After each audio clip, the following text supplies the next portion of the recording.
O programa a seguir é livre para todos os públicos.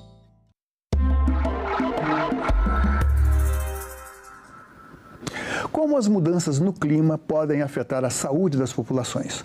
Um exemplo disso é o que está ocorrendo no Rio Grande do Sul. Para conversar sobre este tema, a Cidadania convidou a doutora Stephanie Mosena Scalco, pós-graduada em infectologia, especialista em controle de infecções e médica do Hospital Ernesto Dornelles. Seja bem-vindo, doutora. A primeira pergunta é a seguinte: o perfil epidemiológico das doenças de hoje, após as enchentes, é diferente do que a senhora normalmente encontrava? Sim, a gente notou um aumento, então, das doenças relacionadas à transmissão pela água, né, nessas semanas aí de maio, e também nos casos de infecções respiratórias, né, em função das pessoas desabrigadas estarem aglomeradas em abrigos. Então, a gente teve uma mudança, sim, do cenário epidemiológico no estado.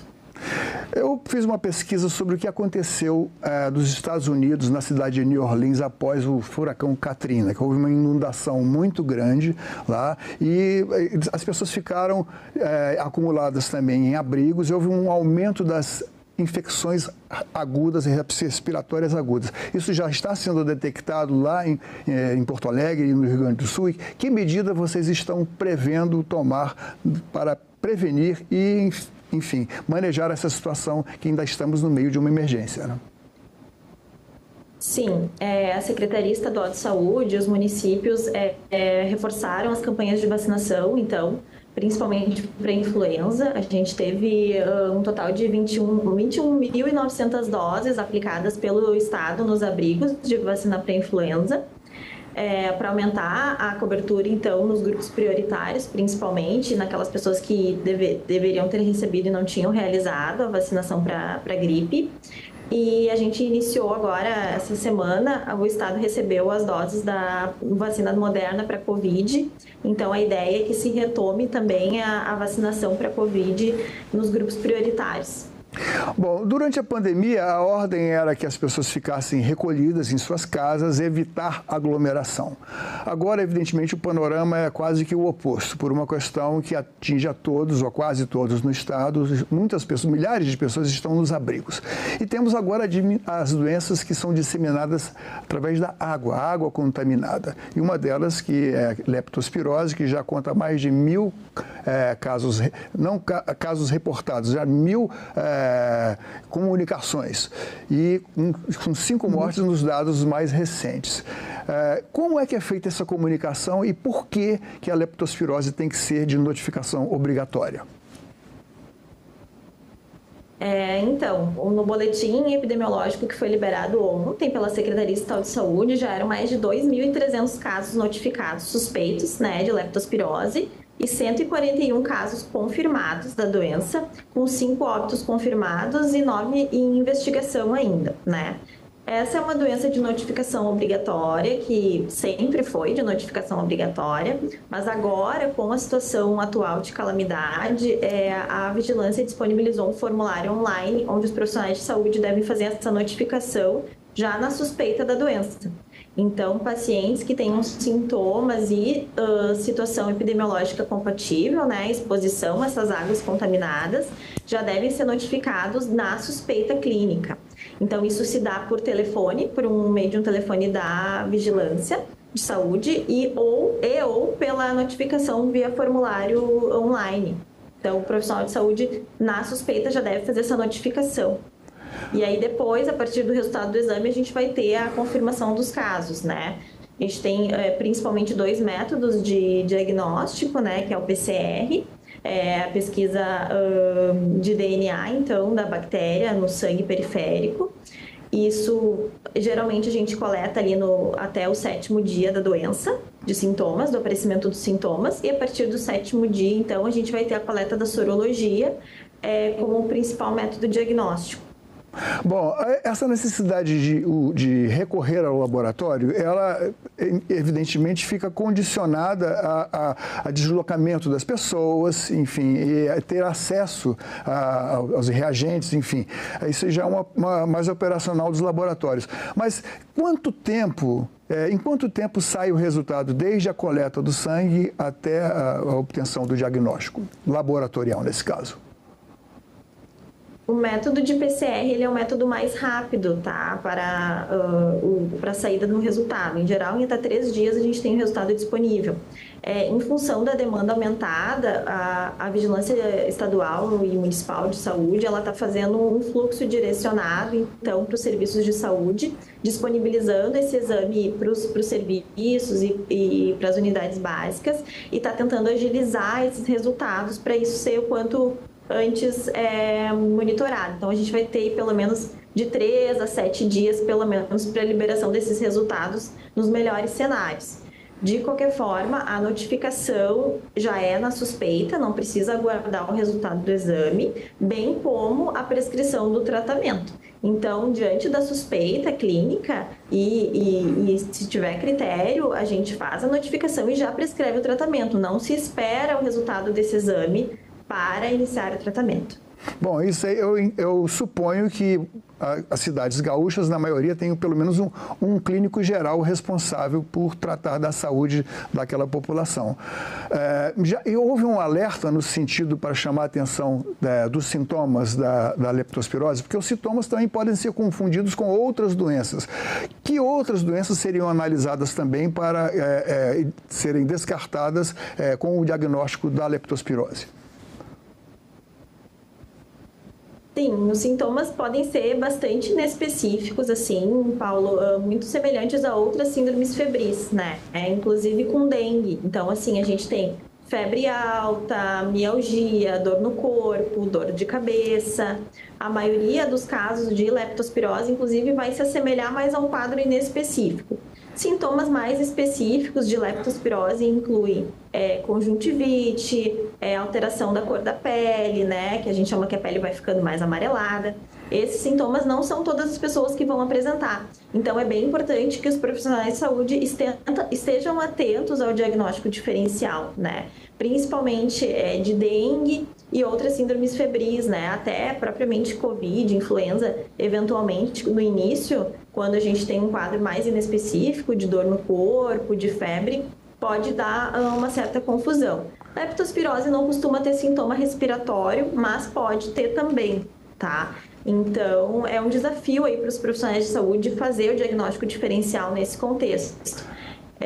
Então, o nosso limiar, né, para iniciar o tratamento acaba sendo mais baixo, porque não se espera o exame diagnóstico, né, e a gente tem uma situação de calamidade, de aumento muito importante dos casos. Então, vai acabar, em algum momento, se confundindo um pouco.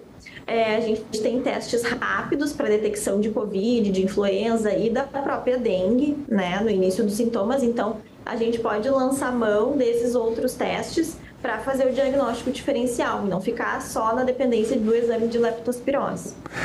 Esses sintomas e esses diferentes exames, eu creio que o Rio Grande do Sul é um estado de muito grandes dimensões e as estradas estão interrompidas. Isso só para o profissional da medicina, aquele que atende lá na ponta, isso representa um enorme desafio, que é tentar agilizar o diagnóstico, correto? Correto. Agora, exatamente. Então, diante dessa dificuldade toda, não é possível iniciar um tratamento com antibióticos que sejam efetivos para a prevenção da doença? E esse tratamento é considerado efetivo?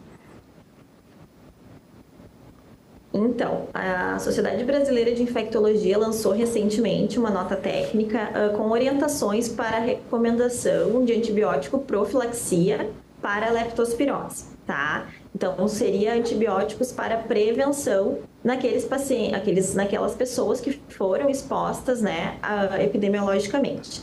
É bem importante ressaltar aqui que a evidência científica de eficácia da prevenção, ela não é de 100%, não é nem próximo disso. Mas, diante de um contexto de calamidade, de milhares de pessoas expostas, se definiu alguns grupos prioritários para receberem esse antibiótico profilático, tá? Que seriam socorristas, então, né, pessoas que participaram dos resgates e ficaram muitos dias e muitas horas expostos, pessoas que tiveram exposição a grandes quantidades de água, então submersos, né, água que ficaram submersas, tiveram contato com a boca, com os olhos, pessoas que tinham ferimentos com pele exposta, né, pele não íntegra que a gente fala. Então, nesses grupos, se teria a possibilidade de prevenção com antibiótico profilático, uma dose única, né, com repetição semanal, enquanto a exposição continuasse, né? Lembrando que a eficácia não é de 100% e mesmo quem recebeu esse antibiótico profilático, se vier apresentar sintomas, precisa procurar atendimento e ser tratado da mesma forma, tá?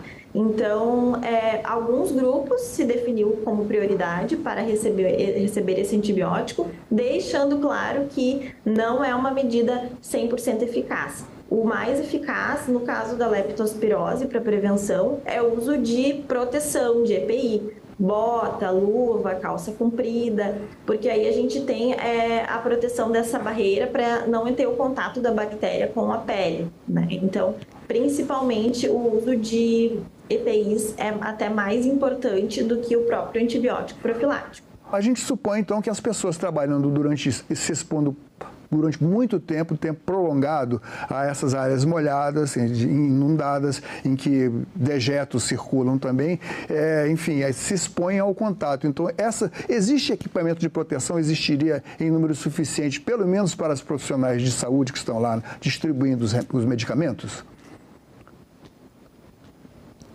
Esse foi mais um desafio, né? Na verdade, teve muita procura por botas, roupas emborrachadas, então a gente teve ali uma dificuldade para encontrar esses equipamentos, mas tivemos também bastante doação, pessoal que faz surf e outros esportes na água, mergulho, teve muita gente emprestando roupa emborrachada, então o pessoal foi se virando meio que como dava, né, para a aquisição. Mas se não tiver uma roupa, né, especial de entrar na água, já ajuda muito a pessoa usar uma calça comprida, um sapato fechado, uma camisa de manga comprida, né? Então, o importante é fazer algum tipo de barreira nessa pele, tá?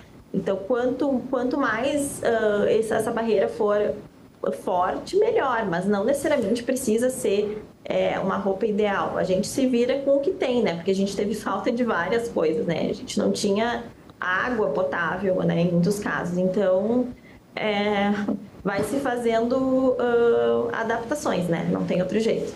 Agora, é importante a gente deixar bem claro como acontecem as infecções. Não existe uma infecção, não existem indicações seguras de que a contaminação de pessoa por pessoa, ou seja, o contágio de pessoa a pessoa seja viável, ou pelo menos seja comum. Isso não acontece. O comum é a infecção através da bactéria na urina do rato, principalmente, ou pode ser também de outros animais, correto?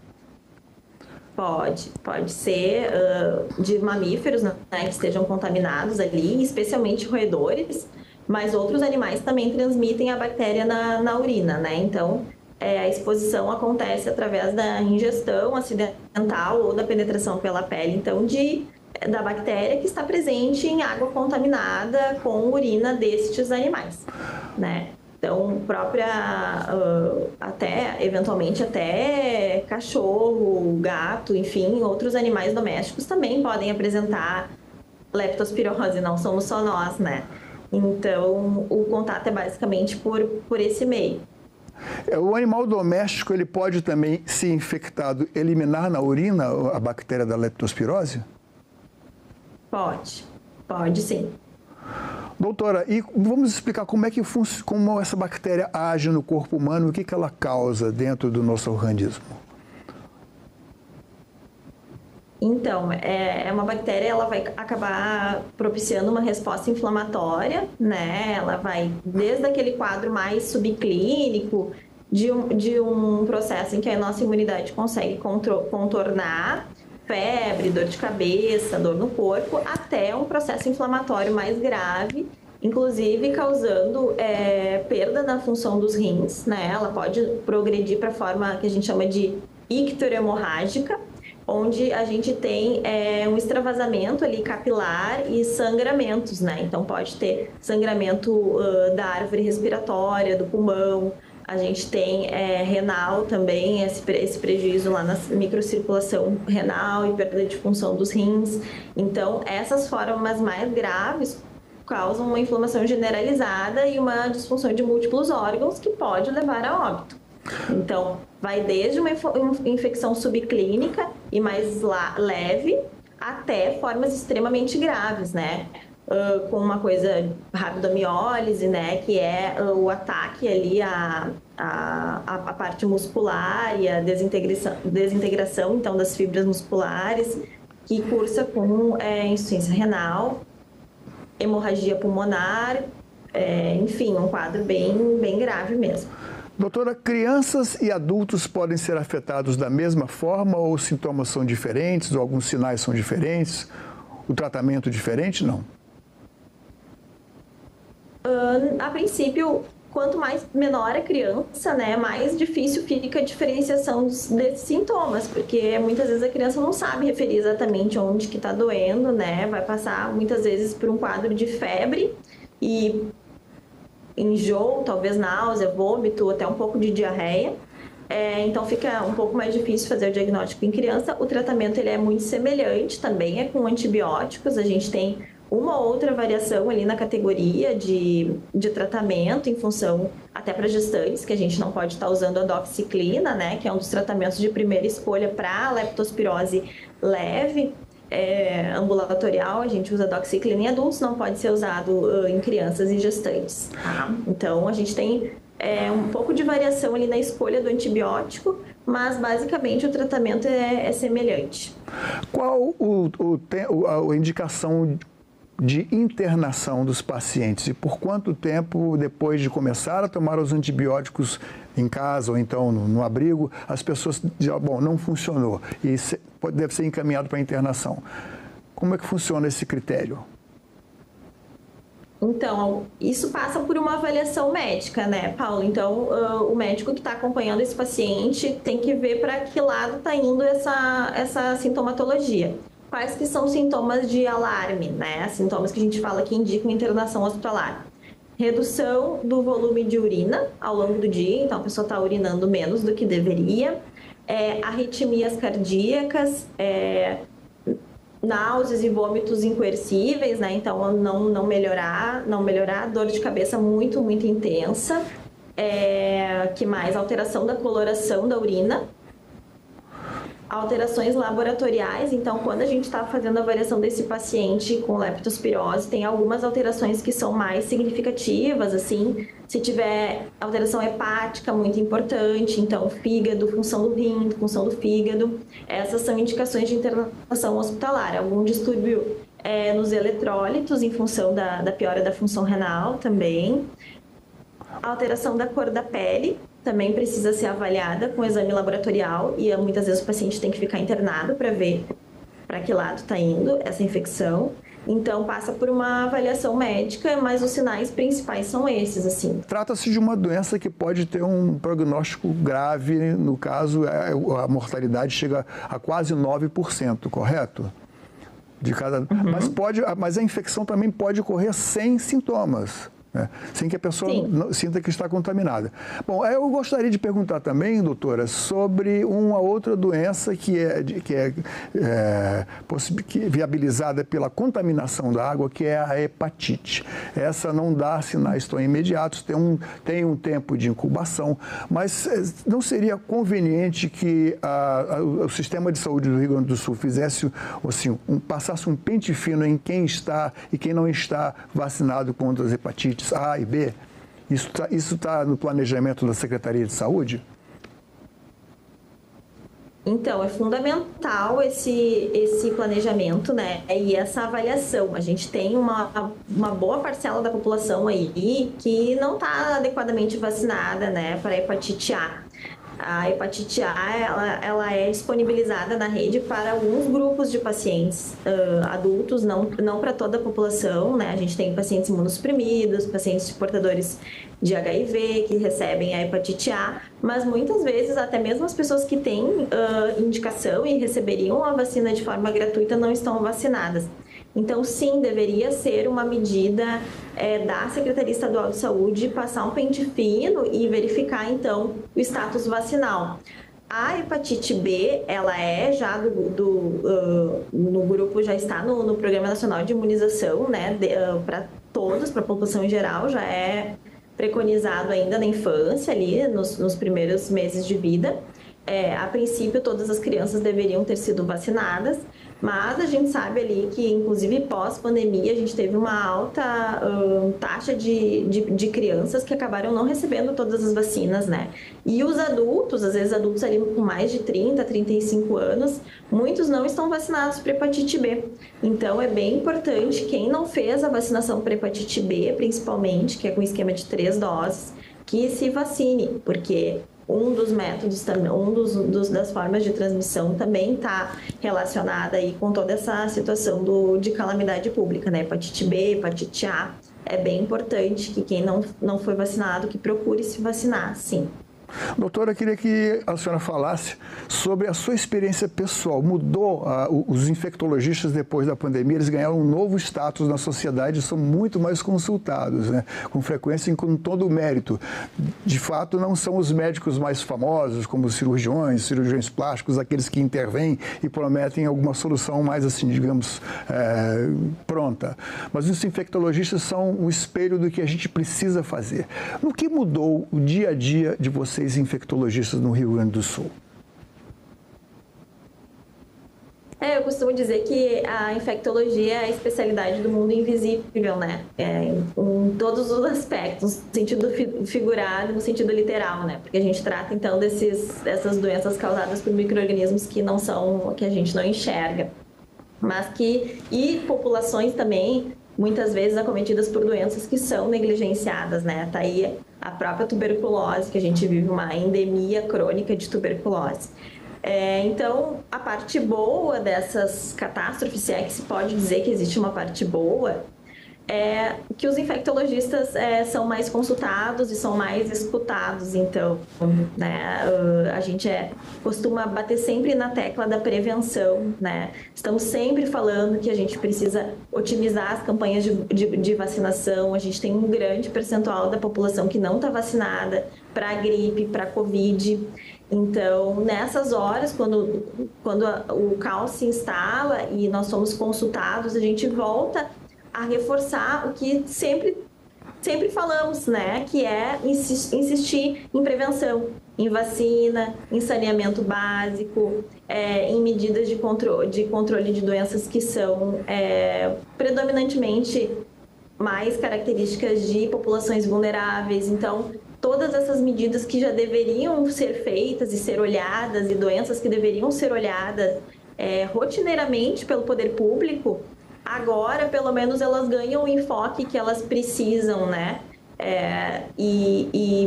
O próprio saneamento básico, que é uma coisa, como o próprio nome fala, básica, e a gente muitas vezes não tem. É preciso olhar, que o poder público olhe para essas populações que não têm rede de esgoto, que não têm saneamento básico, que muitas vezes estão ali expostas no dia a dia, não só em situações de calamidade. No dia a dia elas já estão expostas a essas doenças, né? Então, pelo menos a minha rotina mudou um pouco no sentido do aumento da procura dos pacientes por atendimento para fazer diagnóstico diferencial. Então, eu já venho atendendo desde o início do ano, muito antes dessas enchentes, muitos casos de dengue, que era uma coisa que aqui no Rio Grande do Sul a gente não estava habituado. A gente teve a maior epidemia de dengue da história do estado esse ano, né? Mais de 200 mil casos. nunca tínhamos tido tantos casos de dengue em anos anteriores. Então, desde o início do ano, a rotina do infecto mudou nesse sentido, porque somos procuradas em função da dengue e o médico aqui no Rio Grande do Sul não tem tanta familiaridade com esse diagnóstico e esse manejo, como nos estados, enfim, do Sudeste, do Nordeste, do Norte, enfim. Nos estados onde a temperatura é mais elevada, diria. Ou seja, mais uma vez, como dissemos no começo, as mudanças climáticas afetando a saúde da população. Doutora, muito obrigado pela sua presença aqui no nosso programa. Volte sempre, com certeza nós vamos procurá-la de novo e com certeza esperamos que com notícias melhores. Obrigada, Paulo. Obrigada pela oportunidade. Esperamos que as coisas melhorem aí. Ok. Esta entrevista e todos os nossos outros programas estão disponíveis para você rever ou compartilhar no nosso site senado.leg.br/TV ou então pelo nosso canal no YouTube. Inscreva-se lá e marque o sininho para receber as notificações. Obrigado pela companhia e até o próximo Cidadania.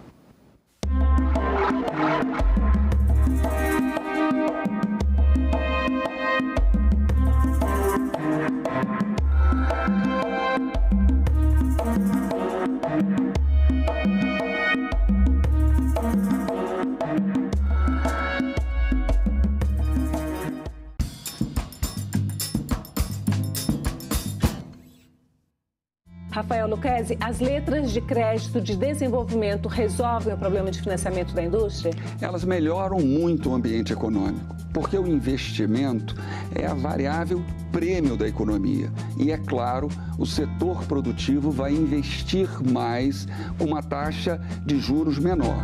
Agenda Econômica. Hoje, 20h, aqui na TV Senado.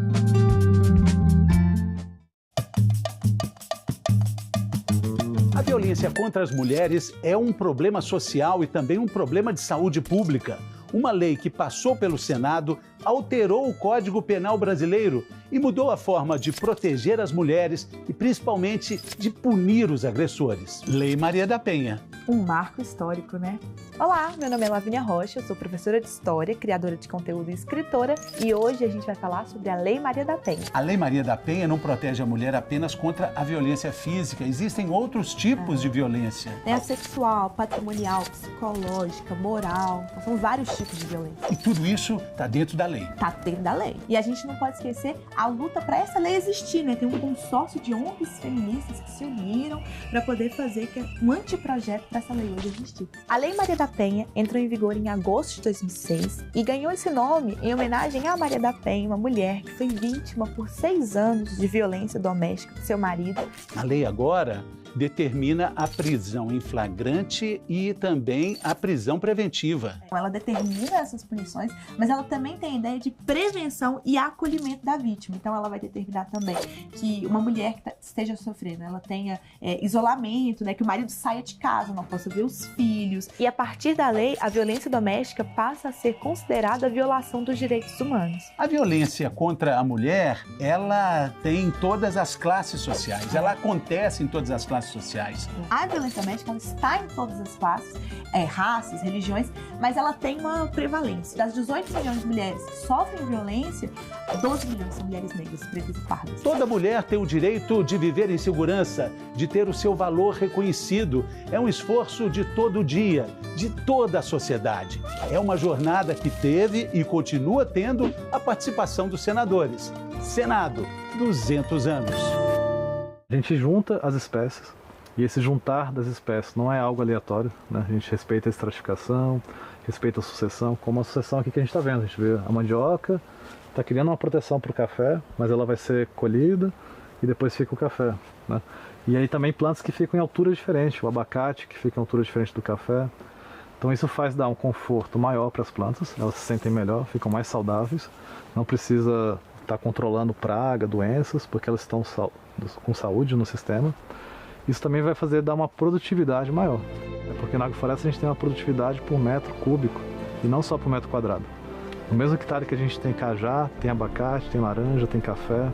Então com isso a gente consegue ter uma produtividade maior. Então a gente está falando aqui de processos. ambientais que vão acontecer, mas isso atrelado à geração de renda, à produção de alimento, né, a fixação das pessoas no campo.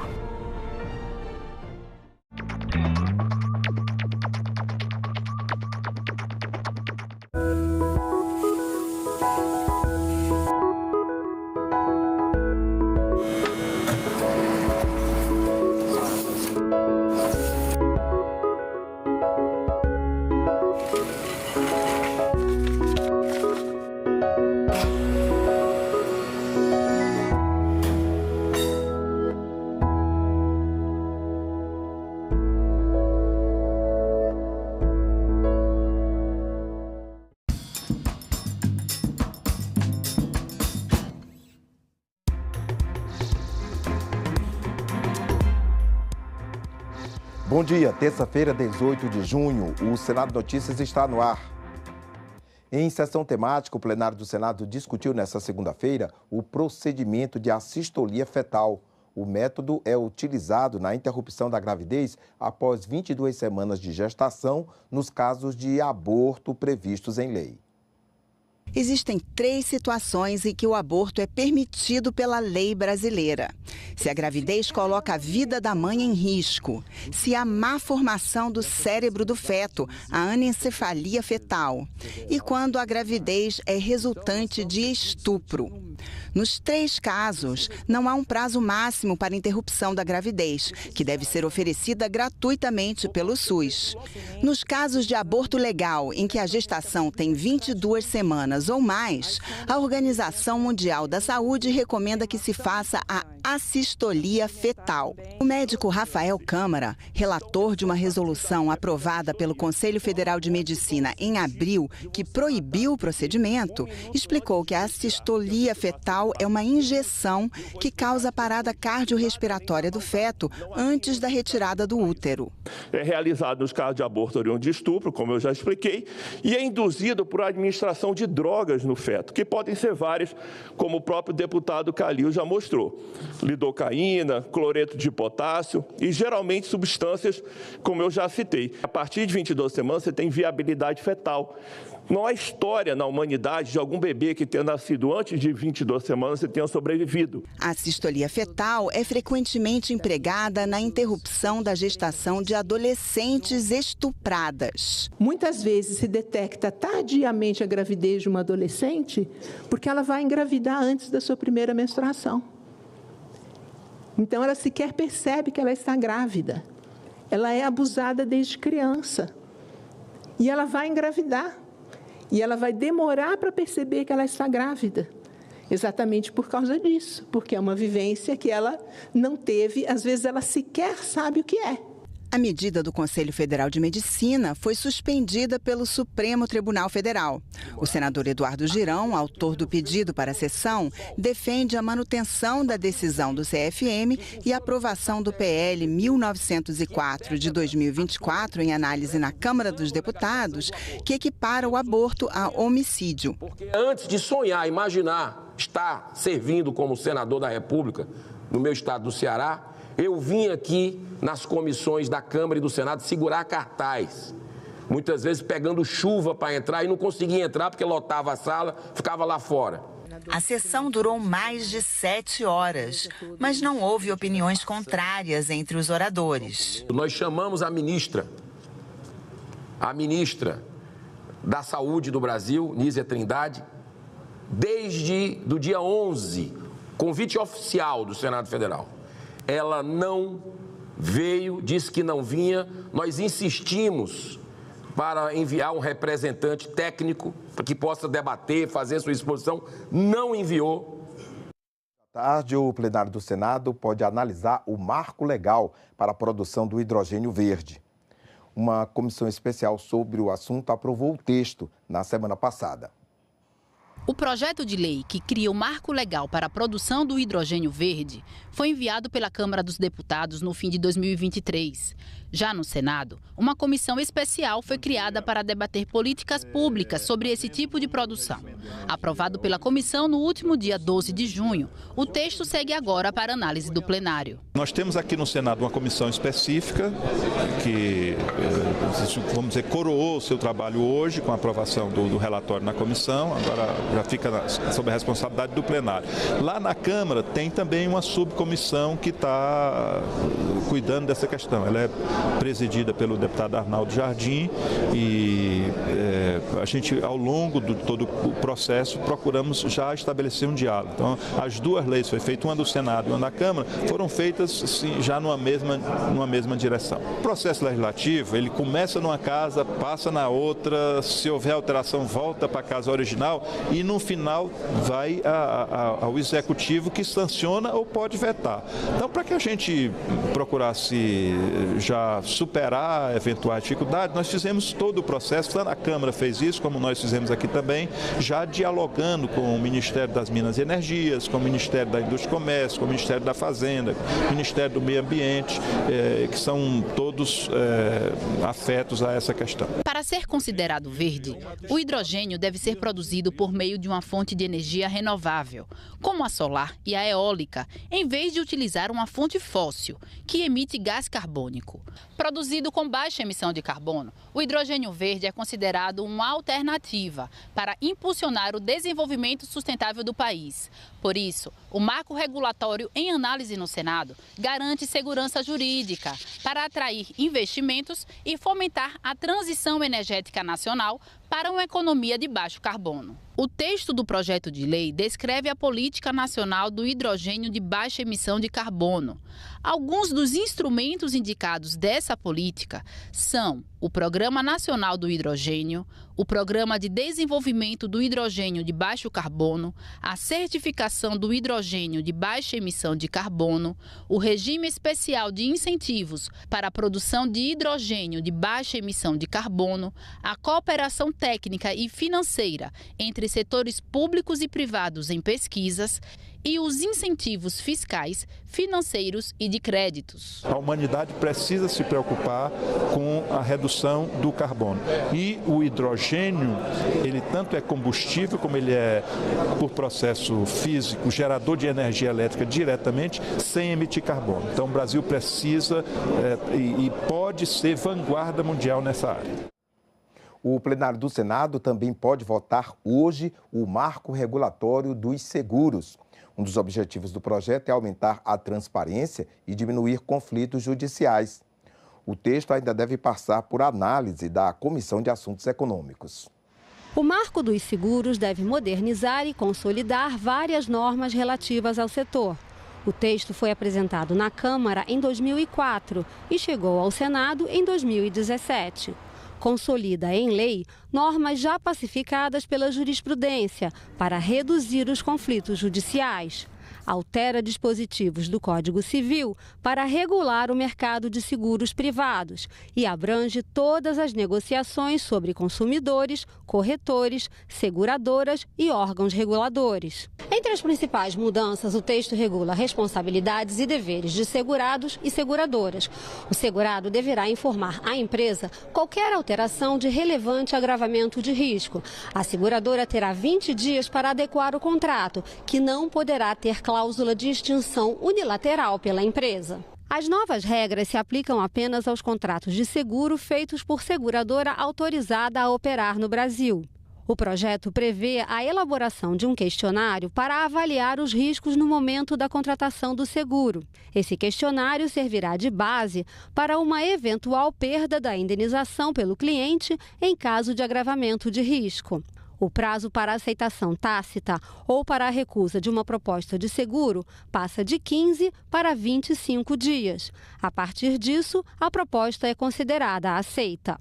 O texto proíbe o recebimento antecipado de prêmios de seguro e a seguradora terá até 30 dias para o pagamento de sinistros.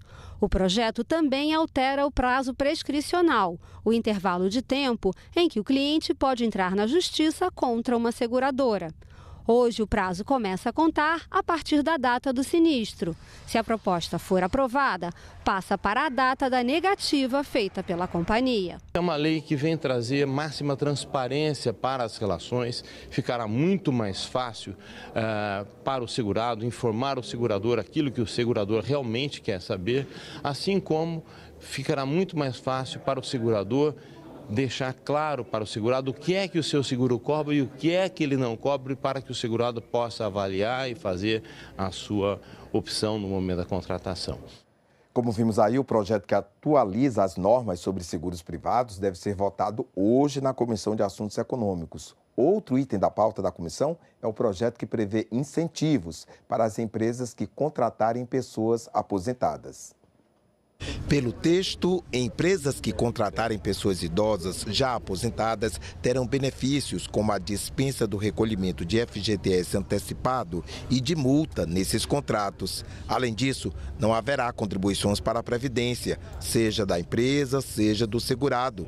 A proposta também prevê que o Sistema Nacional de Emprego, SINE, conte com cadastro específico de vagas de trabalho para aposentados. Outro projeto na pauta é o que atualiza a legislação sobre seguros privados. O objetivo é trazer segurança jurídica, reduzir a possibilidade de conflitos e favorecer contratos mais transparentes entre operadoras de seguro e os segurados. Quem atrasa o pagamento de um prêmio de seguro, que acontece pelas mais diversas razões, a seguradora, antes de prejudicar o segurado, antes de suspender a cobertura do seguro que ela está concedendo, ela vai ter que notificar o segurado, dando um prazo de 15 dias e entregar comprovadamente para o segurado, para ele poder purgar a mora dele e não sofrer perda em caso de um sinistro que venha a ocorrer exatamente nesse período. É uma lei que permitirá ao contrato de seguro ser mais estável, dar mais segurança jurídica e, consequentemente, crescer, fazer esse mercado expandir. Estão na pauta da reunião também projeto que institui a linha oficial de pobreza e a fixação de metas progressivas para a erradicação da pobreza e diminuição das desigualdades socioeconômicas pelo governo federal. E a autorização de empréstimo externo em favor do município de Santos, em São Paulo. O credor é a Corporação Andina de Fomento. O montante previsto é de 105 milhões de dólares americanos a serem destinados ao programa de macrodrenagem, acessibilidade, inovação e sustentabilidade de Santos, conhecido como Santos Mais. 9 reuniões de comissões, 3 delas são audiências públicas. Hoje também haverá sessão deliberativa no plenário. Confira a agenda dos trabalhos para esta terça-feira. Daqui a pouco, às 10 horas, a Comissão de Educação deve se reunir para examinar projetos. O único item da pauta é o projeto que trata da reforma do ensino médio. E como vimos há pouco, também às 10, está prevista a reunião da Comissão de Assuntos Econômicos. Além do projeto de atualização de normas sobre seguros, está também na pauta o projeto que prevê incentivos para empresas contratarem pessoas aposentadas. Ele também propõe cadastro específico de vagas de trabalho para aposentados junto ao Sistema Nacional de Emprego, o SINE.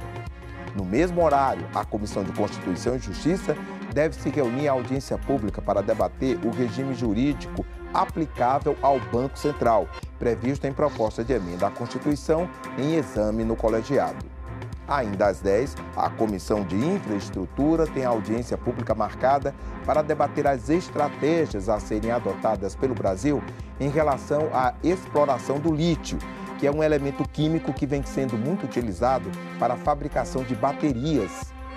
Às 11 horas, a Comissão de Segurança Pública tem reunião marcada para examinar projetos. O primeiro item na pauta é o projeto que cria, no âmbito dos 3 poderes e também nas 3 esferas, federal, estadual e municipal, o Pacto Nacional para o fortalecimento e valorização dos profissionais da segurança pública.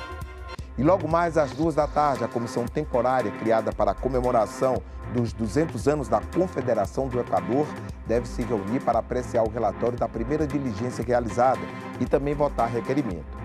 A Confederação do Equador foi um movimento separatista de caráter republicano ocorrido no começo do Primeiro Império, em Pernambuco e em outras províncias nordestinas. No mesmo horário, a Comissão Mista sobre Mudanças Climáticas deve se reunir em audiência pública para discutir dificuldades e desafios da implementação do Código Florestal.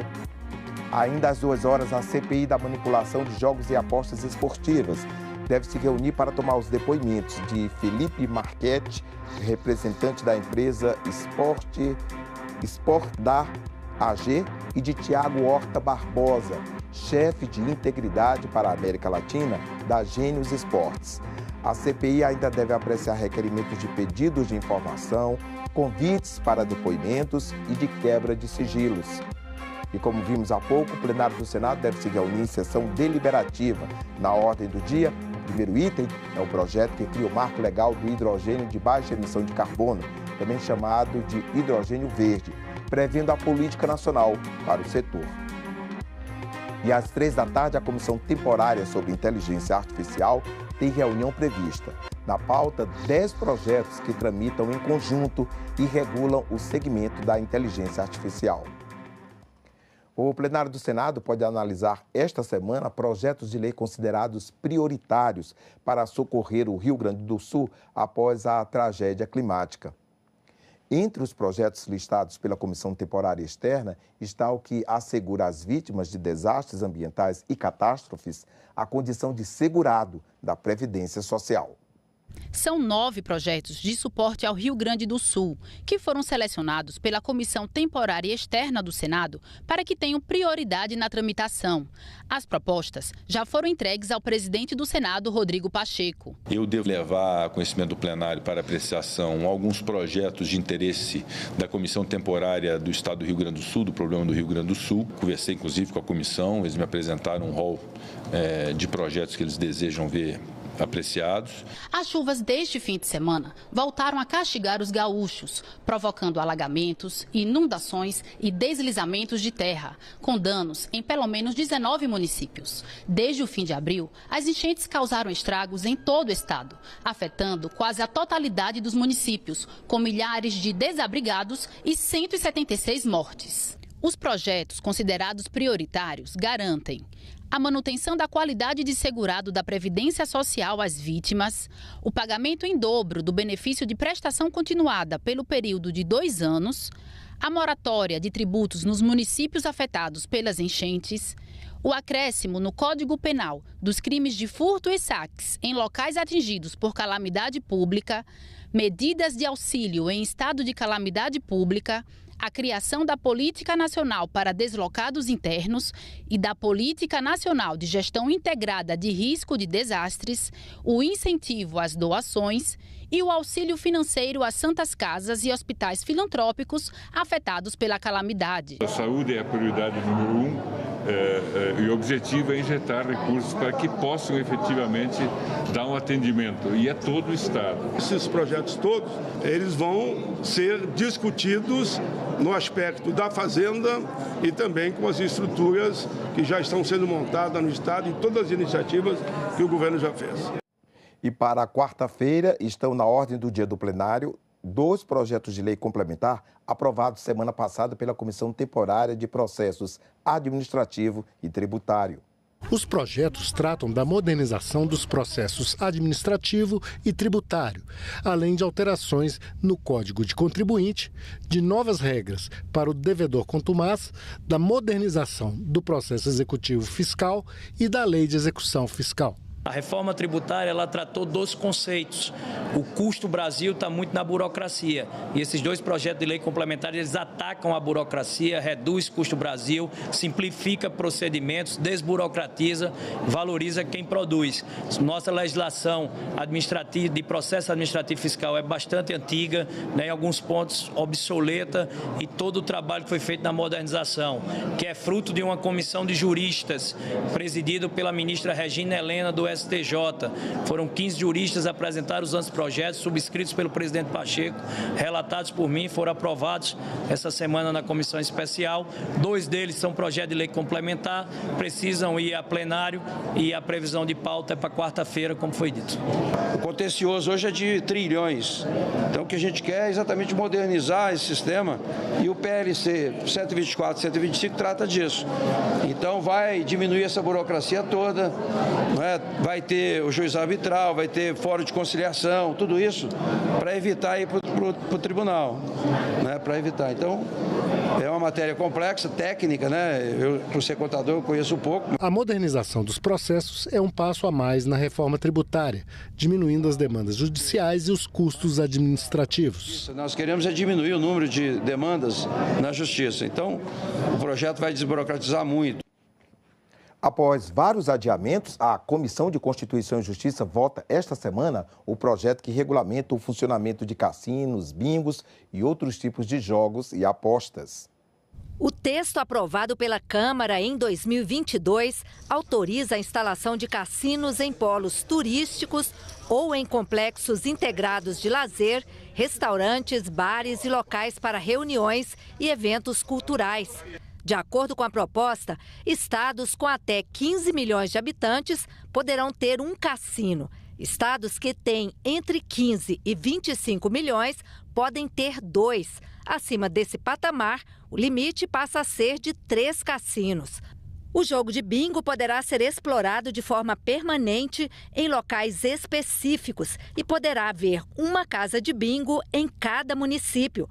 Municípios maiores poderão ter uma para cada 150 mil habitantes. Em cada estado e no Distrito Federal poderá ser credenciada uma pessoa jurídica para explorar o jogo do bicho a cada 700 mil habitantes. As apostas em corridas de cavalos poderão ser exploradas por entidades credenciadas junto ao Ministério da Agricultura. O projeto prevê a criação de 2 novos tributos a serem pagos pelas entidades operadoras de jogos e apostas. A taxa de fiscalização, que deverá ser paga a cada 3 meses, e a CID Jogos, com alíquota de até 17% sobre a receita bruta dos empreendimentos. Do total arrecadado, de acordo com o texto, 16% irão para o Fundo de Participação dos Estados, 16% para o Fundo de Participação dos Municípios, 12% para a Embratur, 10% para a área do esporte e 10% para o Fundo Nacional de Cultura. O restante deverá financiar, entre outras, ações nas áreas de saúde, segurança e prevenção ao vício em jogos. O texto também prevê a criação de um cadastro de pessoas que serão impedidas de fazer apostas e até mesmo de entrar em cassinos e outros locais onde os jogos são realizados. E também estabelece medidas para proteger os jogadores, desestimular a compulsão, prevenir a lavagem de dinheiro e financiamento ao terrorismo.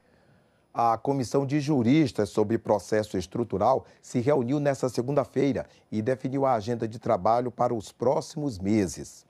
O desembargador federal, relator da comissão, Edilson Vitorelli, apresentou o plano de trabalho. As próximas audiências públicas vão acontecer nos meses de agosto e setembro. A Comissão de Juristas sobre o Processo Estrutural definiu o cronograma dos trabalhos que vão até o dia 12 de dezembro, com a apresentação do anteprojeto de lei sobre o processo estrutural. Essa foi a segunda reunião do colegiado, que é presidido pelo Subprocurador-Geral da República, Augusto Aras. Já temos todas as preocupações postas aqui, desde aquelas iniciadas pelo professor Naboa, a professora Andréa, todos que se manifestaram. Inclusive, a última, que diz respeito à extensão da coisa julgada, que tipo de decisão vai ser construída, qual a natureza dessa decisão estrutural. Enfim, realmente é um trabalho hercúleo, não estou falando aqui como vitupério, mas é para a comissão saber que a responsabilidade é grande, é imensa. O relator desembargador Edilson Vitorelli apresentou as ideias relacionadas à elaboração do anteprojeto, que deve seguir 7 etapas até a finalização. Acho que há uma série de questões que são relativamente consensuais nos autores que escrevem sobre o processo estrutural, há algumas divergências, mas acho que é importante que nós todos tenhamos aqui pelo menos uma ideia básica do que queremos para tentarmos, em alguma medida, caminharmos na mesma linha e evitarmos muitos dissensos aqui ao final, depois do texto pronto. Diretores da Instituição Fiscal Independente, a IFE, participam na Grécia do 16º Encontro de Órgãos que fazem o mesmo trabalho em outros países. O encontro é promovido pela Organização para a Cooperação e Desenvolvimento Econômico, a OCDE. No evento, foi apresentada uma ferramenta para avaliar impactos das alterações climáticas na sustentabilidade fiscal dos países. A repórter Dinalva Ferreira conversou sobre o tema com o diretor executivo da IFE, Marcos Pestana. Doutor Marcos, esse encontro ele reúne representantes de 41 países. Qual a importância de um encontro como esse? A Organização para a Cooperação e Desenvolvimento Econômico é que capitaneia a rede de instituições fiscais independentes e as comissões de orçamento dos parlamentos mundiais.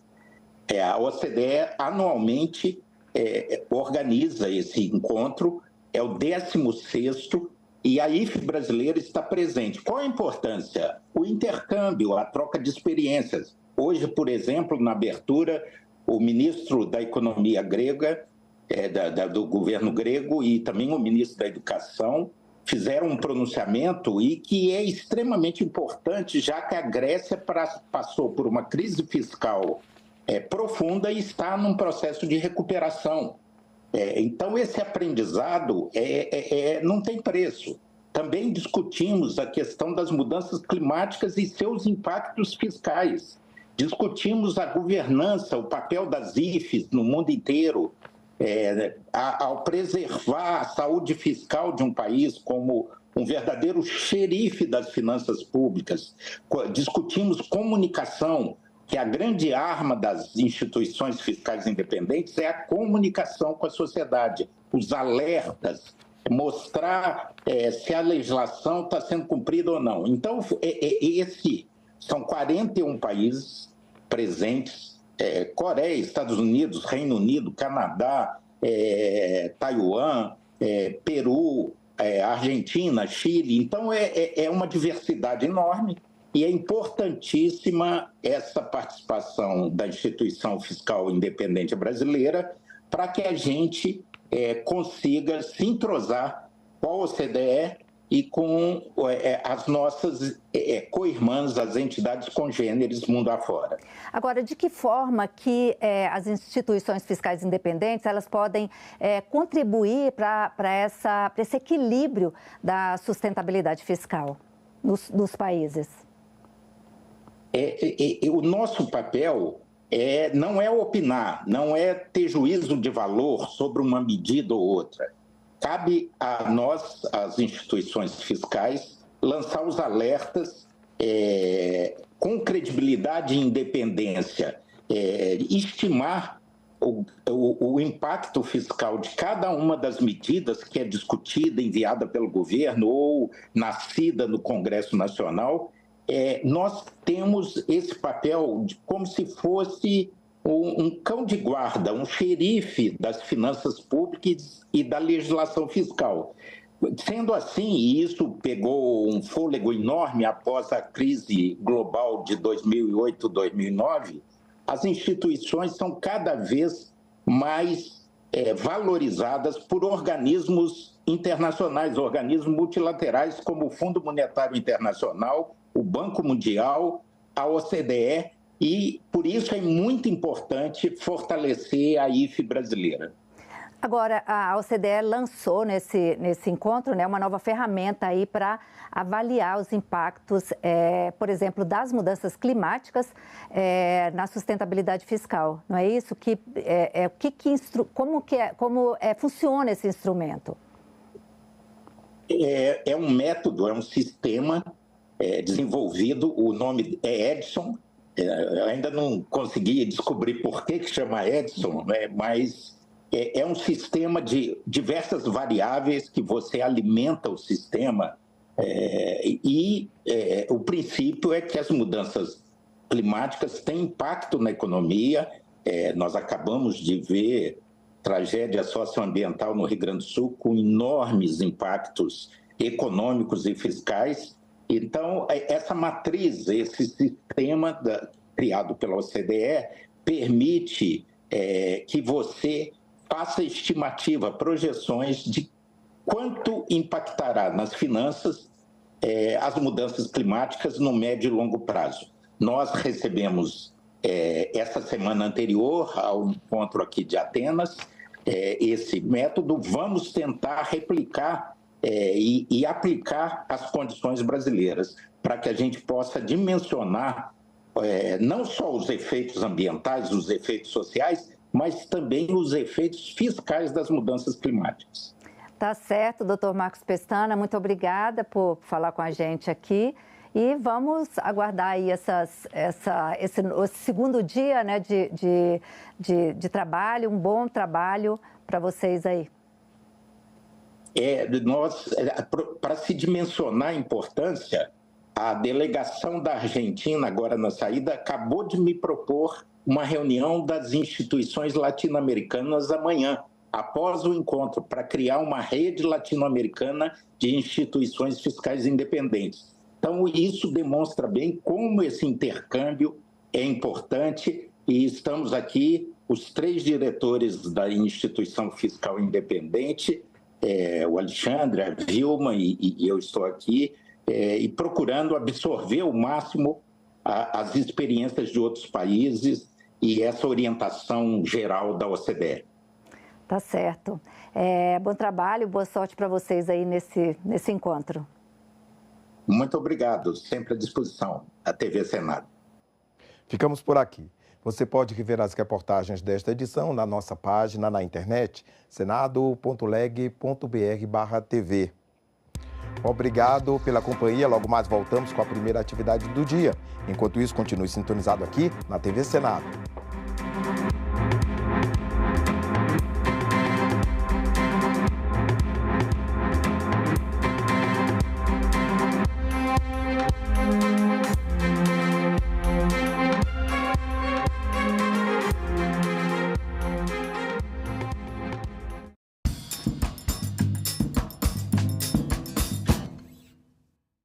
Rafael Lucchesi, as letras de crédito de desenvolvimento resolvem o problema de financiamento da indústria? Elas melhoram muito o ambiente econômico, porque o investimento é a variável prêmio da economia. E, é claro, o setor produtivo vai investir mais com uma taxa de juros menor.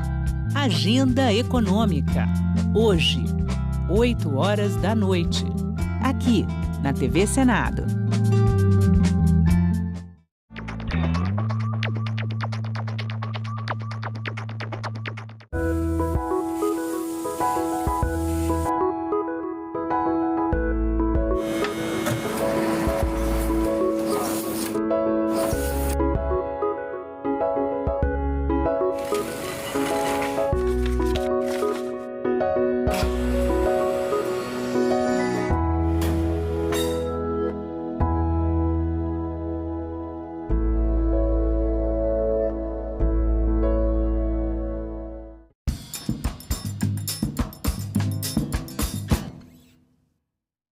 O programa a seguir é livre para todos os públicos. –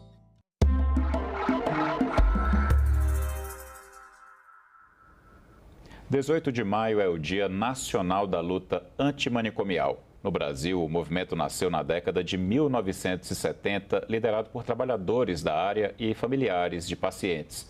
Mas a data foi definida mesmo em 1987. De lá para cá, vieram avanços no reconhecimento dos direitos das pessoas que sofrem com transtorno mental. O movimento antimanicomial faz lembrar que, como qualquer cidadão, pessoas com transtornos mentais têm o direito fundamental à liberdade, o direito a receber cuidado e tratamento. E isso não deve ser sinônimo de renúncia ao convívio social. É sobre a luta antimanicomial que eu converso agora com Raquel Gouveia. Ela é pesquisadora, escritora e professora da Universidade Federal do Rio de Janeiro. Você atua nessa área já há bastante tempo, Raquel, e obrigado por vir participar aqui do Cidadania. E eu vou começar fazendo o contexto. Tem que fazer uma pergunta muito básica para quem está em casa. O que de fato é a luta antimanicomial e como foi que ela nasceu aqui no Brasil? Primeiro, agradecer a oportunidade de falar um tema tão importante, atual e caro para a realidade brasileira. O tema, ele emerge no cenário de 1970, na luta pela redemocratização da sociedade brasileira, marcada pela urgência de retomarmos a direção do país a partir de uma perspectiva em que todos pudessem ser reconhecidos enquanto cidadãos, né? A liberdade de ser e existir. Mas foi na contestação em relação ao avanço dos leitos psiquiátricos, denominados de indústria da loucura, que nós tivemos uma proliferação em relação às denúncias sobre as múltiplas violências que aconteciam dentro dos hospitais psiquiátricos. Inclusive, a visita de Franco Basaglia ao Brasil, um intelectual, militante e pesquisador e psiquiatra italiano, comparou a experiência do Hospital Colônia de Barbacena ao Holocausto nazista. E isso ganhou uma grande repercussão, inclusive sendo motivada pela reforma sanitária que defendia a proposta da universalização do sistema de saúde. E a saúde mental também veio reivindicando a necessidade de pensarmos a ampliação do cuidado em saúde mental que não fosse mais voltado para internação, isolamento e violência. Vai ser no contexto dos anos 80 que teremos a instituição do Dia Nacional da Luta Antimanicomial, no encontro de Bauru, que reuniu usuários, trabalhadores, familiares e instituíram o lema Por uma Sociedade Sem Manicômios. É uma noção ampliada de contestar qual é o lugar do manicômio. O manicômio, historicamente, ele foi um dispositivo direcionado para tratar, curar, conter, mas violentar e subsidiado por um saber e poder médico, né? Ele foi criado para isso, para ajustar principalmente aqueles, né, que fugiam às normas, como negros, mulheres, pessoas em situação de rua, LGBTs, pessoas que fazem uso prejudicial de álcool e outras drogas. E o Movimento Nacional da Luta Antimanicomial, em 1987, inclusive publicizou uma carta sobre os seus princípios. E lá apresentava o que significava a contestação e a defesa por uma sociedade sem manicômios. É contra todas as formas de encarcerar, todas as formas de subjugar, de oprimir, e isso traz a luta antirracista, o direito das mulheres, a luta feminista, a luta contra os cárceres, contra a LGBTfobia, ou seja, na defesa da vida. Professora, você falou, citou por alto, eu vou falar antes da gente explorar outros pontos, mas a gente tem que esclarecer até para quem está em casa esse caso da Colônia de Barbacena. Isso era um hospital psiquiátrico ali na cidade mineira, né, uma cidade do interior de Minas Gerais. Existem relatos que mais de 60 mil pessoas morreram naquele lugar, elas eram abandonadas ali, como a senhora citou, pessoas em situação de rua, pessoas que eram diferentes, mulheres, LGBT, pessoas negras também, pessoas que não se adequavam ao que se era esperado delas, vamos colocar assim. E isso era uma crueldade que a gente fala desse hospital como se fosse uma exceção, mas era a realidade de vários manicômios espalhados pelo país, não é isso? Exato. A Colônia de Barbacena era um modelo que nós adotamos enquanto proposta de tratamento para as pessoas que possuem algum sofrimento psíquico, mas também não só isso, né? Os hospitais psiquiátricos serviram, inclusive, para tortura na ditadura militar, né? Então, a gente precisa ressaltar qual é o lugar do hospício historicamente no Brasil. Lima Barreto, em Cemitério dos Vivos, inclusive fala da sua experiência de ter sido internado no Hospício Pedro II, que hoje, inclusive, é a minha unidade da UFRJ, né? É um local que tem uma memória muito forte, é um prédio tombado, e ele fala que o hospício era marcado pela presença de negros. Os corpos negros sempre se faziam presentes, né? Assim como Ivone Lara. Ivone Lara foi assistente social ao lado de Nise da Silveira e atuava ali, inclusive com oficinas de música, uma grande pioneira para pensar reforma psiquiátrica e luta antimanicomial. Estou trazendo esses atores e atrizes porque vão mostrar que já haviam propostas de denúncia sobre as condições do hospital psiquiátrico, né? E Barbacena, ele ganha um lugar público a partir das denúncias. Ele era só um dos hospitais psiquiátricos existentes no país e a sua marca demonstra que houve mais de 60 mil mortos. E os corpos ali das pessoas que foram abandonadas e esquecidas eram vendidas para as escolas de medicina.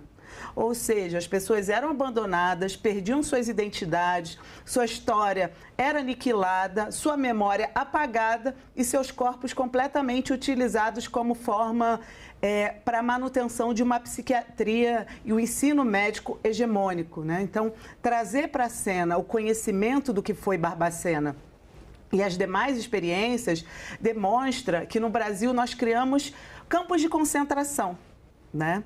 E que não se restringe apenas a uma comparação ao Holocausto nazista, mas, inclusive, dentro dos meus estudos, eu faço uma comparação aos navios negreiros, do quanto o navio negreiro ele foi um lugar de depósito e produção de morte. Então, trazer para a cena que, na nossa história, o hospício ele serviu como uma forma de manicolonização, ou seja, de perpetuar uma subjugação de identidades que são consideradas perigosas, violentas, esquisitas, estranhas, anormais, né? É também dizer que elas estão condenadas à morte, sem ter uma condenação à morte jurídica, né? Mas temos aqui, por meio da psiquiatria e do hospital psiquiátrico, um aniquilamento e também uma subjugação dessas existências. Para quebrar essa cultura que durou tanto tempo, nessa cultura do degredo, do depósito humano, de afastar e aniquilar mesmo tudo que era diferente, em 87 foi criado o Dia da Luta, mas a lei da reforma psiquiátrica só veio um tempo depois, né, em 2001. Na sua visão, Raquel, quais foram as principais mudanças que essa lei trouxe? Essa lei, ela demorou 12 anos em tramitação. E foi uma grande conquista do movimento social, né? Por um lado, os movimentos sociais, as entidades, os atores, e por um outro, a ocupação de especialistas dentro do aparato institucional, mudando a forma de pensar o cuidado em saúde mental, a assistência, né? A política pública. A lei, ela é uma marca para nós, principalmente no início dos anos 2000, porque ela redireciona o modelo assistencial e vai propor uma outra forma de cuidado, né? Inclusive, é um marco assistencial e jurídico, já que nós tínhamos uma legislação de 1934, né, que não representava aquilo que as pessoas que vão pensar e defender a reforma psiquiátrica numa perspectiva antimanicomial, né, afirmam a questão da cidadania.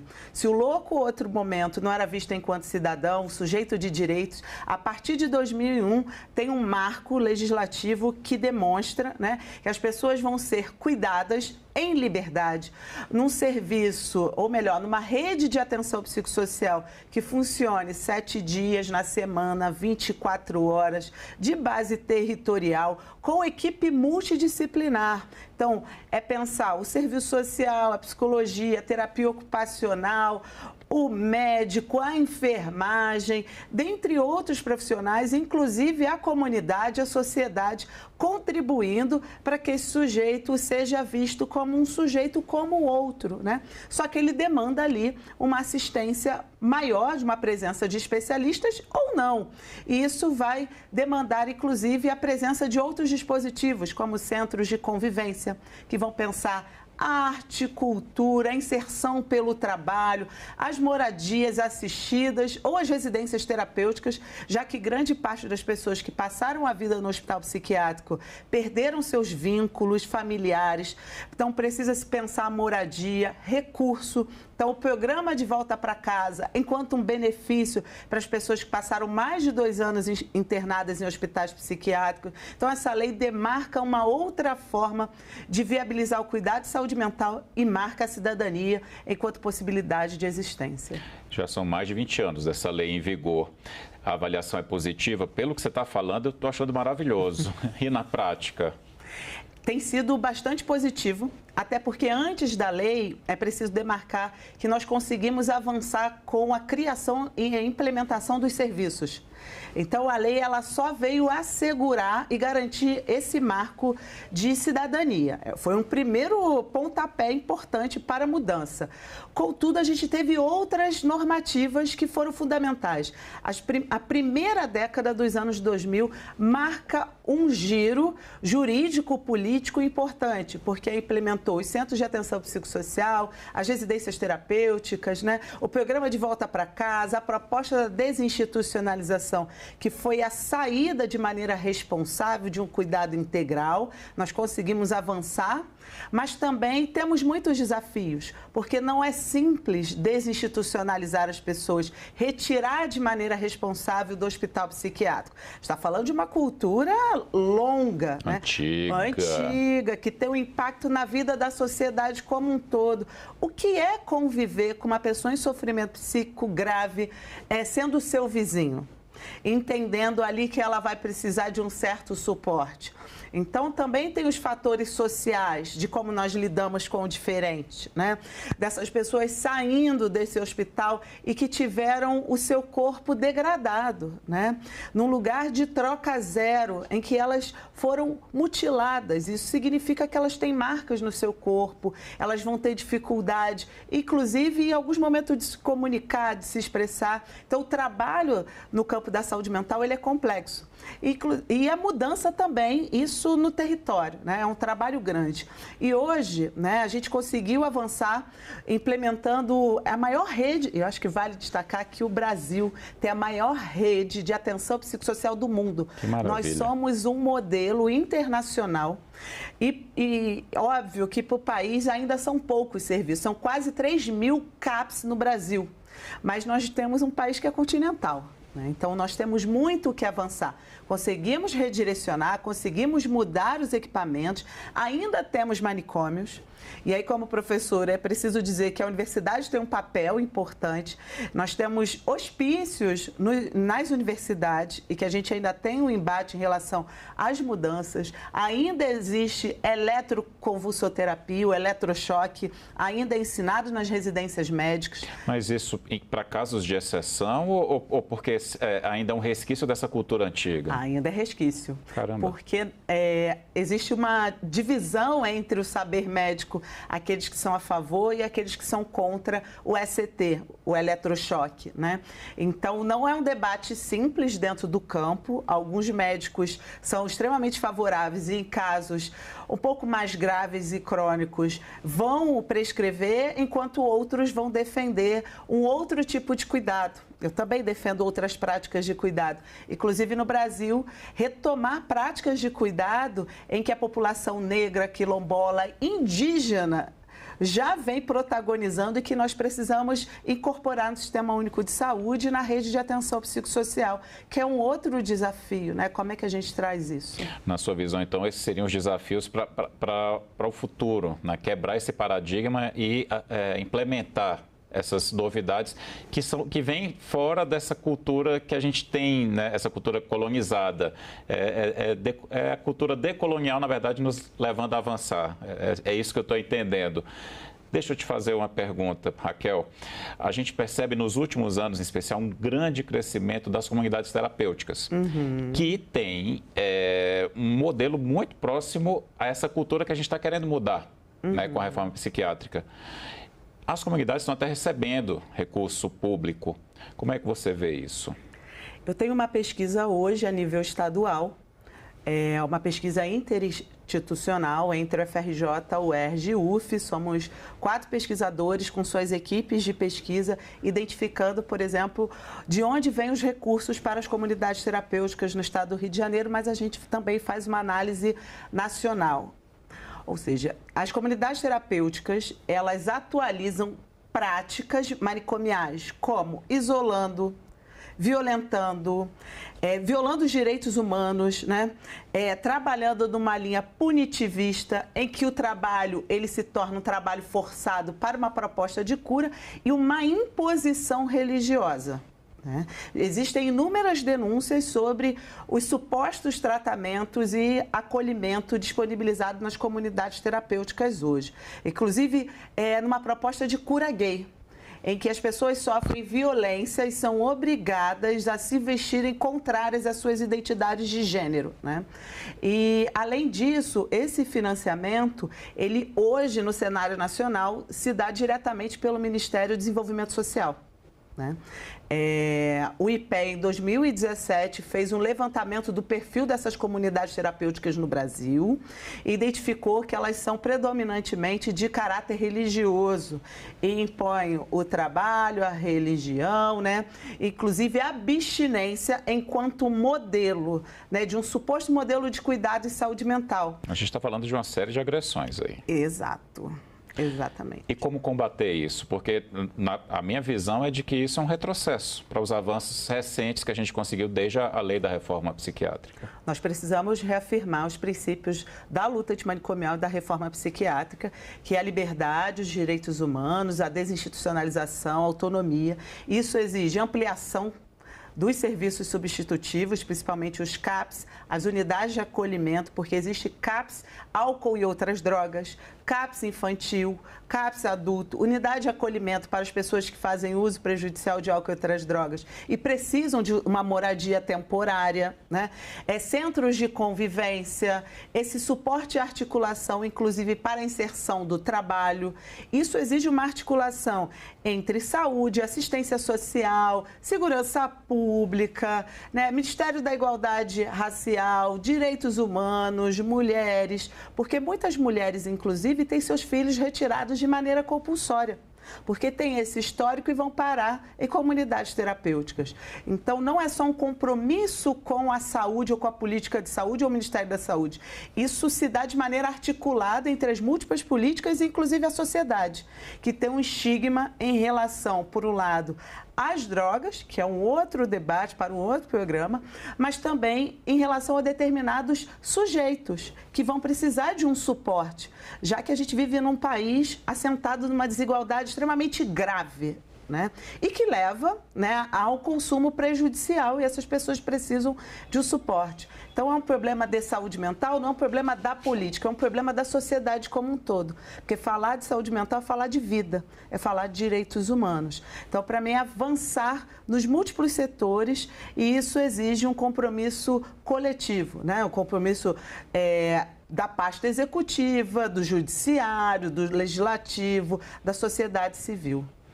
Tem um outro ponto que a gente não destacou, que é o grande estigma que a pessoa que sofre com o transtorno mental, ela tem dentro da sociedade, que era o que no passado, com essa cultura abjeta que a gente relatou aqui dos manicômios, né, era o que fazia as famílias levarem essas pessoas para os manicômios, né, para os hospitais que deveriam cuidar e, na verdade, acabavam fazendo muito mal para todas elas.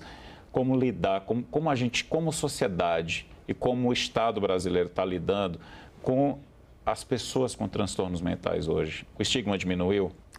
Olha, nós temos muitos estigmas ainda, né? Nós temos dificuldade de lidar com aquilo que é diferente, aquilo que afronta um padrão de normalidade.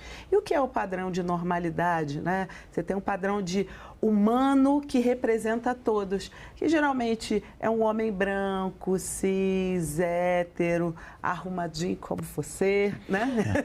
Mas isso, por exemplo, se expressa quando mulheres estão em lugares de poder e que nós somos questionadas quando nos colocamos, olha lá, histérica, olha lá aquela instável, né? Pessoas que estão em situação de rua, que são vistas enquanto perigosas, jovens negros que parecem, né, que sempre são confundidos como bandidos. Essa é a marca do estigma e que institucionaliza, que leva ao manicômio, assim como a marca da loucura, né? Quem é que parece ser perigoso? Quem parece apresentar uma certa instabilidade de existência, né? Aquele que tem uma representação da feiura, aquele que não parece o normal, mas um lugar do patológico, porque até de vez em quando fala sozinho. Quem de vez em quando não fala sozinho, né? Quem não tem algumas imaginações, e isso faz parte, naturalizar como parte das relações humanas, como o sujeito é, uma condição de ser. A partir do momento que a gente entende que nós não somos iguais e que todos nós somos diferentes, mas que temos o ponto em comum, né, que é a nossa humanidade, isso vai romper certos estigmas, né? Então, nos permitirmos acessarmos o diferente e aprendermos com o diferente, o que não é simples, né? Porque ele mexe muito conosco. Então, é tarefa da sociedade respeitar a diversidade da existência para que a gente possa conviver e aí de maneira respeitando os direitos humanos, a maneira plural de existir. Essa diversidade que nos enriquece, né? E só um comentário aqui, esse homem branco arrumadinho aprendendo muito com uma mulher negra e linda. Deixa eu te fazer uma última pergunta antes da gente encerrar. Na sua visão, apesar de todos os desafios que a gente enfrenta, desse crescimento das comunidades terapêuticas, que é sim um desafio porque representa um retrocesso, o seu olhar é otimista, Raquel? Eu sou otimista porque eu aposto na vida. Então, por apostar na vida, eu acredito que a gente vai seguir modificando a realidade que é extremamente cruel, né? O otimismo da prática, que vai na contramão do pessimismo da razão. Então, como eu aposto no outro, no sujeito, na potencialidade e na criatividade do humano, né, eu acredito que a gente pode modificar uma realidade que determina a destruição. Então, é necessário a gente entender, e eu acho que a pandemia mostrou isso para a gente, que todos nós somos interdependentes. Eu preciso de você, você precisa de mim, nós precisamos dessa equipe, nós precisamos do outro, precisamos da natureza. Então, quando eu passo a respeitar o outro, a natureza, eu também me respeito. Porque ao te maltratar, né, eu também estou me maltratando. E nós dependemos para existir. Né? Isso é uma concepção de cuidado, um cuidado comunitário. Então, a partir do momento que eu entendo as diferenças e que essa diferença faz parte do humano, eu consigo afirmar uma outra concepção de humanidade, uma humanidade cuidadora. Olha, antes de encerrar, e eu aprendi muito com você, eu tenho certeza que quem está em casa também, eu queria que você falasse para aquelas famílias em especial, e aí tirando um pouquinho do que a gente conversou aqui, que a gente falou num espectro muito maior, mas aquela família que está lidando com essa diferença dentro de casa. E aí, dentro de tudo que você falou, eu queria que você desse uma mensagem para essa família que está tendo que lidar com uma pessoa diferente. O que é que você diria, além do mais importante que é procurar ajuda dentro do sistema de saúde, óbvio, mas o que é que você diria para essa família? Sim, é fundamental procurar os cuidados nos serviços especializados em saúde mental. Em saúde, inclusive, as unidades básicas de saúde devem acolher as pessoas, assim como os centros de atenção psicossocial. Mas eu digo para essas famílias que não é simples cuidar, mas que a gente pode produzir outras formas de reconhecer essas diferenças, né? Posso dizer para você que a minha história é marcada por essa diferença. Eu cresci indo ao hospital psiquiátrico, né? E não foi simples, mas é possível ressignificar. E não vou dizer que o amor supera tudo, mas ele é fundamental para a gente compreender que todos nós temos limites, que as pessoas em sofrimento psíquico podem, em alguns momentos, se apresentar com maior dificuldade de se expressar, mas elas amam. Não, elas estão ali, elas querem contribuir, elas inclusive querem entender o que as faz sofrer. né? E é preciso, então, com que a gente convoque o outro para estar junto, né? E peça ajuda, porque às vezes fica uma sobrecarga, mas você não está só, né? Estamos aqui para poder contribuir e dividir esse cuidado para que a gente modifique, então, essas relações que fazem a gente sofrer.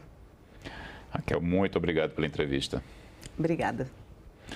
E obrigado a você também pela audiência. Esta entrevista já está disponível para você rever ou compartilhar em nossa página na internet, senado.leg.br/TV, também em nosso canal no YouTube. Obrigado pela companhia. A gente se vê no próximo Cidadania.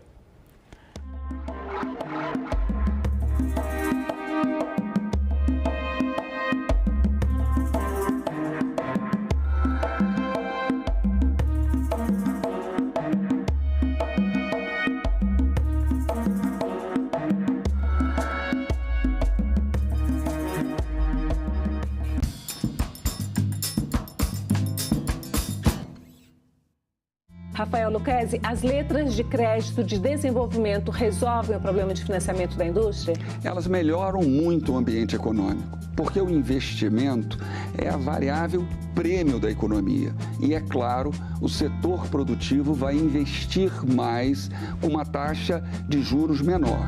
Agenda Econômica. Hoje, 20h, aqui na TV Senado. Agora é lei. O CPF será adotado como o único número do Registro Geral no Brasil. O objetivo é ter um só número que dê ao cidadão acesso a prontuários no SUS, aos sistemas de assistência e previdência social e também às informações fiscais e tributárias. O Senado votou, agora é lei.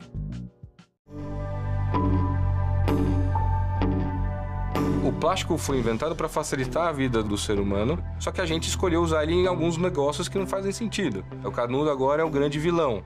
Mas será que o canudo é o problema ou como a gente usa o plástico que é um problema? O canudo ele conseguiu assim ser um exemplo bem concreto de toda essa complexidade que é a gente não conseguir lidar hoje em dia com o plástico que a gente produz e o descarte inadequado dos países, da cidade. Enfim. Entre o discurso e a mudança efetiva existe um tempo, não é imediato.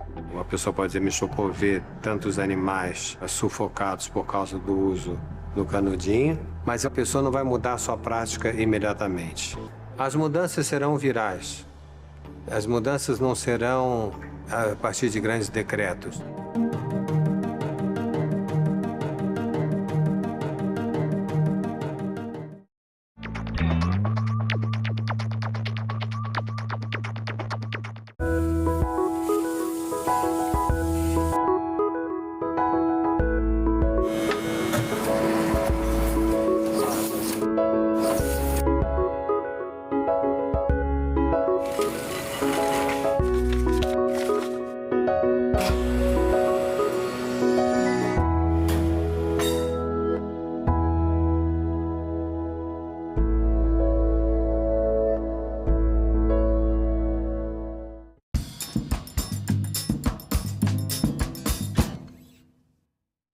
O programa a seguir é livre para todos os públicos. As vítimas, elas não tinham muita alternativa.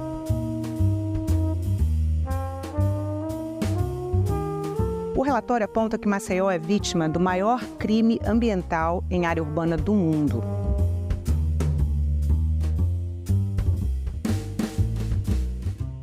Hoje já está comprovado de que a responsabilidade sobre o afundamento é da atuação da Braskem.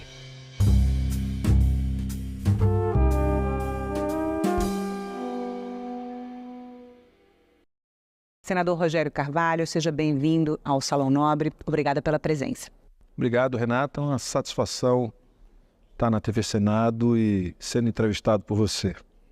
Senador, a cidade de Maceió, capital de Alagoas, foi vítima de um afundamento de solo que atingiu diretamente 60 mil habitantes. O senhor foi relator da Comissão Parlamentar de Inquérito que investigou as causas e responsabilidades desse evento. O relatório aponta que Maceió é vítima do maior crime ambiental em área urbana do mundo. O senhor pode explicar, de forma resumida, a gravidade da situação? Bom, primeiro precisamos levar em consideração que a exploração de uma mina de sal a 1.200 metros, numa área geologicamente frágil, que é uma área de restinga, já é uma situação muito delicada, né? Para explorar uma mina, você faz um plano de aproveitamento econômico e tem uma regra para fazer essa exploração. Então, o que aconteceu? Essa regra, que era deixar uma distância de 150 metros de uma cava ou de um buraco a 1.200 metros de outro buraco, e o buraco não ter mais de 75 metros de diâmetro, isso não foi respeitado. Portanto, ao não ser respeitado o básico para dar sustentação com uma superfície de 900 metros de material, sem rochas basálticas, sem rochas de dureza que sustentasse o peso, aquilo afunda. Ao afundar, você tem a subsidência do solo, você tem o afundamento de uma área e a expulsão de 60 mil pessoas que construíram suas vidas ali.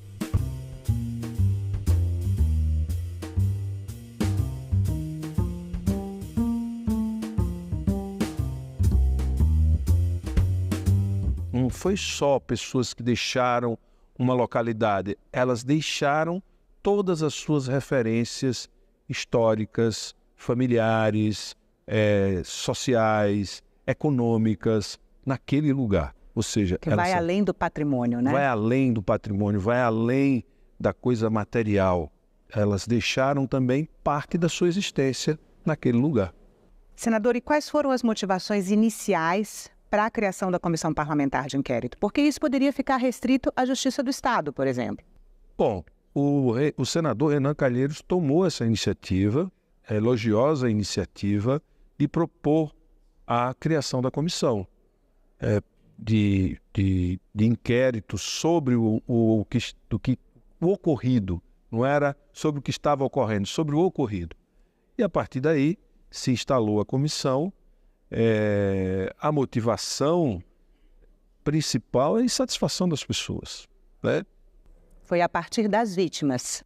Eu creio que das vítimas e talvez uma motivação política em termos de acordos não realizados ou não firmados entre a empresa e o governo do estado de Alagoas, o acordo firmado entre a empresa e a prefeitura de Maceió e os atingidos, as queixas dos atingidos. Ou seja, esse caldo todo produz as bases para a criação desta CPI.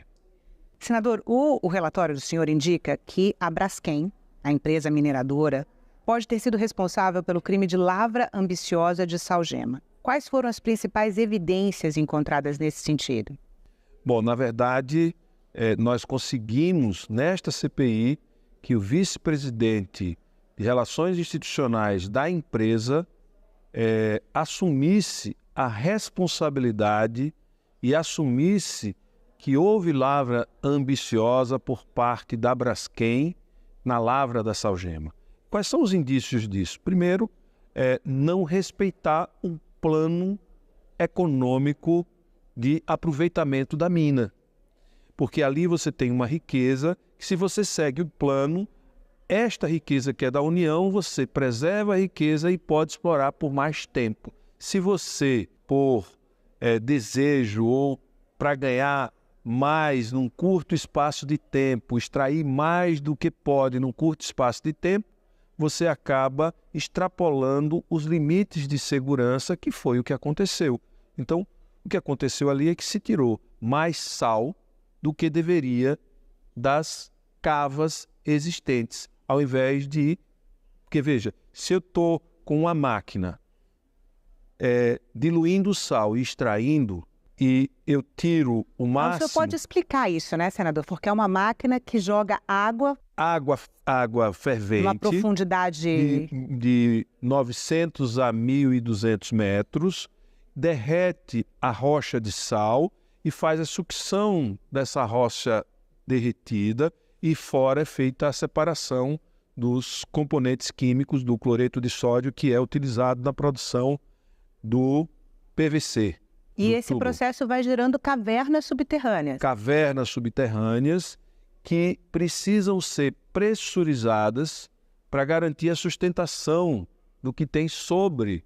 Você tem que, primeiro, não pode tirar o sal que encosta nos outros tipos de rocha, certo? E nem da base, que tem outro tipo de rocha. Então você tem que deixar uma camada em cima e embaixo, precisa colocar óleo diesel para encostar sobre o sal, para poder ele não derreter, e pressurizar com água e ficar permanentemente pressurizando até que ocorra uma mistura e aquilo se consolide e que dê sustentação àquela cava, àquele buraco.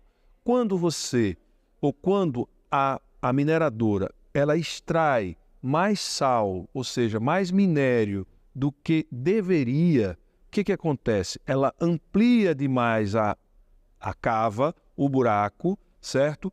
Acabando com a sustentação, ou seja, acaba com a sustentação de teto, acaba com a sustentação das colunas de sustentação entre uma mina e outra. Por quê? Porque se eu estou extraindo de um lugar e eu mantenho aquela extração ali, o custo de extração vai ser menor. Ao invés, se eu tirar aquela extração, eu tiver que botar em outro lugar, tiver que colocar em outro lugar, para respeitar as distâncias, eu vou ter que ter vários equipamentos fazendo a extração, o que não seria nada caro diante do custo baixo de produção. Foi mesmo a lavra ambiciosa, a ambição da empresa, a busca veloz de produzir em grandes quantidades e o ganho em curto espaço de tempo que gerou a tragédia, esse acidente que atingiu 60 mil pessoas. Imagine o que é você mexer com a vida de 60 mil pessoas e mais. As pessoas não sabiam os riscos que corriam dessa lavra que estava acontecendo debaixo dela, né? Debaixo dos pés dela. E o pior não é só o que desce, porque ela vai descendo.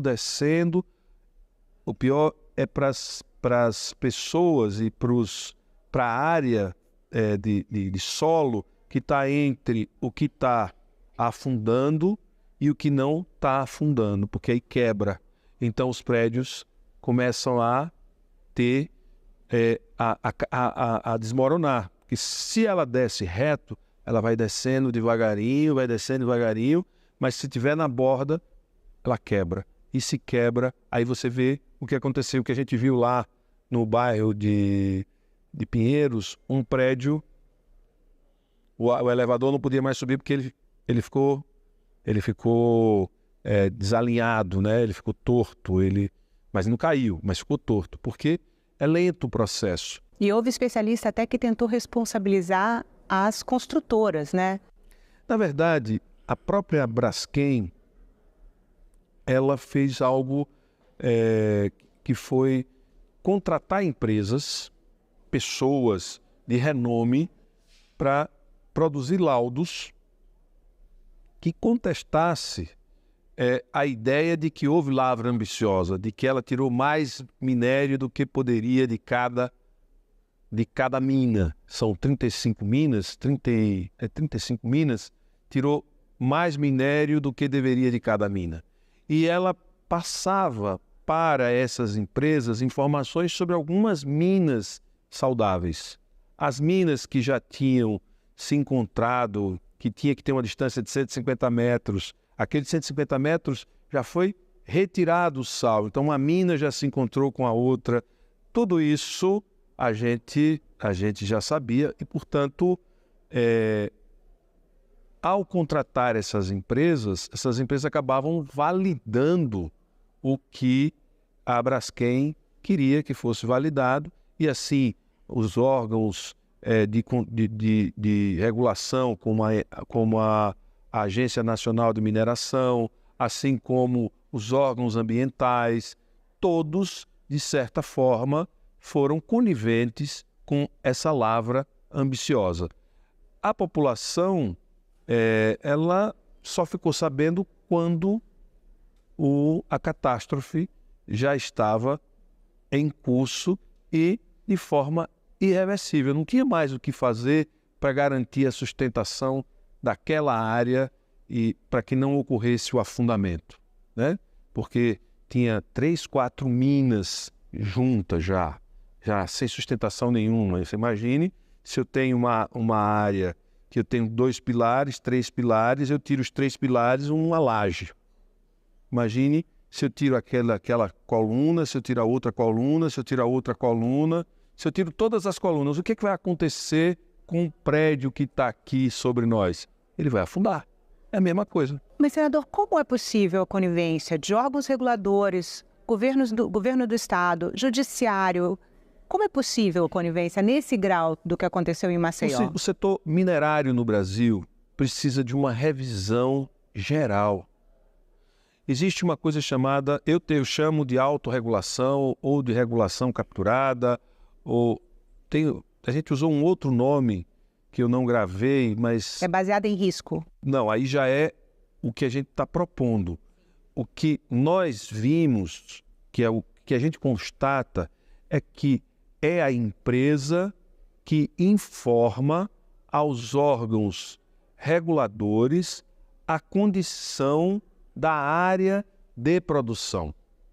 E não existe um órgão independente de governo ou que seja contratado pelo governo para analisar o estado real dessas minas. Que nem o próprio governo avalia.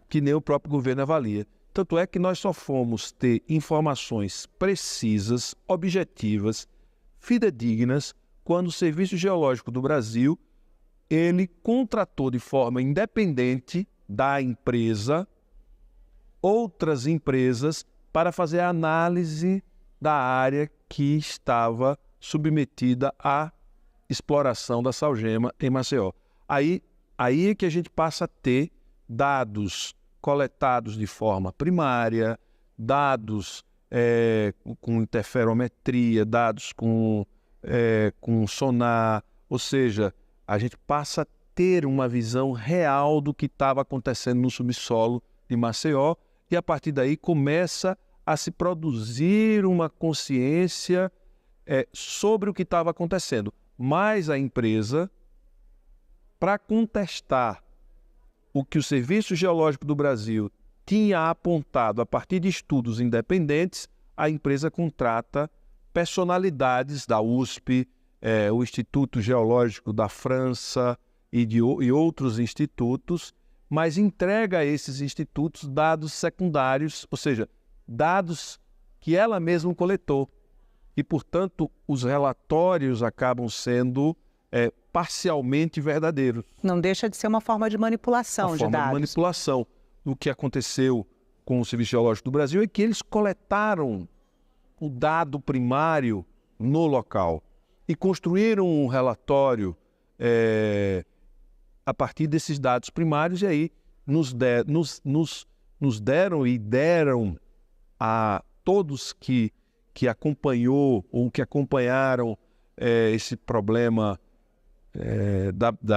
do afundamento da cidade de Maceió, de parte da cidade de Maceió, a explicação real do que de fato tinha acontecido na exploração da salgema em Maceió. Então, nós podemos afirmar sem sombra de dúvida que houve lavra ambiciosa, de que houve negligência por parte dos órgãos reguladores ambientais, dos órgãos de autorização de lavra, que é a Agência Nacional de Mineração, antigo DNPM, houve negligência, conivência. Por isso que a gente propõe que as investigações continuem para avaliar se houve prevaricação dos agentes públicos. Continuem aí no Ministério Público. No Ministério Público. A gente não tem elementos para dizer que houve prevaricação, mas a gente pede que o Ministério Público aprofunde o seu trabalho para saber se houve prevaricação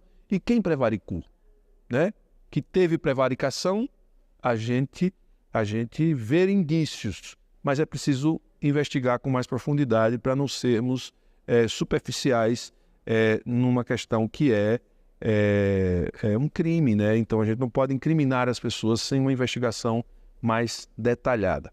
A base de tudo é a lavra ambiciosa decorrente de não seguir conforme está no plano de aproveitamento econômico da mina os trabalhos de exploração. Porque não basta, você tem que seguir o plano e você tem que, além de seguir o plano da extração, você tem que cumprir a tarefa para preencher essas cavidades que são abertas, para garantir a pressurização, né? Eles desligavam a energia, eles desligavam o bombeamento, não colocavam óleo diesel. E além, mais grave do que tudo isso, eles retiraram as colunas de sustentação entre um buraco e outro a 1.200 metros em média, com um peso de 1.200 metros de material, né, várias camadas rochosas, arenosas. E lá não tem pedra basáltica, pedra de origem vulcânica. São rochas formadas por agregados de areia, de barro, então ou é argilosa ou é granítica. Não sustentam. Ou é arenítica, não sustenta, não tem força. E qual é o destino dessa região, senador? O que vai acontecer com... O que vai acontecer é que nós vamos ter... São 5 bairros afetados em Maceió, ali, né? Nós vamos ter eles vão buscar estabilizar de alguma forma, pressurizando, agora vai ter um custo muito mais elevado, mas tem um tempo para que ocorra a subsidência, o sinkhole em algumas regiões, que é o buraco, né? Afundar,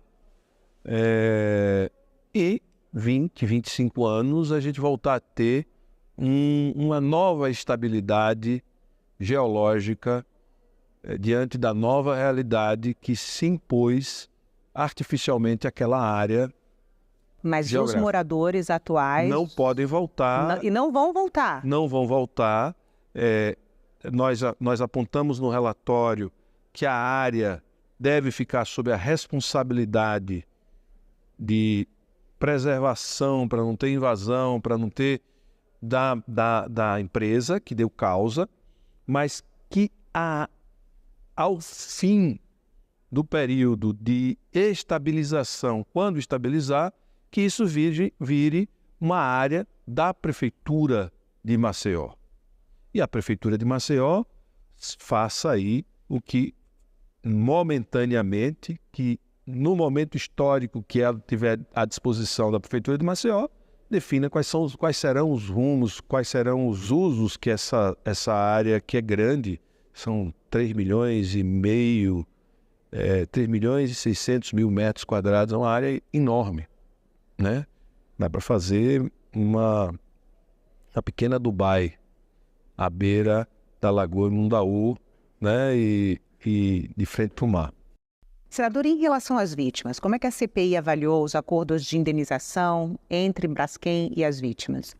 Bom, primeiro, é uma situação muito complicada, né? Porque as vítimas, elas não tinham muita alternativa. Elas tinham que receber o que estava sendo ofertado. Porque não tinha para quem vender, só tinha um comprador, né? E a Braskem não indenizou. A Braskem, capciosamente, comprou os imóveis. Então, esse é o primeiro problema. E qual que é a justificativa da empresa para, ao invés de indenizar? Para poder ser rápido, talvez para não assumir responsabilidade no primeiro momento, porque elas questionavam a sua responsabilidade. Hoje não faria o menor sentido não indenizar, certo? Porque hoje já está comprovado de que a responsabilidade sobre o afundamento é da Lavra Ambiciosa, é da atuação da Braskem. Mas então, 5 anos atrás, quando começou o afundamento... Ela negava, portanto ela resolveu adquirir, comprar. Então acho que esse foi uma manobra inteligente de advogados muito inteligentes, muito qualificados, para proteger o interesse da empresa. Mas uma questão que chama atenção e que a gente pede a revisão é a indenização por danos morais ser feito por imóvel ou por unidade familiar. O dano moral ele tem que ser feito individualmente, né, das pessoas que estavam envolvidas. E outra questão que a gente também pede na revisão deste acordo amplo é que as áreas de borda, as pessoas sejam removidas e indenizadas. O que são as áreas de borda? As áreas que ficam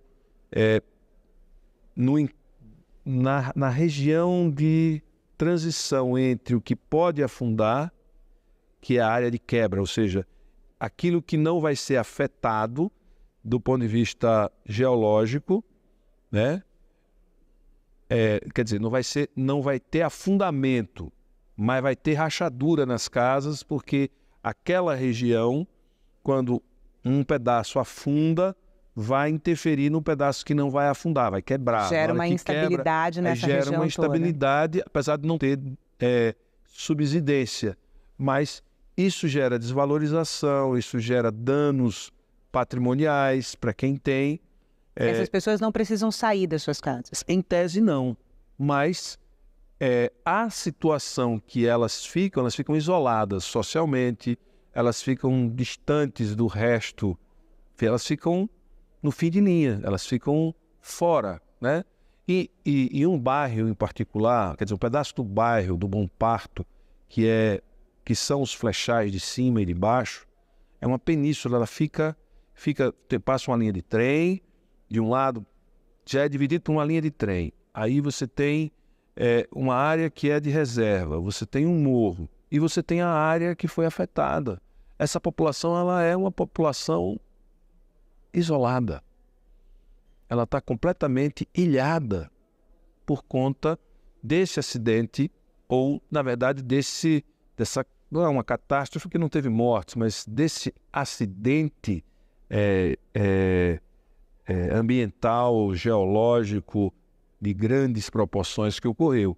Então, essas pessoas não podem ficar ali e pagar o preço, elas têm que ser removidas. Não adianta fazer obra ali, ela vai continuar sendo isolada. Não tem escala para funcionar comércio, não tem escala para funcionar atividade, não tem gente suficiente para sustentar absolutamente nada. Então essas pessoas precisam ir para o corpo da cidade, precisa ir para dentro da cidade, voltar a conviver socialmente num ambiente que possa se sentir integrante de uma cidade e que eles deixaram de fazer parte. Senador, muito obrigada pela entrevista. Obrigado a você, Renato. Satisfação falar sobre o nosso trabalho.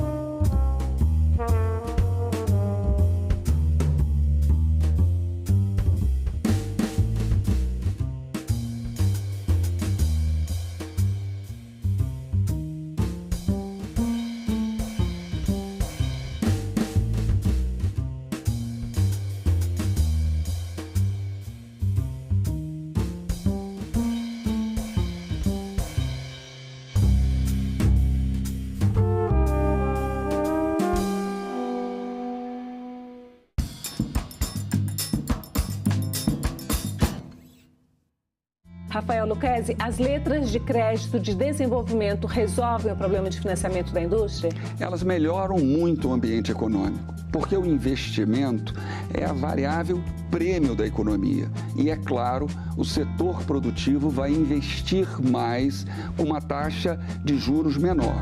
Agenda Econômica. Hoje, 20h, aqui na TV Senado.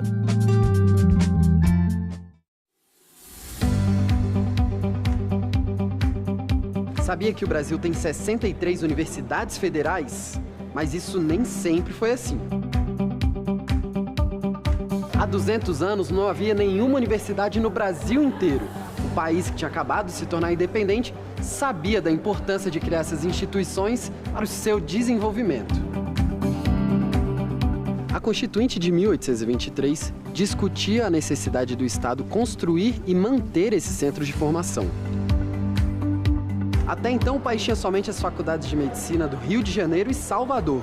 Mas a primeira universidade brasileira surgiu de Janeiro e Salvador. Mas a primeira universidade brasileira surgiu somente quase 100 anos depois, já na República. Hoje o Brasil tem universidades federais em todos os estados e no DF. Isso além das estaduais, municipais e particulares.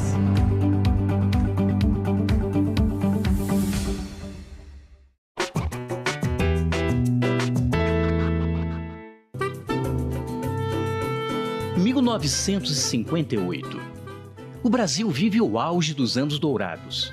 Campeão do mundo, indústria aquecida e uma forte geração de empregos. O presidente Juscelino Kubitschek promete 50 anos de progresso em 5 anos de governo. E a cereja do bolo é a mudança da capital para o interior do país. Mas afinal, quem inventou Brasília? A ideia de transferir a capital para a região central do Brasil é bem antiga. Em 1813, Hipólito José da Costa, fundador do primeiro jornal brasileiro, defendia que a família real estaria mais segura contra invasões marítimas no interior do país, e não no Rio de Janeiro. 10 anos depois, José Bonifácio de Andrada e Silva, o grande articulador da independência, sugeriu chamar esta futura cidade de Brasília. A ideia da mudança da capital foi ficando cada vez mais forte, e no final do século XIX, o astrônomo Luiz Ferdinand Cruz chegou até a demarcar o local onde seria construída esta cidade. Mas só em 1956, um presidente da República toparia o desafio.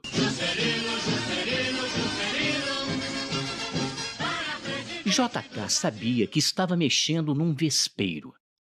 As elites econômicas não queriam trocar o litoral pelo interior, e as reações começaram a aparecer. A política desenvolvimentista estava dando muito certo.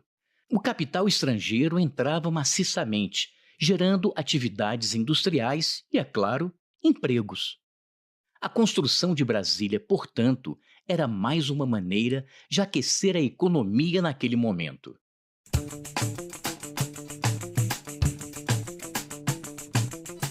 Sem se intimidar, o presidente montou uma equipe respeitável para construir Brasília. O arquiteto Oscar Niemeyer e o urbanista Lúcio Costa fizeram um projeto ousado e moderno para a época. Superquadras com prédios baixos, muito espaço e muito verde. Além disso, pessoas de diferentes classes econômicas poderiam viver lado a lado e estudar em uma mesma escola. Mas nem tudo saiu como planejado. As condições de trabalho eram precárias, os salários baixos, e muitos trabalhadores que ergueram a cidade, também chamados de candangos, tiveram que voltar para seus estados, pois não havia moradia para todo mundo. Os que ficaram foram para as cidades satélites na periferia, ainda sem nenhuma estrutura habitacional e sanitária. Brasília demorou cerca de 40 meses para ser construída e foi inaugurada em 21 de abril de 1960. Mais do que sede do governo, tornou-se uma cidade com vida própria, com seus problemas e virtudes, e impulsionou o desenvolvimento econômico do centro-oeste brasileiro. Já Juscelino terminaria seu governo com uma forte popularidade, um ótimo índice de crescimento econômico, mas também deixando o país com uma inflação bastante alta.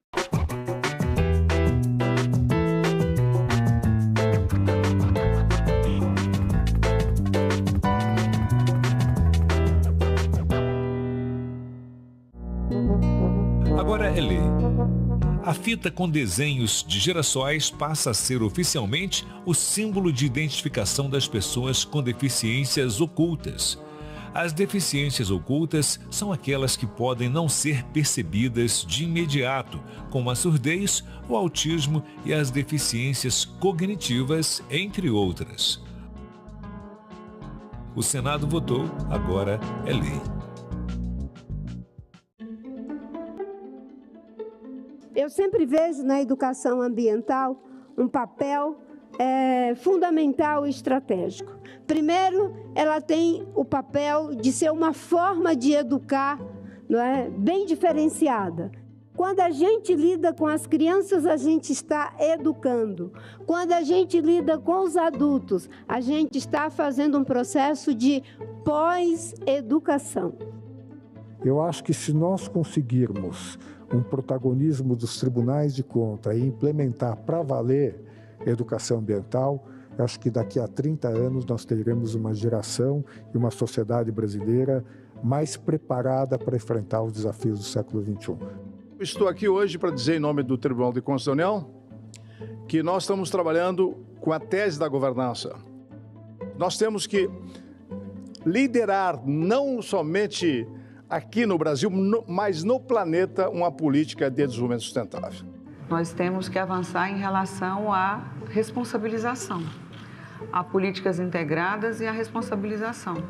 Boas leis, bem construídas, que vão para uma gaveta, cumprir o rito de passagem da elaboração da lei e ela vai para a gaveta, ela não muda dentro da gaveta, ela não muda realidade nenhuma. E eu acredito que as unidades de conservação, elas são um dos melhores lugares para promover essa educação ambiental.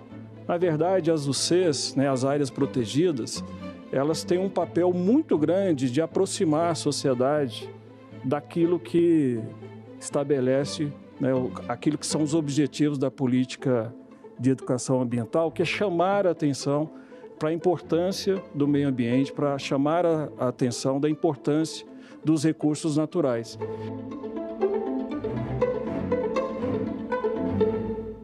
Motociclista profissional pode virar data nacional, mas já é estatística em acidentes. Tá morrendo milhares de motoboys e entregadores aí, profissionais aí nas ruas. 80% dos leitos de UTI ocupados por gente vinda do acidente de moto. Quando ele cai, ele não tem proteção, Ele é mais vulnerável dentro do trânsito. Em discussão, nesta quinta, 20h, aqui na TV Senado. A violência contra as mulheres é um problema social e também um problema de saúde pública.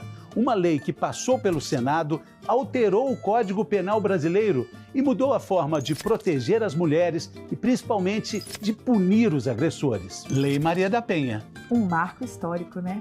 Olá, meu nome é Lavínia Rocha, eu sou professora de História, criadora de conteúdo e escritora, e hoje a gente vai falar sobre a Lei Maria da Penha. A Lei Maria da Penha não protege a mulher apenas contra a violência física, existem outros tipos de violência. A sexual, patrimonial, psicológica, moral, são vários tipos de violência. E tudo isso está dentro da lei. Está dentro da lei. E a gente não pode esquecer a luta para essa lei existir, Tem um consórcio de ONGs feministas que se uniram para poder fazer um anteprojeto para essa lei hoje existir. A Lei Maria da Penha entrou em vigor em agosto de 2006 e ganhou esse nome em homenagem a Maria da Penha, uma mulher que foi vítima por 6 anos de violência doméstica de seu marido.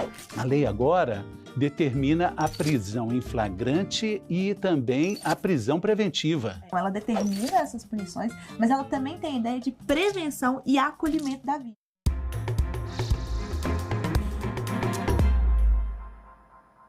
Olá, estamos de volta, são 10 horas e 6 minutos. Está começando nesse momento a reunião na Comissão de Assuntos Econômicos. Entre outros projetos está o de atualização de normas sobre seguros e também o que prevê incentivos para empresas contratarem pessoas aposentadas. Ele também propõe cadastro específico de vagas de trabalho para aposentados junto ao Sistema Nacional de Emprego, o SINE.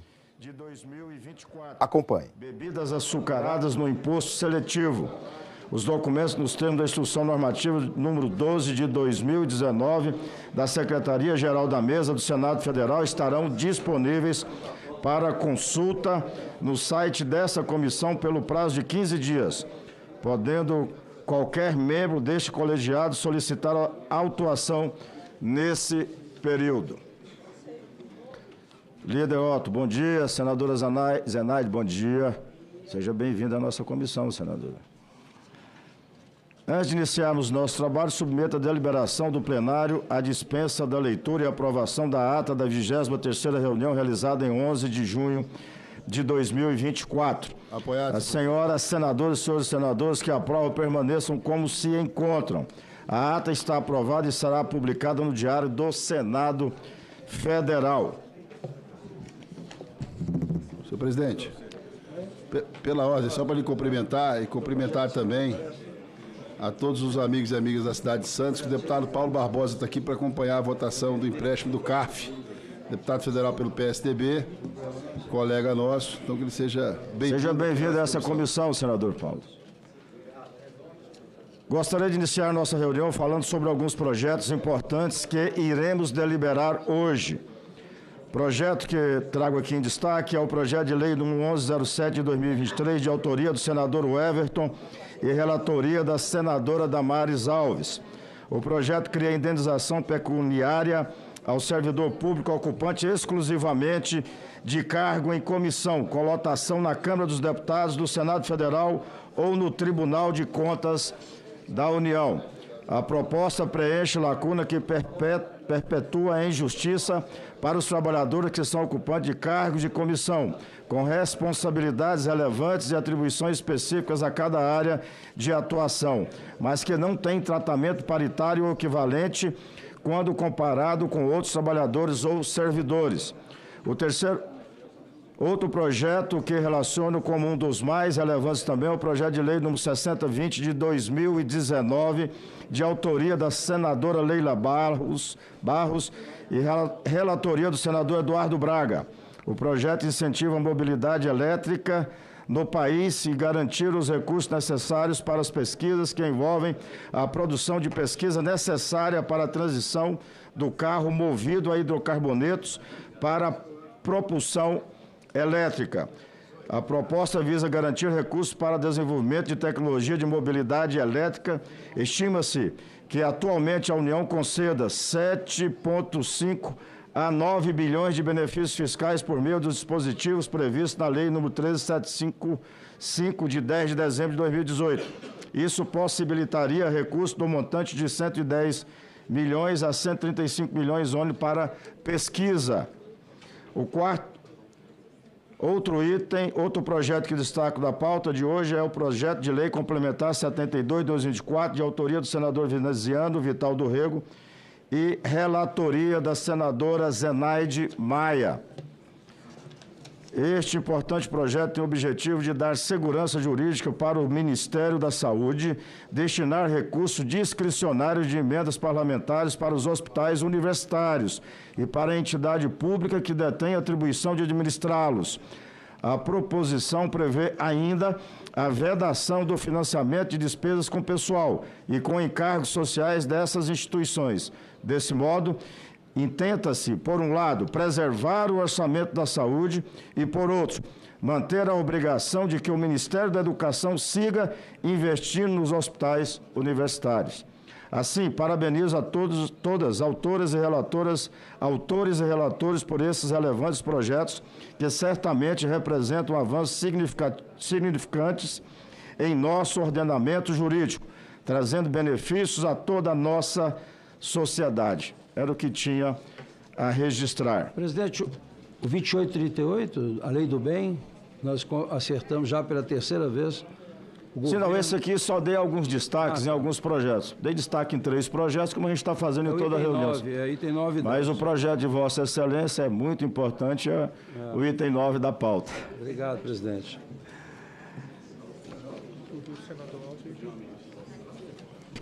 A pedido do senador líder Otto Alencar, devido ao compromisso fora, pediu só a inversão de pauta e nós concedemos. Item 3, projeto de lei da Câmara, número 29 de 2017, não terminativo. Dispõe sobre normas de seguro privado, revoga dispositivos da lei número 10.406, de 10 de janeiro de 2002, Código Civil, e dá outras providências. Autoria, Câmara dos Deputados. Relatoria, senador Otto Alencar. Relatório, favorável nos termos da emenda número 14 da CCJ, substitutivo, com 13 subemendas que apresenta, e contrário às emendas número 15 a 20. Observações. No dia 11/6/2024, foi concedida a vista coletiva da matéria. 2. Foram apresentadas emendas número 15 a 20.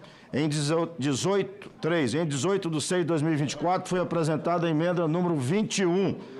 4. A matéria foi apreciada pela CCJ com parecer favorável ao projeto e a emenda número 11, nos termos da emenda número 14, CCJ substitutivo, e contrária às emendas número 1 a 10 e 12.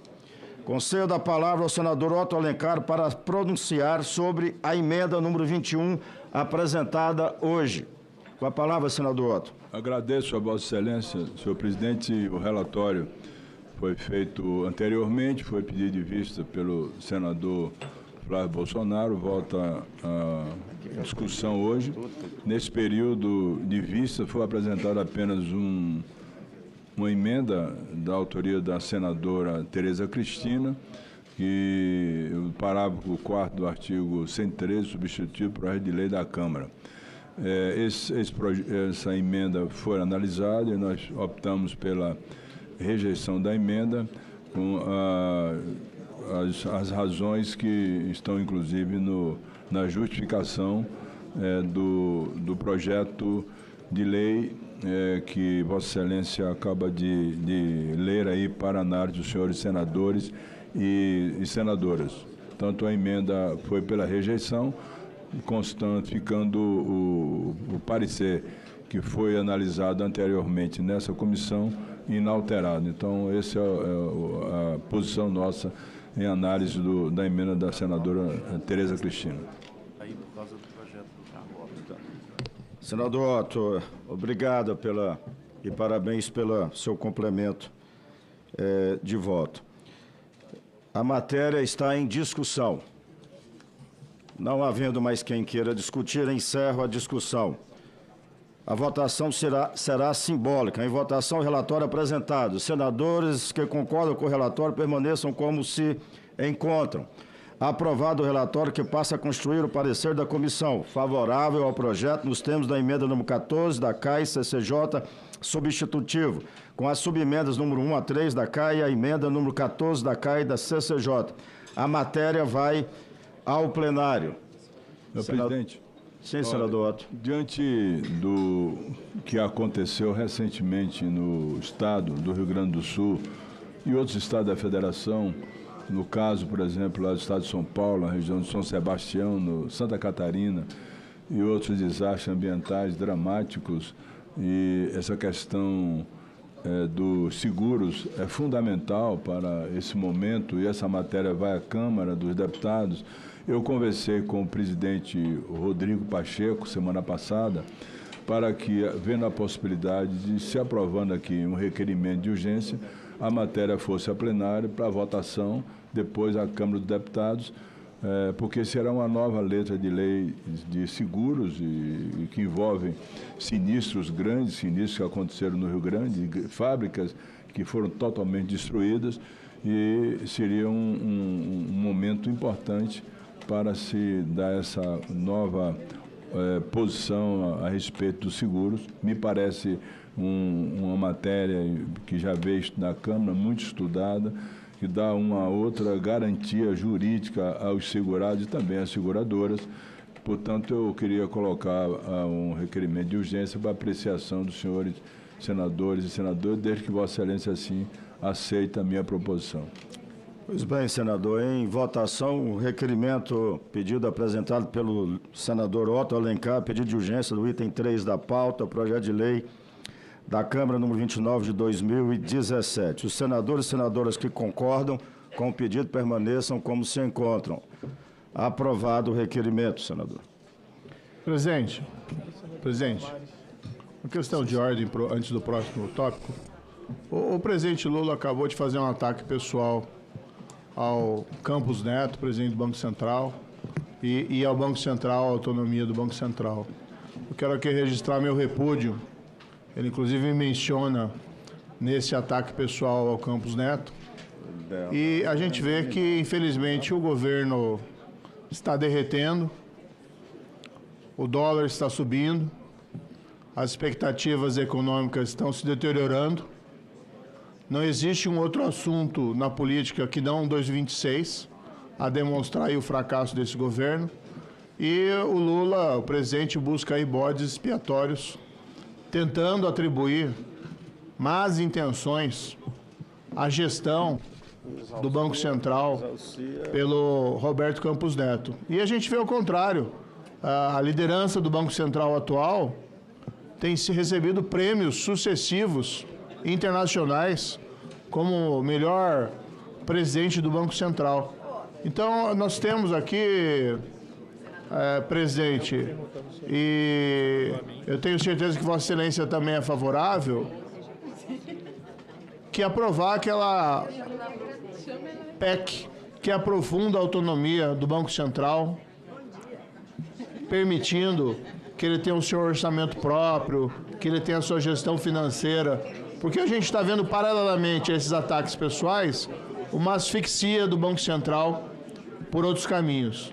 Mas, acima de tudo, eu queria registrar aqui a minha solidariedade ao presidente Campos Neto e ao repúdio ao ataque pessoal, à falta de institucionalidade que foi manifestada hoje pela manhã pelo presidente Lula em relação a ele e ao Banco Central, querendo levantar uma cortina de fumaça sobre o fracasso do governo na gestão da economia.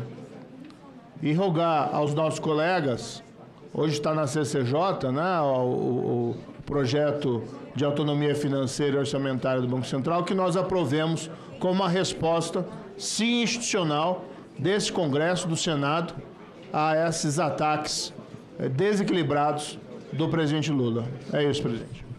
Obrigado, senador Moro.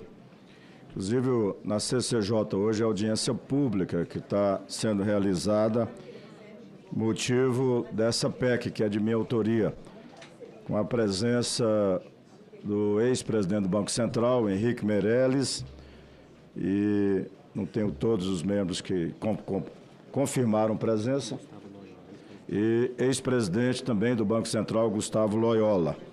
Item 13 da pauta, senadora Damares. Projeto de lei número 1107 de 2023. Eu quero aqui a tempo registrar a presença, mais uma vez, do deputado Paulo Alexandre, que é de São Paulo, veio acompanhar o item, é do PSDB, veio acompanhar o item 1 da pauta, empréstimo para a cidade de Santos, não é isso? Então, seja bem-vindo mais uma vez, deputado Paulo Alexandre. Item 13, projeto de lei número 1107 de 2023.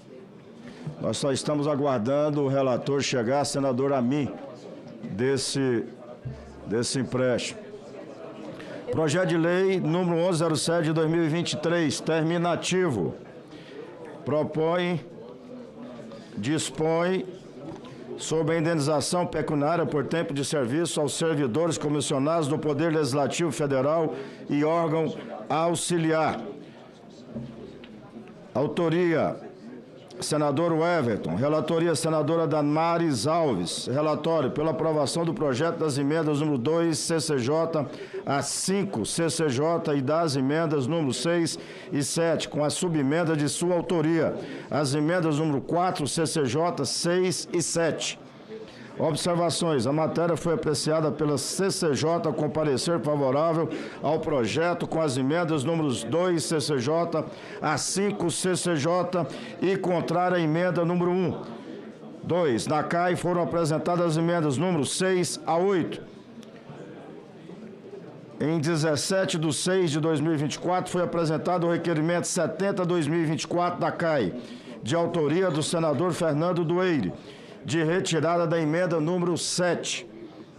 Concedo a palavra à senadora Damares Alves para a leitura do seu relatório.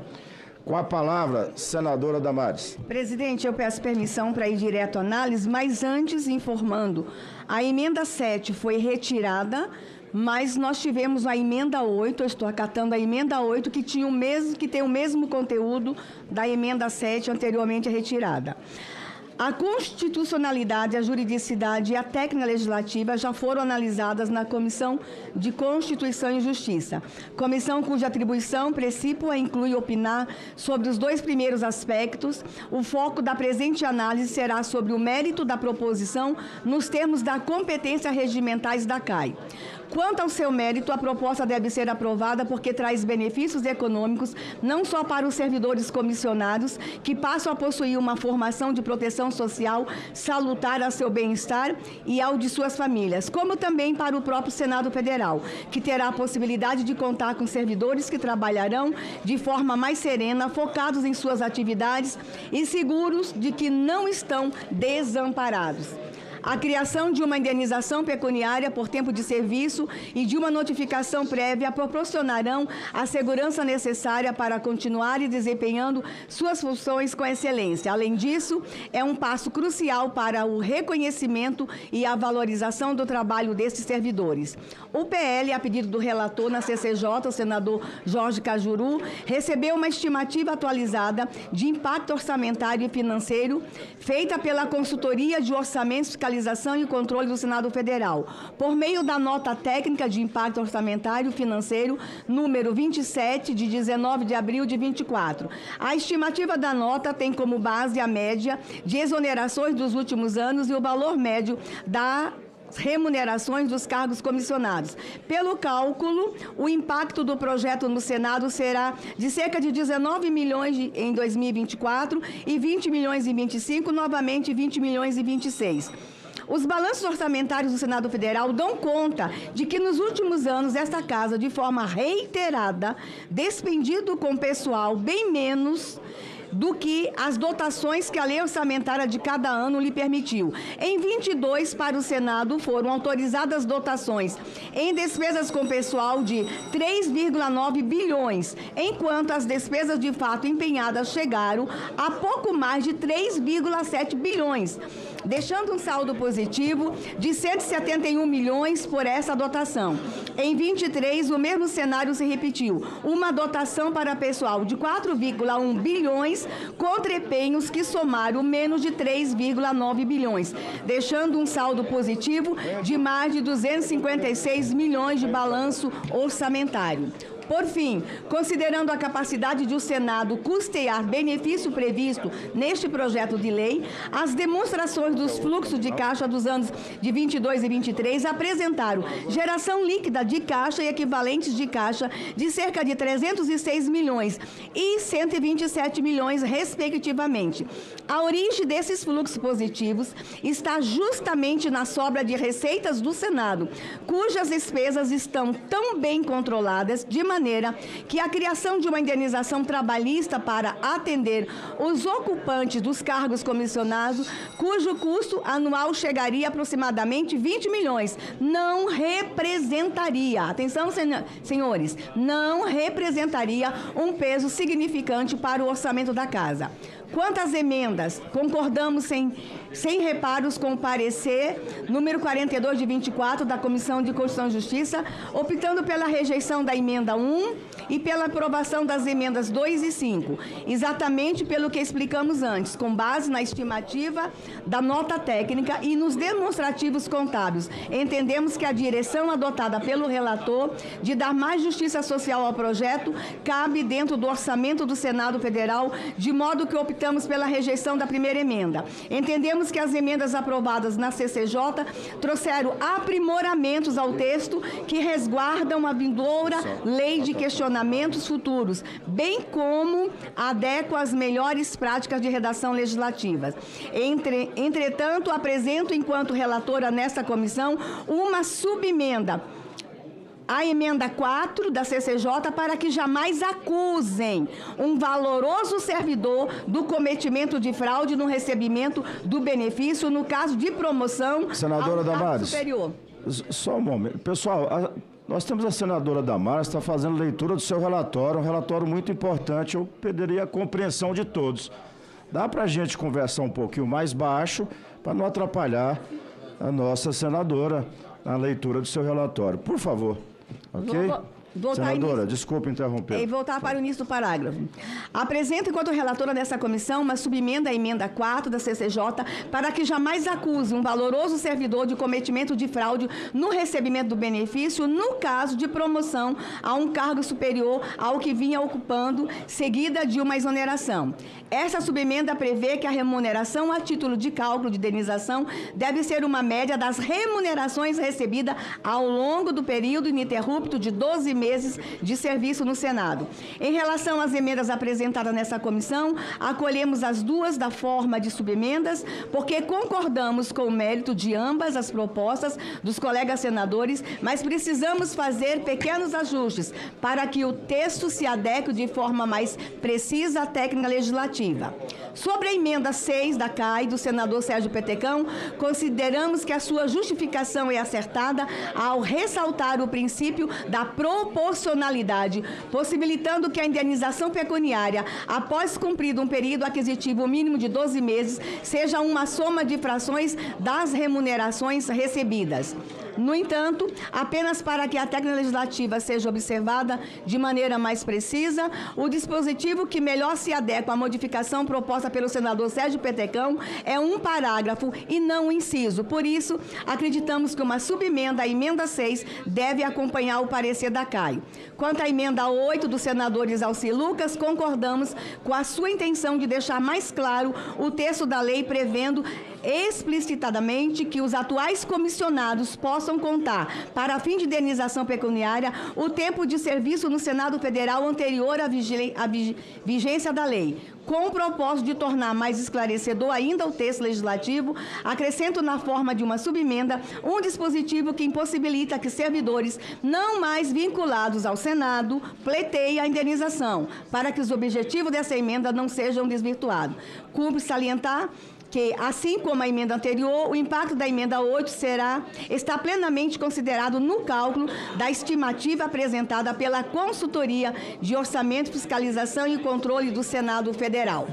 Finalmente, por meio desta subemenda, a emenda 8, faço um pequeno ajuste na redação para que a mudança proposta pelo senador Isalci e a que acrescentei por subemenda integre, de forma de parágrafos, as condições para recebimento da indenização pecuniária estabelecida no artigo 1º. Meu voto, senador, ante o exposto, o voto é pela aprovação do projeto 1107 de 23, com as emendas 2 a 5 da CCJ, com uma subemenda a emenda 4 da CCJ e com as emendas 6 e 8, ambas da CAI, na forma de subemendas que já estão devidamente publicadas. Peço apoio aos pares.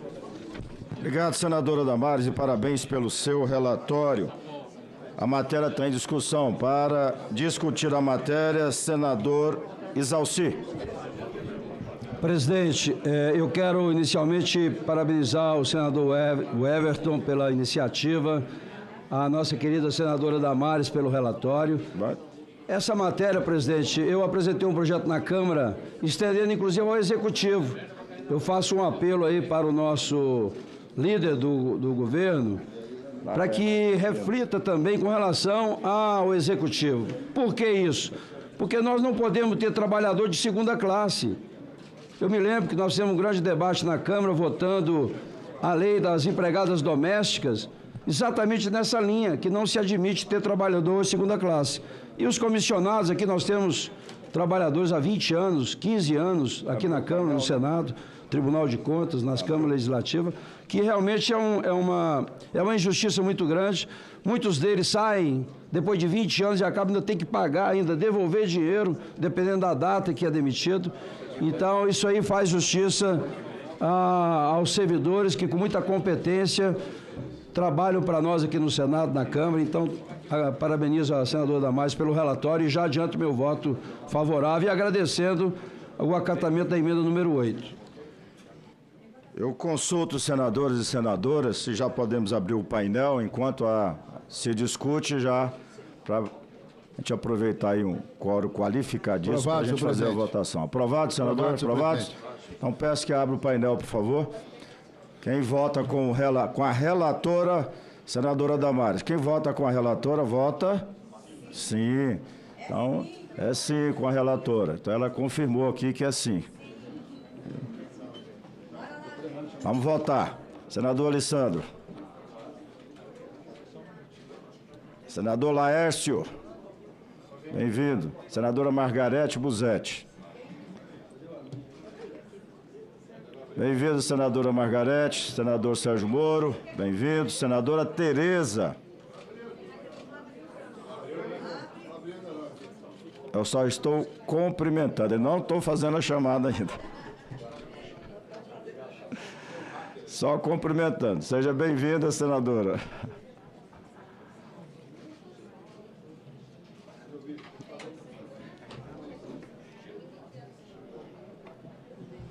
Obrigado, senador. Neste momento de silêncio. Eu pus a senadora Damares, então você já aproveita e já vota aí.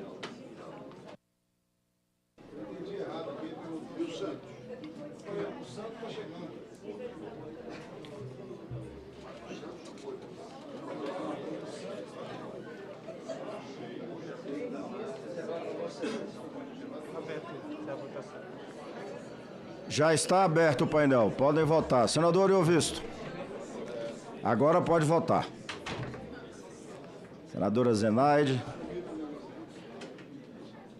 Senadora professora Dorinha, que não está presente aqui, mas já registrou a presença. Senador Rodrigo Cunha, senador Alan Rique, senador Rogério Marinho.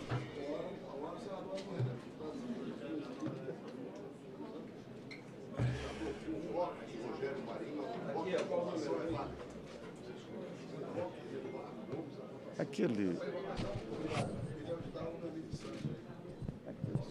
senhor lá que estava sentado aqui, que veio aqui, ele é deputado, né? Não, parece que está com coisa de deputado. Cadê? Ô, Marcos. Tá. Deixa eu botar aqui.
Senadora professora Dorinha, Rodrigo Cunha,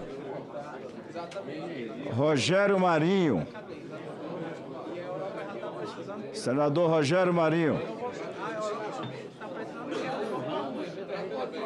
Senadora Soraya Tronic. Senador Ângelo Coronel. Janaína Farias, Tereza Leitão. Paulo Paim. Senador Jacques Wagner. Bota aí.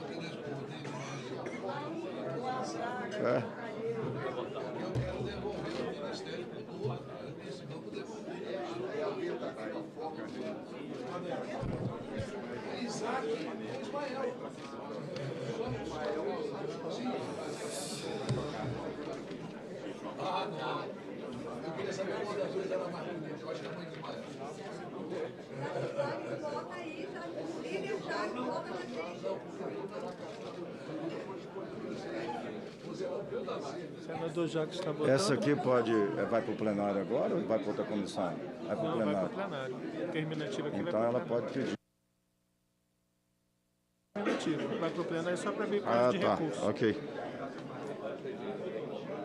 O senador Amin já está aqui, a gente pode passar para a mensagem.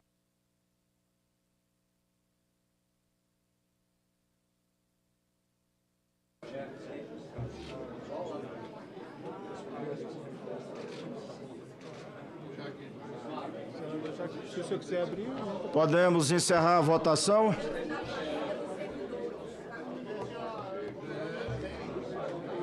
A votação está encerrada. Peço que abra, por favor. O resultado. 16 sim, nenhum não. Parabéns, senadora Damares. Aprovado o projeto e as emendas número 2 da CAI e da CCJ, 3 da CAI e da CCJ, 4 da CAI e CCJ com a subemenda número 1 da CAI, 5 CAI e CCJ, 6 da CAI com a subemenda número 1 da CAI e 8 da CAI com a subemenda número 1 da CAI. A matéria será, senadora Damares, encaminhada à Secretaria-Geral da Mesa para as providências cabíveis. Item 1 da pauta.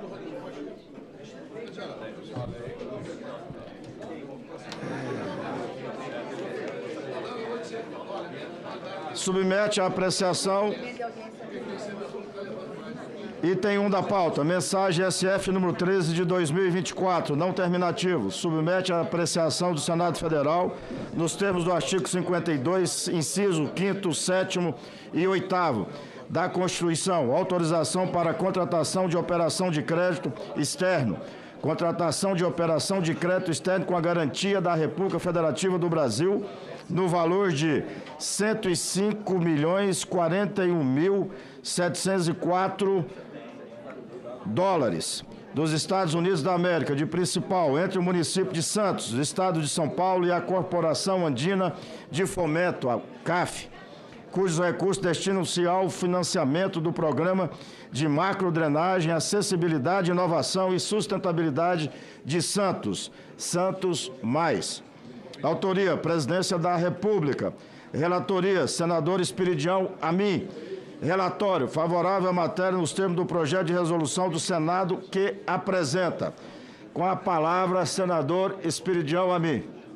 Senhor presidente, eu quero, em primeiro lugar, cumprimentar a mesa do Senado, deixar aqui um agradecimento público, em meu nome e em nome, certamente, da cidade de Santos e do Brasil, porque Santos está no coração de todos nós, pela cidade, pela história e também pelo futebol. O Santos não teve sorte com o Amazonas e, por isso, o senador Omar Aziz fica tocando flauta, né? Mas é uma obra, é um projeto muito importante. Quem conhece a topografia, a situação do município de Santos, sabe que plano de macrodrenagem é muito importante para aquela região, que se chama, inclusive, Baixada Santista, né? Compreendendo outros municípios, pela importância do porto, pela importância das obras que o atual governo pactuou. O atual governo, eu digo, o governo do presidente Lula, do governador Tarcísio e dos municípios no Uma obra que vai realmente dar uma configuração extraordinariamente atual e futurística tanto para a circulação das águas quanto para a circulação de veículos. O processo está rigorosamente conforme as circunstâncias previstas na nossa resolução, nas resoluções número 48 de 2021 e naquelas que a precederam e que a sucederam, mas especialmente as que a antecederam. A 48 é a de 2007, que ainda rege esse tipo de operações. O Tesouro Nacional se manifestou, como consta da folha 4 do relatório. Portanto, a União está tomando uma atitude correta e prudente ao oferecer a garantia, que é indispensável. E, por esta razão, só quero salientar os detalhes básicos. Prazo total 216 meses, carência de 66 meses, prazo de amortização 150 meses, portanto, é o faltante, periodicidade de pagamento de juros e amortizações semestrais, sistema de amortização constante, lei municipal em dia e a satisfação pessoal que eu tenho de uma corporação bancária com pluralidade de propriedade na América Latina, a Corporação Andina, será o agente financeiro.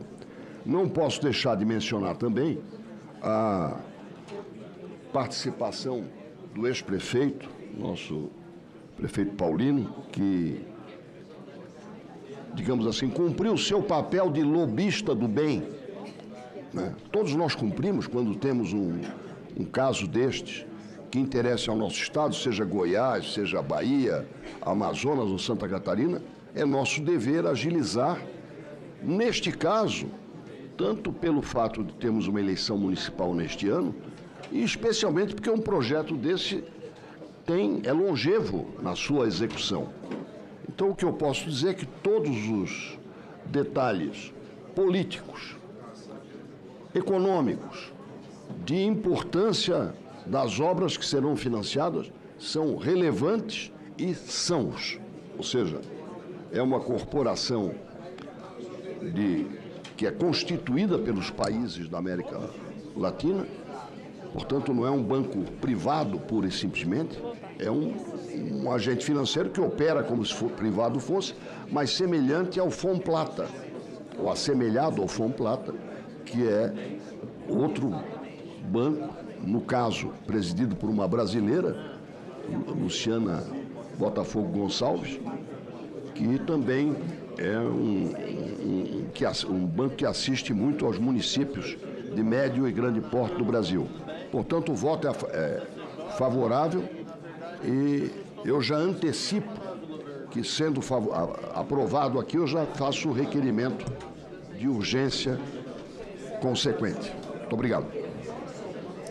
Senador Esperidião, obrigado pelo seu relatório. Além de Santos ser a cidade dos canais, deputado Paulo Alexandre, que eu conheço muito bem, quando eu namorava com a minha atual esposa, ela estudava em Santos. Então era comum ir para Santos, ir lá para o porto, comprar sardinhas, as melhores sardinhas frescas, ali no Porto de Santos. Tá? Então conheço. Há controvérsia, senador Flávio, mas do Rio de Janeiro, é porque do Rio de Janeiro eu não conheço. De Santos eu conheço bem, na década de 80, no meio da década de 80, ia para ali comprar sardinha ali no Porto. A matéria está em discussão. Não havendo mais quem queira discutir, encerro a discussão. A votação será simbólica. Em votação, o relatório apresentado. Os senadores que concordam com o relatório permaneçam como se encontram. Aprovado o relatório, que passa a constituir o parecer da comissão favorável ao projeto, nos termos do projeto de resolução do Senado que apresenta. A matéria vai ao plenário. Senador Amin. Só para reforçar o pedido de urgência, o requerimento de urgência. Em votação, pedido de urgência do item 1 da pauta, mensagem SF número 13, 2024. Senadores e senadoras que concordam com o pedido de urgência do senador Amin, permaneçam como se encontram. Aprovado o pedido. Senador Omar, com a palavra. Senador Amin, eu vou fazer uma homenagem à cidade de Santos. É impossível a gente votar contra o relatório do senador Amin. Até porque a pessoa mais experiente aqui, experiente, em idade não, experiente, um homem experiente que nos proporciona o conhecimento dele aqui. Toda a fala do senador Amin é um conhecimento extraordinário. Então, lógico que vamos votar favorável e a urgência para votar hoje no plenário. Vê se o Rodrigo Pacheco coloca hoje. Santos precisa de ajuda. Inclusive o time do Santos. Tem que ir na CSP lá, que é um terminativo, porque esse eu sou relator. Item 12. Ele é terminativo? Terminativo. Eu acho que no fundo...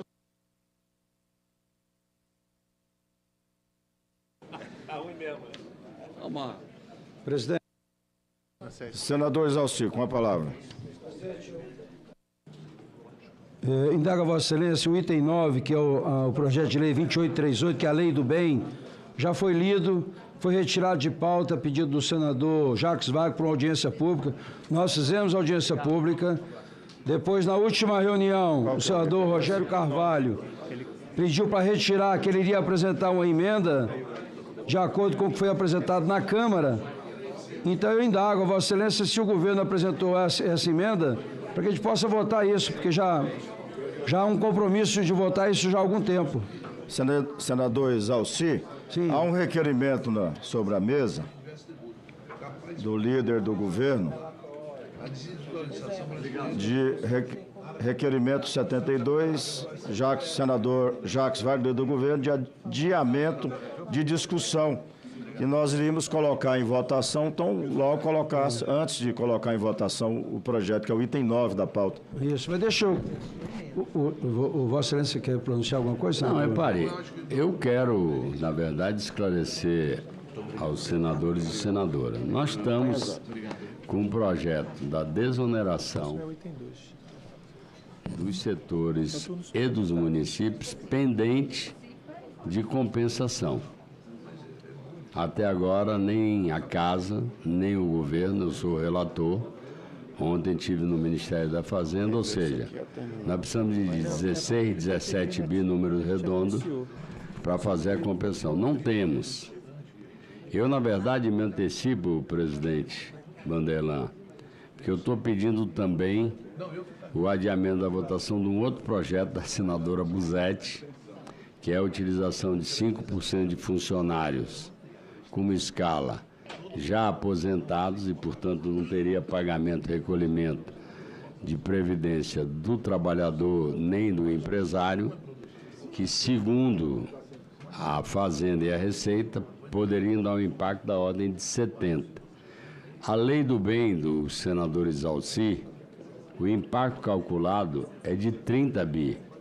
Então, eu estou pedindo o adiamento, pedindo até vênia aos colegas, porque nós estamos, repito, com uma suspensão de liminar, da aplicação de uma liminar por 60 dias, para encontrarmos uma compensação para algo já consolidado na Casa, que foram as desonerações que foram votadas aqui na Câmara.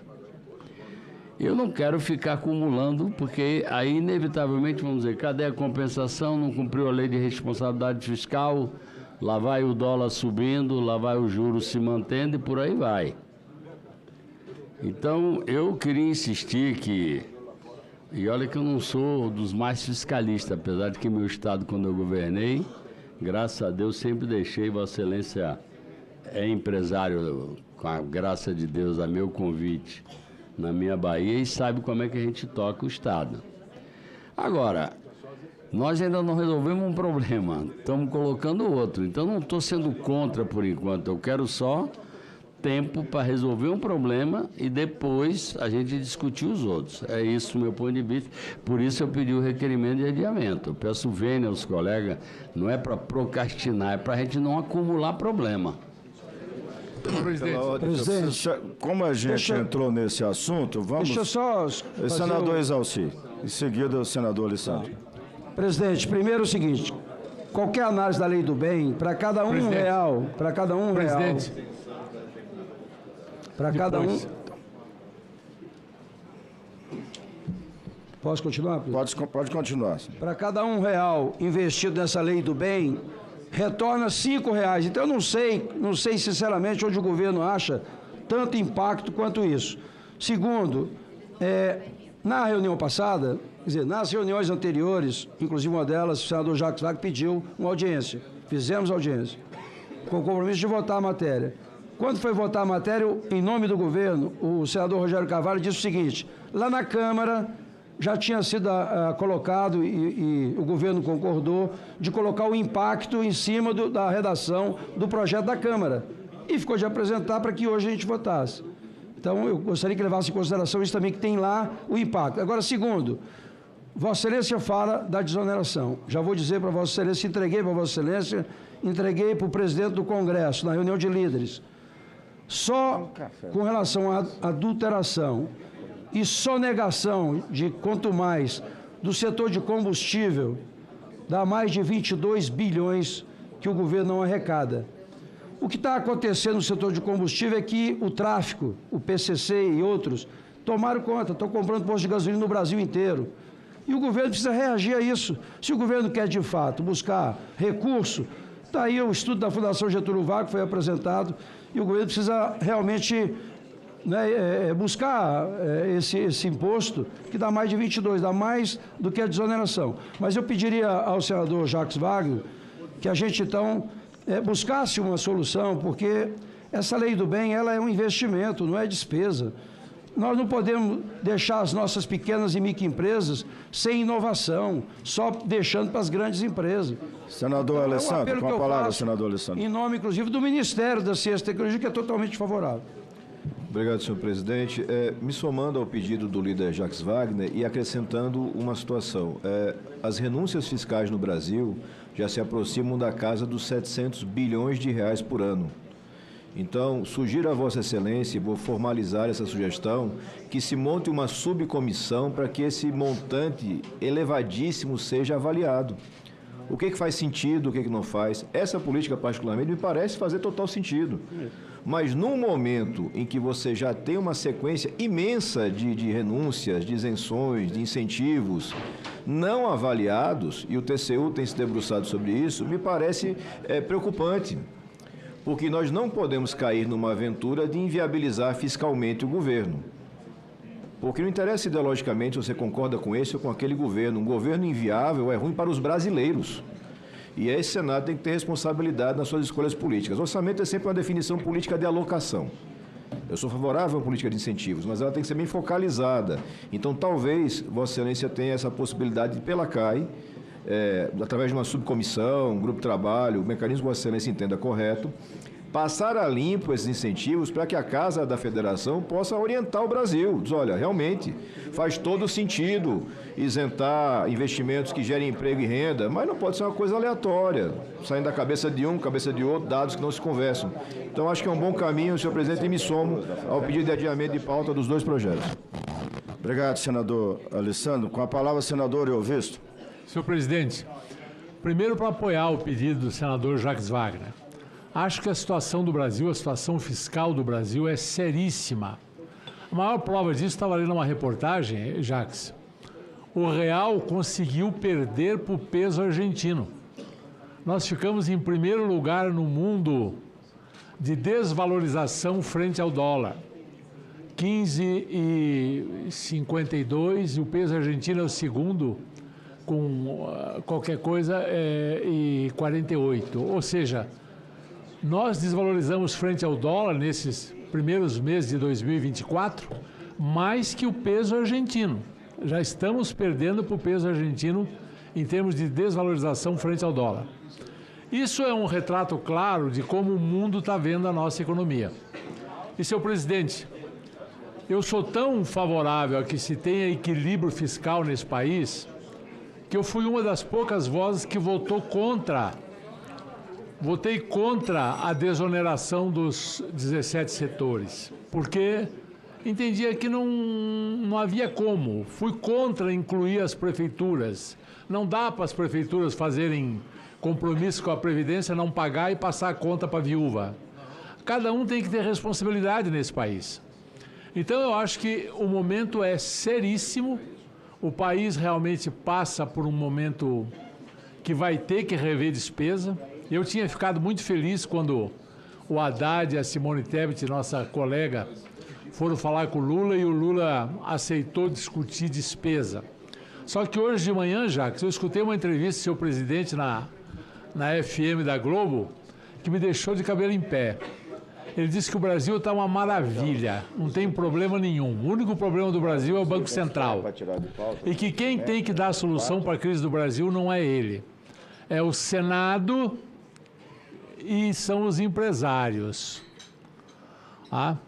E que o problema é o presidente do Banco Central. Que o presidente do Banco Central, segundo as palavras dele, Sérgio Moro, estaria sendo um segundo Moro, agindo com o rabo preso, com o compromisso político de ser o futuro ministro da Economia do Tarcísio. Então, o país está num momento realmente complicado. Outra coisa que o presidente disse, Jacques, e que eu gostaria que você me explicasse. Ele disse que é contra o imposto das blusinhas. Se ele é contra, eu espero que ele vete. Mas foi você que propôs o imposto das blusinhas. Como é que fica isso? Ele declarou hoje de manhã que ele é contra o imposto das blusinhas. Então você está agindo contra a orientação do seu presidente. Não, jamais. Então o seu presidente faltou com a verdade. Também não. Explicarei Meu Deus, qual agora. é a solução então? Artigo 14 aqui, presidente. Foi citado. Não, deixa eu só explicar, por favor, senador Moro. Primeiro, que é público, que ele, no primeiro momento, era contra e, eventualmente, pessoa física, ele fosse contra. Eu tive o condão de conversar com ele e outros e convencê-lo que o pessoal queria 60, não foi 60, foi 20. Então, eu quero lhe dizer que eu fiz com a anuência dele e que ele não mentiu na televisão. Ele disse o pensamento pessoal. O pensamento institucional, ele autorizou o líder do governo dele, o ministro está fazendo, é óbvio que ele não irá vetar. Estou me arriscando aqui, se ele quiser vetar, ele me manda embora. Mas não, só para terminar... Não foi na TV, foi na rádio, tá?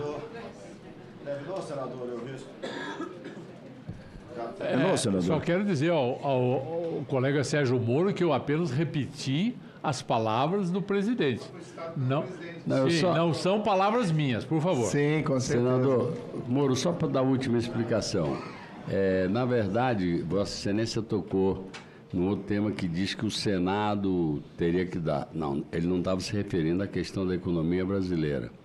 Ele estava dizendo que o Senado e o governo, que estamos trabalhando para isso, solidariamente, tem que resolver o problema da compensação da desoneração. Ele não se referia à economia. Aliás, são palavras que repetem as palavras do presidente da Casa, que quando ele devolveu parte da MP, ele disse que caberia a nós. Só para dar uma ideia, uma questão. O que o senador Exalcir falou e que é verdade sobre o PCC nas questões de sonegação, não estou dizendo que está certo, foi feita de uma forma que chocou e acabou voltando. Mas uma das questões a ser alcançada por aquela MP da compensação do PIS/COFINS era exatamente para cercear esse uso que é feito não só pelo PCC e por outros que se utilizam a exaustão da chamada advocacia tributária, que era isso na bomba de gasolina. Não tem PIS/COFINS aqui, traz o PIS/COFINS lá da refinaria e quer abater. Então, a conta realmente, eu concordo consigo, senador Exalcir, sobe muito. É uma sonegação, a Receita se debruçou e espero que comece a cobrar de volta esse dinheiro sonegado. Presidente, o Vossa Excelência falou da MP do PIS e COFINS, eu vi que todo mundo aqui deu uma arrepiada.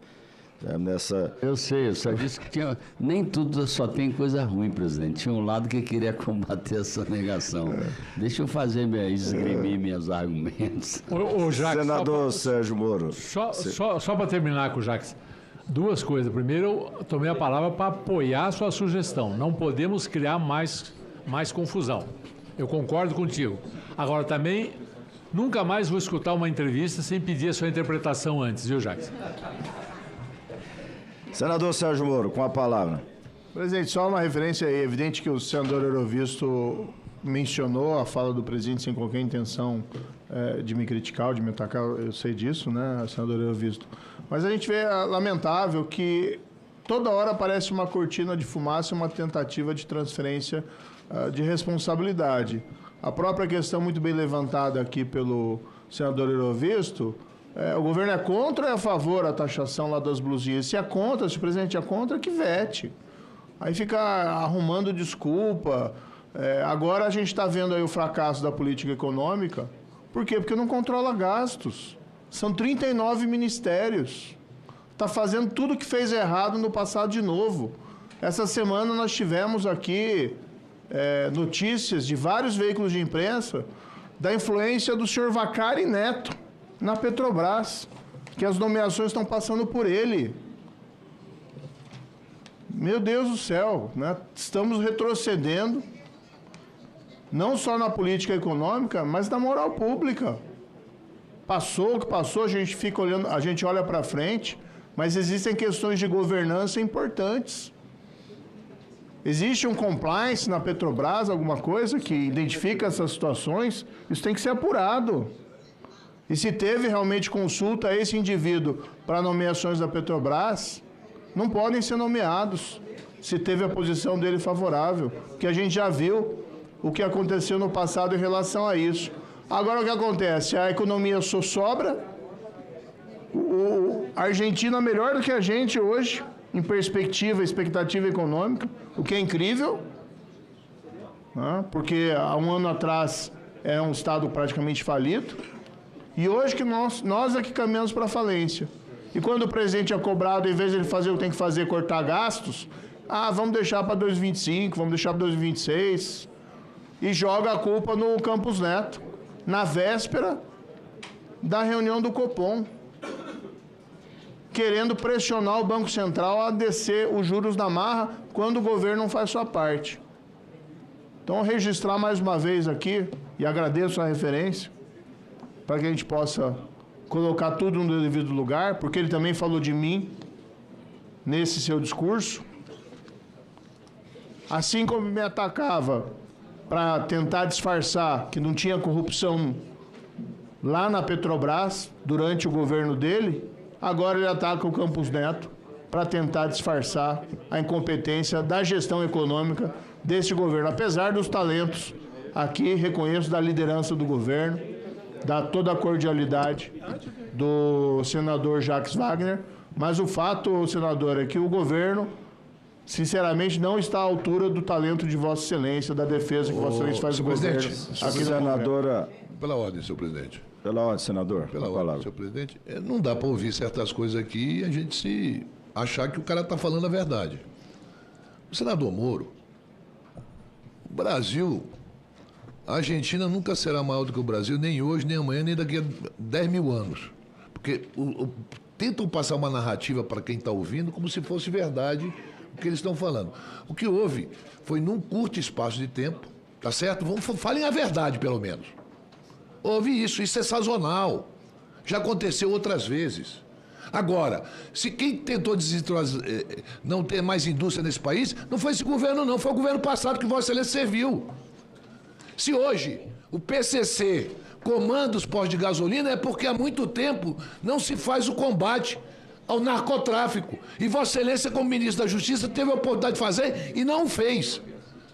Então não vamos agora chegar aqui e dizer que o presidente Lula... O Zé Alencar era vice-presidente do Lula durante 8 anos. Sabe qual partido ele era? Do PL, do Valdemar Costa Neto. E que eu me lembre, o PL não mudou o estatuto dele, não. É o mesmo estatuto do Alencar. E o Alencar todo dia criticava duramente os juros altos. Agora, quem tem memória curta, acha que o presidente está expondo. O Roberto Campos não ganhou eleição. Não foi eleito para nada, não tem responsabilidade nenhuma, porque ele não teve voto. Ele está lá, indicado pelo ex-presidente e o atual presidente, que não quer fazer a mesma política econômica de Paulo Guedes e aquele time medíocre que fazia parte. Porque não é quantidade de ministério, 39 ministérios. 39 ministérios não quebra o país, não. O que quebrou o país foi outras coisas. Foi a má gestão. E quando você tem um terremoto num lugar, tu passa 40, 50 anos para construir uma casa ou uma indústria e um terremoto em 30 segundos destrói tudo. O que houve no país foi um terremoto. Na área da saúde, na área da segurança pública, na área de políticas sociais, na área de habitação, na área de geração de emprego. E agora, a gente tenta reconstruir isso porque a gente tem o agro. O agro, ótimo. Mas o Brasil é um país de 8,5 milhões de quilômetros quadrados. O Brasil não é só o agro. O Brasil não é só o sul do país. O Rio Grande do Sul agora está tendo a nossa solidariedade. Toda a nossa solidariedade. Toda a nossa solidariedade. Imagine, hoje, se a guerra da Farroupilha tivesse dado certo. Nós estaríamos assolando um país amigo, irmão, que seria o país Rio Grande do Sul. Ainda bem que não deu certo. Ainda bem que o Rio Grande do Sul pertence ao Brasil hoje. Assim mesmo é comemorado a tentação de sair do Brasil. Então, pelo amor de Deus, quando a gente for dar uma informação, é verdade sim, mas é sazonal, senador Oriovisto. Vossa Excelência é empresário. Já teve altos e baixos. Aliás, como empresário, os 8 anos primeiro do presidente Lula foram muito bons para a sua empresa. Muito bom. A Positivo é a maior empresa de componentes e de bens de informática do Brasil hoje. E está lá na Zona Franca de Manaus. Hoje o senhor não é mais dono da Positivo, mas já foi. Foi isso, sabe, graças a quem? Ao governo Lula. Ao governo Lula. Vossa Excelência... Não aceita ataque pessoal. Não, qual pessoal? Eu não lhe ataquei. O senhor me disse que eu não combati o narcotráfico. Tanto combati que sou ameaçado até hoje, a minha e a minha família. E são notícias que saem todo dia. Peraí. Qual foi a então, Vossa Excelência vem dizer que eu não combati o narcotráfico? Qual foi a política que Vossa Excelência implantou no país? Isolamos as lideranças do PCC. Isso aí. Aprovamos leis de confiscar, confisconegar. Senadores, programas. Não admito ataque de Vossa Excelência. Senador Moro, senador Omar, por favor. Esse é outro momento para ter esse debate. Senadora Margarete Busetti, com a palavra. Antes, senadora Margarete, quero aqui a tempo registrar a presença. Está nos honrando aqui. Senador Moro, senador Omar, está nos honrando aqui com a sua presença. Doutor Jales Benevides, do meu estado de Goiás. Ele é diretor de Relações Institucionais do Hospital do Câncer Araújo Jorge. Nós temos o maior prazer de tê-lo aqui, já que o Hospital do Câncer faz um trabalho não só no estado de Goiás, mas em todo o nosso Brasil. E também a Delba Assunção, que é gerente de Relações Institucionais do Hospital do Câncer Araújo Jorge. Senadora, sejam sempre bem-vindos aqui a esta comissão. Senadora Margarete Busetti, com a palavra, por favor. Obrigado, presidente. Eu gostaria de falar ao líder do governo Jacques Wagner que esse projeto dos aposentados, ele foi aprovado em outubro do ano passado na CAS como terminativo e daí houve requerimento para ir a plenário. Quando eu li o projeto não é meu, eu fiz uma emenda com 5% do total de trabalhadores do ano anterior que as empresas possam contratar sem imposto. Agora, eu não sei como é que chegaram a esse número de 77 bilhões. O senador que pediu vistas a semana passada falou que que isso daria um número de 77 bilhões. Senador Jacques Wagner, nunca. Só que eu acho que eu vou ter que me filiar ao PT para ter informação da Receita Federal, porque nós não temos uma informação da Receita Federal. Podemos pedir o que for. Eles mandaram para cá e... Não mandou, nós vamos ler o requerimento e, em seguida, caso aprovado, nós vamos pedir, no prazo de 30 dias até 30 dias, informação da Receita, da Secretaria da Fazenda, do Ministério da Fazenda, para que passe para nós, por escrito, o impacto desses dois projetos. O projeto de Vossa Excelência e do Exaustor. Nós estamos falando de algo facultativo. Nós não estamos falando de uma obrigatoriedade. Sim, mas eles terão que informar, senador. É o que nós podemos fazer. E eles têm que informar nesse prazo. A título, vai ter um prazo de 30 dias, no máximo 30 dias. Ok.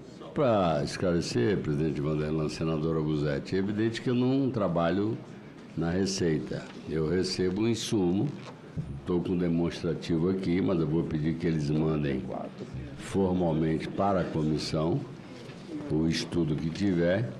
Eu também achei estranho o volume, mas é o número que eu trabalho que vem do governo. Eu vou pedir para formalizarem perante a comissão, até para a gente ter uma visão clara, que eu acho que é direito de cada um de nós. Nós temos 23 milhões de aposentados no Brasil. 5% disso daria tanto se todos trabalhassem, porque hoje o aposentado não tem estímulo nenhum para trabalhar. E ele trabalha na informalidade. Então, eu não sei, sinceramente, esse número é absurdamente maior do que é. Item... Obrigado, senadora. Item extra pauta, requerimento número 71 de 2024. Requer o adiamento da discussão do PL 3670-2023 por 30 dias. Autoria, senador Jacques Wagner. Senadores e senadoras que concordam permaneçam como se encontram. Aprovado o requerimento número 71-2024 da CAI. Fica adiada a discussão. A matéria está adiada. Juntamente vamos fazer o pedido do impacto financeiro. Item extra pauta, requerimento 72-2024, requer o adiamento da discussão do PL 2838-2020 por 30 dias. Autoria, senador Jacques Wagner. Os senadores e senadoras que concordam permaneçam como estão. Aprovado o requerimento número 72-2024 da CAI. Fica adiada a discussão. A matéria está adiada. Item... Presidente, eu só peço vênia de Vossa Excelência que, como está tendo a audiência pública do Banco Central, é deselegante, a gente chamou os convidados, eu terei que deixar aqui para... Eu imagino que Vossa Excelência também está na agonia que Vossa Excelência... Querendo participar. Eu creio que muitos aqui querem participar, né? Mas autorizado. Senhor presidente, não só o Jacques, mas eu também vou para lá. E eu acho que, na verdade, nós deveríamos, pela importância do assunto lá, uma sugestão que eu faço, quem sabe, adiar os demais projetos para a próxima reunião. Sei lá. Tem o da Zanaide, o item 2 aqui, que é só leitura. E o item 5, presidente. O item 5. Senador Laércio. Eu consulto até os senadores, eu nem vi com a mesa aqui, diretoria, se pode nós suspendermos por um prazo de 30 minutos ou 40 minutos para que todos possam ir lá, se Vossas Excelências concordarem. Eu concordo, mas não sei se volto. Presidente. Então vamos dar sequência. Vamos lá. Item 2 da pauta. Turno suplementado substitutivo oferecido ao projeto de lei número 6035/2019. Terminativo. Altera a lei número 9.991, de 24 de julho de 2000, com o objetivo de destinar recursos aos municípios para a realização de projetos de eficiência energética no sistema de iluminação pública. Autoria, senador Veneziano Vital do Rego. Relatoria do projeto, senador Fernando Farias. Observações, até o momento não foram apresentadas emenda em turno suplementar. A matéria está em discussão. Esclareço que poderão ser oferecidas emendas substitutivas até o encerramento da discussão. Vedada a apresentação de novo substitutivo integral. Com a palavra para discutir, não havendo mais quem queira discutir, encerro a discussão.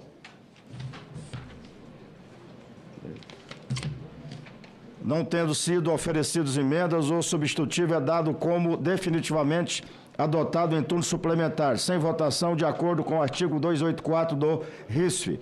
A matéria será encaminhada à Secretaria-Geral da Mesa para as providências cabíveis. Senadora? Item 5, projeto de lei complementar 202/2021, não terminativo. Altera a Lei Complementar 167, de 24 de abril de 2019, que institui a Empresa Simples de Crédito. Autoria, senador Jorginho Melo. Relatoria, senador Laércio Oliveira. Relatório favorável ao projeto, nos termos do substitutivo apresentado.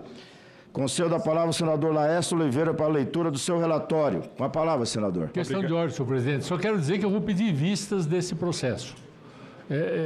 Não quero atrapalhar a leitura, mas é um projeto que nós aprovamos aqui aquela possibilidade da pessoa, numa mesma cidade, com capital próprio, fazer uma empresa e fazer empréstimos. Ela está aumentando isso, podendo atuar em várias cidades, podemos tomar dinheiro no mercado, transformando num verdadeiro banco que fica fora da regulamentação do Banco Central. Acho perigoso, gostaria de ter visto. Fica registrado o seu pedido de vista. Senador Laércio, a leitura do seu relatório, por favor. Pois não, senhor presidente.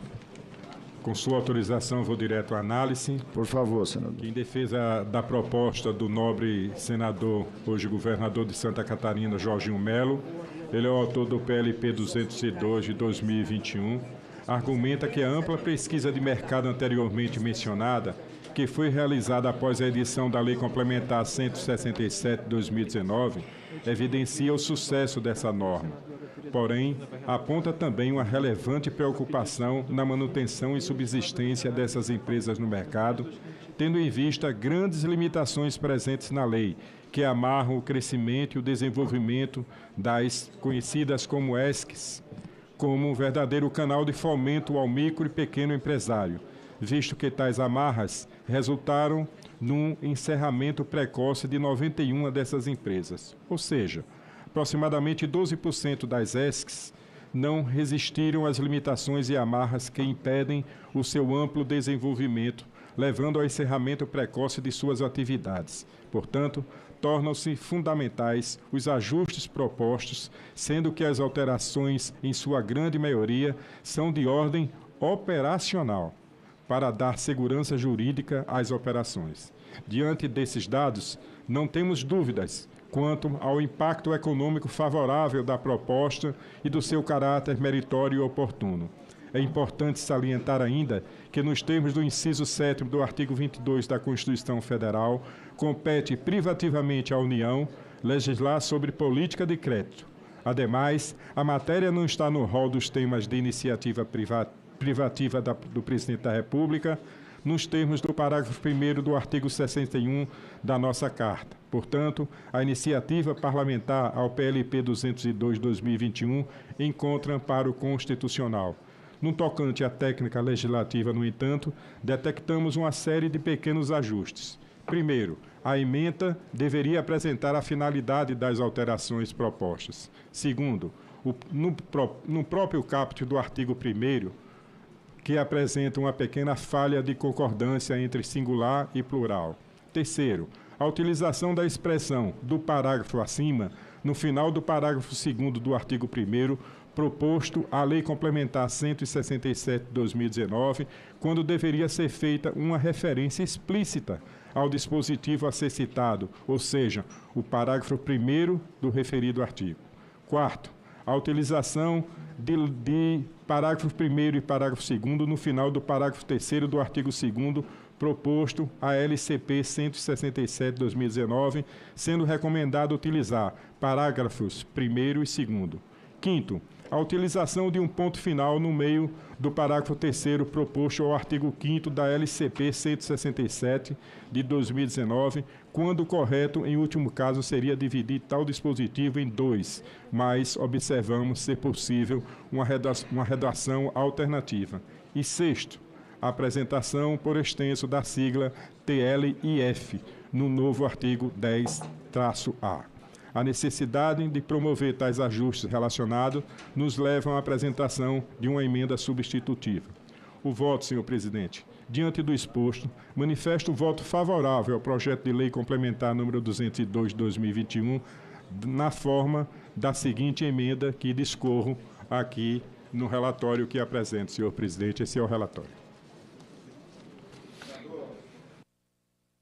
Pelo seu relatório, muito bem relatado. A matéria está em discussão. Não havendo mais... Não encerra a discussão porque tem um pedido de vista do senador. Concedo o pedido de vista coletivo do senador Eovisto. A matéria volta na próxima semana. Item 7 da pauta. Projeto de lei número 953/2021, não terminativo, institui o Programa de Regularização de Débitos Não Tributários, PRD, junto às autarquias e fundações públicas federais e à Procuradoria-Geral Federal e dá outras providências.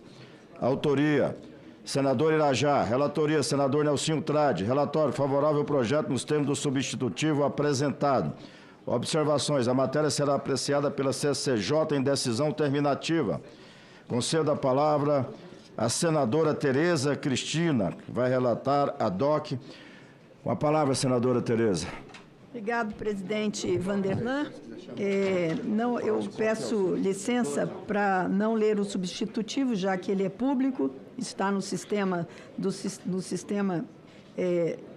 Senado Federal, e peço para passar para análise do voto.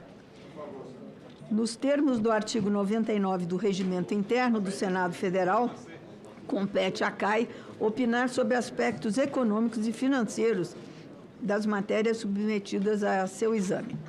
Em primeiro lugar, cabe esclarecer que não é necessário o atendimento aos requisitos do artigo 14 da Lei Complementar número 101, de 4 de maio de 2000, que é a Lei de Responsabilidade Fiscal, uma vez que o programa em tela se refere a débitos de natureza não tributária, e o comando da Lei de Responsabilidade Fiscal é claro em exigir estimativas de impacto para benefícios de natureza tributária. É importante frisar que o PL configura, nos números frios do orçamento, renúncia de receitas não tributárias para a União, porém, se trata de créditos de difícil recuperação, que em muitos casos estão com pagamentos suspensos devido a litígios judiciais.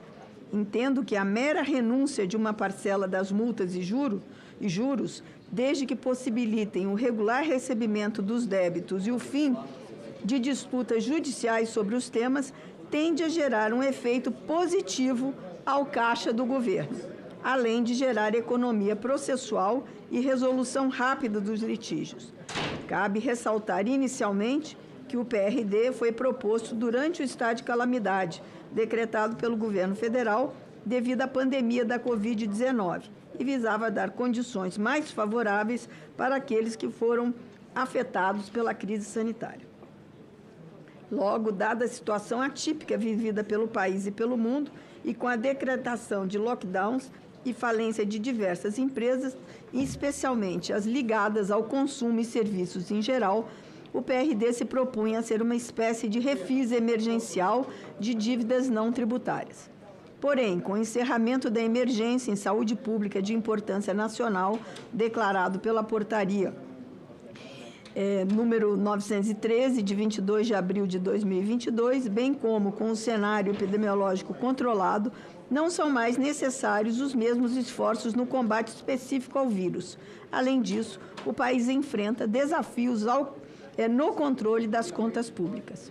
Apesar do fim dos esforços específicos com relação à pandemia, entendo que o presente projeto vem socorrer a situação de empresas espalhadas pelo país, que têm a boa intenção de realizar os pagamentos dos débitos, mas infelizmente foram surpreendidas por circunstâncias econômicas nos últimos anos que majoraram os juros e multas de forma a inviabilizar o pagamento regular.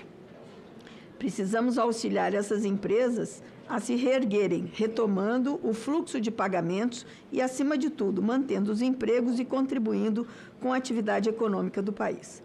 Devido a isso, entendo que o PL, apesar de coerente em suas motivações, precisa de ajustes que minimizem o risco de crédito para a União nos financiamentos, dando maior segurança e previsibilidade aos órgãos credores.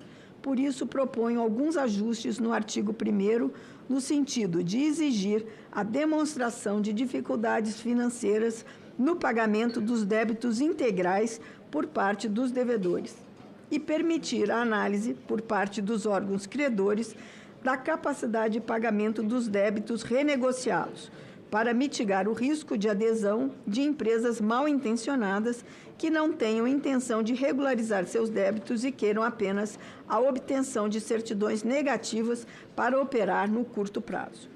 Além disso, ponderando as dificuldades fiscais dos entes da Federação, propõe a redução dos descontos do artigo 2º com relação ao projeto original, escalonando-os de forma que o abatimento seja proporcional ao pagamento inicial e à quantidade de parcelas, de modo a compatibilizar os interesses de devedores e credores. Entendo que, dessa forma, são atendidos tanto as necessidades de caixa dos entes, quanto o estímulo à regularização fiscal das empresas. O voto. Tendo em vista o exposto, votamos pela aprovação do PL número 953, de 2021, nos termos do substitutivo a seguir. Institui o Programa de Regularização de Débitos Não Tributários junto às autarquias e fundações públicas federais e à Procuradoria-Geral Federal e dá outras providências. O Congresso Nacional decreta, artigo 1º, fica instituído o Programa de Regularização de Débitos Não Tributários junto às autarquias e fundações públicas federais e à Procuradoria-Geral Federal. Primeiro, poderão aderir ao PRD pessoas físicas e jurídicas de direito público e privado, inclusive aquelas que estejam em recuperação judicial. Parágrafo 2º. O pedido de adesão ao PRD será definido mediante atendimento das condições previstas no artigo 3º e apresentação do pedido expresso do detalhamento do débito a ser regularizado e das informações contábeis ou fiscais que comprovem dificuldades financeiras dos devedores em honrar com o valor integral dos débitos. Parágrafo 3º. Para deferimento do pedido de adesão ao PRD, será analisada a capacidade de pagamento do devedor, mediante requisitos dados pelo regulamento que demonstrem a plena capacidade de honrar com o pagamento das prestações da modalidade de pagamento escolhida pelo devedor, dentre as constantes no artigo 2º. Parágrafo 4º.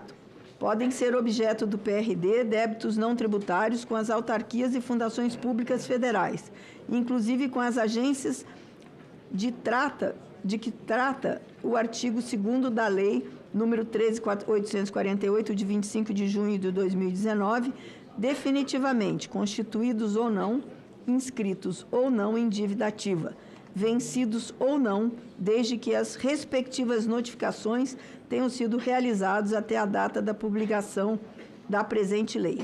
Parágrafo 5º. São também débitos passíveis de inclusão no PRD aqueles objetos de parcelamentos anteriores, rescindidos ou ativos, em discussão administrativa ou judicial, desde que a adesão ao programa seja requerida no prazo de que se trata o parágrafo 7º desse artigo.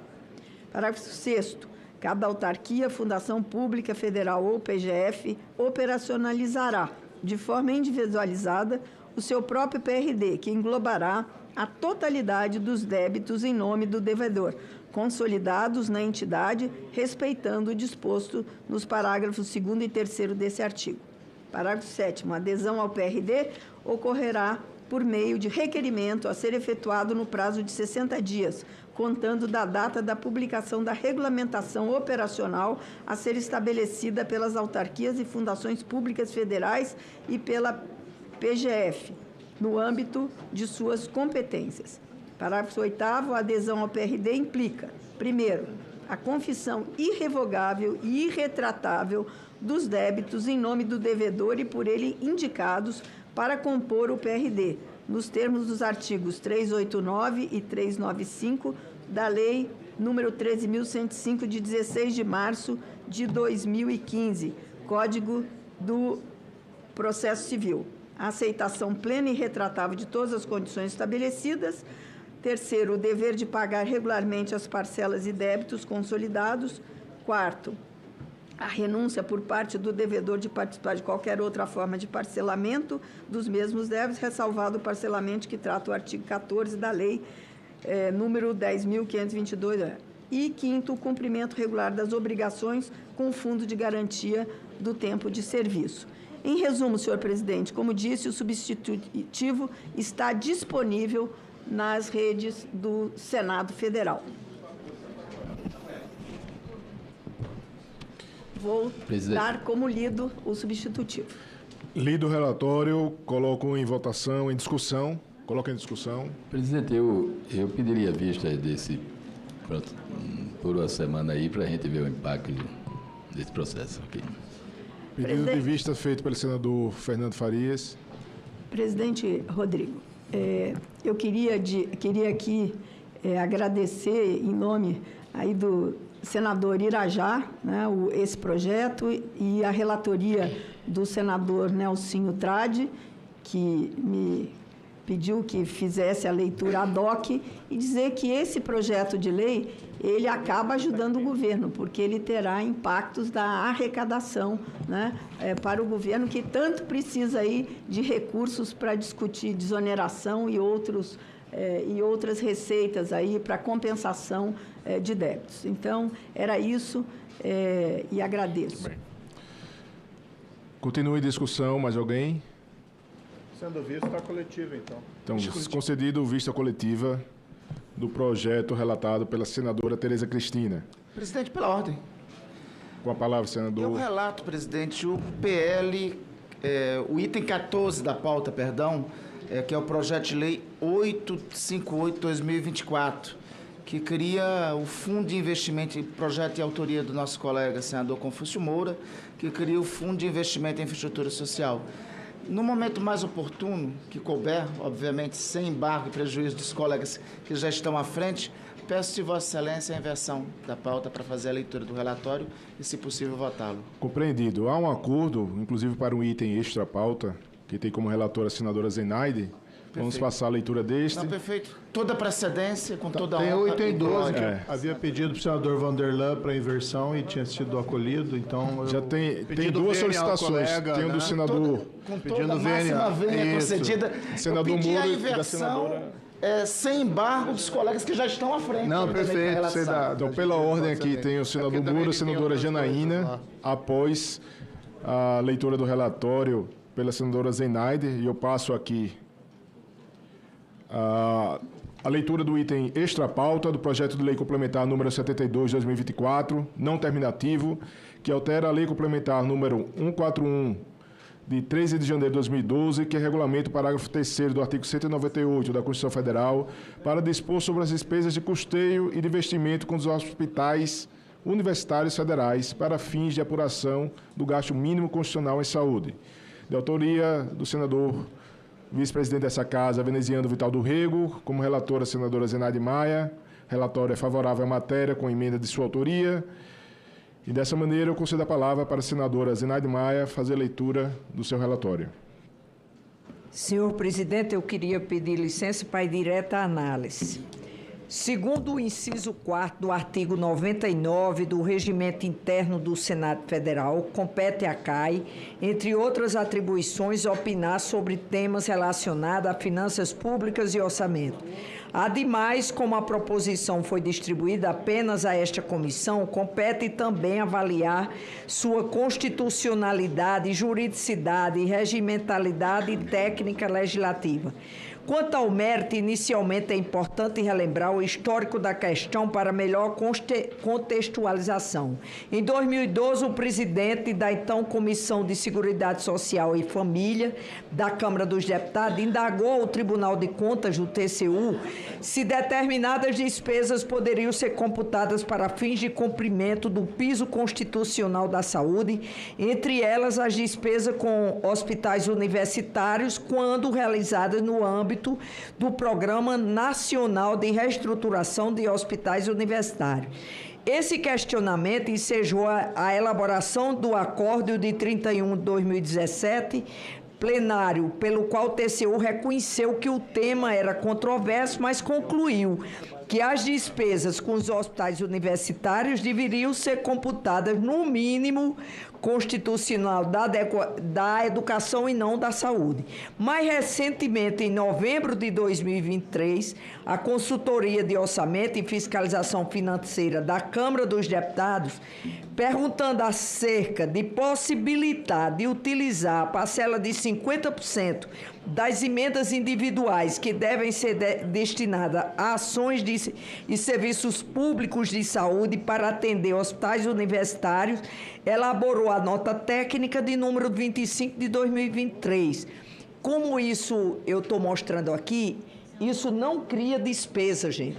Apenas vai permitir que nós parlamentares, podemos botar nossas emendas para a saúde nos hospitais universitários, que todos nós sabemos que é quem faz a alta complexidade para todas as cidades, né?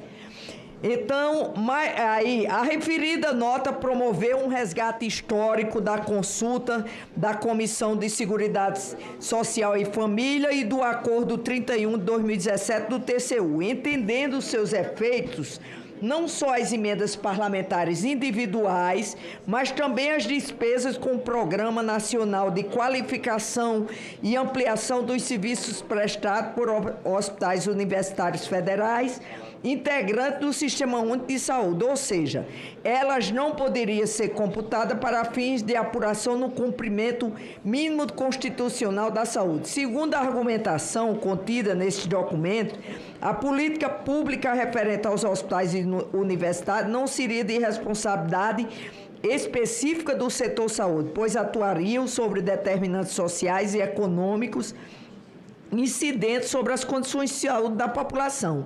Assim, apenas o custeio, ou seja, a remuneração pelos serviços prestados por essas instituições, deveriam ser contabilizados para fim de apuração mínimo constitucional da saúde. Desse modo, os recursos para fim de investimento nesses hospitais, como a aquisição de equipamentos médicos hospitalares, não deveriam ser contabilizados para fim de apuração do mínimo.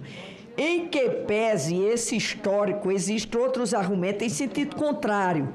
Por determinação do artigo 45 da Lei de número 8080, de 19 de setembro de 1990, da Lei Orgânica de Saúde, os hospitais universitários de ensino integram-se ao Sistema Único de Saúde no intuito de aproveitar o potencial desses serviços no atendimento à população, especialmente quanto aos problemas de saúde de maior complexidade, tendo em vista seu alto grau de especialização.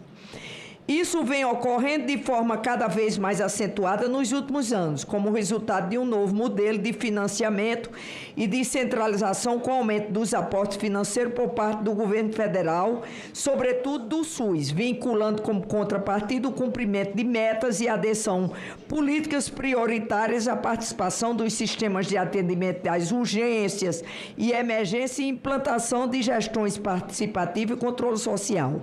Além disso, cabe destacar o programa de certificação dos hospitais de ensino, que tem como objetivo a melhoria da atenção à saúde, do ensino, de pesquisa e da gestão desses hospitais, bem como a inserção de instituições na rede de atenção à saúde, como participação efetiva nas políticas prioritárias do SUS, inclusive no que tange à formação de recursos humanos para o sistema. Essa combinação de políticas e programas, contratualização, certificação dos hospitais de ensino, financiamento para a mudança do modelo de formação médica, entre outros, vem contribuindo para que os hospitais universitários federais integrem efetivamente a rede de serviços do SUS, além de suas políticas estratégicas e aloquem sua capacidade instalada sob a gestão do sistema. Assim, atualmente, a regulação da oferta dos serviços prestados pelos hospitais universitários federais encontra-se em parte sob gestão do SUS.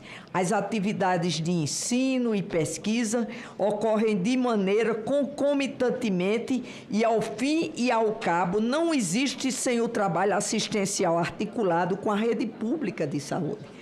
Nesse contexto, o fator financeiro é um componente relevante de indução de mudança na formação de organização dos serviços e sistemas loco-regionais de saúde, ou seja, a vinculação de repasse financeiro ao cumprimento de determinados requisitos das políticas nacionais de saúde por parte dos serviços é reconhecida como um aspecto importante para a efetivação de ações estratégicas, tais como relacionamento, atenção ao câncer, às doenças crônicas, à saúde do trabalhador, aos transplantes, bem como o acesso ao apoio diagnóstico.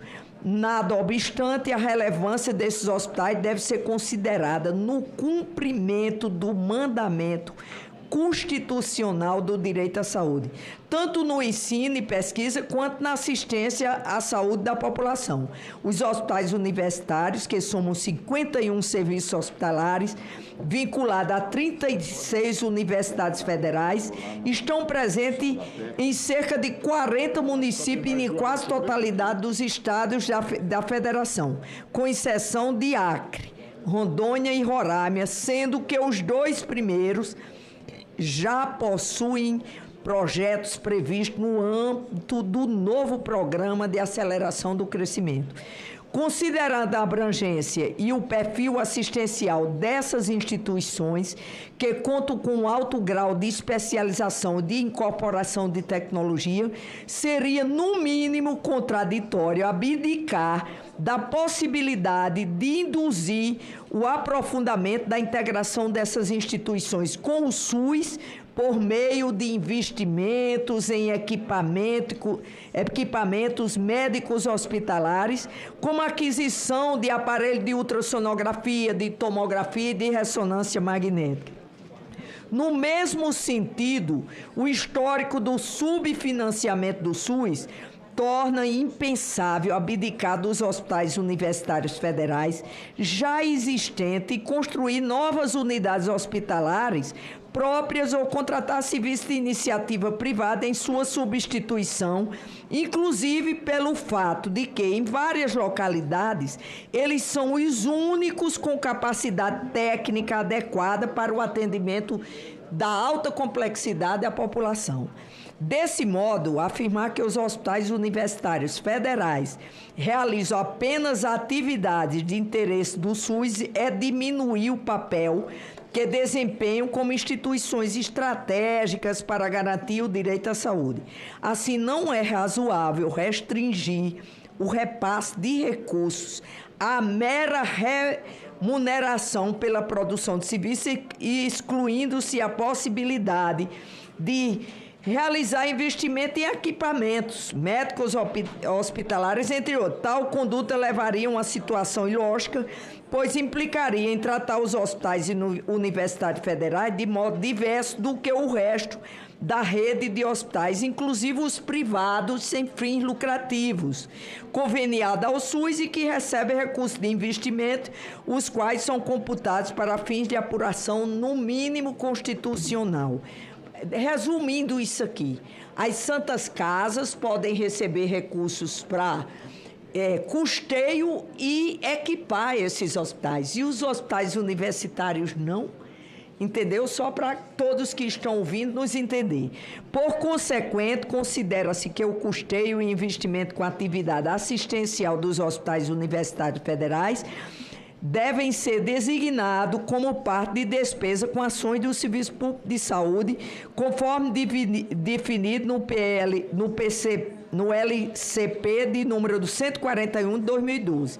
Além disso, o ensino e a pesquisa realizados por essas instituições são essenciais e estratégicos para o SUS, porquanto a formação profissional faz parte do escopo das ações do SUS, com previsão constitucional no inciso 3 do artigo 200 e legal, artigo 27, inciso 1 e parágrafo único da LOS. Ademais, cabe ao SUS regular a oferta desses hospitais, definindo que paciente e quando terá acesso ao leito de internação e a uma consulta e a um exame e uma cirurgia. Por esses motivos, em vista de o tema ser considerado controverso pelo TCU, o PLP 72 de 2024 é meritório, pois altera a LCP de número 141 de 2012, de modo a dispor explicitamente em que hipótese e para quais finalidades os recursos do SUS podem ser utilizados para investimento nos hospitais universitários federais e para compor a base de cálculo para fins de apuração, no mínimo constitucional. Nesse sentido, a proposição merece apenas um reparo que apresentamos na forma de uma emenda, deixar claro no inciso 12 do artigo 4º, introduzido pelo projeto de lei LCP de número 141 de 2012, que as despesas com remuneração de pessoal ativo da entidade pública responsável pela administração dos hospitais universitários, leia-se a Empresa Brasileira de Serviços Hospitalares, a EBSER, da mesma forma que o pessoal dos hospitais, não serão computadas para fim de apuração dos percentuais mínimos a serem aplicados em ações e serviços de saúde pública. Por fim, entendemos que o PLP de número 72 de 2024 é constitucional, tanto do ponto de vista formal quanto material. Atende também ao pré-requisito da juridicidade, inovando o ordenamento jurídico. Além disso, a proposição tramita conforme o regimento interno do Senado Federal, atendendo o requisito de regimentalidade. Dessa forma, ela respeita a boa técnica legislativa. Voto. Ante o exposto, o voto é pela aprovação do projeto de lei complementar 72 de 2024 com a seguinte emenda. Desse ao inciso 11, introduzido no artigo 4º da Lei Complementar de número 141, de 13 de janeiro de 2012, na forma do projeto de lei complementar 72 de 2024. Remuneração pessoal de ativos de hospitais universitários e de entidade pública responsável não podem ser. Eu queria só fazer um resumo, como eu sou da universidade. Isso foi, primeiro, uma luta da gente aproximar os hospitais universitários da população. Porque a gente fazia, ou seja, todos, a maioria eram professores, eles podiam marcar só 2 pessoas para atender, para dar aula. E, na maioria dos estados, os hospitais universitários é quem faz a altíssima complexidade, presidente. E o que é que a gente está pedindo aqui? É que não vai aumentar a despesa. Nós vamos pedir que as emendas dos parlamentares e todos somem naqueles 50% de saúde, entendeu? Não é criar despesa, é a gente aproximar mais. Ou seja, hoje os hospitais universitários, eles têm um ensino, mas tem assistência à saúde. Se perguntar aos municípios, não tem nenhum município brasileiro que não precise dos hospitais universitários para altíssima complexidade. Por isso que essa é a leitura e um pedido que faça aqui, não sei se já posso agora ou depois da discussão, queria colocar um requerimento em regime de urgência para a votação desse projeto. Presidente, para discutir. Lido o relatório pela doutora senadora Zenaide, quando demonstrou realmente a grande importância que os hospitais universitários exercem. Cada senador aqui em seu estado sabe disso. Coloco aqui em discussão. Quero cumprimentar a dobradinha vizinha, Paraíba e Rio Grande do Norte, veneziana autor Zenaide, a relatora desse projeto, e a colega senadora Zenaide, com a experiência que ela tem na luta pela saúde pública em todo o país, relatando esse projeto, traz um grande benefício para os hospitais universitários de todo o país, que com a aprovação dessa matéria vão poder computar no mínimo constitucional os seus investimentos, e é algo óbvio. Veja, no meu estado, meu caríssimo presidente, a principal unidade hospitalar é o hospital universitário. Essa instituição hospitalar, só para dar o exemplo de Macapá, ela é a maior unidade hospitalar do Estado e atende o Sistema Único de Saúde do Amapá inteiro e das regiões ribeirinhas do arquipélago do Marajó. Essa realidade do meu Estado é a realidade de todo o país, do papel que é desempenhado pelos hospitais universitários, seja lá no Amapá, seja no Rio Grande do Sul, seja no Paraná do senador Moro, seja no Rio Grande do Norte. Então, incluir os hospitais universitários era algo que já deveria ter sido adotado no nosso ordenamento, no nosso arcabouço jurídico, há muito tempo, a inclusão dos hospitais universitários no mínimo constitucional para o financiamento da saúde.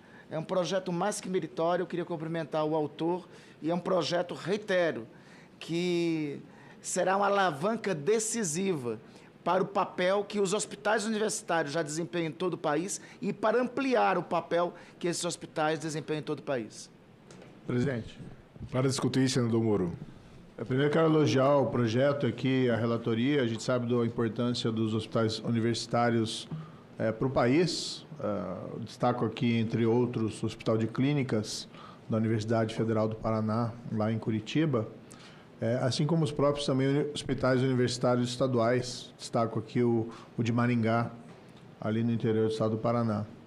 Sem embargo do mérito do projeto, eu quero pedir vênia aqui à senadora Zenaide para pedir vistas, porque preciso examinar um pouco mais. O texto até não está disponibilizado aqui no computador.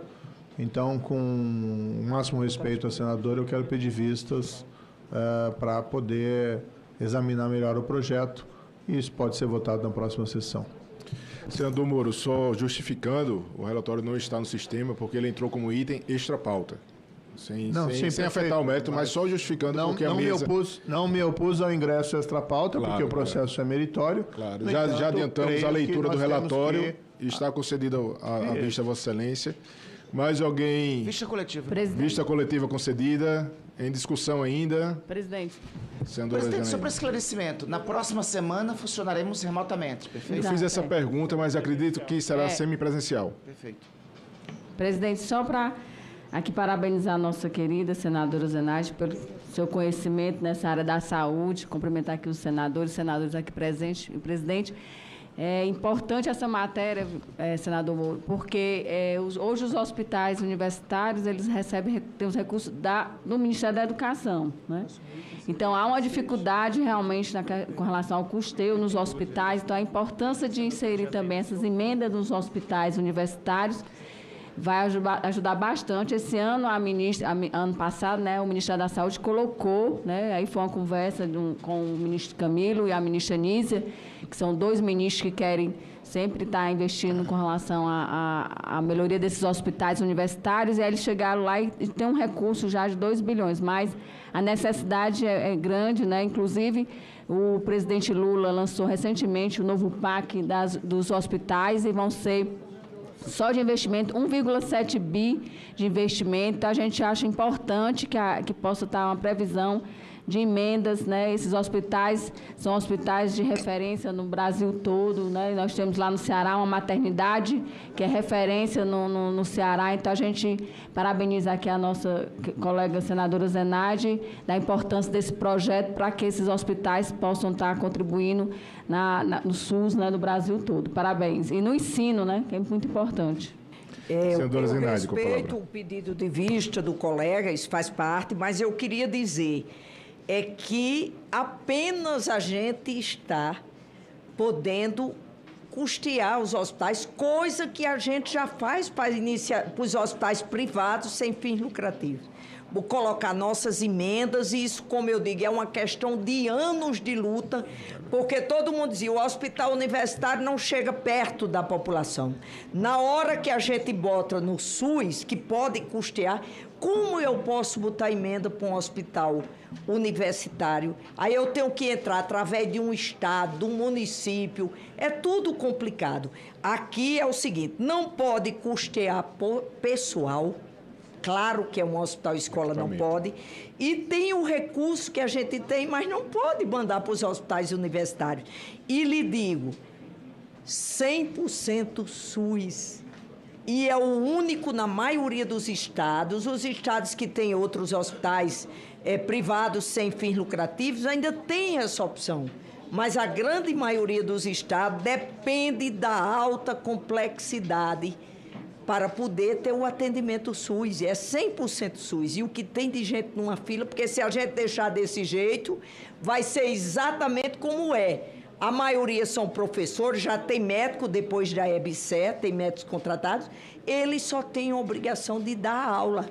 E na hora que a gente inclui o investimento, a gente amplia o acesso à população mais pobre e vulnerável desse país, com um atendimento, gente, de primeiro mundo.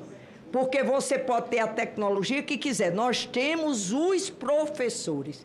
É botar a academia para atender quem depende do SUS. Só por isso que eu pedi essa urgência, mas tudo bem. Muito bem. Senadora Janaína, fui informado pelo presidente que houve um pedido de preferência pelo senador Moro, do item 12. Acredito que não há nenhum problema. Ele tinha solicitado aqui quando Vossa Excelência não estava aqui presente.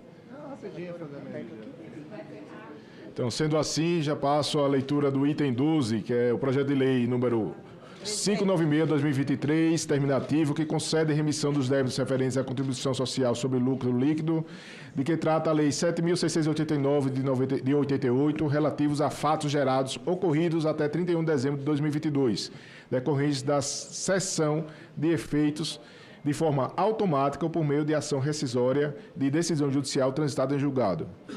Tem autoria o senador Hamilton Mourão e como relatoria o senador Sérgio Moro. O relatório é pela aprovação do projeto nos termos da emenda número 1 da CCJ substitutivo, com uma subemenda apresentada. A matéria foi apreciada pela CCJ com parecer favorável ao projeto nos termos da emenda número 1. Concedo a palavra ao senador Sérgio Moro para a leitura do seu relatório. Perfeito, só. Não, eu só queria parabenizar a senadora. E cada vez mais nós temos que incentivar os hospitais universitários, porque as nossas faculdades têm dificuldade de dar o aprendizado para os alunos. Então, é importantíssimo os investimentos nos hospitais universitários que possam atender e, principalmente, dar formação para os nossos recém-formados médicos. Obrigada. De acordo. Senador Moro, com a palavra. Perfeito. Presidente, tendo em vista aí os pedidos, inclusive da senadora Janaína, para acelerar aqui, e a gente é compreensível, senadora, e agradeço aqui o atendimento da inversão, eu vou para análise e vou fazer um resumo, presidente, porque o relatório é um pouco longo. Mas esse é o projeto de lei 596, de autoria do senador Hamilton Mourão, concede remissão dos débitos referentes à contribuição social sobre o lucro líquido, CSLL, de que trata a Lei 7.689, relativos a fatos geradores ocorridos até 31 de dezembro de 2022, decorrentes da cessação de efeitos de forma automática ou por meio de ação rescisória de decisão judicial transitada em julgado. Eu vou ao voto e vou fazer um resumo. Vou à análise e vou fazer um resumo bastante sucinto da controvérsia. Quando foi instituída a contribuição social sobre o lucro, a CSL, houve uma intensa controvérsia judicial. Várias empresas entraram na justiça e conseguiram, em ações individuais, coisa julgada individual ao seu favor, dizendo que não precisavam contribuir. Em 2007, o Supremo julgou uma ação direta de inconstitucionalidade, dizendo, no entanto, que a contribuição era legal, que era constitucional e devia ser paga. Mas o Supremo não se pronunciou sobre o efeito da decisão que proferiu sobre as coisas julgadas individuais que haviam sido obtidas em ações específicas pelas empresas. E as empresas que conseguiram as coisas julgadas, confiando na garantia constitucional da coisa julgada, não recolheram o tributo. Confiavam na decisão que lhes favorecia e entenderam que a decisão do Supremo não as afetava. O Supremo veio finalmente a resolver essa questão apenas em 2023. E o Supremo acabou entendendo, naquela oportunidade, que deveria haver o recolhimento retroativo da contribuição social sobre o lucro, mesmo por aquelas empresas que tinham coisa julgada individual. Ou seja, empresas que ficaram, às vezes, 10 anos sem recolher porque confiavam na segurança jurídica da coisa julgada, se viram obrigadas a recolher de imediato, né, todos aqueles valores, o que, na prática, para muitas delas, significa a necessidade de recolher milhões e milhões de reais. No julgamento do Supremo, houve quem defendesse, pela segurança jurídica e pela coisa julgada, que a decisão valesse apenas para frente. Ou seja, todas as empresas passam a pagar a contribuição social. O que o senador Hamilton Mourão propôs, e que estou aqui referendando, apontando que já foi aprovado na CCJ, com um substitutivo, é que sim, todas as empresas pagam a contribuição social sobre o lucro, isso não se coloca em discussão, já estão pagando, mas em relação àquelas empresas que tinham coisa julgada individual, nós concedemos remissão para as contribuições anteriores a 2016 e quanto às posteriores, propomos aqui um parcelamento especial, numa forma, inclusive, que já foi adotada por essa casa, para que elas possam quitar esses débitos a partir, então, dessa nova realidade. Destacando ainda que, inovando em relação ao que foi votado na CCJ, apresentamos uma subemenda para tratar sobre os depósitos judiciais. As empresas que depositaram, da mesma forma, recolhe-se os depósitos, converte em renda da União a partir de 2016, e em relação a 2016 para trás, devolve essas empresas, dada a necessidade aí de prestigiar a segurança jurídica. Vou destacar aqui, na questão do mérito, que a meu ver é importante, a falta de segurança jurídica é um dos fatores que mais afasta investidores externos para o Brasil.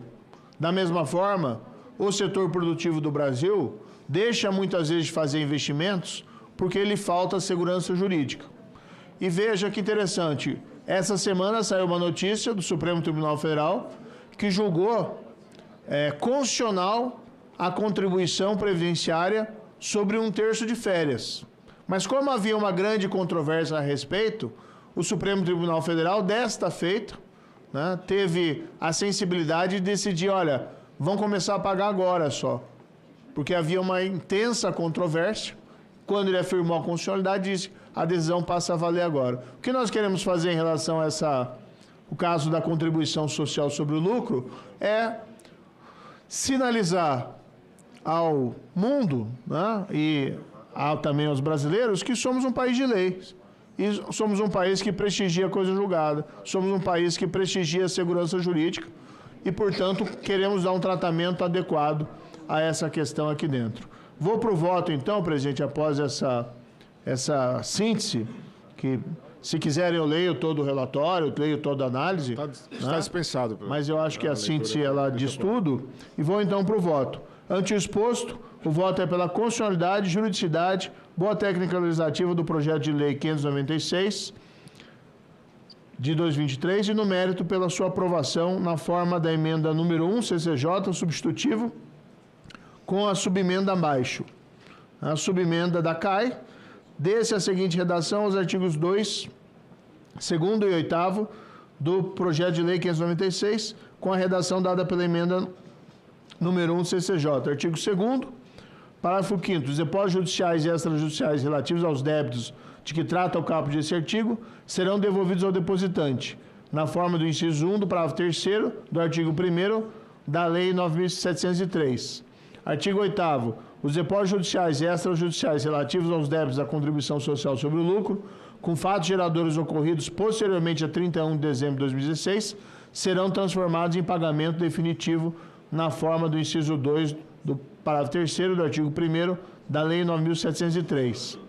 Parágrafo 2º. Depois da transformação em pagamento definitivo, de que trata o caput desse artigo, poderá o sujeito passivo requerer o levantamento do saldo remanescente, se houver, desde que não haja outro débito exigível. O voto, presidente, é uma solução salomônica para o governo e para os contribuintes. Lido o relatório pelo senador Sérgio Moro, informa aos senadores e senadoras que há um requerimento sobre a mesa, é o requerimento número 74/2024, que requer a realização de uma audiência pública para debater o projeto de lei 596/2023, de autoria da senadora Zenaide Maia, senador Alessandro Vieira, senador Lucas Barreto, senadora Damares Alves. Em votação, o requerimento. Senadores e senadoras que concordam, permaneçam como estão. Presidente, só uma observação. Eu só não discordo da audiência pública, pode ser feita, né, embora já foi amplamente discutido. Só então a minha sugestão que seja feita ela ou na próxima semana ou na seguinte, dado que esse caso envolve uma situação que está pendente, né? Então o contribuinte está esperando uma solução, assim como o governo, e portanto não adianta nós eventualmente aprovarmos esse projeto daqui a 1 ano, 2, porque aí, como se diz a expressão, Inês é morta. Então, apenas meu pedido aqui a essa casa, e igualmente a senadora Zenaide, que está encabeçando esse requerimento, para que possa ser realizado o mais breve possível e com toda a rapidez deliberada essa audiência pública. Senador Moro, o requerimento de Vossa Excelência será direcionado ao presidente da casa, senador Vanderlan. Com certeza, pela necessidade de discussão célere, irá dar um retorno também o quanto antes. Sendo assim, aprovado o requerimento número 74/2024, apresentado aqui na mesa. Eu queria só explicar o requerimento para o colega, é o seguinte: a contribuição social sobre o lucro líquido, ela é quem custeia principalmente a Seguridade Social, é onde está a saúde, a assistência social e a previdência. Como uns dizem que isso é uma renúncia fiscal, então os impactos, uns dizem que é um valor, outro, então é bom que a gente tenha uma audiência pública para chegar a esse termo, né? Obrigada, Silvio. Dando sequência, caminhamos para o item 6, o projeto de lei número 350/2021, não terminativo, que institui a linha oficial de pobreza e estabelece que o governo federal deverá definir metas progressivas, erradicação da pobreza e diminuição das desigualdades socioeconômicas e dar outras providências. De autoria do senador Paulo Paim e como relatora a senadora Janaína Farias. Favorável. O relatório é favorável ao projeto e pelo acolhimento parcial da emenda número 1, contrária à emenda número 2, nos termos das 5 emendas apresentadas. Observações. Foram apresentadas emendas número 1 e 2 do senador Messias de Jesus e a matéria será apreciada pela CAIS em decisão terminativa. Dessa maneira, eu concedo a palavra à senadora Janaína Farias, que fará a leitura do seu relatório. Bom dia, presidente. Bom dia, senhora, nossa colega aqui, senador, os senadores aqui presentes, o Moro, nosso líder, que saiu há pouco. Venho a exame dessa comissão o PL 350 de 2021, de autoria do nosso senador Paulo Paim, do PT do Rio Grande do Sul, que institui a linha oficial de pobreza e estabelece que o governo federal deverá definir metas progressivas para a erradicação da pobreza e diminuição das desigualdades socioeconômicas e dar outras providências. Este projeto foi originalmente apresentado pelo ex-senador Eduardo Suplicy, do PT de São Paulo, um grande quadro do Partido dos Trabalhadores e da Política Nacional, a quem eu rendo minhas homenagens. Dito isto, peço licença, presidente, para ir direto à análise. Os avanços nas políticas de combate à pobreza e a redução das desigualdades foram muito significativas desde a década de 1990, A contribuição do programa Bolsa Família, criado em 2003, na primeira gestão do nosso querido presidente Lula, documentada em diversos estudos do IPE, Instituto de Pesquisas Econômicas Aplicadas, merece destaque.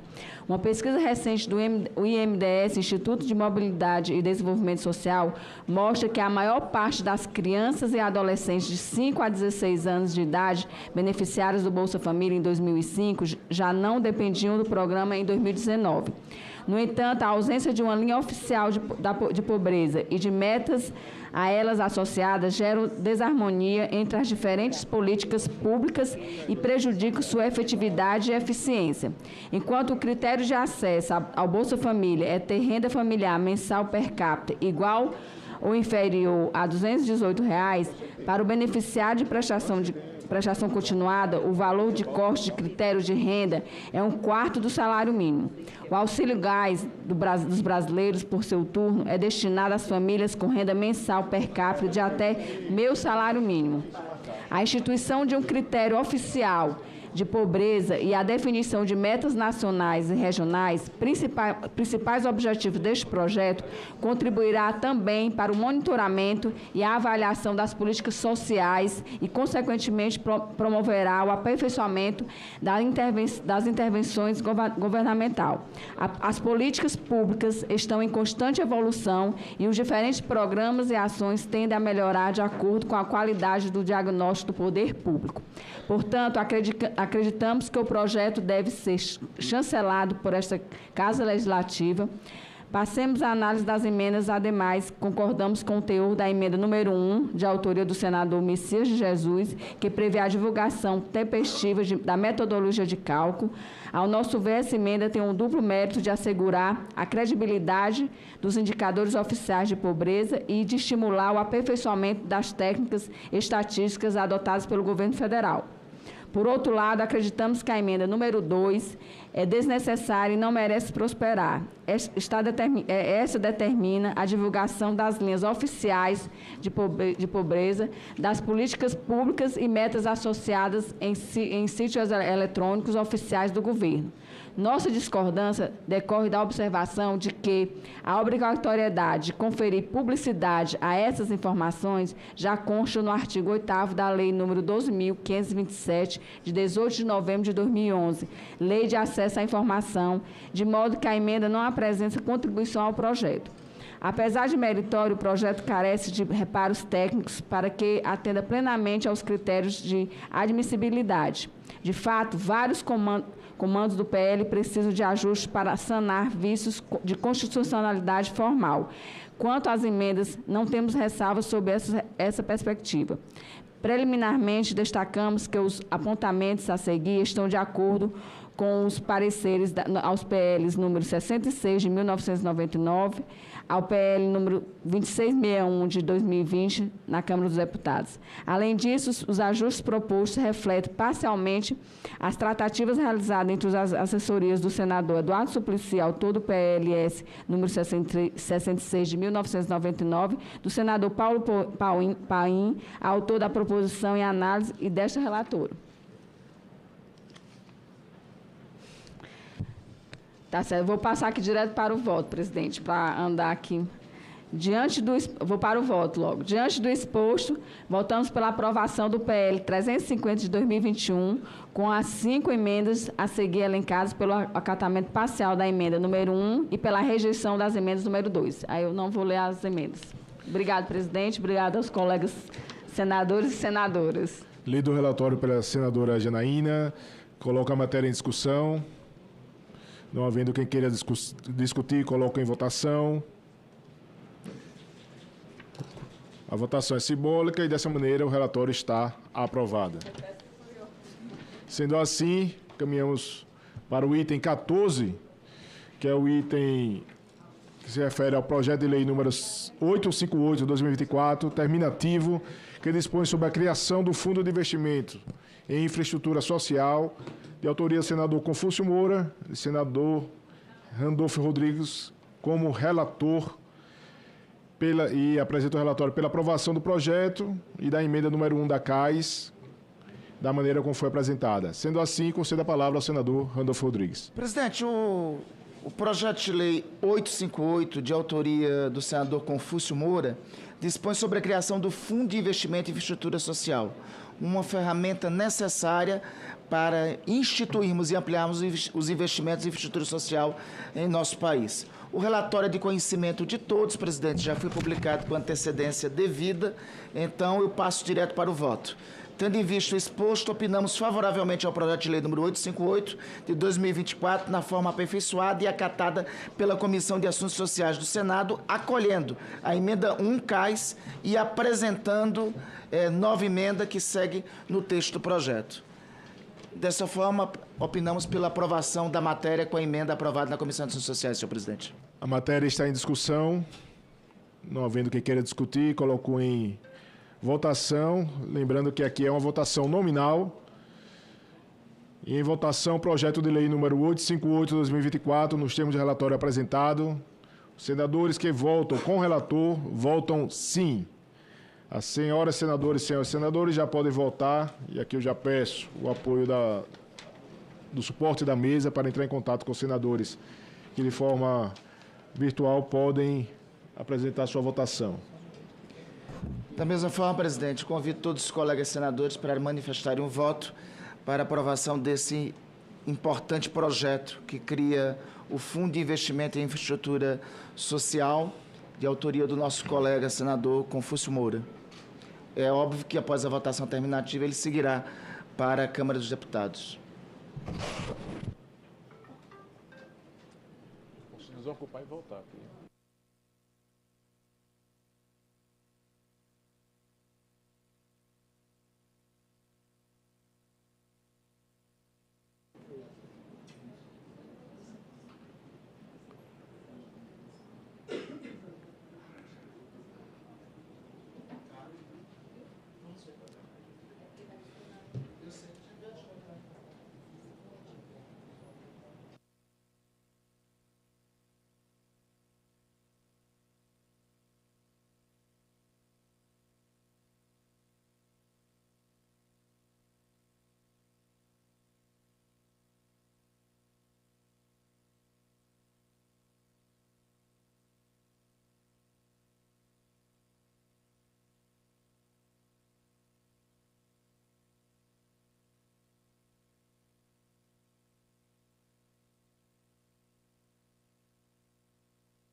Bem, atingimos o quórum necessário.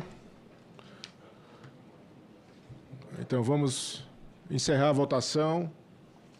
A votação está encerrada. E obtivemos o seguinte resultado: 11 votos sim, 2 votos não e nenhuma abstenção. Dessa maneira, está aprovado o projeto e as emendas número 1 da CAIS, CAI, e número 2 da CAI, e a matéria seguirá para a Secretaria-Geral da Mesa para as devidas providências. Sendo assim, senhores senadores e senadoras, não havendo mais nada a tratar, agradeço a presença de todos e declaro encerrada a presente reunião. Valeu, obrigado.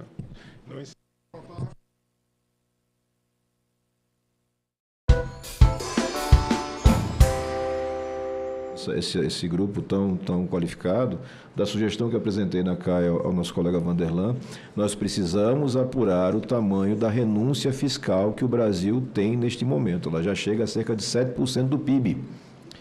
E não tem problema, pode ser 30% do PIB, desde que seja uma escolha transparente. E hoje nós não temos transparência nisso. E daí a gente faz toda essa série de contas e de estabilidade fiscal, mas sem ter base. E a gente tem que ter base para isso. Eu acho que realmente a casa é o Senado, o espaço técnico é a CAI. A gente precisa, nem que seja uma comissão parlamentar de inquérito, porque se não tiver um jeito, a gente vai por esse caminho mais de minoria. Mas nós precisamos abrir essa caixa preta, ter clareza, explicar para o cidadão. Cidadão, você paga juros mais altos, não é só porque o político A ou B ideologicamente acha. É porque existe um custo embutido nas escolhas que nós fizemos historicamente que não é revelado. Então, acho que é um caminho muito importante que nós temos para aí sim prestar um serviço para a estabilidade financeira e fiscal do país de longo prazo. Porque não vai ser transferindo a gestão da política econômica brasileira para um órgão externo que eu vou ter sucesso. Não existe garantia nenhuma de que o privado é melhor que o público. Isso é uma falácia. E acho que nós temos sim caminho para fazer. E, de novo, só para não deixar de registrar e não permitir uma contaminação meramente ideológica ou político-partidária de momento. O histórico do Banco Central do Brasil, todo o histórico do Banco Central do Brasil é positivo.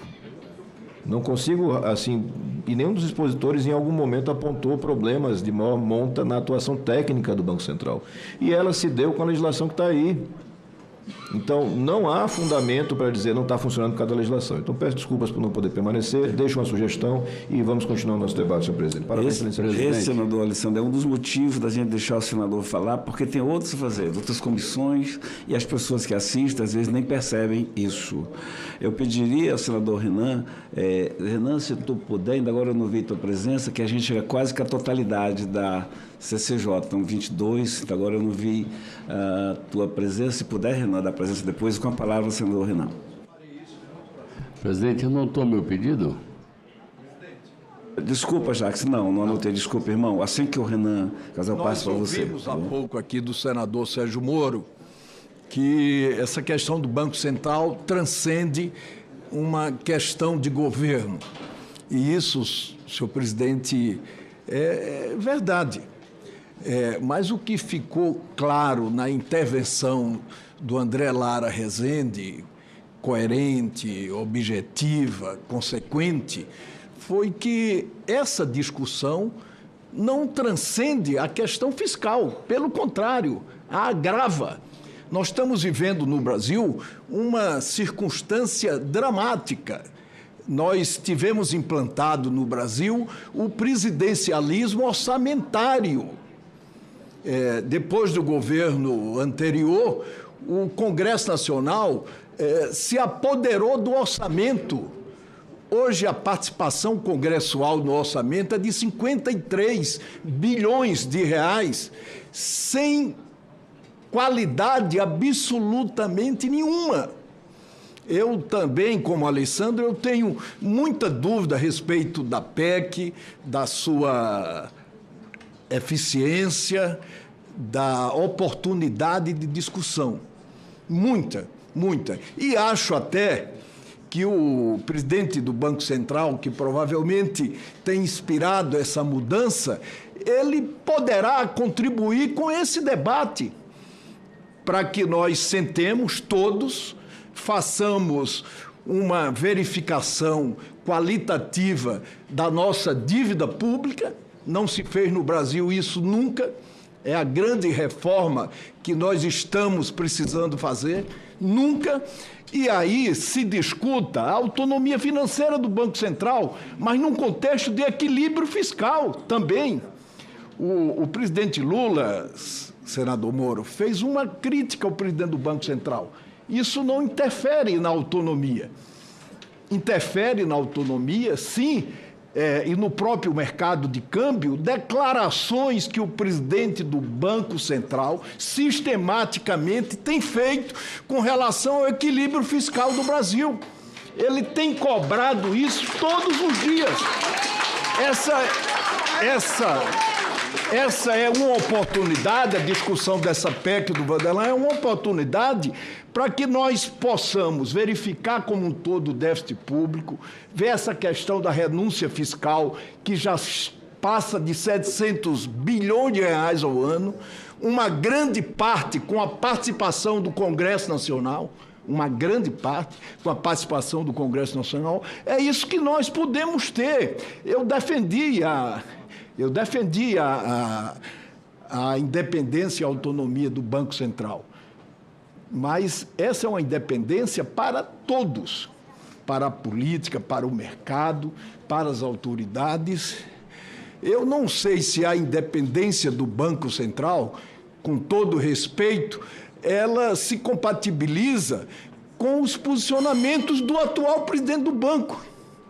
Quando ele vai vestido de pijaminha votar no dia da eleição, a indicar em que candidato ele estava votando.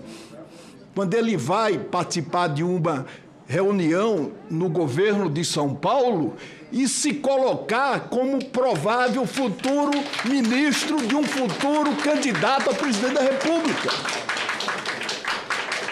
Essas coisas precisam verdadeiramente ser discutidas. E acho que o presidente da República, ao dizer que vai fazer uma verificação do gasto público e que se compromete a cortar, ele está fazendo exatamente o que devia ter feito desde o momento que assumiu, que tomou posse na presidência da República do Brasil.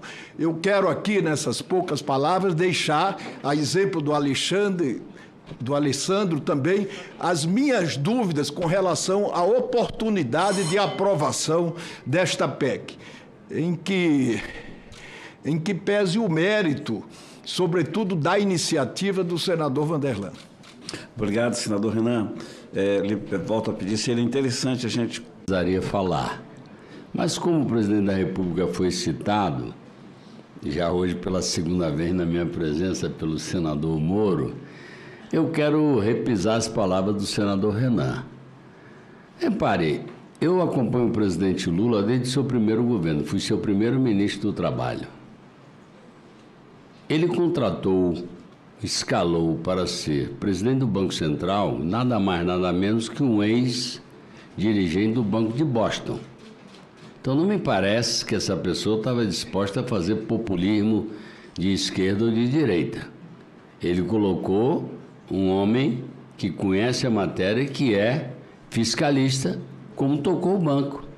E vou contar experiência pessoal. Eu, ministro do Trabalho, primeiro ano do governo do presidente Lula, 2003, eu vou lá cobrar o nosso compromisso de campanha de dar um aumento real ao salário mínimo.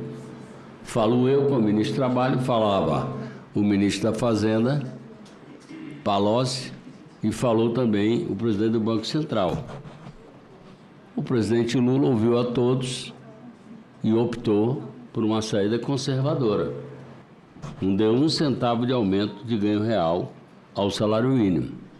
Segundo ano, 2004, eu ainda ministro do Trabalho. Volta-se à mesa do presidente da República, o mesmo debate. Que reajuste vamos fazer ao salário mínimo?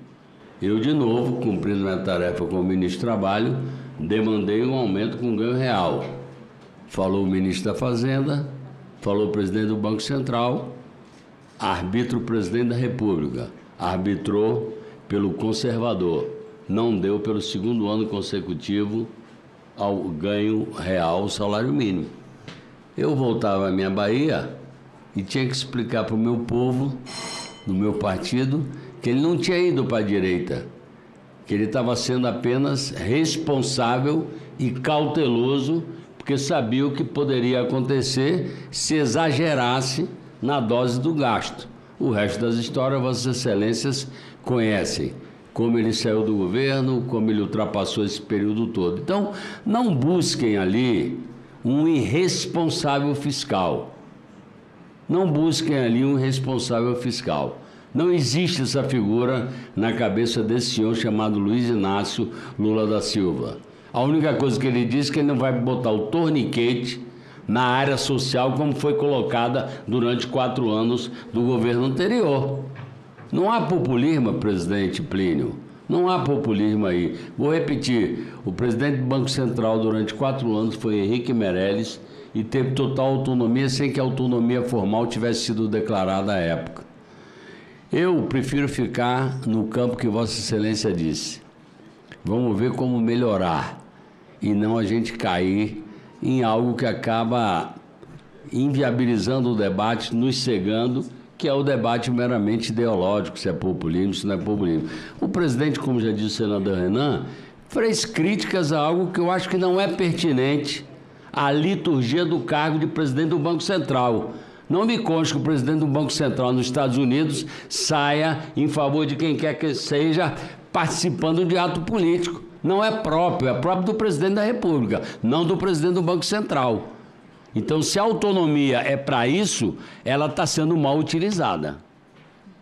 Então, não estão compreendendo o que quer dizer a autonomia do Banco Central.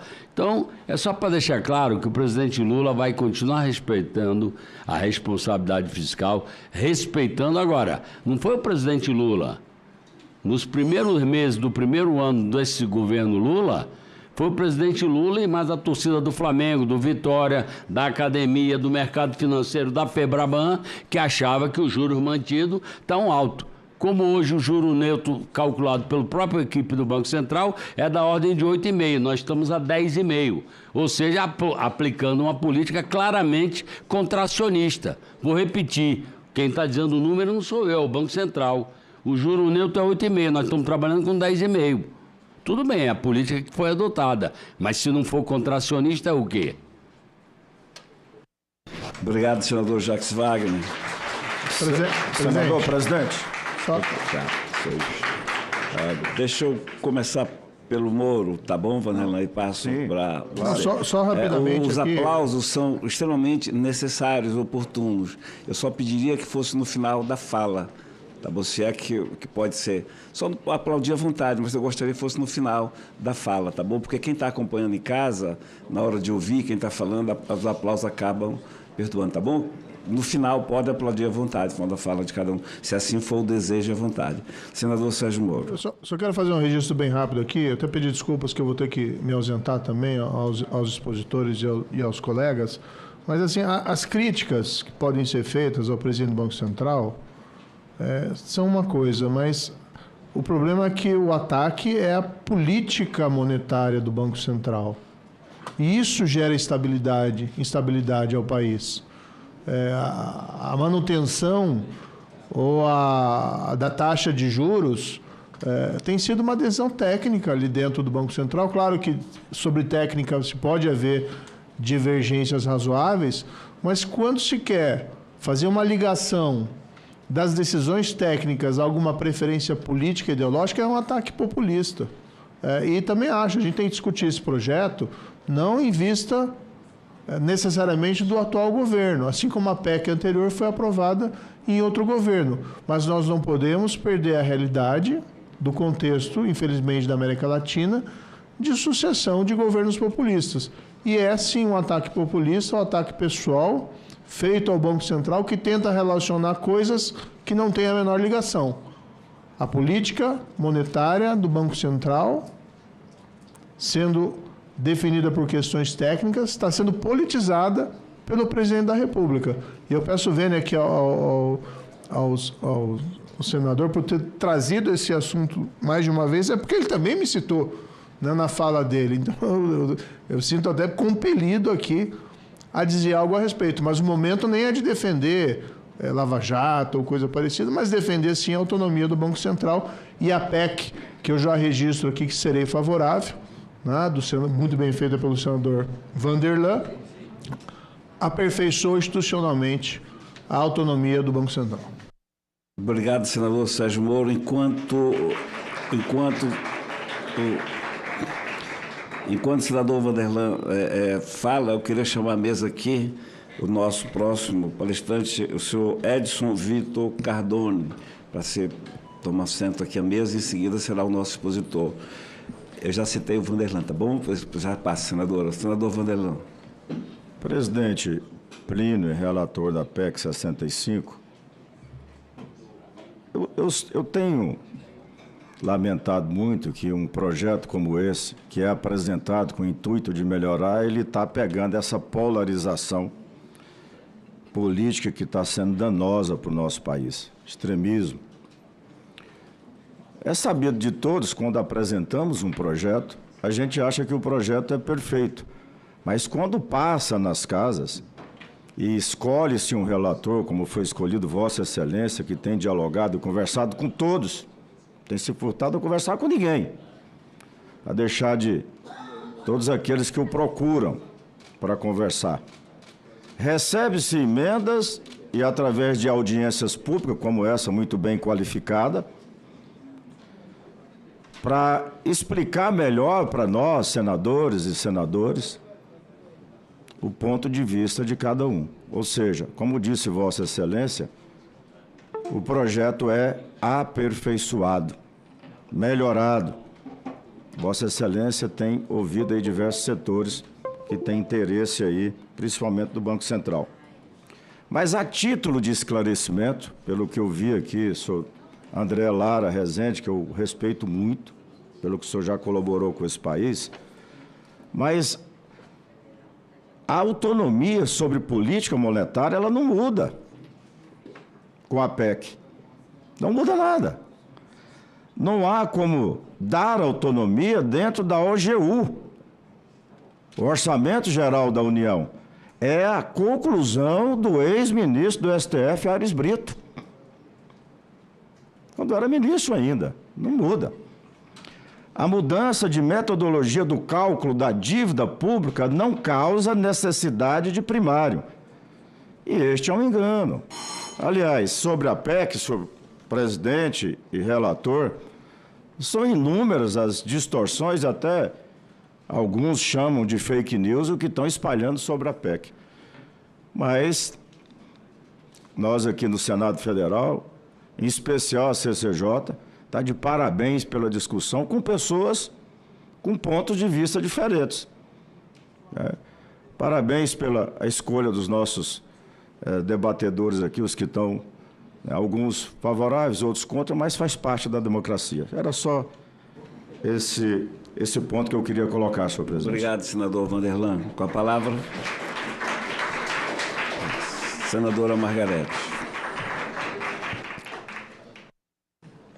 Obrigado, presidente Plínio Valério. Eu só quero fazer uma pergunta. A criação de uma taxa de supervisão orçamentária e o aumento do orçamento da autoridade monetária, conforme sugerido pelo palestrante Lademir, podem trazer a almejada autonomia orçamentária e financeira do Banco Central? Essas alterações conseguiriam resolver os problemas que o Banco Central está passando hoje? Isso, acho que o Rocha que seria isso, eu ia pedir que escolhesse o senador, ou o senador, o palestrante. Então, com a palavra, o nosso palestrante Rocha. Isso aqui é um dos corridos. Alô? Alô? Tudo bem? Senadora, primeiro sobre a taxa de fiscalização. Me parece que ela já existe em outros segmentos do sistema financeiro. Um dos grandes problemas dessas taxas é que elas acabam caindo no caixa único, né? A gente precisa repensar em termos de uma remodelagem do ponto de vista tributário da destinação dessas taxas, né? Eu não sou especialista na área tributária, Estou trazendo aqui a reflexão porque o Banco Central é um paradoxo. É o único regulador financeiro, porque eu equiparo um regulador financeiro e regulador de vários segmentos financeiros que não tem taxa de supervisão. E nós sabemos que a taxa é uma forma de internalizar custos, né?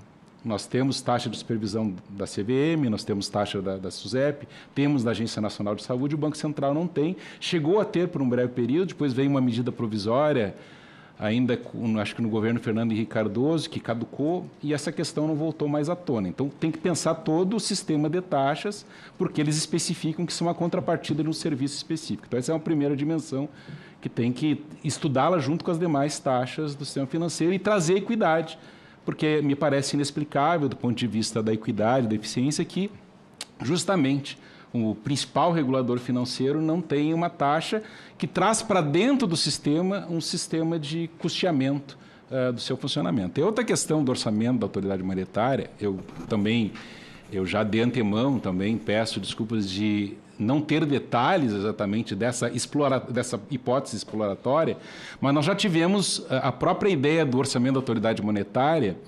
Ele foi um arranjo possível para dar justamente autonomia operacional para o Banco Central, fazendo uma quebra dentro do Orçamento Geral da União. Então, assim, não havia possibilidade de a autoridade monetária operar no mercado se não houvesse o orçamento de autoridade monetária. Me parece que esse passo dado, em que se divide, né, e se afasta o orçamento da autoridade monetária do Orçamento Geral da União, é uma hipótese exploratória, né, porque outros custos não poderiam ser trazidos para dentro desse arranjo, fazendo uma mudança muito mais econômica, eu digo econômica em termos normativos e de continuidade das instituições. Ou seja, nós temos que fazer todo um movimento para tirar o Banco Central de suas características, de sua trajetória como autarquia, transformando em empresa pública, né, abrindo mão de explorar essa possibilidade que eu confesso, até agora não está claro as razões pelas quais se abre mão dessa possibilidade e se escolhe justamente o caminho não da mudança incremental, e sim o da ruptura institucional. Sim, não é ruptura institucional, mas digamos assim, um caminho mais disruptivo da trajetória da instituição. Então, assim, são essas ponderações que eu trago aqui. Né, com todas as reservas de não ser nenhum especialista na matéria tributária e tampouco na matéria orçamentária. Houve aqui um ruído na comunicação, mas foi um prazer ver o Lademir Gomes, que também é da Rocha. Quando eu fui ler, não, mas foi um prazer ouvi-lo, porque é antagônico, porque aqui o computador tirou o nome dele, aparecia só Rocha. E eu explico por que eu não estava lhe dando atenção na hora que você falou que exatamente, mas foi bom ouvir os dois Rochas. Desculpa, senador. Nada. Aqui é oficial, mas tem que ser extremamente coloquial, porque todos nós estamos querendo o melhor para a República. Senhor presidente, pela ordem, senhor presidente. Eu fiquei na dúvida, senhor presidente, você já podia fazer as perguntas. Não, a gente está deixando, Ivan, desculpa, a gente está deixando à vontade, mas se quiser pode. Mas eu queria agora, para a gente evoluir um pouco mais, quiser vamos para o 7º, e seria bom, só a resposta que a senadora Margarete perguntou dele, aí, Ivan, eu chamaria... A minha pergunta é para ele também, já responderia os dois, senador e o senador. Pode ser, senhor presidente? Pode, senão eu vou contradizer o que tenho dito desde o começo, que o senador manda e a senadora. Então, respondendo a senadora Margarete, quer que ele pergunte e responde os dois de uma vez? Os dois. Estão pronto. O senhor Fernando Rocha, que é chefe de departamento de estatística do Banco Central. Minha pergunta: como o Banco Central tem conseguido fazer as entregas atuais de PIX, DREX e etc., neste cenário atual de restrição orçamentária? Palavra, então, o Alberto Rocha. Muito obrigado. Agora, a partir de agora, já usando a informalidade, talvez abusando da informalidade do senador Plínio Valério, temos os primos Fernando Rocha e Lademir Rocha, os dois primos, ambos carecas, então estamos juntos. Em relação à pergunta da senadora Margarete Busetti, sobre a criação de taxa de supervisão do Banco Central. Acho importante, é uma importante iniciativa o Banco Central ser capaz de usar a taxa, de ter uma taxa de supervisão. Como o primo Laudemir falou, a gente na existência dessa taxa, a gente continuaria submetido à necessidade de unicidade, de totalidade, né, do orçamento geral da União. Então, assim, as taxas recebidas pelas autarquias, né, em geral, compõem o orçamento geral da União e você não teria possivelmente condições de torná-las fonte de recursos para pagar as despesas do Banco Central. A própria definição de autonomia financeira, como exposto pelo substitutivo do senador Plínio, é a capacidade de usar receitas próprias, nesse caso a taxa de supervisão poderia ser uma receita própria, para pagar suas despesas próprias. E ela não pode fazer isso nos termos do OGU pela necessidade de vinculação de despesa, unidade, totalidade. Então, eu acho que é importante o Banco Central ter taxas. Inclusive, o Banco Central hoje já cobra multas de instituições financeiras, tarifas diversas, inclusive pelo uso do Sisbacen e outros. A taxa de supervisão seria uma a mais. Quanto mais receitas não financeiras o Banco Central puder obter na sua configuração de empresa pública, caso a PEC seja aprovada, menos o Banco Central precisará ter de utilizar receitas financeiras, né? As receitas financeiras, elas serão só aquele valor que vai permitir fechar o gap entre as despesas do Banco Central e as receitas não financeiras que ele tiver, de acordo com os limites estabelecidos em lei complementar e a aprovação, né, do Congresso Nacional, sem que isso se caracterize com um gasto desmesurado, né? Aproveitando a tese dos gastos desmesurados e da fonte de recursos do Banco Central, como foi comentado aqui, acho que a gente pode mencionar que o Banco Central dos Estados Unidos, o Federal Reserve, ele tem autonomia financeira e as suas principais fontes de financiamento são a renda de juros de seus ativos e taxas cobradas de instituições financeiras por serviços prestados, né? No caso do Banco Central Europeu, também há autonomia financeira e as suas despesas são arcadas com fontes próprias de recurso, incluindo, novamente, o rendimento dos seus ativos e a taxa de supervisão, né? O Banco do Canadá também igualmente utiliza suas fontes próprias de recurso. O Banco da Inglaterra é um pouco diferente. Dentre as suas receitas próprias, eles têm uma cash ratio depósitos que eles estabelecem, uma parte de depósitos que são feitos sem remuneração. O doutor André se mencionou a isso. E eles têm uma taxa de supervisão. Eles estão estudando criar uma Bank of England levy, um imposto para financiar o Bank of England. No caso do Riksbank da Suécia, a principal fonte também são as receitas de ativos financeiros. No caso da Nova Zelândia, eles citam os retornos dos seus investimentos próprios. O Banco Central do Chile é uma instituição autônoma e que uma das dimensões mais importantes é a autonomia financeira, não depende do financiamento do governo através da Lei de Orçamento da Nação, que seria o nosso OGU. Isso são os termos em que o próprio Banco Central do Chile se define. No caso da República Tcheca, o Banco Central da República Tcheca não é parte do orçamento público da República Tcheca e cobre suas despesas operacionais a partir das suas próprias receitas, de acordo com a lei. E idem para o Banco Central da Austrália. Então, nós temos uma ampla experiência internacional, a partir das próprias fontes da literatura, sobre o tema. Pronto, respondida a pergunta. Vamos ao sétimo do total de 10. Eu acho que o ritmo está bom, a gente dando acelerada. Concedo a palavra ao senhor... Liga o som. Pois não, Vanderlan? Pois não. Eu fiz a pergunta aqui. Vou repetir a pergunta. Como o Banco Central tem conseguido fazer as entregas atuais de PIX, DREX, etc., neste cenário atual de restrição orçamentária? Portanto, ele complementa a resposta. Mil desculpas, senador.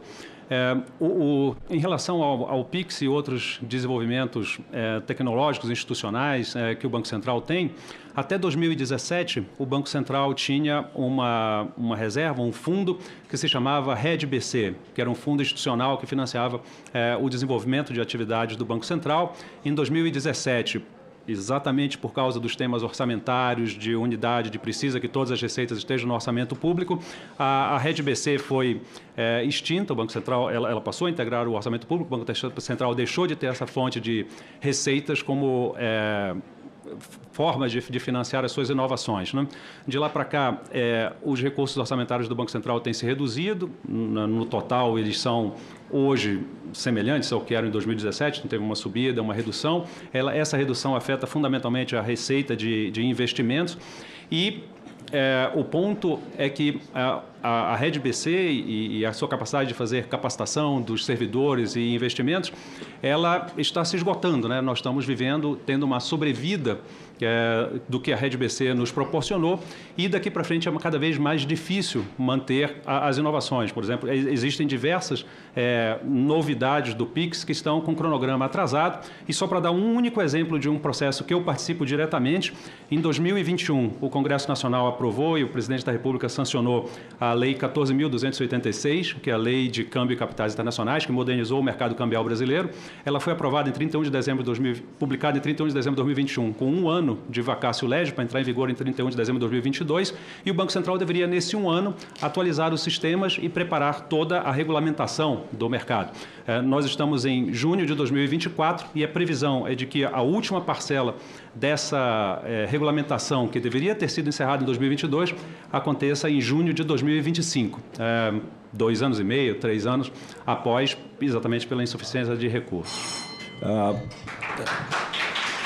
Eu quero deixar os nossos convidados que já fizeram sua exposição. Me parece que o nosso amigo o Lara Rezende precisa se ausentar. Fiquem à vontade aqueles que já fizeram sua exposição. São outros a fazer, nós vamos aqui, acho que até às 14 horas. E antes de sair, claro, quiser fazer alguma observação, fica à vontade. Muitíssimo obrigado. Eu só peço desculpas, porque eu realmente tenho que voltar a São Paulo. Então, nada de desculpas, pelo contrário, eu somou, continuar a ouvir. Somou, ajudou muito. Interessantíssimo. Contribuiu muito. Por isso que a gente quer deixar à vontade, quiser fazer essa exposição. Muito obrigado.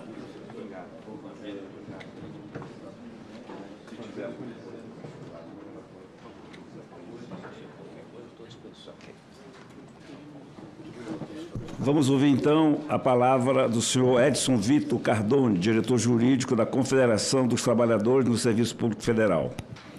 15 minutos. Muito obrigado, senador Plínio Valério. Agradecer, senador, e parabenizar o senhor pela realização dessa audiência, acho extremamente importante. Eu falo aqui em nome da CONTSEF, que é a Confederação dos Trabalhadores no Serviço Público Federal.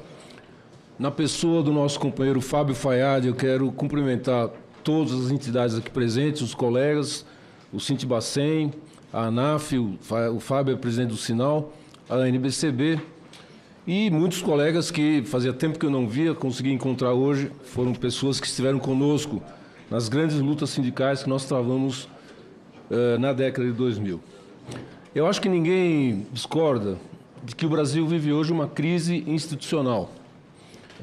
Entre choques entre o Judiciário, o Legislativo e o Executivo, Constituição Federal de 88, desfigurada por 132 emendas constitucionais, uma a cada 3 meses, e o ponto central dessa crise é a disputa encarniçada por fatias do orçamento público federal, orçamento geral da União. Ao transformar o Banco Central de autarquia para empresa de direito privado, a PEC 65 pega uma autarquia que exibe uma estabilidade institucional e que passou por situações de estresse muito grande e superou Plano Collor, Plano Real, PROER, crise dos subprimes em 2008, pega essa instituição e lança no meio da crise, para disputar o orçamento também. Provoca uma insegurança jurídica extraordinária, uma complexidade jurídica, contábil, financeira e monetária. Hoje, senador, milhares de servidores da ativa, aposentados, suas famílias, vivem uma situação de angústia em relação ao seu futuro, em relação ao plano de saúde, em relação ao seu salário, em relação à sua aposentadoria, em relação à sua carreira que vai ser extinta pela PEC 65. Nós temos acompanhado o esforço do senador Plínio Valério para resolver os problemas criados pela ideia do presidente do Banco Central de fazer essa empresa pública. Mas não tem jeito. Tapa um buraco, vem outro. Então, nós nos perguntamos por que o presidente Campos Neto pretende, qual o problema ele quer resolver, transformando o Banco Central em empresa pública. Bom, quando ele começou a batalha, a verdadeira campanha pela PEC 65, ele começou dizendo o seguinte: o Bacen está derretendo, perde 7 servidores por semana para o mercado financeiro. Os mais qualificados são chamados ao mercado. 7 por semana, dá 350 por ano, 1.400 em cada ano, em 4 anos. O Banco Central tem hoje 3.200 servidores. 1.400 é quase metade, em 4 anos. Bom, nós fomos lá ver que número era esse. Sabe quantas pessoas pediram exoneração do Banco Central em 4 anos? 19. Muito longe de 1.400, né?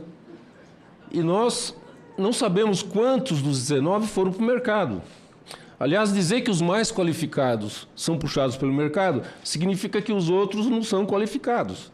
Isso já introduz um choque dentro do Banco Central. Quero dizer a vocês que o clima institucional no Banco Central hoje está deteriorado por conta da PEC 65. Outro argumento é alinhar o Banco Central às melhores práticas internacionais. Esse é um argumento falacioso. Obviamente, as estatísticas que foram apresentadas estão corretas, mas elas estão sobre uma base pantanosa, falsa. Por quê? Porque faltou um detalhe: comparar as atribuições de cada Banco Central. Já foi dito aqui que é muito difícil você, por conta da legislação diferente, as histórias diferentes, as nações diferentes, fazer essa comparação.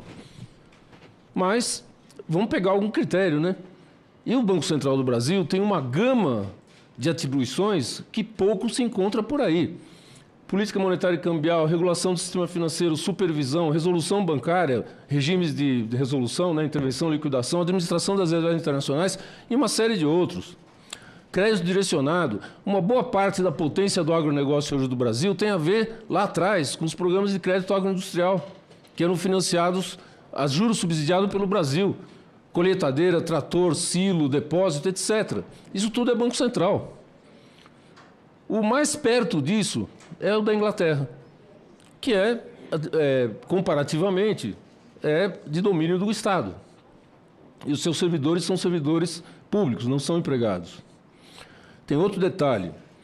A professora Larissa Dornelas, da Universidade Federal do Paraná, fez um trabalho importante explicando o seguinte, senador. O Banco Central do Brasil é o único caso no mundo que usa as operações compromissadas para fazer política monetária, num grau elevadíssimo, na casa dos trilhões. E é o único no mundo.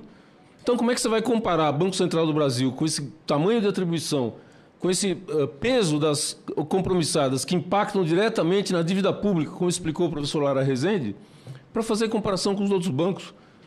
Não tem sentido. Depois, a questão do gasto primário, né? Bom, aqui é o seguinte, senhoriagem. O centro da PEC é receita de senhoriagem para pagar as despesas, certo? Está escrito lá, é o que o presidente Roberto Campos Neto tem repetido.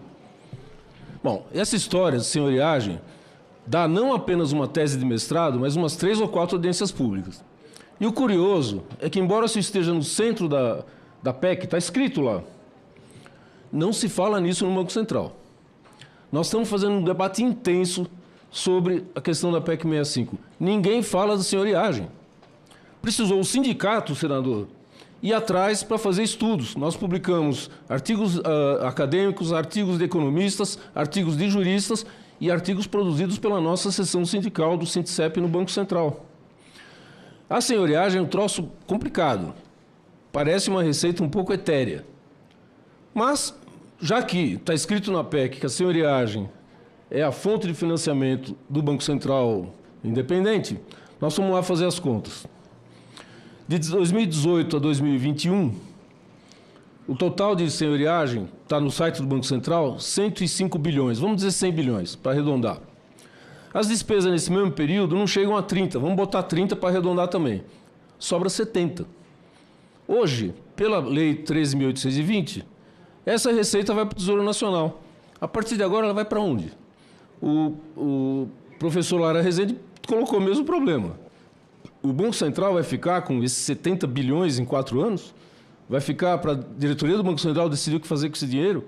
Numa situação de arroxo e aperto fiscal que nós estamos vivenciando, defendida, sabe-se evidentemente bem, pela posição do próprio presidente do Banco Central. Além disso, tem um detalhe que o professor Lara falou, eu quero repisar. A senhoriagem é tanto maior quanto maior for a taxa de juros. Então, o Banco Central vai estar sendo empurrado como empresa pública que precisa fazer lucro, a obter lucro com a senhoriagem, mantendo a taxa de juros artificialmente alta. Isso aí concentra a riqueza, aumenta a desigualdade social. Eu vou falar do PIX em seguida, mas eu quero dizer o seguinte: ótimo que tenha tido o sistema de pagamentos brasileiro, ótimo que tenha tido o PIX, mas nada disso diminuiu a miséria desse país e a desigualdade social gigantesca que nós enfrentamos. Nós não podemos viver numa redoma de vidro achando que, com essa discussão toda, a gente está resolvendo alguma coisa. Não, nós estamos aumentando a crise institucional. Esse é o problema, a insegurança jurídica, a insegurança política, a insegurança social. A relação com o Tesouro Nacional é o centro da discussão. Nós não podemos pegar patrimônio do povo, reservas internacionais, moeda, etc., e deixar isso sendo administrado sem muito controle. Porque uma coisa é você ser uma autarquia submetida a uma série de regras, etc., outra coisa é ser uma empresa pública. Porque às vezes dá prejuízo. Às vezes dá prejuízo. E o Banco Central, nos 2 últimos anos, teve prejuízo. O Tesouro Nacional acabou de pagar 36 bilhões, agora em janeiro, do prejuízo do Banco Central em 2022. Em 2023, teve prejuízo de 100 e poucos bilhões de novo. Ainda não se sabe quanto vai ter que passar, porque tem as regras aí da 3.820, tem que pegar das reservas, diminuir o patrimônio do banco, antes de ver o valor que o Tesouro vai ter que pagar. Mas tem que pagar. Quando dá prejuízo, o Tesouro tem que pagar. Bom, essa PEC traz insegurança, ela fragiliza os controles, fragiliza a política monetária para obter lucro. Um detalhe que foi falado, mas eu quero ressaltar: os bens do Banco Central hoje não podem ser penhorados, mas amanhã poderão. Empresa pública, tem uma empresa em qualquer lugar do mundo que deixou de pagar alguma coisa, um juiz desse país poderá penhorar a Reserva Internacional do Brasil para pagar uma conta de uma empresa brasileira. Para a população, o PIX, porque para não gastar mais tempo, veja bem, é uma conquista, evidentemente. Alguém perguntou, o senador perguntou, os funcionários do Banco Central são servidores públicos, eles vestem a camisa, desde sempre foi assim. Então, mesmo em dificuldade, eu trabalhei numa época no banco, na época do governo Fernando Henrique, não tinha dinheiro para comprar cafezinho, a gente fazia vaquinha para comprar cafezinho, tá certo? Porque o constrangimento orçamentário, ele depende de uma série de coisas, do governo, do Congresso Nacional, da situação econômica. Em qualquer dessas situações, os servidores trabalham e trabalham bem. E fizeram o PIX, vão fazer o DREX e assim por diante. Agora, pensem bem, o PIX é um produto do mercado financeiro. Banco Central autarquia é uma coisa. Banco Central empresa, por que o mercado financeiro vai tolerar que o Banco Central empresa seja o único a poder operar com o PIX? Por que eles não vão pressionar para o PIX ter que ser licitado, para que algum banco qualquer faça parte da licitação? Mesma coisa as reservas internacionais. Aliás, o Paulo Guedes, não sei se vocês lembram, ex-ministro, ele defendeu a taxação do PIX. Não sei se vocês se recordam, em 2020. O atual presidente do Banco Central, ele já falou em terceirizar as reservas internacionais. E não é essa terceirização que tem hoje, que não é terceirização, que são 2% apenas, para fazer... para captar know-how da aplicação das reservas e treinar servidores. Isso aí está certo. O que o Roberto Campos Neto falou era terceirização para valer. Bom, para os servidores, no respeito às regras de transição das últimas reformas, a tentativa que o senador fez e que nós louvamos não resolve o problema, porque o servidor aposentado perde a paridade, continua perdendo pelo aquele artigo 7º, viu, senador? O inciso 1, né? E o que a gente deveria estar discutindo? Veja bem, a lei complementar 179, que é da autoria do senador Plínio Valério, não tem 4 anos. Está fazendo 3 anos e meio. As coisas, tudo tem que ser paulatino. Numa instituição da importância do Banco Central, você não pode ter uma mudança radical de uma hora para outra. Acabou de ter há 4 anos uma mudança importante. Essa mudança não foi estabilizada. Não seria o momento de analisar as implicações dessa mudança, em vez de propor uma ruptura radical com o modelo de autarquia? Não deveria estar sendo discutida a regulamentação da Lei 179, por exemplo, para avaliar o desempenho do presidente do Banco Central na consecução da pluralidade dos seus objetivos. Não é só a política monetária. Tem a suavização das crises econômicas e tem a questão do pleno emprego, que é um dos objetivos que está na lei, que o senador Plínio Valério muito bem apresentou. Tem muita coisa clara, acho que nem mesmo o presidente Roberto Campos Neto tem coisa que não está clara. Eu acho que era hora do Senado refletir, eu acho que tem essa responsabilidade pela Lei 179, se está conforme a Lei 179 o presidente do Banco Central Autônomo participar de palestra no exterior, sinalizando para onde vai a taxa de juros. Ou então dar uma declaração, como ele fez em março de 2023, dizendo que a taxa de juros tinha que ir para 26,5% ao ano. Vocês se recordam disso? Está conforme a Lei 179? Esse é o papel do presidente do Banco Central Autônomo? É compatível com o Banco Central Autônomo e a Lei 179 o seu presidente antecipar a sua participação em 2 anos e meio numa campanha eleitoral? É compatível esse presidente do Banco Central Autônomo circular em jantares políticos e, perante uma plateia de altos dirigentes do mercado financeiro, declarar o seguinte, aspas, a situação econômica nos próximos anos sofrerá forte deterioração, o que pode atrapalhar Tarcísio em uma eventual vitória em 2026. Eu acho que essa discussão é necessária. E não é uma discussão ideológica, é uma discussão concreta.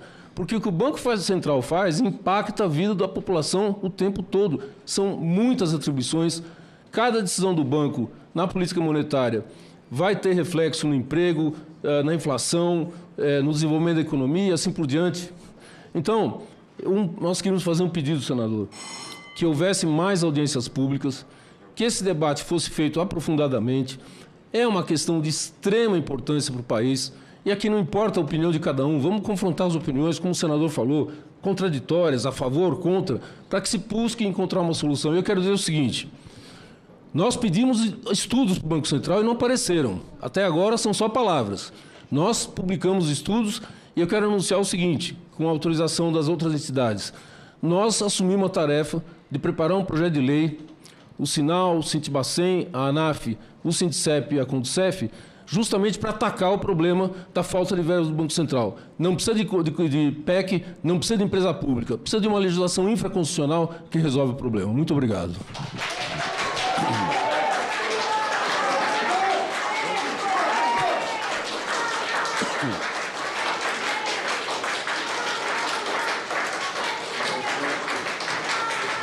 Obrigado, senhor Edson Vitor Cardone. Com a palavra, o senador Vanderlan. Presidente Plínio, primeiro eu quero agradecer a participação do senhor Edson Vitor Cardone. Sabe, senhor presidente, que antes de chegar ao Senado Federal, talvez por falta de experiência no Legislativo, eu não era muito favorável à audiência pública. Mas chegando aqui ao Senado Federal hoje e presidindo uma comissão tão importante como a CAI, sempre que posso ali na presidência, levo a discussão para a audiência pública, para a gente poder debater, discutir, entender melhor. Mas até a título aqui, para colaborar e reforçar que a PEC, ela não muda a política monetária e não há necessidade de primário em razão da mudança de metodologia, só para reforçar o que eu disse anteriormente, que inclusive é o padrão internacional.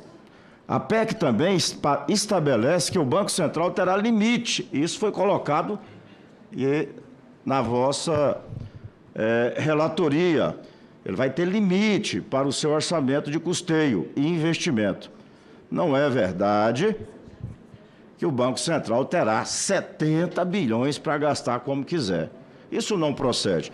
E eu queria também aqui, eu tenho aqui, foi distribuído, não pedi, acho que Vossa Excelência também não pedi, mas a Associação Nacional dos Analistas do Banco Central do Brasil, que representa 90% dos servidores do Banco Central. A informação... Senhor presidente. Só um minutinho. Senhor presidente. Só um minutinho. Eu entendo, senhores, mas eu só tenho a mim para procurar para a relatoria. O senador pode usar o argumento dele que quiser. Aqui é plural, são 81 senadores. A pessoa, se todo mundo quisesse o amarelo, o que seria do vermelho, do roxo? Então, se tem alguma observação a fazer na fala do senador, por favor, procurem o relator para me convencer, tá bom? Esses são os dados pela Associação Nacional dos Analistas do Banco Central do Brasil. Não são todos favoráveis à PEC. Tem pessoas... Senhor presidente, mais uma vez, por favor, eu gostaria... Por favor, deixa eu falar uma coisa para vocês. A casa é política. À medida que vocês instigam aceleram as críticas a um político, a tendência é ele se colocar do outro lado, gente. Eu posso falar isso porque eu tenho 69 anos, tá bom? Então, à medida que vocês protestam, apupam, não é legal, aplaudam no final. Tá, quem não quiser aplaudir, mas, por favor, só porque a gente precisa de respeito, o respeito que a gente tem para com todos vocês, nós precisamos ter de volta também, tá bom? E reforçando, senhor presidente, vai lá, senhor Vanderlan. Sempre que fui requisitado para dialogar e recebi a todos no meu gabinete, certo? Então, só reforçando isso. Senhor presidente, a minha participação era essa. Obrigado, senador Vanderlan.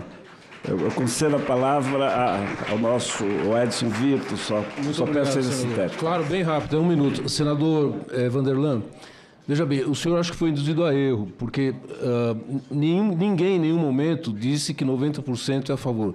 O que os colegas apresentaram... 90% são os analistas. Não. É 90% dos filiados da associação são a favor. Compreende? Na verdade, nós temos no Banco Central várias entidades. Eu não quero falar em nome de nenhuma, também não quero... São 3, né? São 4, na verdade. Cometei indelicadeza. Eu recebi todos. Cometei indelicadeza de falar em nome de outras entidades, mas houve uma votação no Banco Central, 4.525 pessoas votaram. 74,6% foram contra a PEC, independentemente de alterações. Tem muita conversa, aliás, isso também aconteceu, né? Ficar opondo ativo com o aposentado, que não é bom. Nós todos somos servidores, somos colegas, temos que nos unificar. Desses, os ativos, inclusive, 51% são contra a PEC 65, independentemente de alterações. A gente está à disposição depois para ir até o seu gabinete e apresentar esses números em detalhes. Muito obrigado. Correto, Edson. Tantas coisas, inclusive ameaças, viu? Inclusive ameaça na minha rede de coisa, tem do pessoal, servidores ameaçando, mas bobagem, eu não considero isso. Né? O homem público que tem medo de calúnia, injúria e difamação não merece esse nome. Né? E eu não estou aqui à toa. Eu nasci a 4.500 quilômetros de distância de Brasília. Então eu não vim aqui à toa. Né? Por isso que essas ameaças, por favor... É perda de tempo. Ameaça tipo que vai distribuir uma carta lá em Manaus falando que eu sou a favor de juros altos, a Zona Franca vai acabar. As ONGs estão fazendo pior do que isso comigo. Mas a cada coisa que eles fazem é bom para mim. Né? Eu estou aqui pelo Amazonas. Né? Então, não, claro que não. E eu não considerei isso, não. Isso para mim... Mas tem. Eu tenho aí... a gente tem que... Mas não considerei isso. Nem vou considerar coisíssima nenhuma. Né? Com a palavra, é o nosso 8º, a palavra ao senhor Marcel Mascarenhas, advogado, para a sua exposição. São 15 minutos, tá, Marcel? Se você quiser o controle, ali aparece, tá? Perfeito. Bom dia ou boa tarde a todas e todos. Eu agradeço imensamente o convite para participar, senador Plínio Valério, brilhantemente conduzindo. Como ex-servidor do Banco Central e como advogado, e também como cidadão, eu me sinto participando de uma verdadeira festa da democracia.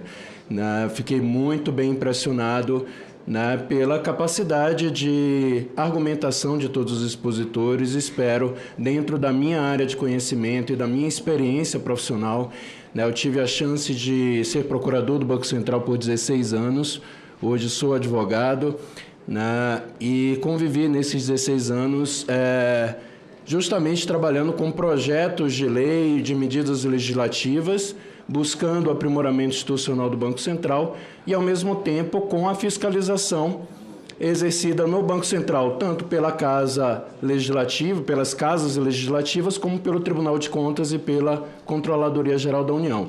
Então, me sinto bem à vontade para tentar contribuir, e me permito até aqui evitar um pouco essa dicotomia de favorável ou contrário à PEC. Eu acho que a gente está aqui diante de uma oportunidade ímpar de debater todas as possibilidades que a gente tem para ver um Banco Central sustentável no futuro.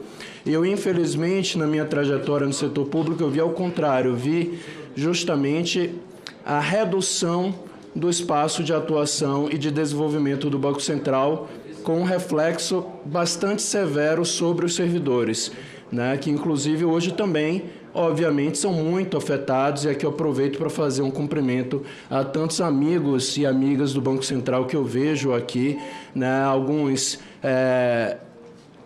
simpatizantes ou apoiadores da PEC e outros tanto. Reconheço que há uma maioria, inclusive, que é, a princípio, contra, né, ainda que haja alteração.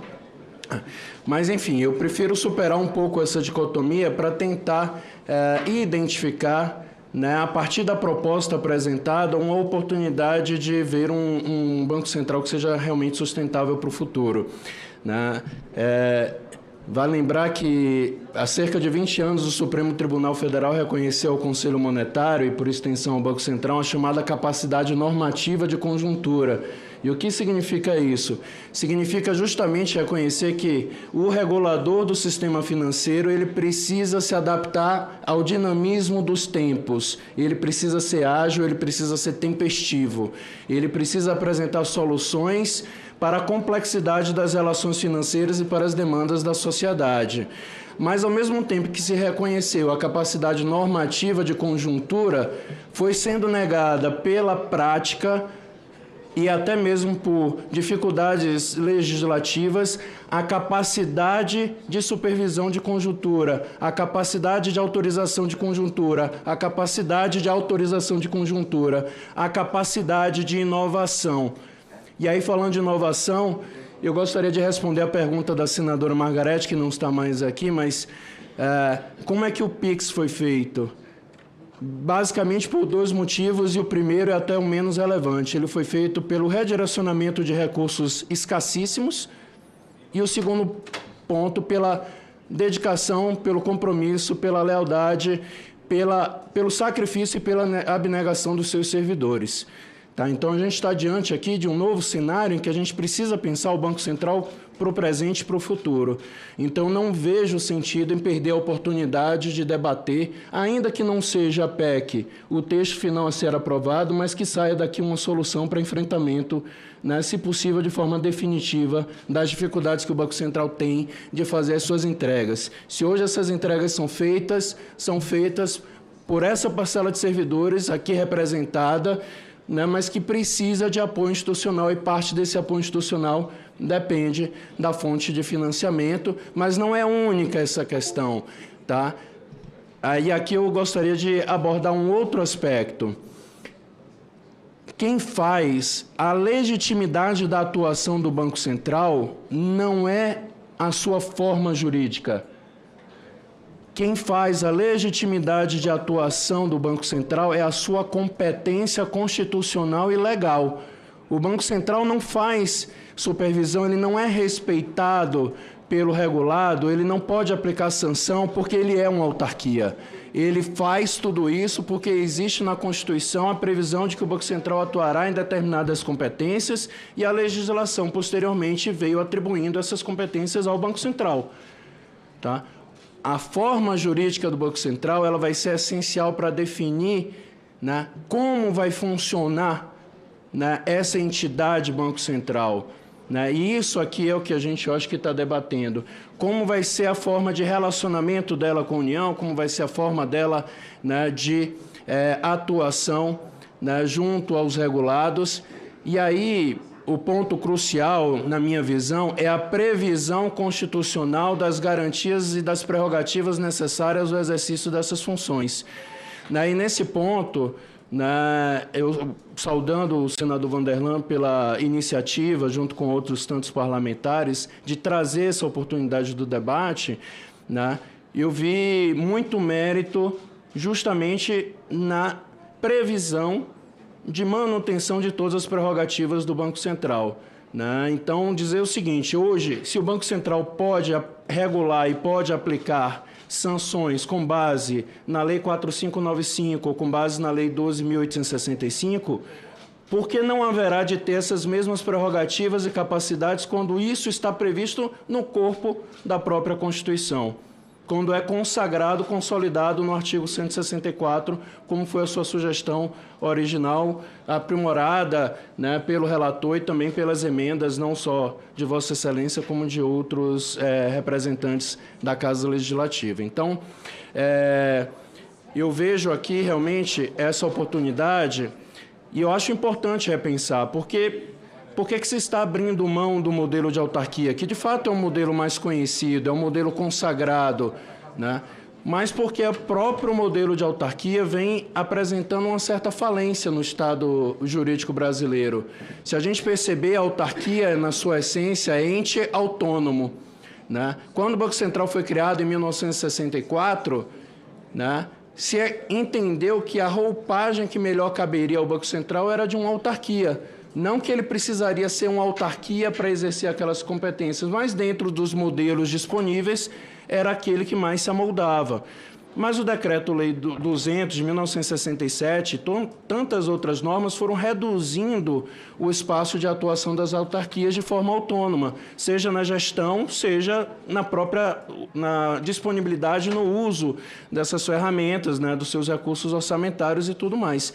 Tanto assim que em 1990 a gente viu a criação das agências reguladoras, que não são nada mais do que autarquias de natureza especial, né? A gente viu em 2003 para 2004 esta casa aprovar, né, a primeira autarquia ministerial, né, subvertendo os livros de direito administrativo, mas encarando como uma necessidade para dotar o Banco Central de mais agilidade dentro da dinâmica do Poder Executivo Federal. Então, era uma autarquia com o ministro de Estado.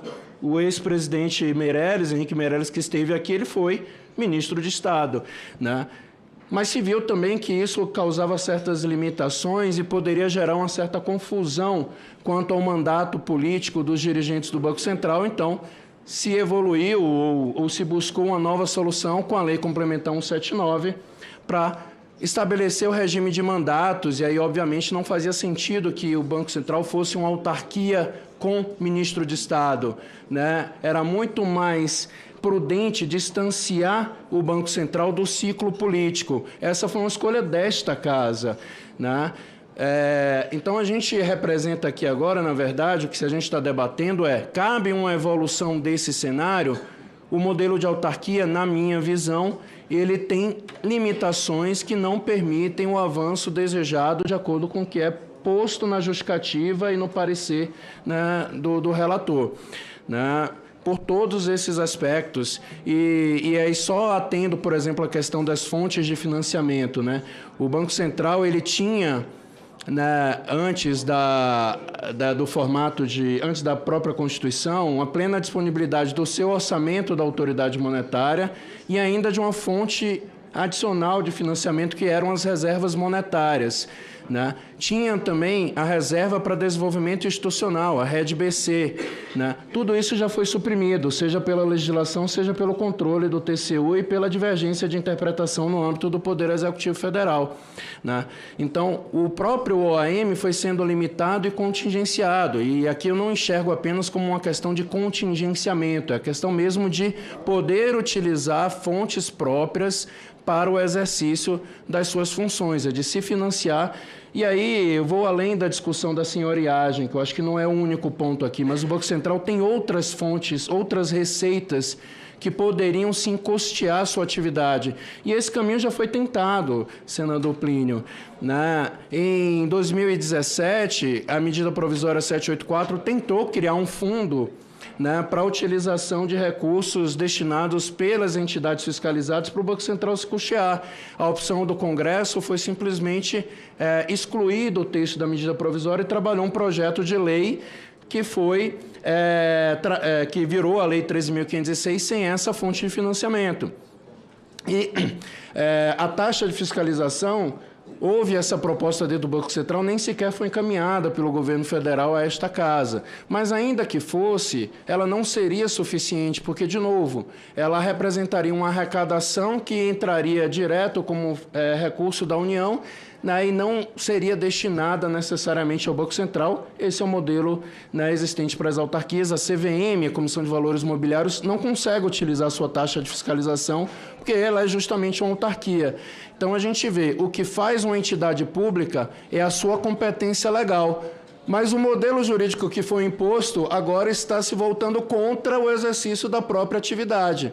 Por isso que se pensa aqui, e aí eu louvo o Congresso por estar debatendo uma nova forma de enxergar essa questão, ok, o modelo de empresa pública permitiria então um funcionamento mais adequado dessas atribuições? Tá? E aí eu não vejo impedimento constitucional para essa mudança, né? A gente está falando aqui de emenda constitucional, quase todos os julgados do Supremo Tribunal tinham em conta leis, né, que estavam sendo avaliadas em confronto com a Constituição. Aqui a gente tem a atuação do poder constituinte derivado, né? Se trata de uma alteração constitucional que não invade cláusula pétrea, né? Nada há na Constituição que diga que o Banco Central seja necessariamente, obrigatoriamente uma autarquia ou que não possa ter uma parcela maior de supervisão do Congresso Nacional em relação à posição do Poder Executivo, né? Então, eu vejo espaço, eu acho que é importante aprofundar esse debate, como se está fazendo na audiência pública, né? A gente tem ali, como eu falei, das previsões do substitutivo agora, o que eu estou me debruçando agora, né? A clareza do poder de polícia, toda a preservação de todo o exercício dessas funções. Houve o avanço na concessão da estabilidade aos servidores, que era um ponto de preocupação. Então, de novo, é um modelo que nunca foi testado, mas é um modelo que está escrito na Constituição. Se a gente não tiver a esperança de que, estando na Constituição, não vai ser respeitado, então a gente realmente está decretando praticamente a falência do Estado e da função legiferante, né? Quanto ao quadro de pessoal, houve o avanço também na garantia da opção, a preservação de benefícios previdenciários, e é muito importante que ficou consignado no seu relatório, senador Plínio Valério, de não haver nenhum tipo de prejuízo, seja aos aposentados ou aos servidores, porque não se quer construir, eu como cidadão falando, não se quer construir um Banco Central a partir de apenas jovens que vão entrar no futuro. Toda essa parcela de servidores que está aí, ela é extremamente essencial para continuar o legado de construção do Banco Central, tá? Então, avançando aqui para o meu último minuto, né, se me permite trazer algumas ponderações e sugestões nessa reta final, justamente dentro desse ambiente colaborativo, né, eu acho que são pontos de atenção no substitutivo, a questão da supervisão pelo Congresso Nacional. Acho que não existe essa experiência, então vai ter um trabalho, um desafio para vocês, parlamentares, em construir de que forma se dará isso. A aprovação do orçamento, né, pelo Senado, pelo Congresso, né, isso representa ali uma limitação, não é propriamente uma limitação, mas uma diferença em relação ao modelo que vinha da Lei de Responsabilidade Fiscal, em que se tinha, pelo menos, quanto às despesas operacionais, a aprovação no âmbito, né, antes agora, né, pelo Conselho Monetário, mas que poderia ficar sim a cargo do Banco Central. Isso não implica falta de transparência ou de controle, porque todas essas despesas precisam ser apresentadas, justificadas, né, e há ainda o acompanhamento legislativo que se é feito pelo Tribunal de Contas, né? A Controladoria Geral da União hoje já não faz a supervisão, o controle direto do Banco Central por força da Lei Complementar 179, né? Mas também não haveria, por exemplo, uma impossibilidade de ter no arcabouço infraconstitucional mecanismos de freios e contrapesos adicionais para o cenário, né? E um outro ponto que eu acho importantíssimo, senador, já falando também aí, eu acho que o substitutivo ele veio trazendo, né, o reforço da manutenção das prerrogativas funcionais dos servidores aposentáveis, dos servidores da ativa, mas seria talvez importante também cravar no texto da emenda constitucional a previsão da paridade dos servidores já aposentados que tinham essa paridade assegurada, né? Então, caberia ali, eventualmente, a lei complementar definir a forma de apuração disso. Se poderia construir isso por interpretação, mas eu acho que é muito mais seguro, né, para toda essa parcela dos servidores que já entregou a sua contribuição à sociedade, que também tivesse essa garantia no texto. Enfim, né, parabenizo a iniciativa e agradeço a oportunidade, fico à disposição para o debate.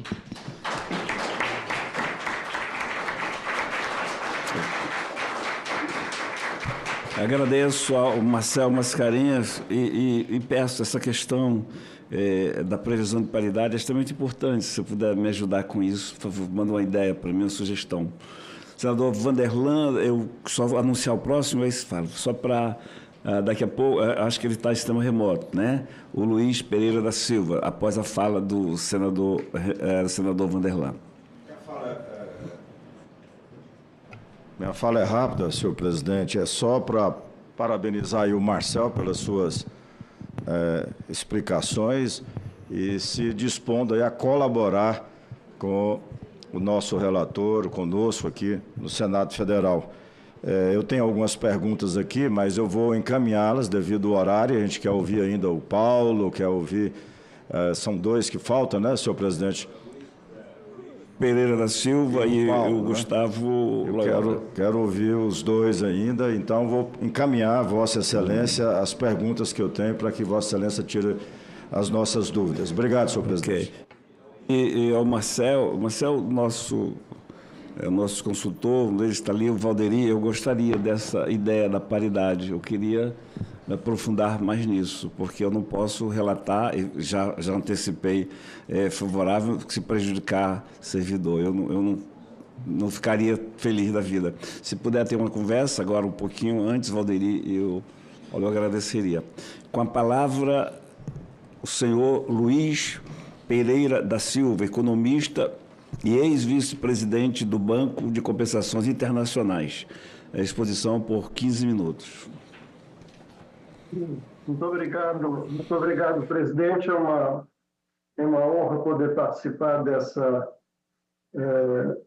audiência pública de extremamente alto nível, um debate de qualidade. Eu agradeço a presidência, eu agradeço os membros presentes da CCJ, e eu tive a felicidade de trabalhar como diretor do Banco Central do Brasil em várias diretorias e também no chamado Banco de Compensações Internacionais, que é o chamado Banco Central dos Bancos Centrais. Então, eu queria trazer um pouco dessa perspectiva para os nossos debates. E eu queria trazer, sobretudo, depois, como sou um dos últimos a falar, eu diria, presidente, um pouquinho de nota de otimismo em relação a um debate que, obviamente, existem pessoas favoráveis ao encaminhamento da PEC 65 e pessoas mais céticas em relação a esse encaminhamento. Eu começaria por coisas que eu ouço, que eu ouvi e que eu acho que são coisas de consenso. Primeiro, e eu posso dizer isso testemunhando com a minha experiência internacional, de fato, o nosso Central é um organismo considerado de excelência no mundo dos bancos centrais. Por vários motivos que foram ditos aqui, pela sua maneira de ter sido capaz de reduzir e controlar a nossa inflação, o trabalho de redução de risco de crédito, o trabalho de aperfeiçoamento dos seus mecanismos de pagamento rápido, as suas inovações financeiras, a sua capacidade de supervisão, a sua regulação forte, respeitando Basileia.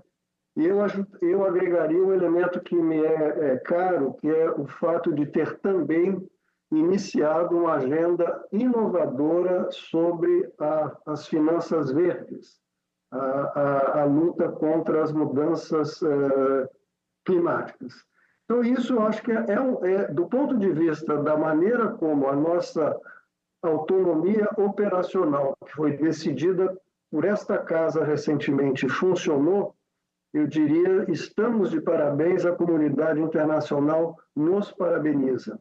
Eu acho que também uma coisa que eu vi como consensual é esse reconhecimento que a nossa excelência hoje, e a excelência dos meus colegas, a dedicação deles, a competência dos meus antigos colegas e dos dirigentes da instituição, alguns deles presentes nessa audiência, também se reconhece como estando sofrendo de um momento de deficiência de recursos para justamente manter essa qualidade de excelência e manter um nível de remuneração adequado à qualificação dos quadros funcionais do Banco Central. Então, isso é, eu acho, o tema sobre o qual nós estamos discutindo aqui. A questão que eu me pergunto é se para efetivamente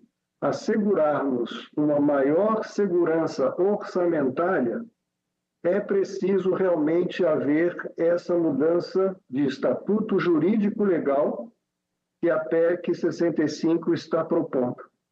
E, presidente, isso, como no linguajar dos bancos centrais, é uma questão chamada de balanço de riscos. Quais são as coisas que realmente, como foi dito aqui por vários membros desse painel, são favoráveis a assegurar-se, além da autonomia operacional, uma maior autonomia orçamentária, ou se é necessário para que essa autonomia orçamentária se fortaleça, que exista esta mudança de estatuto jurídico para um estatuto de empresa pública. E eu gostaria aqui, a minha responsabilidade com a minha experiência, é de colocar para essa ilustre comissão o fato que, no meu julgamento técnico pessoal, o balanço de risco com os elementos de mudança de estatuto, e assim como foi salientado por alguns dos oradores que me anteciparam, me parece desfavorável, não me parece ser condizente com os ganhos potenciais. Eu queria dar alguns exemplos. Eu acho que essa mudança, apesar dela ser intencionada em favorecer uma segurança para o orçamento do Banco Central, ela deixa questões importantes em aberto, ela deixa questões de natureza técnica e ela deixa, sobretudo, questões de relacionamento entre o Banco Central e o Tesouro Público, que me parece impedir uma maior cautela, um maior tempo de reflexão para essa comissão e também para o conjunto dos participantes desse debate, antes de nós decidirmos uma mudança para assegurar recursos orçamentários, no sentido de enveredarmos por um caminho de uma transformação constitucional tão importante como essa PEC 65. Deixa eu lhe dar alguns elementos de dúvida, não é? De riscos, que eu considero suficientemente importantes para que se tenha mais cautela, para que se dê mais tempo à reflexão, para que se ponderem esses elementos de risco. Primeiro, o fato da experiência internacional que eu tive no BIS mostrar, como foi dito aqui, que existem vários regimes jurídicos bem diversos de gestão para a maneira de se assegurar a segurança orçamentária de bancos centrais.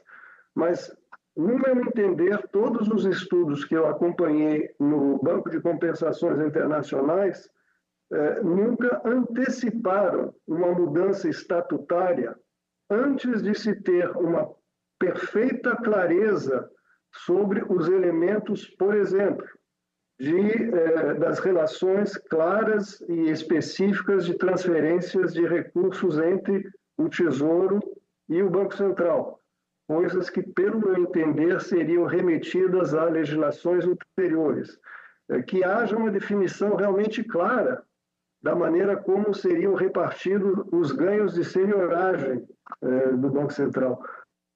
Faria a contabilidade da carteira de dívida pública no novo estatuto do Banco Central.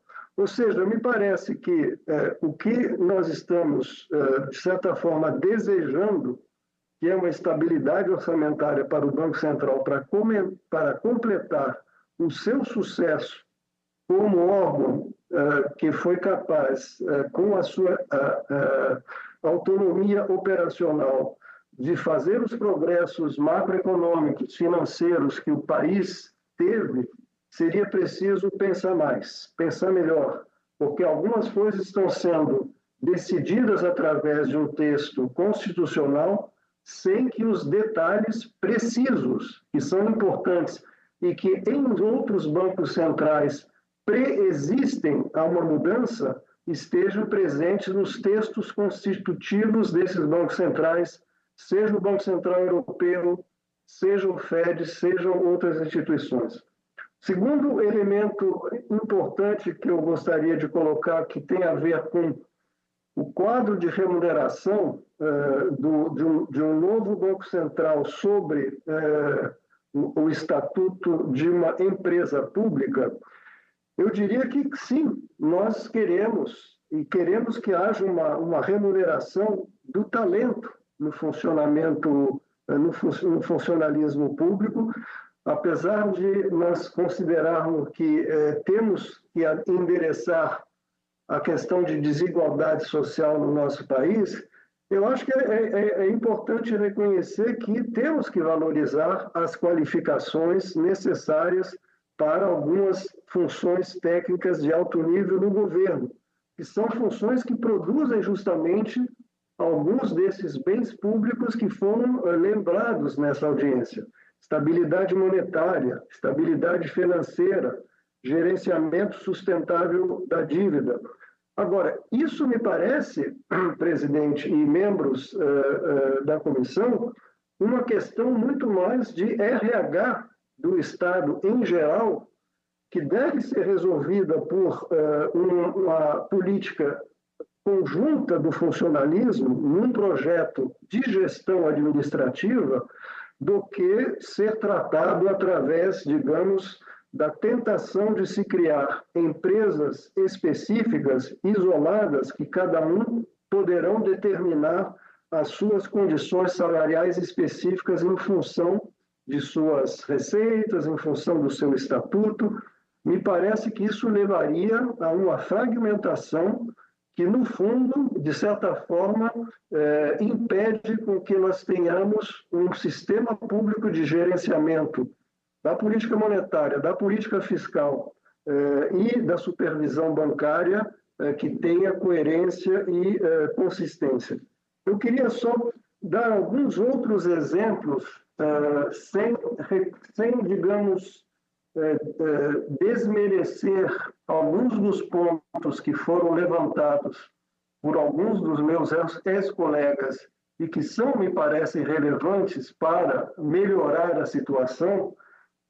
Eu queria lembrar, eu acho, e me alinhar nessa posição que foi defendida pelo senador Alexandre, sobre o fato de não nós necessariamente precisarmos, para melhorar a estabilidade orçamentária do Banco Central, fazer esse passo muito forte de uma mudança constitucional, quando a gente pode ter elementos de melhora do orçamento do Banco Central e da sua segurança orçamentária, através de coisas que já foram mencionadas nessa audiência. A utilização, por exemplo, de instrumentos que hoje estão obsoletos, mas do tipo rede BC. Um outro elemento de risco, eu estou elencando elementos de risco, porque justamente é esse balanço de riscos que eu estava mencionando. Vale a pena melhorar com o arcabouço que nós temos, ou vale a pena arriscar uma mudança constitucional sem saber exatamente os elementos que poderão eventualmente ser decididos por uma lei complementar? Por exemplo, a empresa estatal que seria criada, ela poderia se engajar em atividades econômicas justamente a fins arrecadatórios, porque justamente faria parte de assegurar o seu orçamento e arcar com seus custos. Isso tem elementos positivos, mas tem, presidente, elementos de risco, porque nós sabemos hoje que com as novas tecnologias do setor financeiro pode haver uma falta de perda de controle, seja do órgão, seja do Congresso Nacional, seja do Executivo Federal, sobre a criação desses novos instrumentos financeiros, Sabemos todos que hoje a inovação financeira ela tem aspectos extremamente positivos de inclusão social, mas ela também pode ter aspectos extremamente, digamos, problemáticos em matéria de criação de elementos de riscos sistêmicos, de bolhas, etc., etc. Então, finalmente, do lado do relacionamento entre o novo Estatuto Banco Central e seus órgãos de supervisão, a minha pergunta e a minha dúvida sobre o risco é saber sobre como se coadunaria a relação que hoje existe entre o Conselho Monetário Nacional e a supervisão feita pelo Congresso Nacional. Eu queria só terminar com alguns elementos que também me parecem elementos de risco, presidente, que já foram mencionados, é a maneira como não me parece esclarecida hoje, na maneira como está encaminhado o processo, os detalhes específicos do relacionamento dessa nova empresa estatal com o Tesouro Nacional. Existe a possibilidade, como nós sabemos, de haver a eventualidade de perdas oriundas das atividades e das carteiras de bancos centrais. Como é que exatamente se fariam essas compensações? Como é que, por exemplo, também se faria a exata repartição dessa senhoragem? Eu entendi que certamente a integralidade não seria revertida para essa nova empresa estatal. Mas não há detalhes sobre exatamente como se faria essa chave de repartição e, por exemplo, no Banco Central Europeu, isso é feito de uma maneira muito precisa, ou seja, a definição dos ganhos de senhoragem, a maneira como eles são repartidos entre os acionistas, como sabemos, o Banco Central Europeu é feito de acionistas de todos os bancos centrais europeus. Mas esse detalhe de repartição, ele preexiste na maneira como o ato de criação do Banco Central Europeu foi desenhado. E me parece que a sociedade precisa ter clareza sobre como esses recursos seriam redistribuídos. Finalmente, eu acho que já foi mencionado 15 segundos. A questão da contabilização da dívida da carteira do Tesouro no Banco Central. Não acho que seja um problema trivial, acho que pode causar, sim, um elemento de incerteza. Enfim, a minha colocação, presidente, é para que tenhamos cautelas e não nos precipitemos para uma aprovação de um instrumento constitucional antes que haja um debate aprofundado sobre esses elementos de risco e de dúvida que eu acabei de elencar. Agradeço, muito obrigado.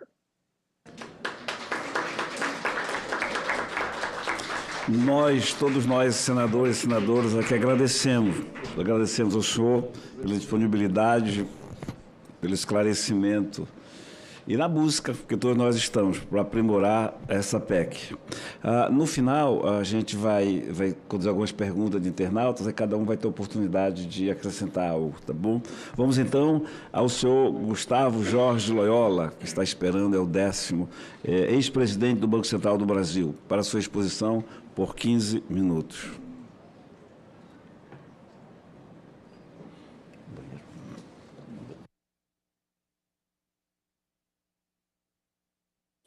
Queria inicialmente agradecer, saudar o senador Plínio Valério, agradecer pelo convite, saudar também a todos os senadores e senadoras presentes, aos palestrantes, aos expositores, a todos que estão aí participando dessa audiência pública.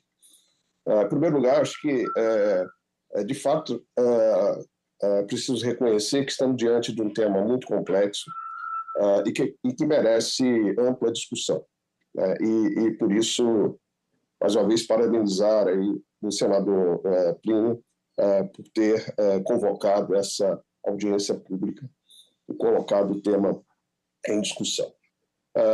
Eu vou evitar aqui repetir argumentos que me precederam, daqueles que me precederam, mas quero desde o início me colocar a favor dessa proposta de emenda constitucional.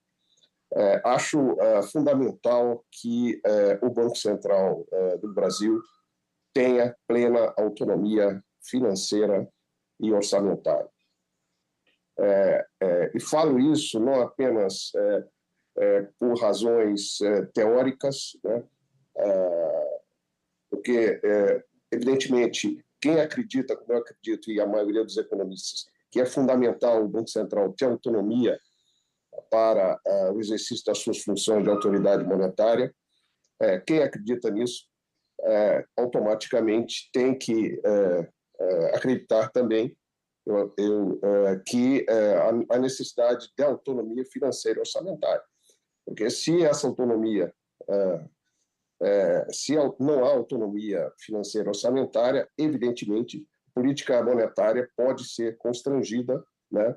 Ela pode sofrer um garrote, um fechamento, justamente pela falta de oxigênio orçamentário e financeiro do Banco Central. Então, eu vejo que é uma proteção adicional importante para a autonomia do Banco Central, e a grande maioria dos países do mundo, economias importantes, os bancos centrais têm essa autonomia. Portanto, eu me declaro favorável à proposta da emenda. Obviamente, não quero, com isso, dizer que não há maneiras de aperfeiçoar a emenda, que ela não há, principalmente, não se possa acrescentar dispositivos para reduzir os riscos aos quais alguns dos que me precederam mencionaram, inclusive o diretor Luiz Pereira, né? Os riscos também colocados pelo procurador do Banco Central, o Rocha, enfim, mas isso, vamos dizer assim, me parece algo que tem que ser que se tem que se avançar, né? Diante disso, eu queria mencionar a minha experiência no Banco Central, trazer aqui a minha experiência. Eu fui funcionário de carreira do Banco Central. Eu entrei no Banco Central, concurso público, em 1977. Servi a instituição em várias funções. Fui diretor e depois presidente por 2 vezes. Eu tive a experiência de ser funcionário do Banco Central, funcionário de início de carreira, e a experiência de chegar a presidente. Quando eu entrei no Banco Central, nós, funcionários do Banco Central, tínhamos um regime seletista. Os funcionários do Banco Central tinham um excelente plano de aposentadoria, nós tínhamos uma fundação, ela existe até hoje, né, um fundo de previdência privado. Nós tínhamos um dos melhores planos de saúde entre os servidores públicos. Nós tínhamos uma carreira muito bem estruturada, né? Uma carreira que tinha vários níveis de progressão, né? Enfim, obviamente se via aqui e acolá situações de insatisfação salarial, mas eram muito mitigados. Ao longo do tempo, essas conquistas essa autonomia que o Banco Central tinha na gestão de pessoas, na gestão financeira, na gestão de projetos, foi sendo diminuída. Exatamente como mencionou o Marcelo, principalmente pela redução, pela mudança do conceito de autarquia. A 4595, a Lei 4595, que vai completar 60 anos esse ano, ela, quando disse que o Banco Central era autarquia, ele se tinha por trás disso era o conceito de autarquia mesmo, né? de ser uma instituição que tinha um orçamento próprio. O próprio artigo 16 da redação original da Lei 4595 fala que o Banco Central elenca as receitas do Banco Central, inclusive a receita de fiscalização, né? Receita financeira dos seus ativos, né? Também está lá elencado. Então, era outro conceito. O Banco Central foi sendo, vamos dizer assim, essa capacidade do Banco Central gestionar o seu orçamento e os seus funcionários, né, e ter uma política de pessoal adequada às suas funções, foi sendo perdido. Eu presidi o Banco Central em 1996, quando houve a decisão do Supremo, né, de tornar inconstitucional um artigo que retirava do Banco Central, os servidores do Banco Central, do regime jurídico único do funcionalismo. Isso significou que nós, funcionários do Banco Central naquela ocasião, deixamos de ser seletistas para serem funcionários públicos, servidores públicos mesmo. Servidores públicos sempre fomos, né? Mas funcionários públicos. E foi, de fato, um trauma que, inclusive, como o Supremo não modulou a decisão, simplesmente tomou a decisão, nós tivemos que lidar com o problema que havia dos servidores, por exemplo, aposentados entre 1988 e 1996. Eles tiveram que reverter as suas aposentadorias, mudar o seu regime de aposentadoria.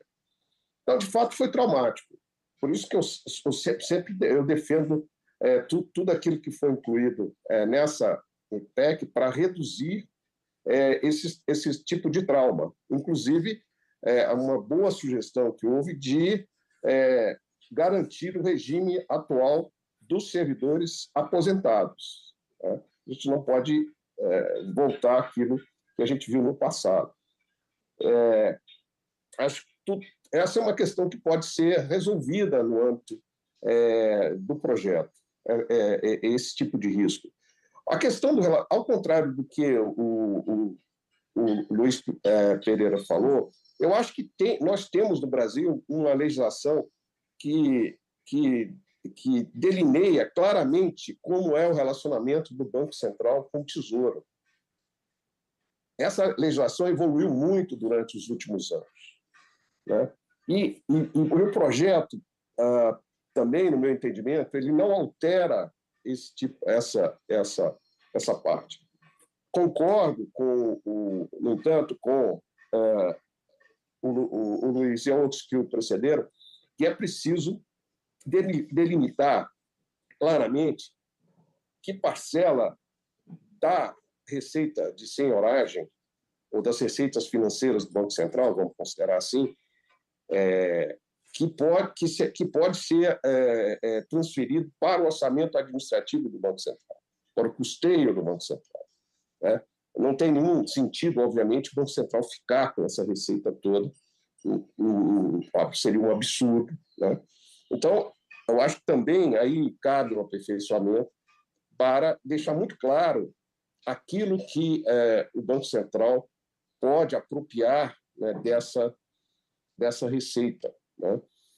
E esse é outro ponto de aperfeiçoamento que eu vejo, né? Uma outra questão que eu queria me colocar é sobre a dificuldade que o Banco Central tem experimentado para colocar de pé os seus projetos. Nós somos muito bem-sucedidos, somos elogiados mundo afora, sem dúvida. O PIX foi uma grande evolução. Mas, além dos atrasos que foram mencionados na agenda, a gente tem que lembrar que os nossos colegas do Banco Central eles têm feito esforços sobre-humanos para manter algum ritmo dessas inovações. Quer dizer, há carências por todo lado do Banco Central, né? Além disso, gostaria também de mencionar que hoje, em função da estrutura do nosso sistema de pagamentos, o Banco Central ocupa hoje uma posição muito mais central do que anteriormente. Então, o colapso hoje do Banco Central pode criar um risco sistêmico inacreditavelmente alto no Brasil. Vou lembrar um caso aqui que aconteceu. Houve um Banco Central da Ásia, né, que teve o seu sistema de informática invadido e houve lá um desvio importante de reservas internacionais, né, de caixa desse Banco Central, e mostrando qual, por exemplo, o risco que você tem de não ter as proteções adequadas na área de tecnologia. E construir proteções adequadas, tecnológicas adequadas, significa que você tem que ter recursos, principalmente quando você lida com sistemas complexos, como é o caso do nosso PIX e de outros sistemas que o Banco Central gerencia e hospeda, né? Então, e nós sabemos que essa é uma área extremamente consumidora de recursos, não apenas recursos materiais, mas recursos humanos, né? Então, importante sempre lembrar essa questão. Sobre esse tema, até me lembro uma situação curiosa, e a história sempre nos ajuda. A penúria do Banco Central é uma coisa meio histórica até, né? Já vem de muito tempo. Eu me lembro, recordo aqui, que o chamado Sistema de Liquidação de Títulos, o Selic, né? A famosa taxa Selic vem daí, ele, na sua origem, ele não foi financiado pelo Banco Central, ele foi financiado pelo próprio mercado. Ou seja, dentro do Banco Central você tinha computadores, funcionários e tal, que não eram do Banco Central. Selic era...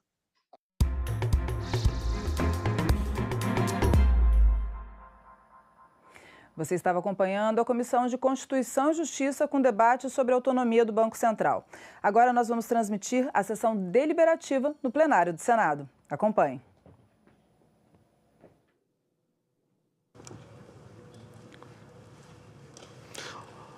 Olá, minhas senhoras, meus senhores, os nossos cumprimentos a todos os presentes senadores que já fizeram seus devidos registros. Nossas saudações nesse início de tarde a todos os brasileiros que nos acompanharão durante esse período das nossas atividades deliberativas. Nós temos registrados 43 presentes, senhoras e senhores senadores, portanto, temos um número regimental e, assim sendo, nós declaramos aberta a nossa sessão.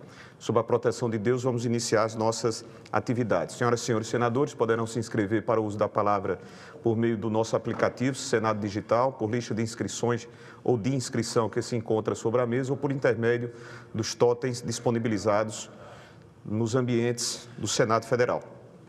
A presente sessão deliberativa ordinária é destinada à apreciação das seguintes matérias, que são do conhecimento dos senhores e das senhoras, porque já foram disponibilizadas em nossos avulsos eletrônicos na ordem do dia eletrônica de hoje. O primeiro deles, projeto de lei número 2308, Sua Excelência, senhor deputado Gilson Marques. O segundo, projeto de lei da Câmara número 29, do ano de 2017, Sua Excelência, senhor deputado José Eduardo Cardoso. Terceiro, projeto de lei número 2000, do ano de 2022, Sua Excelência, senhor deputado Abou Ani. Quarto, projeto de lei número 380, de 2023, Sua Excelência, senhora deputada Érica Hilton. E projeto de lei número 3.466, do ano de 2023, Sua Excelência, senhor deputado Celso Russomano.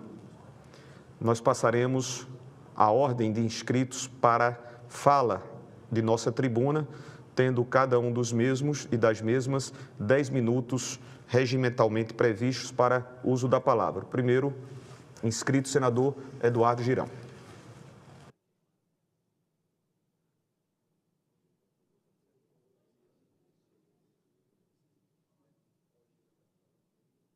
Paz e bem, meu querido irmão, presidente dessa sessão, senador Veneziano Vital do Rego. Quero também cumprimentar a senhora senadora, senhores senadores, funcionários dessa casa, assessores e brasileiras e brasileiros que nos acompanham agora e nos ouvem pela Rádio Senado, TV Senado, Agência Senado. Senhor presidente, ontem nós tivemos aqui, e foi o comentário do dia, e eu agradeço a mídia brasileira, até uma parte dela desvirtuando, mas agradeço, porque eu sei que nada acontece por acaso, tudo tem uma razão de ser. E ontem nós jogamos luz sobre um tema que muitas vezes nós somos censurados, até nessa casa, de abordar.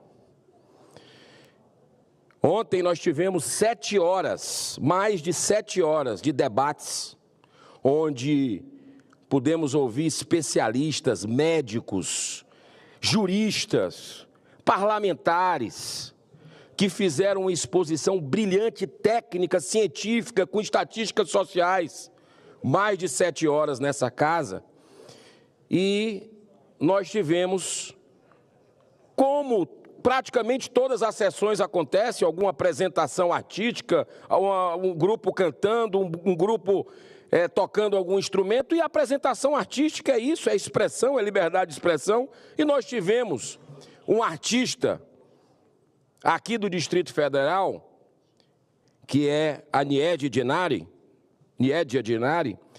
que durante 5 minutos fez uma encenação mostrando o que é, dando voz, já que as imagens não podem passar, imagens técnicas, diga de passagem, mas dando voz às crianças, mostrando, porque às vezes a gente tem que desenhar a crueldade, a desumanidade que é o aborto na 22ª semana. Eu estou com um bebê aqui, que é o período que é feito o aborto. Todos nós tivemos essa idade, passamos por esse tamanho, que já é viável, fora do útero, tem milhares de casos. Então, por que o assassinato? Esse é o questionamento, a sistolia fetal, a maneira como é feita. E tivemos aqui o deputado Zacarias Calil, que mostrou a injeção, a agulha, que muitas vezes passa horas para acertar o coração desse bebê. É uma tortura. E o assunto está repercutindo, e isso é bom, que se jogue luz sobre isso. O que nós não podemos é ficar calados. E eu acho que a atmosfera da nossa audiência de ontem foi tão importante que provocou o presidente da República, Luiz Inácio Lula da Silva, a dizer hoje uma barbaridade sem precedentes, numa entrevista à CBN. Ele disse que é quase surreal, que era um monstro que estava no ventre da mãe, estuprada, e a gente sabe, estupro é uma violência brutal, mas aquela criança não tem culpa. Ela não é monstro, senhor presidente.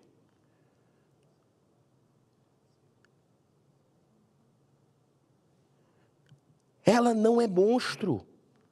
Tem milhares de casos de pessoas, até de deputadas federais com 5 mandatos, como a Fátima Pelaz, que revelou num programa que é fruto de um estupro.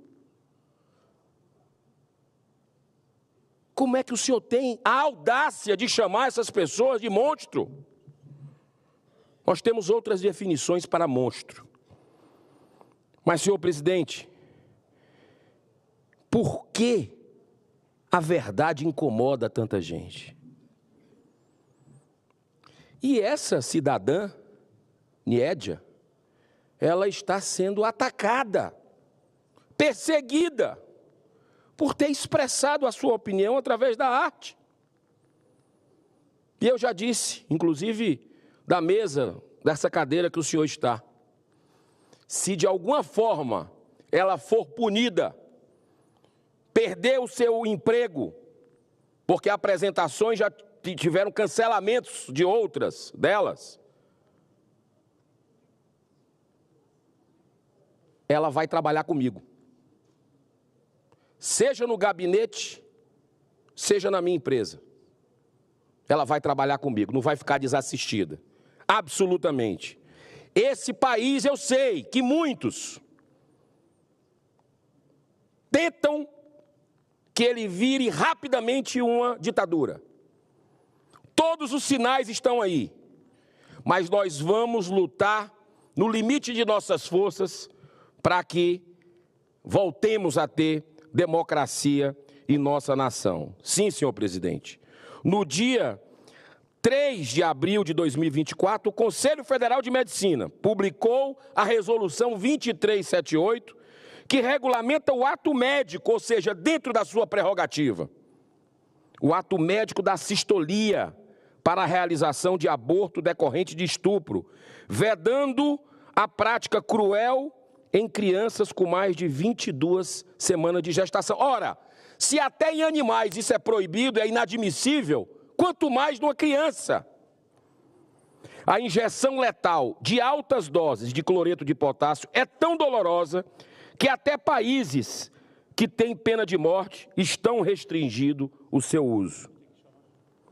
Isso também levou o Conselho Federal, como eu falei, de Medicina Veterinária a proibir, desde 2012, essa prática em eutanásia de animais devido à dor lancinante. Mas mesmo assim, o ministro Alexandre de Moraes, atendendo ao pedido do PSOL, partido satélite do PT, em mais uma invasão de competência, decidiu de forma cautelar suspender os efeitos da resolução, dizendo que o CFM estaria abusando em seu poder regulamentador. Isso não tem nenhum fundamento. O Brasil vem assistindo a uma sucessão de abusos inquestionáveis por parte desse ministro, na condução dos inquéritos de fake news e de 8 de janeiro. Mas, mesmo assim, ele continua abusando em outras prerrogativas nossas e de outras instituições, como o caso da resolução do CFM. Mas, felizmente, a Câmara dos Deputados agiu com presteza, aprovando com urgência, porque o assunto exige urgência, por essa decisão de suspensão monocrática de Moraes. A Câmara está agora com a deliberação do PL 1904, de autoria de Sóstenes Cavalcante, que tem o mesmo objetivo de resolução do CFM. É correto, justo e necessário o agravamento da punição ao médico que comete esse crime, pois nós estamos aqui tratando não apenas de um homicídio, mas sim de um infanticídio. Qual é a diferença de matar um ser humano dentro ou fora do ventre materno? Quer dizer que pela diferença de 1 minuto, deixa de ser um mero conjunto de células para ser considerado uma pessoa? Aliás, não pode passar a imagem aqui. Por quê? Porque é uma pessoa? Então está assumindo que é um assassinato ali? Que o ECA protege, é isso?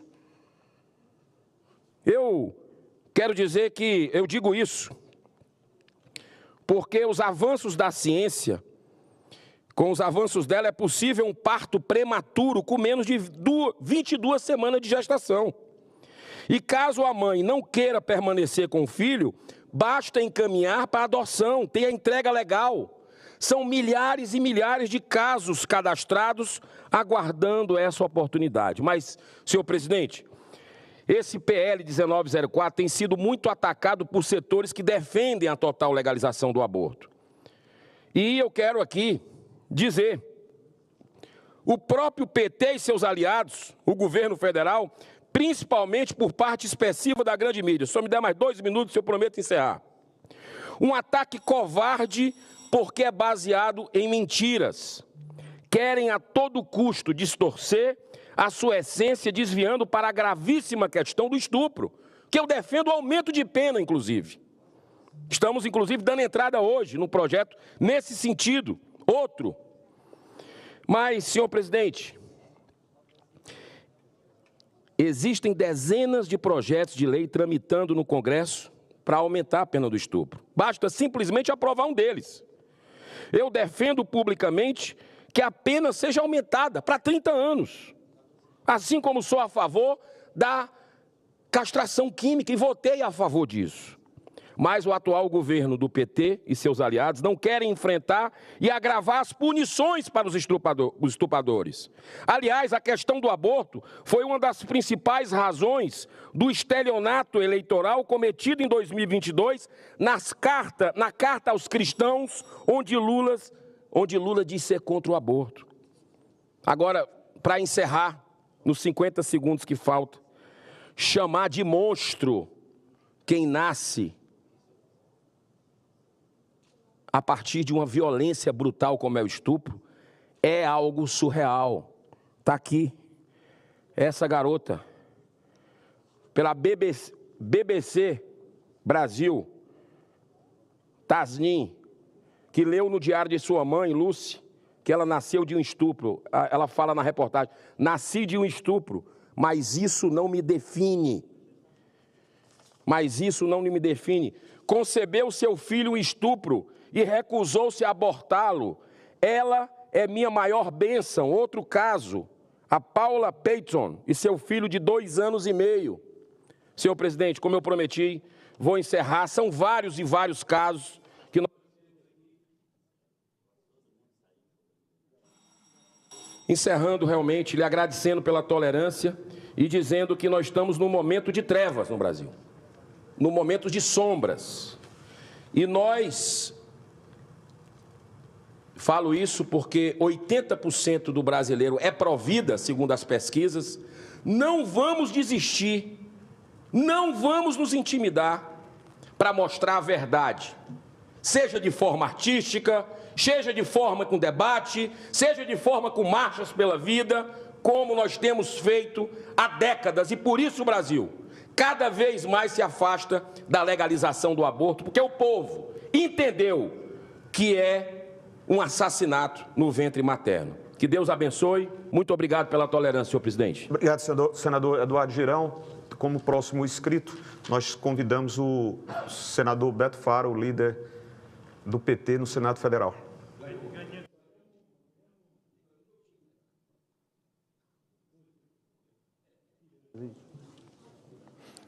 Senhor presidente, excelentíssimas senadores e senadoras, com grande preocupação que trago à consideração desta Casa um tema de extrema relevância para a estabilidade econômica e financeira do nosso país. A conduta do presidente do Banco Central do Brasil e suas repercussões no mercado financeiro e na política econômica nacional.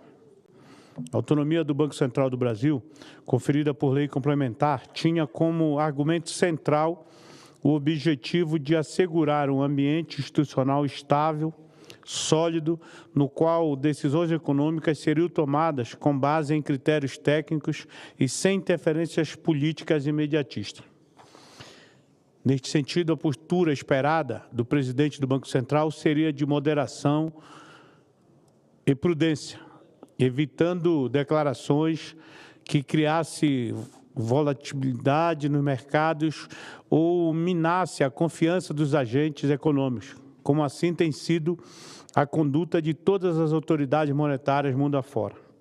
No entanto, temos observado desde o início do governo Lula um padrão de conduta do senhor Roberto Campos Neto que diverge desse princípio fundamental. O presidente do Banco Central tem se envolvido em diversos eventos públicos, frequentemente emitindo declarações controversas que impactam diretamente o comportamento dos mercados financeiros. Essas ações não apenas geram incertezas desnecessárias, mas também podem comprometer a eficácia das políticas econômicas do governo federal. Neste contexto, é pertinente questionar os motivos por trás dessa postura do atual presidente do Banco Central. que outros interesses, não o zelo pela estabilidade monetária e emprego, estariam motivando essas ações. Simplesmente, o presidente do BC tem protagonizado atitudes que causam perplexidade. A militância com setores especuladores simplesmente tenta, de um lado, por fim à trajetória de queda da taxa da Selic, alimentando de volta a volta do crescimento dos juros. De outra parte, conspira contra a retomada de atividade econômica no governo Lula, forjando uma realidade fictícia de situação fiscal descontrolada no Brasil. Em ato que afronta, inclusive, o aval dado por esta Casa à definição de Roberto Campos Neto para a presidência do BC, esse senhor se lançou como pretendente ao cargo de ministro da Fazenda num possível governo Tarcísio. A propósito, poderia um presidente do Banco Central, com um mínimo de discernimento e respeito ao cargo, participar de jantar político na residência do apresentador Luciano Huck? A presença de uma agenda oculta ou de pressões externas pode colocar em risco a credibilidade e a independência da instituição, afetando negativamente a confiança dos mercados e a estabilidade econômica do país. É importante enfatizar que foi esta Casa, o Senado Federal, que sabatinou e aprovou o atual presidente do Banco Central. Portanto, cabe a nós a responsabilidade de acompanhar de perto a sua atuação e adotar eventuais medidas necessárias para garantir que a postura do presidente esteja alinhada com os princípios de autonomia e responsabilidade que guiam a instituição. Não podemos nos furtar de nossa responsabilidade de zelar pela estabilidade e pela previsibilidade econômica do Brasil.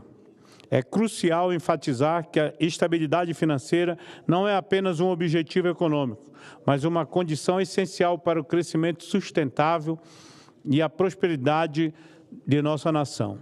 Alterações bruscas de expectativas nos mercados podem desencadear efeitos em cadeia, afetando desde o custo do crédito até o investimento empresarial e o emprego.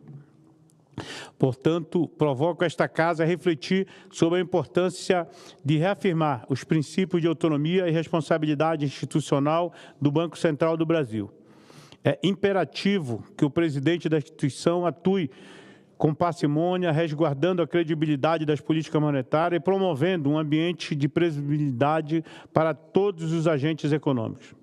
A manutenção da estabilidade financeira não é um fim em si mesmo, mas uma condição basilar para o desenvolvimento econômico equilibrado e sustentável de nosso país.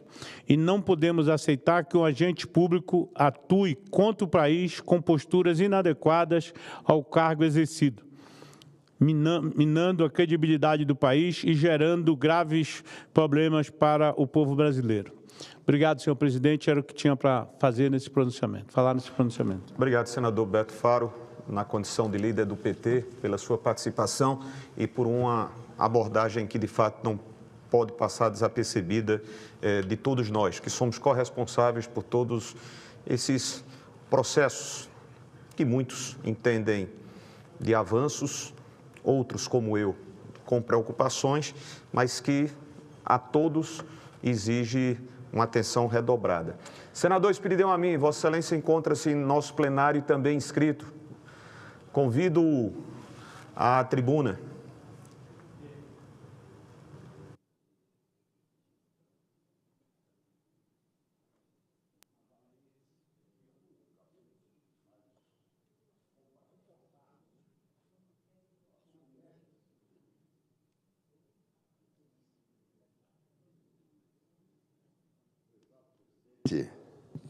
Querido amigo veneziano Vital do Rego, é com grande alegria que eu falo na tribuna do Senado sob a sua presidência. Eu ouvi aqui as palavras do nosso querido amigo Beto Faro e não vou repostá-lo, nem vou comentar as suas palavras, mas o que eu vou falar aqui é parte do universo abordado pelo líder do PT. Eu não concordo, e aí é pontual, que o presidente do Banco Central esteja conspirando contra o país. Pelo contrário, eu acho que o Banco Central responde àquilo que acontece no país. E nós estamos vivendo realmente uma turbulência econômica, apesar até de um partido político, PT, ter lançado ontem uma nota dizendo que não existe crise financeira. O governo está empenhado em obter recursos para tapar buracos financeiros. Essa é que é a verdade. Logo, a crise existe e é financeira. E não foi à toa que 5 vezes já o arcabouço fiscal, que nós aprovamos no ano passado, já foi não visitado, mas perfurado. Ou seja, nós fizemos 5 vezes exceções para desconsiderar despesas como afetas pelo arcabouço fiscal. A última delas, na aprovação do novo DPVAT, agora SPVAT, né? E o que eu venho comentar é exatamente uma frase que sintetiza isso. O próprio governo tem dito que isso não pode ser encarado em termos de oposição e governo. Todos nós temos que nos empenhar, como brasileiros, ainda que de partidos diferentes, a favor da obtenção do equilíbrio que hoje não existe. E é este desequilíbrio, que eu gostaria que fosse momentâneo e superado, que vem perturbando Bolsa de Valores, cotação do dólar e avaliação da economia brasileira. E é neste sentido que eu venho trazer uma colaboração persistente. Em junho de 1991, portanto, não se trata de falar deste ou daquele governo, me ocorreu apresentar um projeto de lei submetendo incentivos fiscais, todos eles, gastos tributários, como se diz, subsídios, todo este rol de abdicação de receita ou de subsídio e ênfase à despesa, a uma avaliação, que seria, pelo primeiro projeto que apresentei, uma avaliação feita pelo IPEA. Posteriormente, apresentei projetos em 2007, 2017 e, finalmente, o Senado aprovou, no dia 5 de julho do ano passado, o projeto de lei complementar número 41 de 2019, também de minha autoria, brilhantemente relatado pelo senador Oriovisto e, afinal, aprovado no Senado Federal no dia 5 de julho do ano passado. Encontra-se na Câmara dos Deputados desde o dia 12 de julho do ano passado. O que tem acontecido ao longo do tempo, e aí eu vou me referir aos últimos anos, o ministro Paulo Guedes, em dezembro de 2020, praticamente, primeiro ano da Covid, declarava: o governo vai propor um corte em incentivos fiscais ainda neste ano, 2020. A revisão dos benefícios tributários, ou seja, antes do fim do ano de 2020. Isso não aconteceu. Mas não foi só ele. O ministro Joaquim Levy, no governo da presidente Dilma, chegou a usar palavras denegrindo o conjunto de benefícios, chamando-os de brincadeira. O ministro Henrique Meirelles disse que aquilo era Bolsa Empresário. Ou seja, todos os ministros da Fazenda, todos disseram que não podia ficar como está. O resultado é que dos 104 bilhões de 10 anos passados, A cifra hoje dos incentivos fiscais chega a 615 bilhões de reais. Portanto, eu não pedi para cortar nenhum benefício. O que eu estou pedindo, e o projeto aprovou, é para avaliar, para saber o que é o joio, o que é o trigo, ou e até o que já é uma árvore frondosa que não precisa mais de muleta, como é o guia que se coloca numa flor nova, numa roseira nova, senadora, querida amiga Zenaide Maia. Aí você tem que proteger. Agora, não saber a qualidade dessa despesa ou desta não receita é uma irresponsabilidade. Se tiver 1 bilhão dispensável, é um lucro, indolor. Ninguém vai querer discutir aqui Zona Franca de Manaus, que faz parte desse número. Isso tem que ser preservado. Mas analisar cada concessão quanto ao seu mérito, no tocante a 3 aspectos só. Emprego. Gera ou mantém emprego? Todos se lembram quando houve a crise no segundo governo Lula, em 2008, que ele disse que era uma marolinha, e venceu, mas ele deu uma isenção grande para a linha branca. Será que rendeu? Não rendeu? Ah, valeu muito. Sem números, sem medir, você jamais vai saber se aquela medida foi eficaz ou não. Com isso eu quero dizer que todos os governos e nós estamos devendo. Todos nós estamos devendo. Uns mais, outros menos. Mas todos devemos. Não avaliar 615 bilhões de não receita ou de despesa, dá no mesmo, o que não entra no Tesouro ou o que sai do Tesouro, de qualquer maneira, se este devia entrar e aquele saiu por esta razão, isso tem que ser avaliado. Quanto a 3 critérios apenas, somente 3. Primeiro, gerou emprego, manteve emprego numa crise. Era o caso da Covid, por exemplo. Nós aprovamos aqui leis para preservar o emprego. Era fundamental. O problema do Rio Grande do Sul, temos que zelar pela preservação do emprego.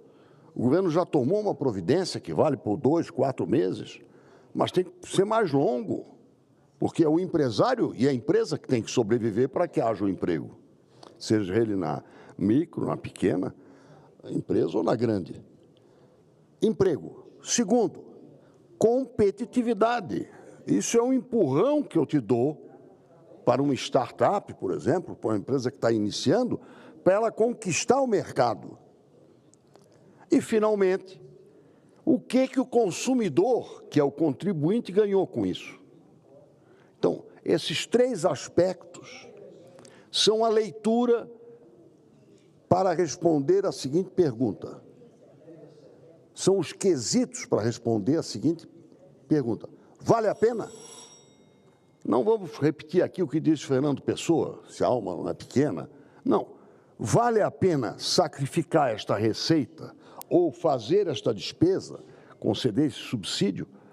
Vale se estes 3 requisitos forem satisfeitos. Então, eu quero lembrar, neste momento de aflição financeira do governo, não há como negar, o ministro Fernando Haddad disse, ou vocês aprovam a 1227, ou eu não tenho plano B. Pois eu quero dizer que existe um grande plano B. E ele já está na Câmara dos Deputados. O governo faria bem se agilizasse, através da sua liderança na Câmara dos Deputados, a apreciação do PLP 4119, que nós aprovamos aqui no Senado no dia 5 de julho do ano passado. Portanto, não digam que a oposição não quer o sucesso do Brasil. Nós queremos o sucesso do Brasil. Esse projeto, eu o concebi, na sua forma original, há 33 anos.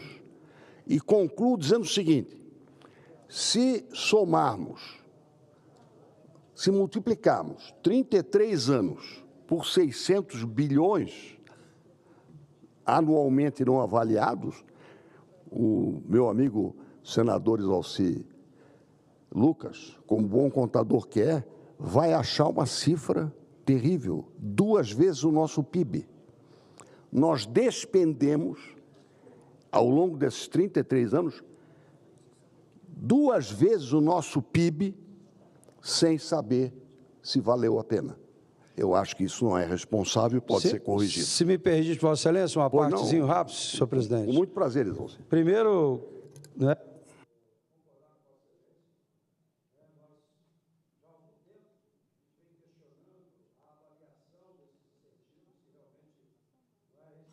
Dados há anos, se realmente tem dado a contrapartida, né, para a sociedade, isso é muito importante.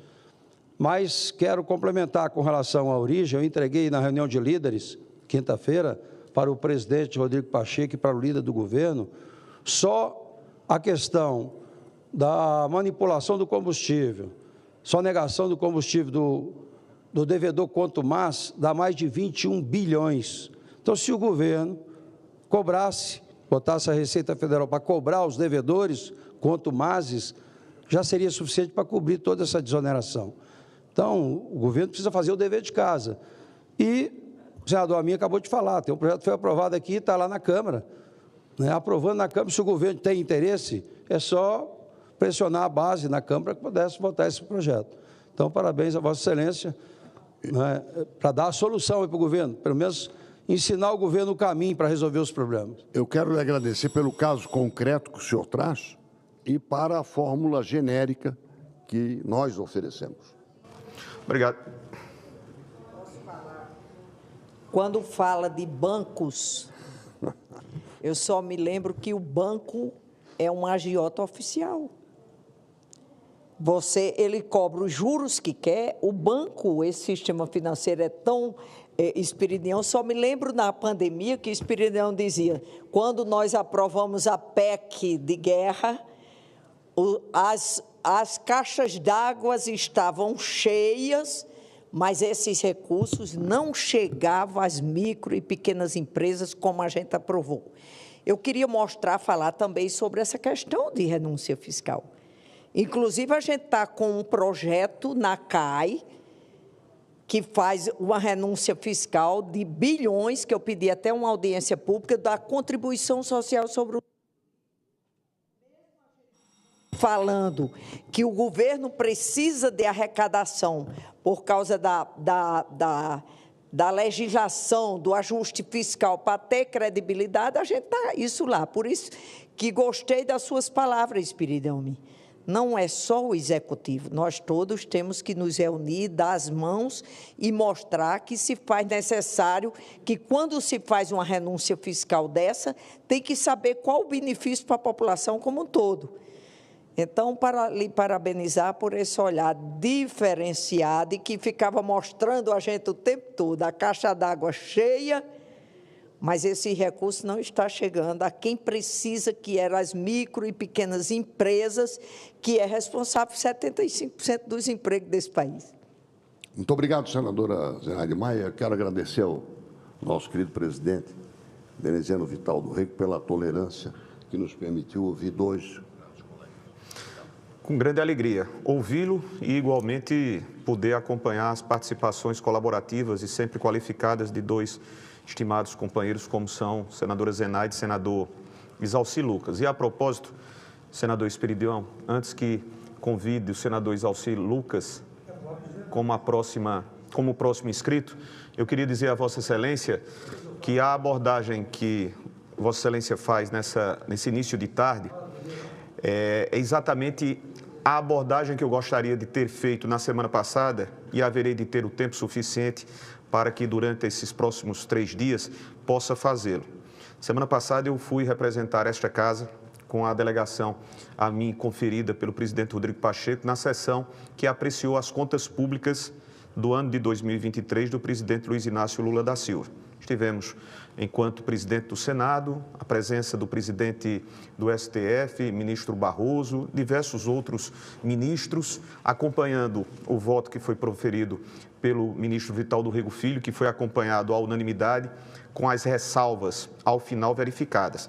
E é fundamental, até porque essa apreciação se dará a posteriori, em tempo oportuno, com esta Casa, decidindo pela sua aprovação ou não em relação àquilo que foi o parecer do Tribunal de Contas. Exatamente um dos pontos abordado no voto do ministro Vital e que foi corroborado e ampliado nas apreciações dos demais outros ministros, diz exatamente o que Vossa Excelência trouxe. E não é de hoje.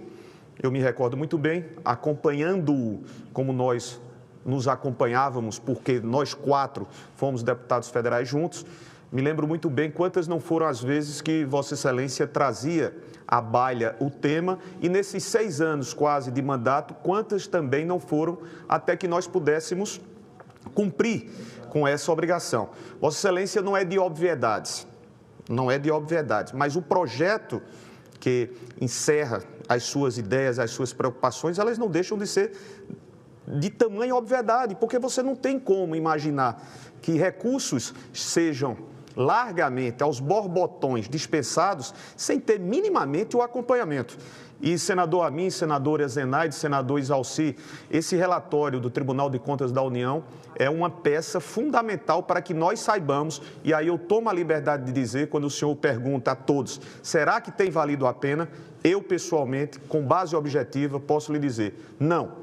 Nem de longe os 615 bilhões que nós abrimos mãos através de políticas de facilitação, de benefícios, os mais variados, as respostas a essa abertura e essa flexibilização não chegam nem próximo. Senador Isalci Lucas, como próximo inscrito. Desculpe. Senadora Zenaide. E a propósito, senador Isalci, quando Vossa Excelência chama a nossa responsabilidade, somos corresponsáveis, porque, afinal de contas, fomos nós que votamos sempre esses processos de desoneração. A questão do devedor quanto mais é um projeto de iniciativa que está na CCJ, primeira, como subscritora, a senadora Ana Amélia, depois ele foi ampliado, encorpado, robustecido pelo senador Jean Paul Prats. Houve a designação do relator, que inclusive recaiu sobre as nossas atribuições. Há 1 ano e 2 meses nós estamos tentando fazer esse debate. Há 1 ano e 2 meses. Não é que o governo não queira, até porque recentemente, há menos de 2 meses, o governo enviou projeto de lei e nele contida está a figura tratada de devedores contumazes e a presidência da Casa, Câmara Federal, não quis fazer esse enfrentamento. Então, é importante que nós o façamos, porque são 16 bilhões de prejuízos através de sonegações de malfeitores ao nosso país. Somente no setor de combustíveis. Nós não estamos aí falando sobre tantos outros setores nos quais inseridos estão aqueles maus pagadores, que dolosamente agem contra o país. Senadora Zenaide. Senhor presidente, colegas senadores e senadoras, eu queria só dizer aqui, como procuradora especial da mulher, em defesa da nossa ministra de Estado de Saúde, doutora Nízia, que ela não esteve ontem presente aqui na 81ª sessão de debates temático, porque ela estava em Roraima, ao lado, inclusive, de nosso colega Irã, doutor Irã, assinando uma ordem de serviço do Ministério da Saúde para a retomada da obra do Hospital Geral de Roraima no plano de expansão da radioterapia no SUS, e um termo de compromisso da Caixa Econômica Federal, que tem como recebedor o Fundo Estadual de Saúde do Estado de Roraima, no valor de 17 milhões de reais, referente à construção de uma policlínica. O lugar mais próximo hoje para o cidadão de Boa Vista e do Estado de Roraima fazer um tratamento de câncer é em Manaus, que fica a 700 quilômetros de Boa Vista. A ministra também anunciou 5 novos médicos para o programa Mais Médicos em Roraima, que chegarão em Boa Vista no dia 1º de julho, além de ter anunciado serviço odontológico móvel para diversas cidades do PAC. Então, essa defesa como mulher da nossa ministra de Estado, doutora Nízia, que, na verdade, não esteve nessa sessão de debates temáticos, porque estava numa sessão que educa, que edifica e que constrói, defendendo a saúde, junto com o nosso colega, senador doutor Irã. Era só isso, senhor presidente. Mas eu queria só continuar aqui um pouquinho falando sobre essa questão de renúncias fiscais. Desde que eu era senadora, eu observava renúncias fiscais bilionárias em forma de medidas provisórias. E a gente sempre vê isso.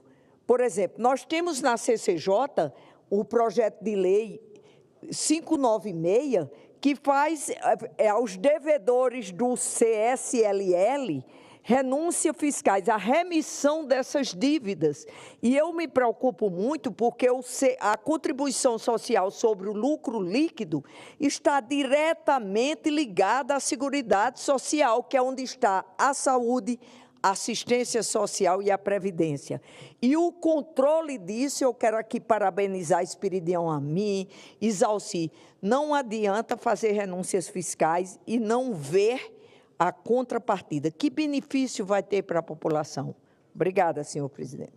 Obrigado, senadora Zenaide Maia. Senador Isalci, por gentileza, a presidência convida Vossa Excelência a ocupar lugar de destaque nessa casa, na tribuna, para, com regimentais previsão de 10 minutos, fazer uso da palavra com a qualidade de sempre.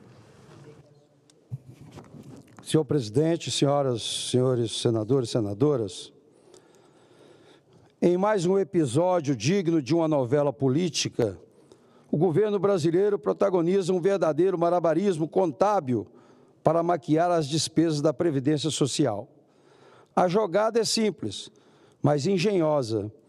Manipular dados para reduzir as despesas previstas e assim abrir um espaço no orçamento para outras finalidades.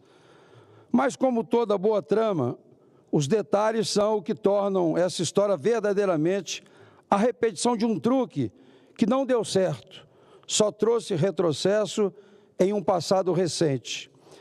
Será a famosa contabilidade criativa ou ilusionismo orçamentário?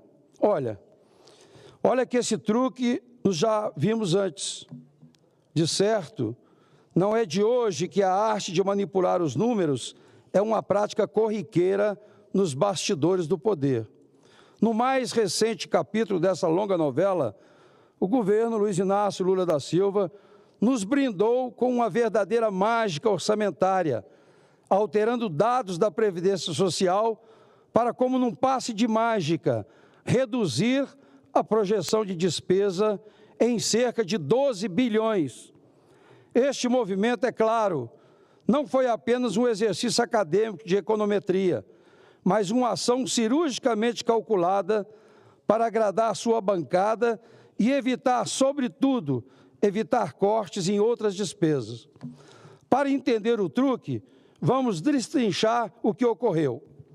Em 15 de maio, a Coordenação de Orçamento e Finanças do INSS projetou que as despesas com benefício previdenciário alcançariam 900,3 bilhões em 2024. Este cálculo, diga-se de passagem, não era fruto de adivinhação, mas sim de uma análise baseada no ritmo de execução dos gastos até abril e no crescimento vegetativo de 0,64% ao mês. No entanto, 4 dias depois, em um movimento digno de um mestre ilusionista, a Diretoria de Benefício, a DIRPEN, do INSS, recomendou usar uma taxa de crescimento vegetativo de apenas 0,17 ao mês, uma redução substancial que considerava padrões sazonais na concessão de benefícios, resultando numa nova estimativa de despesa de 902,7 bilhões. Assim, senhoras e senhores, quase 10 bilhões desapareceram como mágica. Se não bastasse, ainda foram descontados 9,05 bilhões em economias esperadas como medidas de produtividade e revisão de benefícios. Aliás, tais ajustes também impactaram a projeção de gasto, como a compensação previdenciária inicialmente estimada em 10,2 bilhões e ajustadas para 7,96 bilhões. Assim, no total, todas essas revisões resultaram numa economia de quase 12 bilhões nas projeções de despesas previdenciárias. É como se, de repente, o governo tivesse encontrado uma varinha mágica capaz de resolver problemas crônicos da administração pública apenas com a canetada. O resultado? Um cenário de projeção de despesa muito mais conveniente para desfazer bloqueios orçamentários e agradar a base aliada do Congresso. Com efeito, a manobra permitiu a liberação de bilhões no orçamento. E tudo isso foi orquestrado dias antes da divulgação do segundo relatório bimestral de avaliação de despesa e receita de 2024.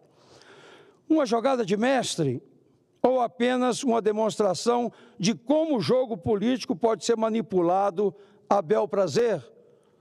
Para dar um verniz de seriedade a essa manobra, foram emitidas notas técnicas pelo INSS, justificando a redução da taxa de crescimento vegetativo, como argumento que, à primeira vista, pode até parecer plausíveis. Segundo o presidente do INSS, Alessandro Stefanuto, os dados de concessões de benefícios até abril foram impulsionados pelo programa de enfrentamento à fila, mas esse ritmo não se manteria no segundo semestre. Ora, o que se vê aqui é um clássico jogo de palavras. A mágica reside em transformar expectativas futuras em realidades orçamentárias presentes. A diretoria de benefícios, por sua vez, argumentou que os primeiros meses do ano apresentam desafios operacionais que inflacionam os números de concessões, como férias de equipes, de menor número de dias úteis. A conclusão, bastante conveniente, foi a de que o crescimento vegetativo seria mais realista se projetado com base em 0,16, 0,17 ao mês. Assim, como um toque de mágica contábil, 12 bilhões desapareceram das projeções. É fascinante observar como os números são ajustados e reconfigurados de acordo com as necessidades políticas do momento. A alteração permitiu que o governo não apenas revertesse o contingenciamento de 2,9 bilhões feito em março, mas também destravasse o bloqueio de recursos, honrando acordos políticos, uma manobra que, no papel, parece resolver todos os problemas financeiros de uma só vez. Mas, como toda mágica tem seu truque revelado, não demorou para que surgissem críticas dentro do próprio governo. Técnicos afirmam que essa subestimação das despesas da Previdência terá que ser consertada ao longo do ano. A realidade é implacável e, ao final, os números não mentem. É como se a mágica estivesse perdendo o seu efeito e a realidade começasse a aparecer. Neste contexto, a instituição fiscal independente, o IFE, do Senado, por meio da economista Vilma Pinto, não demorou a apontar a subestimação nos números da Previdência. Segundo a IFE, a projeção realista para 2024 é de 929,5 bilhões, um valor bem distante dos 917,8 bilhões estimados pelo governo. Para Vilma Pinto, um crescimento vegetativo de 0,17 ao mês simplesmente não condiz com a realidade observada. Em outras palavras, o governo está tentando fazer mágica com a contabilidade pública, mas a economia, assim como o público de um espetáculo, não se deixa enganar por muito tempo. Por certo, a mágica contábil praticada pelo governo Lula pode ser vista como uma nova versão das famigeradas pedaladas fiscais. Para quem não se lembra, as pedaladas fiscais foram manobras contábeis utilizadas pelo governo Dilma para maquiar as contas públicas, postergando pagamentos a bancos públicos para melhorar artificialmente o resultado fiscal. Este artifício, que foi uma das bases para o processo de impeachment da então presidente, consistia em atrasar os repasses do Tesouro para os bancos públicos, que, por sua vez, cobriam os pagamentos e programas sociais com recursos próprios, gerando um passivo oculto. Caros colegas, no caso atual, ao manipular as projeções de despesa da Previdência Social para reduzir artificialmente os gastos previstos, o governo Lula está essencialmente adiando o reconhecimento de um problema fiscal inevitável. Essa prática cria uma ilusão de saúde financeira, que mais cedo ou mais tarde será desmentida pela realidade dos números. É uma pedalada fiscal disfarçada, mascarada sob o manto de nota técnica e estimativas revisadas. Sem dúvida, este episódio revela mais do que uma simples divergência técnica. Ele escancara a vulnerabilidade do sistema orçamentário brasileiro às manipulações políticas. Quando o governo altera dados cruciais para ajustar suas prioridades momentâneas, ele não apenas desrespeita os princípios de transparência e responsabilidade fiscal, mas também coloca em risco a credibilidade do país perante investidores e a própria população. A tentativa de mascarar a realidade com ajustes artificiais nos números da Previdência pode ter efeitos perversos a médio e longo prazo. No curto prazo, permite ao governo uma folga orçamentária para liberar recursos e evitar cortes em outras áreas. No longo prazo, porém, a conta chega e ela é geralmente paga pelos cidadãos mais vulneráveis, que dependem dos serviços públicos e da estabilidade econômica. Mas, além dos números, o que essa manobra realmente significa? Em primeiro lugar, e honestidade com o público, ajustar os dados para atender a objetivos políticos não só distorce a realidade, mas também mina a confiança nas instituições públicas quando o governo manipula informações dessa maneira. Só mais um minutinho, presidente. Como podemos confiar nas projeções futuras? Como podemos garantir que os recursos serão adequadamente alocados e utilizados? Em segundo lugar, essa prática abre um perigoso precedente. Se o governo pode alterar os dados da Previdência para liberar recursos hoje, o que impede futuras manipulações em outras áreas? Educação, saúde, infraestrutura, todas essas áreas poderão ser igualmente afetadas por ajustes contábeis criativos que priorizam interesses políticos sobre a realidade dos fatos. E o impacto não é apenas financeiro.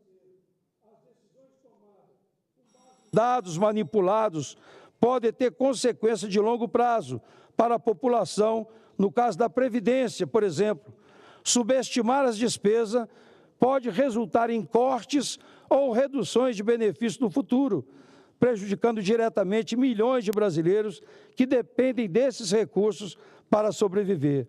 Além disso, essa manobra política destaca a questão crítica, a relação entre o governo e o Congresso, no tocante a acordos políticos, e essa manobra revela um sistema onde o orçamento público é utilizado como moeda de troca, comprometendo a integridade das decisões políticas e favorecendo interesses específicos em detrimento do bem comum. Mas, como toda boa ironia, essa situação também tem o seu lado tragicômico. A tentativa de ajustar os números pode criar uma aparência de responsabilidade fiscal e acaba por expor exatamente o contrário, uma gestão que prioriza interesses políticos e imediatistas sobre uma administração pública transparente e responsável. No final das contas, a pergunta que fica é: até quando vamos permitir que os nossos governantes continuem a jogar esse jogo de números, colocando interesses políticos acima do bem-estar da população? É hora de exigir transparência, responsabilidade e, acima de tudo, respeito com o dinheiro e a confiança dos cidadãos. Era isso, senhor presidente. Muito obrigado. No ar de que, senador Isalci Lucas, pela participação, nós agradecemos. Entre os senhores e senhoras inscritos, não identificamos presentes para fazer uso da nossa tribuna. Sendo assim, nós vamos suspender esta sessão por falta de oradores inscritos. Suspendemos a sessão deliberativa, que será reaberta em seguida para apreciação da pauta, cujos itens nós já aqui fizemos menções e são itens cujos objetos têm o conhecimento cada um e cada uma, senhores e senhoras senadores. Até lá.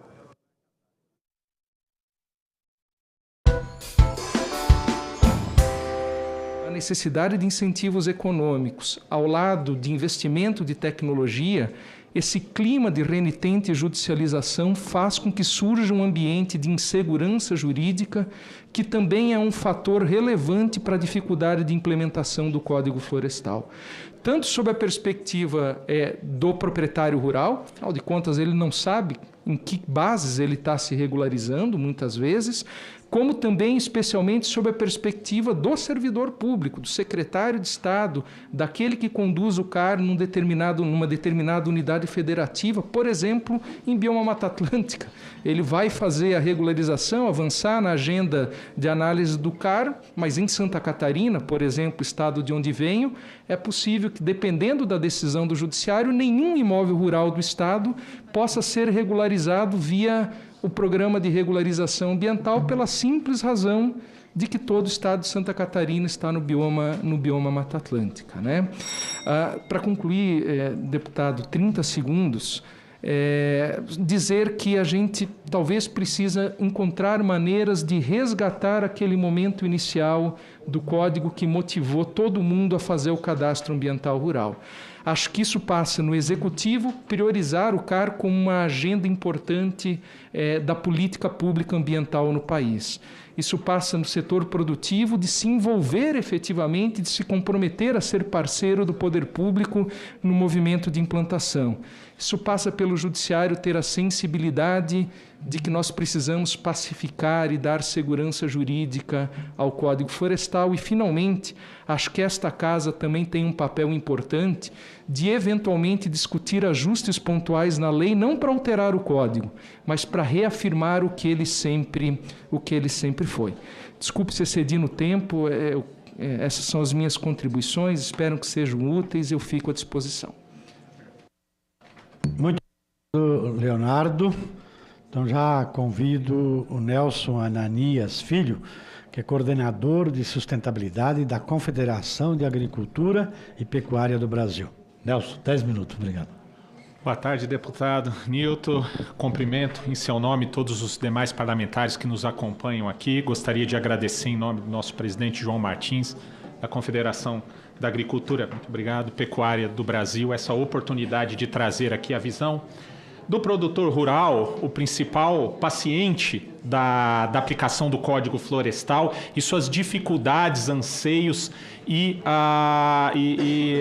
as demandas, né, que o nosso setor do agro traz aqui da urgência em se aplicar o Código Florestal, com essa visão de que hoje a legislação ambiental ela se tornou, diante de um grande ativo ambiental, de um grande potencial de contribuição entre outras ações ambientais, mas também na preservação da vegetação nativa, do que o produtor rural vem fazendo, não agora, não prometendo daqui para os próximos anos em recuperar a vegetação, mas sim aquele potencial social é aquele ativo ambiental que ele já tem dentro da sua propriedade, que precisa ser reconhecido e valorado. Então, com essa visão, não poderia ser mais claro das questões que nós também corroboramos, que foram colocados pelo Dr. Leonardo Pape, das questões jurídicas, mas trazer uma visão daquele que está lá na ponta, com anseio de que o Código Florestal seja implementado para que ele consiga vencer todas as ações, tudo aquilo que lhe é imputado e lhe é obrigado, e ter a transparência necessária de dizer sim, eu faço, esse ativo é meu, eu que estou fazendo, eu que estou bancando, eu que estou trabalhando com esse ativo ambiental e eu que estou cumprindo o Código Florestal. Então, a minha fala aqui, ela é uma fala que vem de dentro da porteira para fora. É um anseio, uma ação, acho que não está passando, um anseio pelo qual... Você pode passar para mim, para cá? Tá. É o anseio do produtor rural em sentir o reconhecimento e ter alternativa pela qual... acho que não está indo, não. Quando você botou aqui, ele funciona. Pode falar no comando. Aqui, ok. Então, só para deixar claro, o produtor rural, ele aderiu ao Código Florestal. Ele declarou, ele foi atrás, ele acreditou naquilo em que ele foi obrigado, sua obrigação, e aí, bem rapidamente, por estado, né, por região do país, uma ação pela qual o produtor rural, até na Amazônia, 277% da área cadastrada, a mais, né, do que estava quantificado, o produtor rural declarou no seu cadastro ambiental, no Nordeste 163%, 151% na região Sudeste. Então, num Brasil como um todo, o produtor rural se engajou.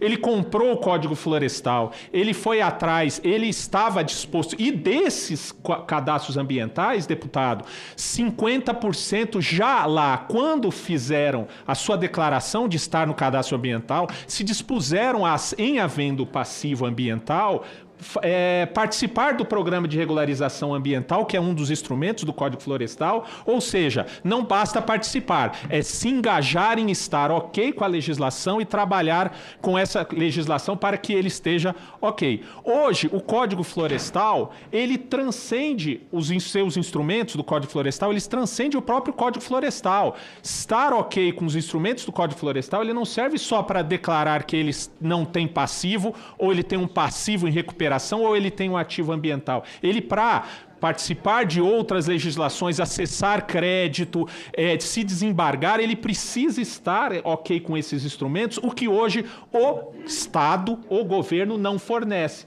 Muitas das vezes ele estando ok com essa legislação. Então ele se engajou, ele estava lá. O grande problema ali do cadastro ambiental rural, como foi colocado aqui pelo secretário Rajão, é que o produtor entendeu à época que simplesmente declarar o cadastro ambiental rural era suficiente, o que não é. Nós precisamos trazer, secretário Rajão, esse produtor de volta para falar e discutir o código, aquilo que ele declarou, não só dando trazendo ele e informando ele que é necessário, mas a gente precisa dar uma solução para ele, mostrar que isso é viável, que ele não vai voltar ao órgão estadual do meio ambiente, que é o receio que se tem, com uma multa, muita obrigação e uma restrição qualquer que seja. A gente precisa mostrar para ele que aquilo que ele está e ele voltar e revisitar o CAR dele é uma vantagem para ele e para o Brasil como um todo. Então o gargalo está ali, revisitar, uma vez que nós temos 27%, já foi colocado esse número, dos CARs com alguma análise e apenas 1,4% definitivamente analisados. Ou seja, essa revisita é um dos grandes gargalos que precisam ser vencidos. E hoje, vou me deter mais para frente com algumas sugestões para que o Código Florestal, que vai além do cadastro ambiental rural, mas está baseado no cadastro ambiental rural como instrumento principal dessa política, ele já impacta diretamente na atividade do produtor rural brasileiro. Hoje, com a questão da redução de juros, que foi colocado aqui, mas quantos? 1,4% só tem acesso a esse desconto. Nós precisamos ampliar essa base, tem que mostrar para o produtor rural que o CAR estar analisado traz esse desconto ao crédito rural. E não é porque ele tem passivo ambiental, é porque ele não conseguiu ter o CAR analisado. É por isso que ele não tem o desconto. Não é porque ele está devendo passivo, é porque ele não tem. Entre outras coisas, desembargar uma área, mesmo você estando ok com todo o desembargo, já ter assinado um termo de ajuste de conduta, tá tudo ok, já recuperou seu passivo ambiental, ele não desembarga se ele não tiver o CAR analisado. Isso são muitos produtores rurais. Regularização fundiária, ele não regulariza fundiariamente a área dele se ele não tiver o CAR analisado. Crédito rural, não tem acesso. Hoje o banco está cobrando do produtor rural o cadastro ambiental analisado, mesmo o governo e o Estado não dando essa análise. E ele não tem direito a outros instrumentos de incentivo, como pagamento por serviços ambientais, cota de reserva ambiental, entre outros que a gente vai trabalhar um pouquinho mais para frente. Aqui, ó, só alguns exemplos daquilo que o CAR não analisado impacta no produtor rural. A questão da resolução de crédito rural, não vou me deter nisso aqui, mas tem 2 resoluções do Conselho Monetário Nacional que não permitem, estão restringindo o acesso ao crédito ao produtor rural porque ele não tem o CAR analisado. E eu gostaria de chamar a atenção, não porque ele tem passivo ambiental, ele não cumpre o Código Florestal, porque o CAR dele está na fila de análise e não consegue caminhar ali dentro. Outra... levantamento de embargos, como eu falei. Hoje, a instrução normativa, ela diz, mesmo você tendo recuperado a área, que o certificado de inscrição do CAR, aprovado pelo órgão ambiental competente, é um pré-requisito para que seja levantado o embargo. Aqui eu gostaria de chamar a atenção, até por uma fala da secretária Andréa, que muito bem diz isso, a legislação ambiental ela está aqui com função de recuperar o meio ambiente, não para punir. E o que acontece é, quando a gente não analisa o crédito, nós estamos punindo aquele que não merece e não tem condição de levantar esse embargo. Para isso, o setor agropecuário vem se mobilizando, deputado, vem depositando a todos, né? Primeiro, desde que o Código Florestal foi lançado lá em 2012, nós já prevíamos tecnologias, ações e metodologias para recuperar esse passivo ambiental. O setor privado investiu bastante dinheiro, tecnologia, juntamente com a Embrapa, no projeto Biomas. Hoje o produtor rural ele recupera uma área de passivo ambiental, entende o passivo ambiental, com tecnologias que trazem não só a recuperação ambiental, mas a viabilidade econômica e social daquilo. Está lá um depositório, o doutor Felipe vai falar também depois, que promove e entrega ao produtor rural a melhor tecnologia. Não só para o produtor rural recuperar sabendo que ele vai ter esse recurso de volta, mas o órgão ambiental dizendo que aquela tecnologia carimbada pela Embrapa, daqui a 20 anos ela vai promover a recuperação. Então todo mundo está ok e assina. Segundo projeto, para valer, nós não precisamos, a gente tem que ensinar o produtor rural a fazer o seu PRA. Por quê? Porque o PRA é o que vai entregar ao produtor rural essa recuperação. O pra valer também entra como instrumento. E a gente deu um passo atrás, uma vez que aquela defasagem entre 28% e 1,4% não traz o produtor rural, o setor está se mobilizando para trazer o produtor rural de volta e fazer essa retificação. Olha lá, né? Estava funcionando. Para lá.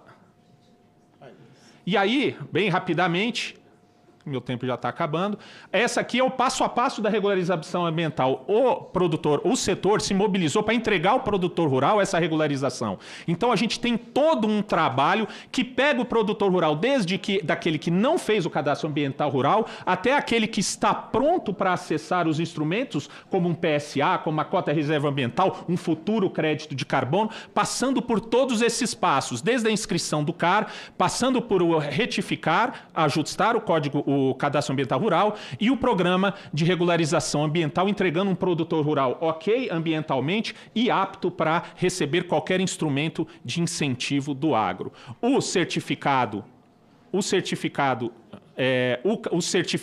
ele já analisou sozinho em projetos pilotos mais de 2.000 análises de CAR, mais de 1.143 atendimentos, com 481 retificações e ajustes. Lembrando que tinha estados que tinham menos de 100 cadastros analisados. Só esses projetos pilotos já fizeram essa ação. Encaminhando para o final, esse aqui é uma ação. Rapidamente, o que a gente precisa para que o Código Florestal seja efetivamente implantado? A gente precisa as questões de judicialização, não vou me deter, doutor Leonardo Pape já tocou no assunto. Por exemplo, definição do que é identidade ecológica. Isso está prejudicando a questão das compensações. A questão da aplicação do Código Florestal em área de Mata Atlântica.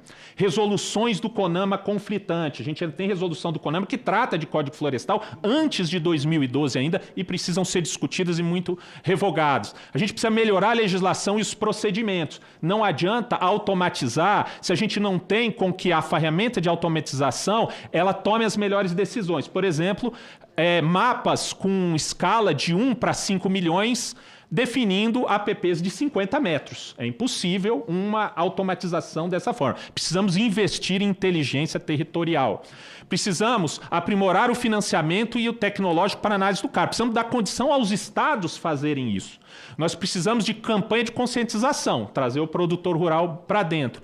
Medidas judiciais já foram aplicadas. Nós precisamos aplicar e fazer uma força-tarefa na aplicação do artigo 68, ou seja, respeitar a lei vigente à época do uso alternativo daquele solo. Consolidar aquilo que estava antes de 2012 e antes de 1965 e todas as mudanças do Código Florestal. Precisamos fazer o retificar, implementar o especificar e precisamos ampliar o pra valer. Com essas ações, nós conseguimos caminhar com que o Código Florestal ele seja consolidado, ele seja bom para todos, inclusive para aqueles que estão dentro da porteira. Me desculpe passar o tempo. Obrigado pela oportunidade. Obrigado, Nelson. Tá, antes de convidar o próximo expositor, quero já passar a palavra para o senador Irineu Hortz.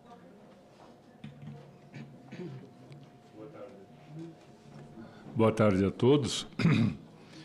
Na verdade, eu escutei as explanações todas e o que eu posso afirmar é que o Código Florestal veio para ficar, é muito importante, mas eu vejo, às vezes, muitas distorções em alguns setores, né? O Código Florestal, para mim, é parte da questão ambiental como um todo, né? Então, se culpa várias ações que tem, várias intempéries climáticas que aconteceram no planeta, se culpa o setor agro, quando, na verdade, as questões são muito mais abrangentes. Só para ter uma ideia, há 15 dias atrás nós tivemos um problema climático parecido com o do Rio Grande do Sul, só em escala menor, na Alemanha. Essa semana nós estamos tendo um problema parecido na Rússia. Então, em todas as regiões do planeta tem acontecido sistematicamente problemas de enchentes, de catástrofes e assim por diante. Às vezes com maiores, às vezes com menores intensidades. O problema no Rio Grande do Sul, na minha concepção, na minha ideia, foi talvez um dos maiores que já aconteceu no planeta, pela amplitude, pela abrangência da área que atingiu, né?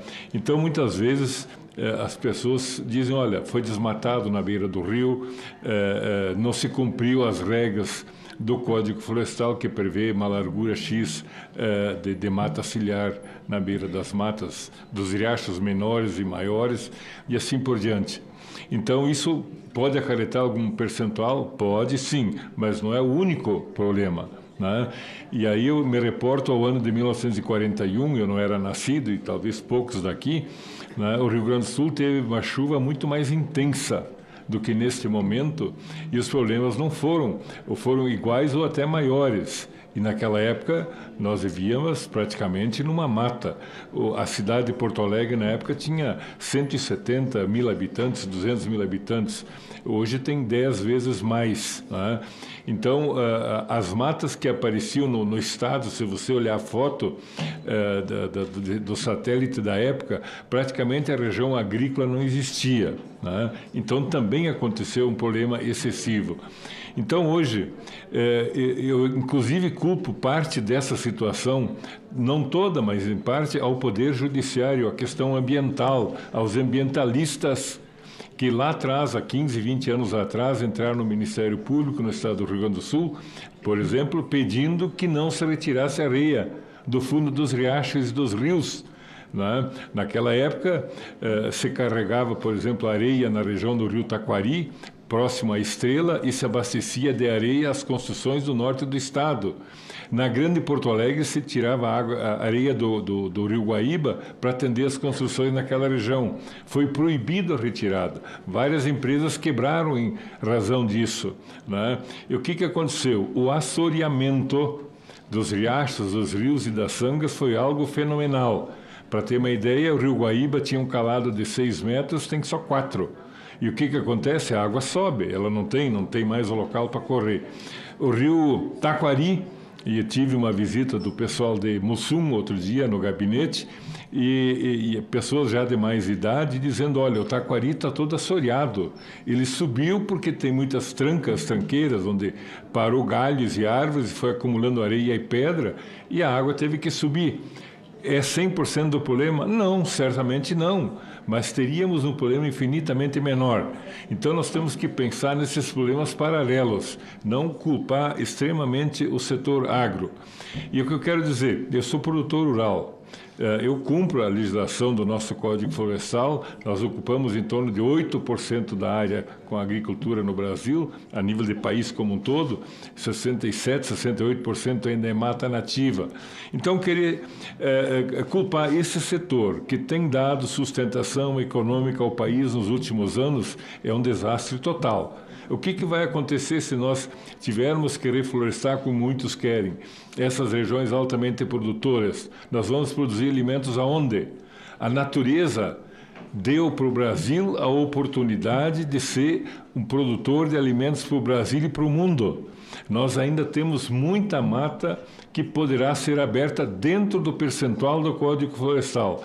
Então, chama atenção isso, acho que é uma questão fora dessas áreas técnicas que foi muito bem explanado pelo Nelson, também pelo Leonardo, né, que tem conhecimento da área técnica. Eu não tenho essa formação técnica, eu tenho a formação na prática, né, e sei o que acontece, o que aconteceu, e certamente vai continuar acontecendo, talvez com escala menor, se nós fizermos a aplicação efetiva daquilo que o Código Florestal diz, que é essa preservação na beira de rio e tal, que a maioria dos produtores fazem, com exceção daqueles que já tinham as áreas desmatadas antes do Código, que aí a lei permite, que são áreas, como é que é o termo? Consolidadas, exatamente. Né? Eu só vou dar um exemplo. Eu fui prefeito da minha cidade, lá atrás, na época da implantação, e nós tínhamos um promotor de justiça lá que queria canetear todo mundo. Segurança cibernética, de cibernética, melhor, no âmbito da defesa. Defesa cibernética, portanto. Diretriz ministerial atribui ao EB o setor cibernético, né? 2009. Já em 2010, é criado o Projeto Estratégico do Exército de Defesa Cibernética e também o Centro de Defesa Cibernética. Essas iniciativas já tinham em vista os grandes eventos que aconteceriam no Brasil, né? A Olimpíada, a Copa do Mundo, e aqueles grandes eventos que exigiam essa estrutura estabelecida quando da sua ocorrência. Prosseguindo ainda na área de defesa cibernética, a política cibernética de defesa, uma portaria ministerial lá do Ministério da Defesa, nova política nacional de defesa, nova estratégia nacional de defesa, a revisão, ali a criação do programa de defesa cibernética na defesa nacional. É conveniente destacar que existem 2 programas de defesa cibernética, um no nível conjunto, no nível Ministério da Defesa, é um programa conjunto, esse que estamos falando aí, com o CONDECIB, lá na área do Comando de Defesa Cibernética. Existe um programa também estratégico singular no âmbito do Exército Brasileiro, cada um cuidando da sua parte, uma parte conjunta, outra parte singular. Ativação do Comando de Defesa Cibernética lá no ano de 2016, CONDECIBER. Lá em 2017, instrução do Programa Estratégico do Exército de Defesa Cibernética, em comparação com aquele que é outro que eu já acabei de citar, que é o conjunto, o programa conjunto. Né? O primeiro exercício do Guardião Cibernético, um exercício que talvez seja o maior exercício de segurança cibernética do mundo, né? Esse Guardião Cibernético, o primeiro aconteceu em 2018, e nós estamos indo já para a 6ª versão do exercício no corrente ano. criação do Sistema Militar de Defesa Cibernética, né, nova política nacional, nova estratégia nacional de defesa e já também ali a doutrina militar de defesa cibernética estabelecida, em 2023. Então, eram esses pequena lembrança aí nessa linha do tempo dessas iniciativas, nessas duas áreas de segurança cibernética e de defesa cibernética. Vamos falar um pouquinho, então, agora da Política Nacional de Segurança Cibernética, ou de cibersegurança, né? Começando ali pelos princípios e objetivos. Como eu citei anteriormente, esta política foi aprovada no dia 26 de dezembro de 2023, já no apagar das luzes lá do ano passado, nós conseguimos, então, a publicação, né? O presidente da República assinou o decreto estabelecendo essa política com todas essas... que é uma iniciativa muito importante. Nós não tínhamos uma política ainda dando essa orientação geral para os esforços na temática de cibersegurança. Nós tínhamos uma estratégia, né, que está sendo revisada, como eu disse, mas como era a primeira estratégia, sem orientação de uma política, e também como foram também, senador, as primeiras estratégias em outros países, tinham um teor assim, muito acadêmico e pouco operacional, vamos dizer assim, ou seja, as estratégias mais modernas, estudando muitas delas, nós vemos que tem um teor e uma orientação mais operacional, uma coisa mais operativa, com indicadores, com muitas delas já atribuindo o volume de recursos orçamentários para a sua implementação, inclusive. Então, os princípios da lei, que é muito interessante destacar, eu não vou nem citar isoladamente um deles, porque todos são muito importantes. Soberania nacional e a priorização dos interesses nacionais. A garantia dos direitos fundamentais, em especial a liberdade de expressão, a proteção de dados pessoais, a proteção da privacidade e o acesso à informação. A prevenção de incidentes e de ataques cibernéticos, em particular aqueles dirigidos a infraestruturas críticas nacionais e serviços essenciais prestados à sociedade. A resiliência das organizações públicas e privadas a incidentes e ataques cibernéticos. A educação e desenvolvimento tecnológico em segurança cibernética, a cooperação entre órgãos e entidades públicas e privadas em matéria de segurança cibernética e a cooperação técnica internacional na área de segurança cibernética. São esses os princípios. Continuando, agora com os objetivos da Política Nacional de Cibersegurança. Promover o desenvolvimento, todos os objetivos têm relacionamento, obviamente, com os princípios e também com as atribuições, com as competências do próprio Comitê Nacional de Cibersegurança. Então, os objetivos agora. Promover o desenvolvimento de produtos, serviços e tecnologias de caráter nacional, destinados à segurança cibernética. Garantir a confidencialidade, integridade, autenticidade e disponibilidade das soluções e dos dados utilizados para o processamento, o armazenamento e a transmissão eletrônica ou digital de informações. Fortalecer a atuação diligente no ciberespaço, especialmente das crianças, dos adolescentes e dos idosos. Contribuir para o combate aos crimes cibernéticos e às demais ações maliciosas no ciberespaço. Estimular a adoção de medidas de proteção cibernética e de gestão de riscos para prevenir, evitar, mitigar, diminuir e neutralizar vulnerabilidades, incidentes e ataques cibernéticos e seus impactos. Incrementar a resiliência das organizações públicas e privadas a incidentes e ataques cibernéticos. Desenvolver a educação e a capacitação técnico-profissional em segurança cibernética na sociedade. Fomentar as atividades de pesquisa científica, de desenvolvimento tecnológico e de inovação relacionadas à segurança cibernética. Incrementar a atuação coordenada e intercâmbio de informações de segurança cibernética entre União, Estados, Distrito Federal e os municípios, os poderes executivo, legislativo e judiciário, o setor privado e a sociedade em geral. Desenvolver mecanismos de regulação, fiscalização e controle destinados a aprimorar a segurança e a resiliência cibernéticas nacionais.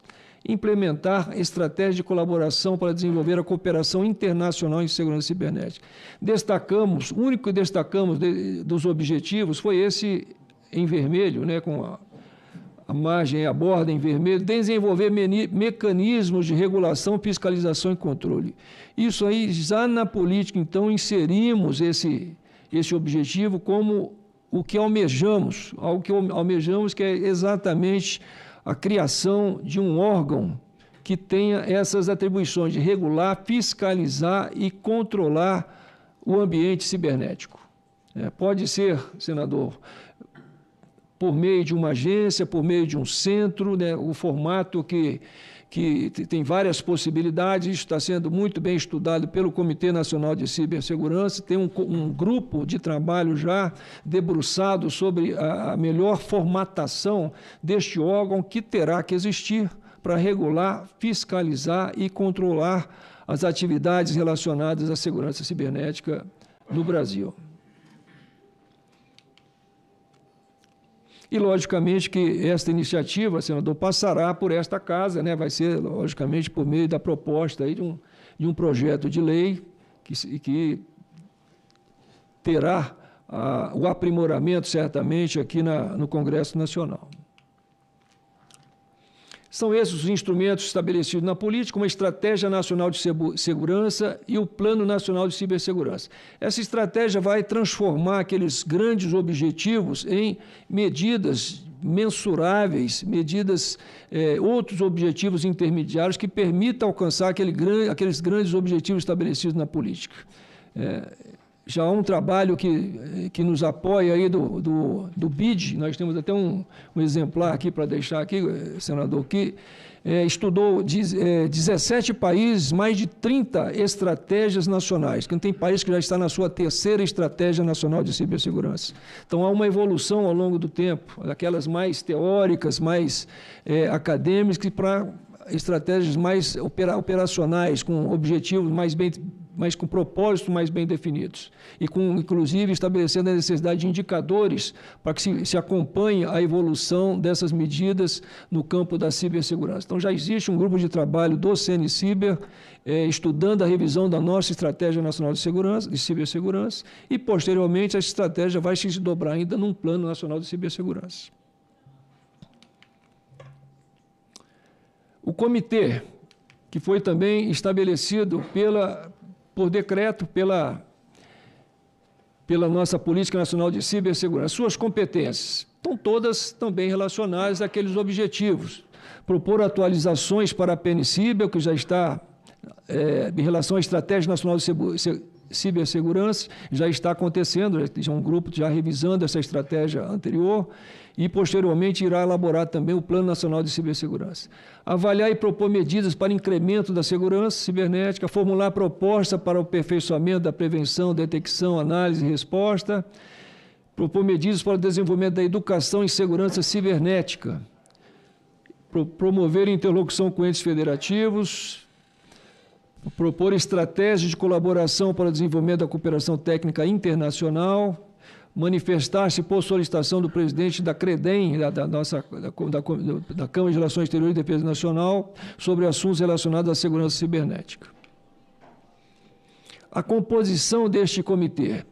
São 25 integrantes, sendo aqueles em azul mais escuro, no nível Ministério, o Gabinete de Segurança Institucional, Controladoria Geral da União, Casa Civil, Ministério do Desenvolvimento, Indústria e Comércio, Ministério da Fazenda, Ministério da Defesa, Ministério da Educação, Ministério da Justiça e Segurança Pública, Ministério das Comunicações, Ciência, Tecnologia e Inovação, Relações Exteriores, Minas e Energia, Ministério da Gestão, Inovação e Serviços Públicos. Comitê Gestor da Internet, Anatel e Banco Central. E mais 9 integrantes, sendo 3 de entidades da sociedade civil, 3 de instituições científicas, tecnológicas de inovação e 3 de entidades do setor empresarial, todos logicamente relacionados aí à segurança cibernética. Então, 25 integrantes. Os 3 grupos de trabalho já em funcionamento, grupos de trabalho temáticos já em funcionamento. Tem um grupo já debruçado sobre a Estratégia Nacional de Cibersegurança para atualizar, revisar uma estratégia que já existe e que já está vencida, né? Como eu disse lá atrás, ela tinha um prazo de validade, vamos dizer assim, de 4 anos, já estamos já no 5º ano, né? Então, ela está sendo revisada para, em breve, ser colocada aí em vigor. Um grupo de trabalho internacional ali para definir os parâmetros de atuação internacional do Brasil em cibersegurança. Quem está à frente é o Ministério das Relações Exteriores, desse grupo de trabalho temático, da mesma forma como o anterior ali é o Comitê Gestor da Internet do Brasil. E no terceiro grupo de trabalho de governança para a elaboração da proposta de projeto de lei para a criação de órgão para a governança da cibersegurança. Justamente uma possível agência nacional de cibersegurança ou um centro, como isso está em estudo, está em avaliação, a melhor forma a ser proposta para este órgão de governança. Está a cargo do Ministério da Gestão, Inovação e Serviços Públicos e a Anatel, uma copresidência desse grupo de trabalho. Presidência compartilhada, né? Alguns fatos e dados relacionados. Essa imagem é bastante complexa, vamos dizer assim, para mostrar também como é complexo o sistema de cibersegurança no Brasil. Um país que é de dimensões continentais, com uma população com quase 220 milhões de habitantes no nosso país e que tem uma complexidade também nessa área aí de cibersegurança. Aqui à esquerda, defesa cibernética, num verde mais claro aqui, parte de defesa cibernética, e já do lado direito ali, segurança cibernética.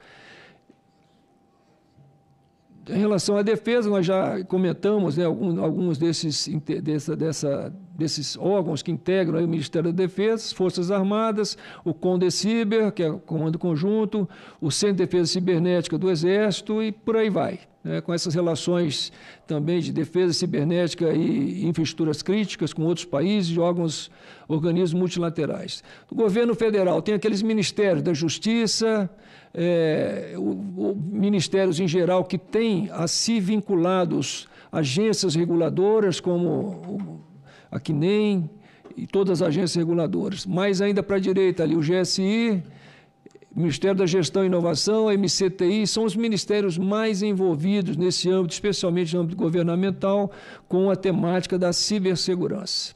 E todos aqueles desdobramentos, né? Nós vemos aí mais à direita aí o .br ali, o Comitê Gestor da Internet, o CERT-BR, NIC-BR, que é essa organização que tem o Comitê Gestor da Internet a seu controle, juntamente com o CERT-BR, que cuida de todo o .br, esse domínio .br no Brasil. Então, de responsabilidade lá do Comitê Gestor da Internet. Então, essa aqui seria um grande sistema, especialmente vendo a área de governo, em relação vamos dizer assim, o universo no qual se insere a cibersegurança.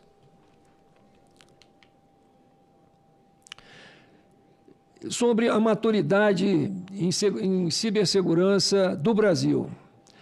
Esse gráfico aí, né, tem um deslocamento do pentágono ali mais escuro de um pentágono mais claro. Esse afastamento dos vértices ali, quanto mais próximo, logicamente, maior, está mais completo, vamos dizer assim, o pentágono significa que o país está em melhores condições, né?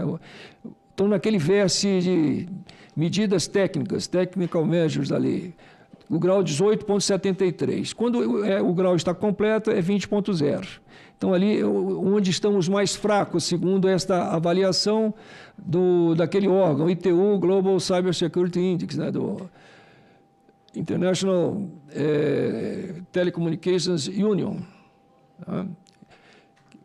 Segundo esse instituto, nessas duas medidas, nessas duas áreas de medidas técnicas e medidas organizacionais, onde estamos um pouco mais fracos, ou seja, e isso aí estabelece depois um ranking, né, que nós podemos ver aqui, ó, em relação ao Brasil. Vemos que nas Américas o Brasil está em terceiro lugar, atrás somente de Estados Unidos e Canadá. E no mundo o Brasil está lá em 18º lugar, depois de vários países, segundo esses indicadores e essa metodologia. Esses indicadores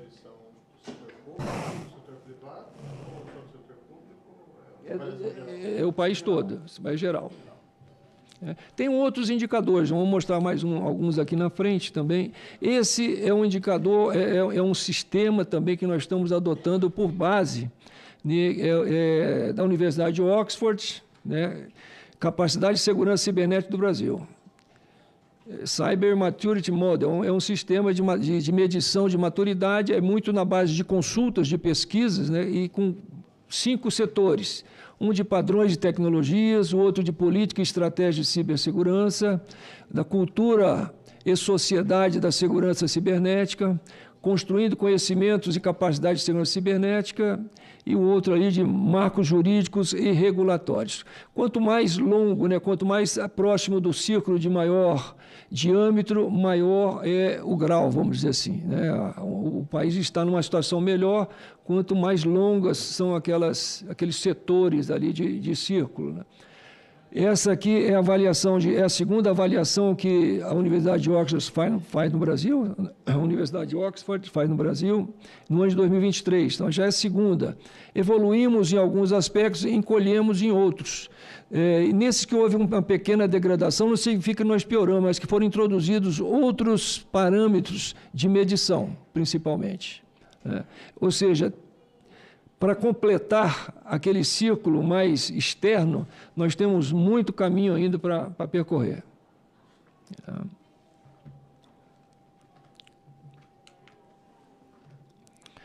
Em relação à insegurança cibernética como risco mundial, isso aí também é uma avaliação feita pelo Fórum Econômico Mundial, né,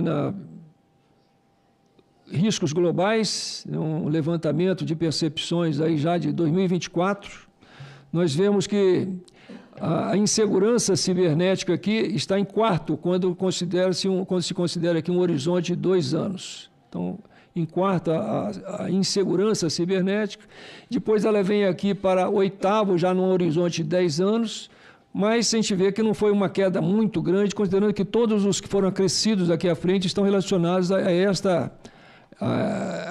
este parâmetro aqui, né? Eventos climáticos extremos, e aí consequências também já da primeira foram incluídas outras 3 ali à frente da insegurança cibernética.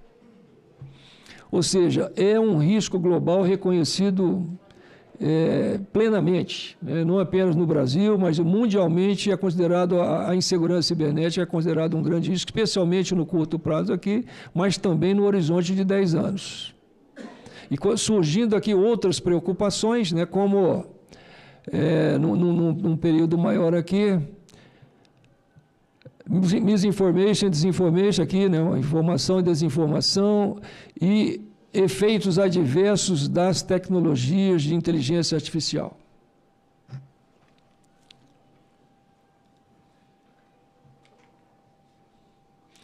Ainda aqui, uma coisa que interessa também, dados sobre cibersegurança. Regulações cibernéticas são consideradas um método eficaz para reduzir os riscos cibernéticos. Então, pesquisas realizadas aqui também do Fórum Econômico Mundial mostra que, neste caso, você acredita, né, que as regulamentações cibernéticas e de privacidade reduzem efetivamente os riscos cibernéticos? 39% acreditam que sim, eram somente em 2022 39%, em 2024 já são 60%. Ou seja, tem aumentado a percepção de que uma agência ou um órgão regulador, controlador, fiscalizador reduz os riscos cibernéticos, né? E em 22, os que não acreditavam era 24% e já caiu para 18,8% em 24. Ou seja, é muito interessante observar que, possivelmente, a criação de um órgão de regulação, fiscalização e controle contribuirá para reduzir essa percepção de risco.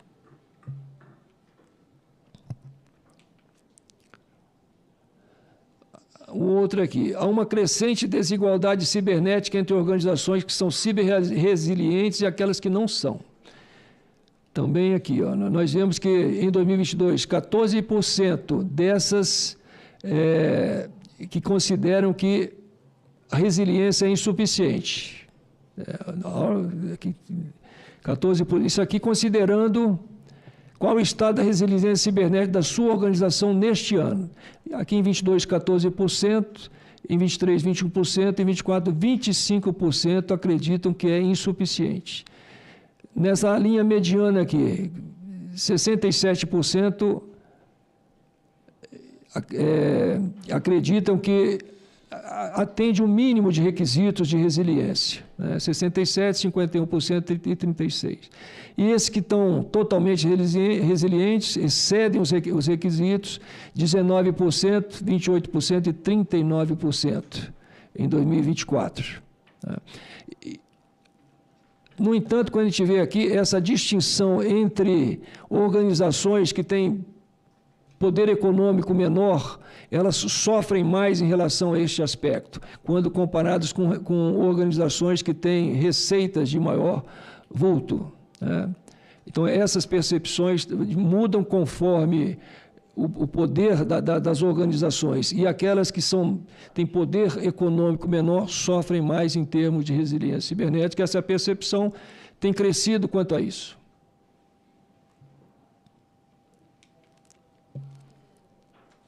Aqui também, escassez de competências cibernéticas de talentos continua a aumentar um ritmo alarmante.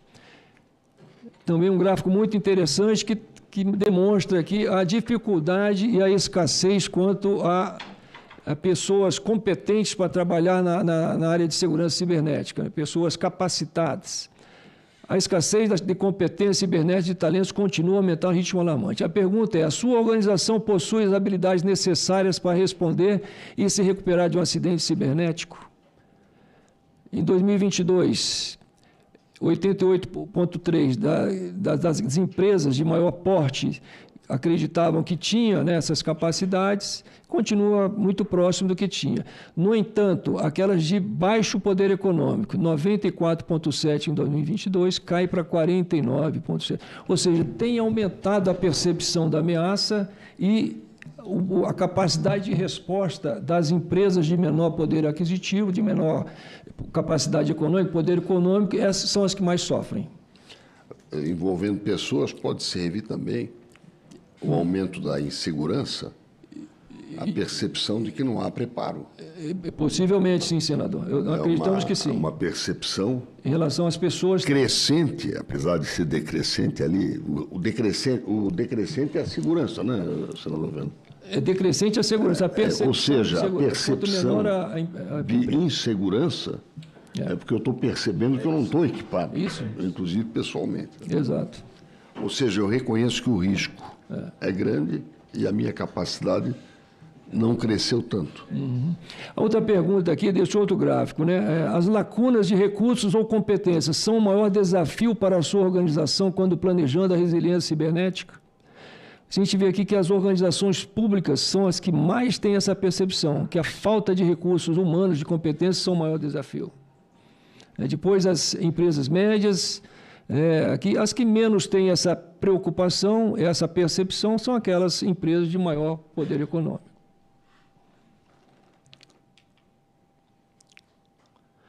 Rapidamente, então, senador, creio que já esteja ultrapassando o meu tempo aqui, né? Perspectivas, o que está acontecendo, o que a gente imagina no curto e, no máximo, no médio prazo estará acontecendo? A atualização da estratégia, como já citamos, a elaboração da proposta de projeto de lei para a criação do órgão para a governança da cibersegurança nacional, a elaboração do... Mas está sendo elaborado? Já tem um grupo de trabalho do Comitê Nacional de Cibersegurança trabalhando sobre isso. Está em curso. Ou seja, nós já tínhamos, como o senhor sabe, senador, nós já tínhamos um esboço, vamos dizer assim, de um projeto de lei lá no início, né? Depois, com a criação do comitê, expandimos aí essa capacidade de análise, vamos dizer assim, e eu creio que vai ser aprimorado aquilo que já tínhamos em mente, né? A elaboração do plano decorrente da estratégia, a padronização da atuação internacional do governo federal em cibersegurança, um grupo de trabalho coordenado pelo Ministério das Relações Exteriores em andamento, a atualização da Política Nacional de Segurança da Informação, também que já está há vários anos, essa tem que ser atualizada também, né? A implantação da Política Nacional de Segurança de Infraestruturas Críticas, PNCIC, e de seu comitê. Esse comitê também está para em 30 dias, aí imaginamos que esteja estabelecido esse Comitê Nacional de Segurança de Infraestruturas Críticas. Já existe uma estratégia, já existe uma política, mas não temos o comitê.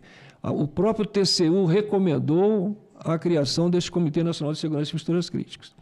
E a harmonização das iniciativas correlatas à proteção de dados, cibersegurança. Como nós sabemos, existem muitas ideias, muitas iniciativas isoladas em cada um desses temas. Talvez seja interessante que ocorra uma harmonização dessas iniciativas. A gente ouve dizer, senador, que existe uma profusão de agências, né? Nós temos já a Autoridade Nacional de Proteção de Dados, recentemente criada a Autoridade Nacional de Segurança Nuclear, iremos propor um órgão de governança para a segurança cibernética e não temos também um órgão de coordenação e governança de segurança de infraestruturas críticas. Então, talvez seja a oportunidade de juntarmos algumas dessas temáticas dentro de um mesmo órgão controlador e regulador. Considerações finais. Também o Fórum Econômico Mundial avalia que cerca de 14% do PIB dos países do mundo todo são consumidos pelos crimes cibernéticos. Ou seja, transpondo isso aí para o ambiente nacional, considerando o nosso PIB, 14% do nosso PIB seria 1,5 trilhão de reais. Se as iniciativas relacionadas à criação de um órgão de governança, fiscalização e controle resultarem numa economia de 10% do que hoje ocorre, que se perde, seria 150 bilhões de reais. Lógico que não é uma matemática, é uma estimativa, talvez até grosseira, mas o volume de recursos que se perde com crimes cibernéticos, sem dúvida, é inimaginável. Quando a gente observa esses valores, são coisas assim que são até inacreditáveis, essas estimativas, mas isso é que o Fórum Econômico Mundial estima. Né?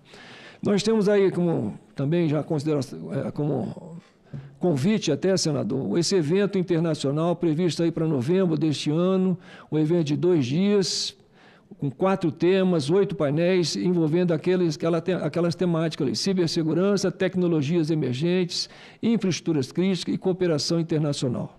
Vamos organizar este evento, com base também em cooperação de outros órgãos, local a ser definido, mas já estabelecido aqui, e fica aqui o convite para prestigiar os senadores que puderem, aqueles que aqui estão presentes que puderem, este evento aí em novembro de 2024. Era isso que eu queria apresentar, senador. Muito obrigado ao nosso ministro. Antes de passar a palavra, liberar a palavra para o senador Fernando Dueire, eu diria o seguinte: este gráfico anterior que o senhor mostrou, essa última informação, deveria ser o imediatamente anterior. Isto aí deveria ser o primeiro da próxima, certo? Por quê? No próximo, o estudo que fala do impacto financeiro, né?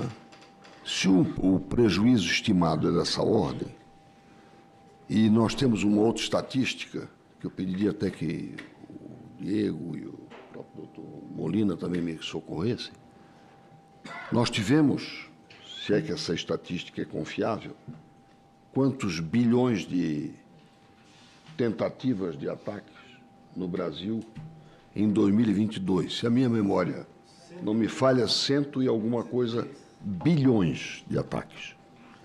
E em 2023 isso caiu para 63 bilhões, está certo?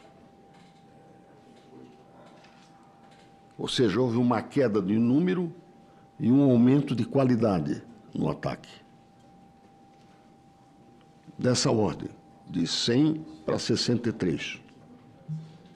Não sei quantificar, nessa estatística não tem uma quantificação de quanto essa lesão financeira seria. O que se sabe é que o ataque está mais sofisticado. Reduziu a quantidade e melhorou, ou seja, piorou para nós a qualidade do ataque. Então, eu acho que isso elimina, de uma vez por todas, aquela despreocupação que motivou a criação dessa subcomissão e motivou em 2019 que nós criássemos na Comissão de Defesa, de Relações Exteriores e Defesa Nacional, uma preocupação com a avaliação da nossa situação. Como é que nós estamos no mundo? Estamos desprevenidos, mais ou menos? Esse é o comentário que eu gostaria de fazer, porque não vou responder, essa é a nossa missão. Nós temos a missão de avaliar a política nacional de segurança cibernética. Para isso foi criada esta comissão, subcomissão, que tem um prazo definido, ou seja, vamos fazer essa avaliação e entregar para a Comissão de Relações Exteriores e Defesa Nacional. Por isso essa sua apresentação, e eu fixaria este aí é o primeiro slide da próxima. Só isso que eu queria dizer, mas passo a palavra ao nosso senador Fernando Doerre.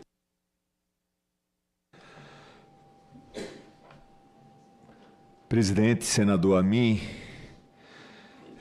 ministro, Marco Antônio Amaro, a equipe aqui presente do Ministério, senhoras e senhores, a exposição que Vossa Excelência fez agora há pouco foi muito didática.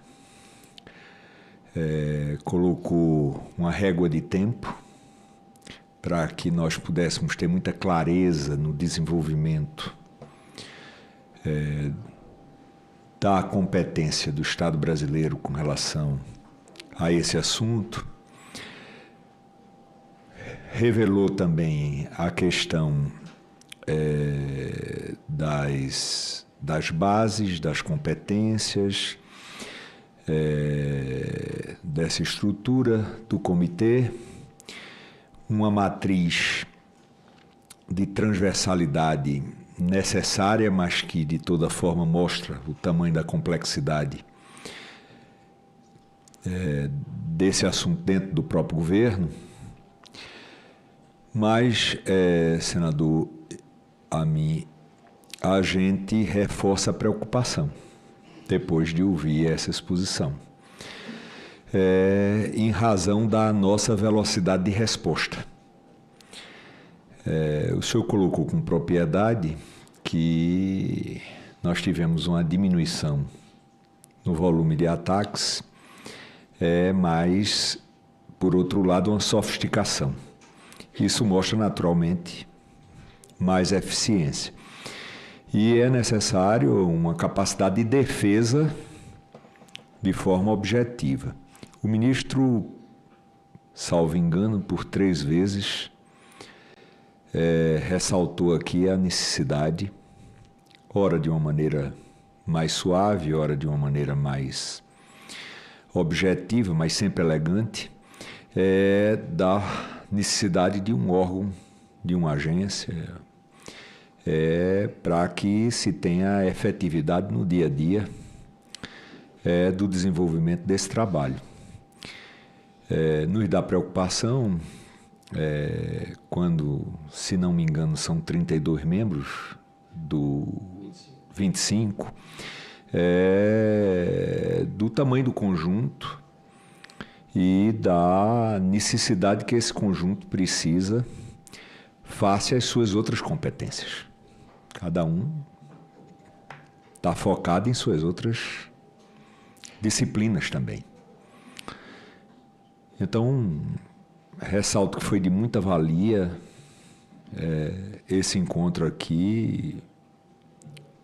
Abraço o senhor com relação à apresentação que o senhor fez, de excelente nível, mas saio daqui tão preocupado quanto entrei, porque nós percebemos o tamanho do desafio.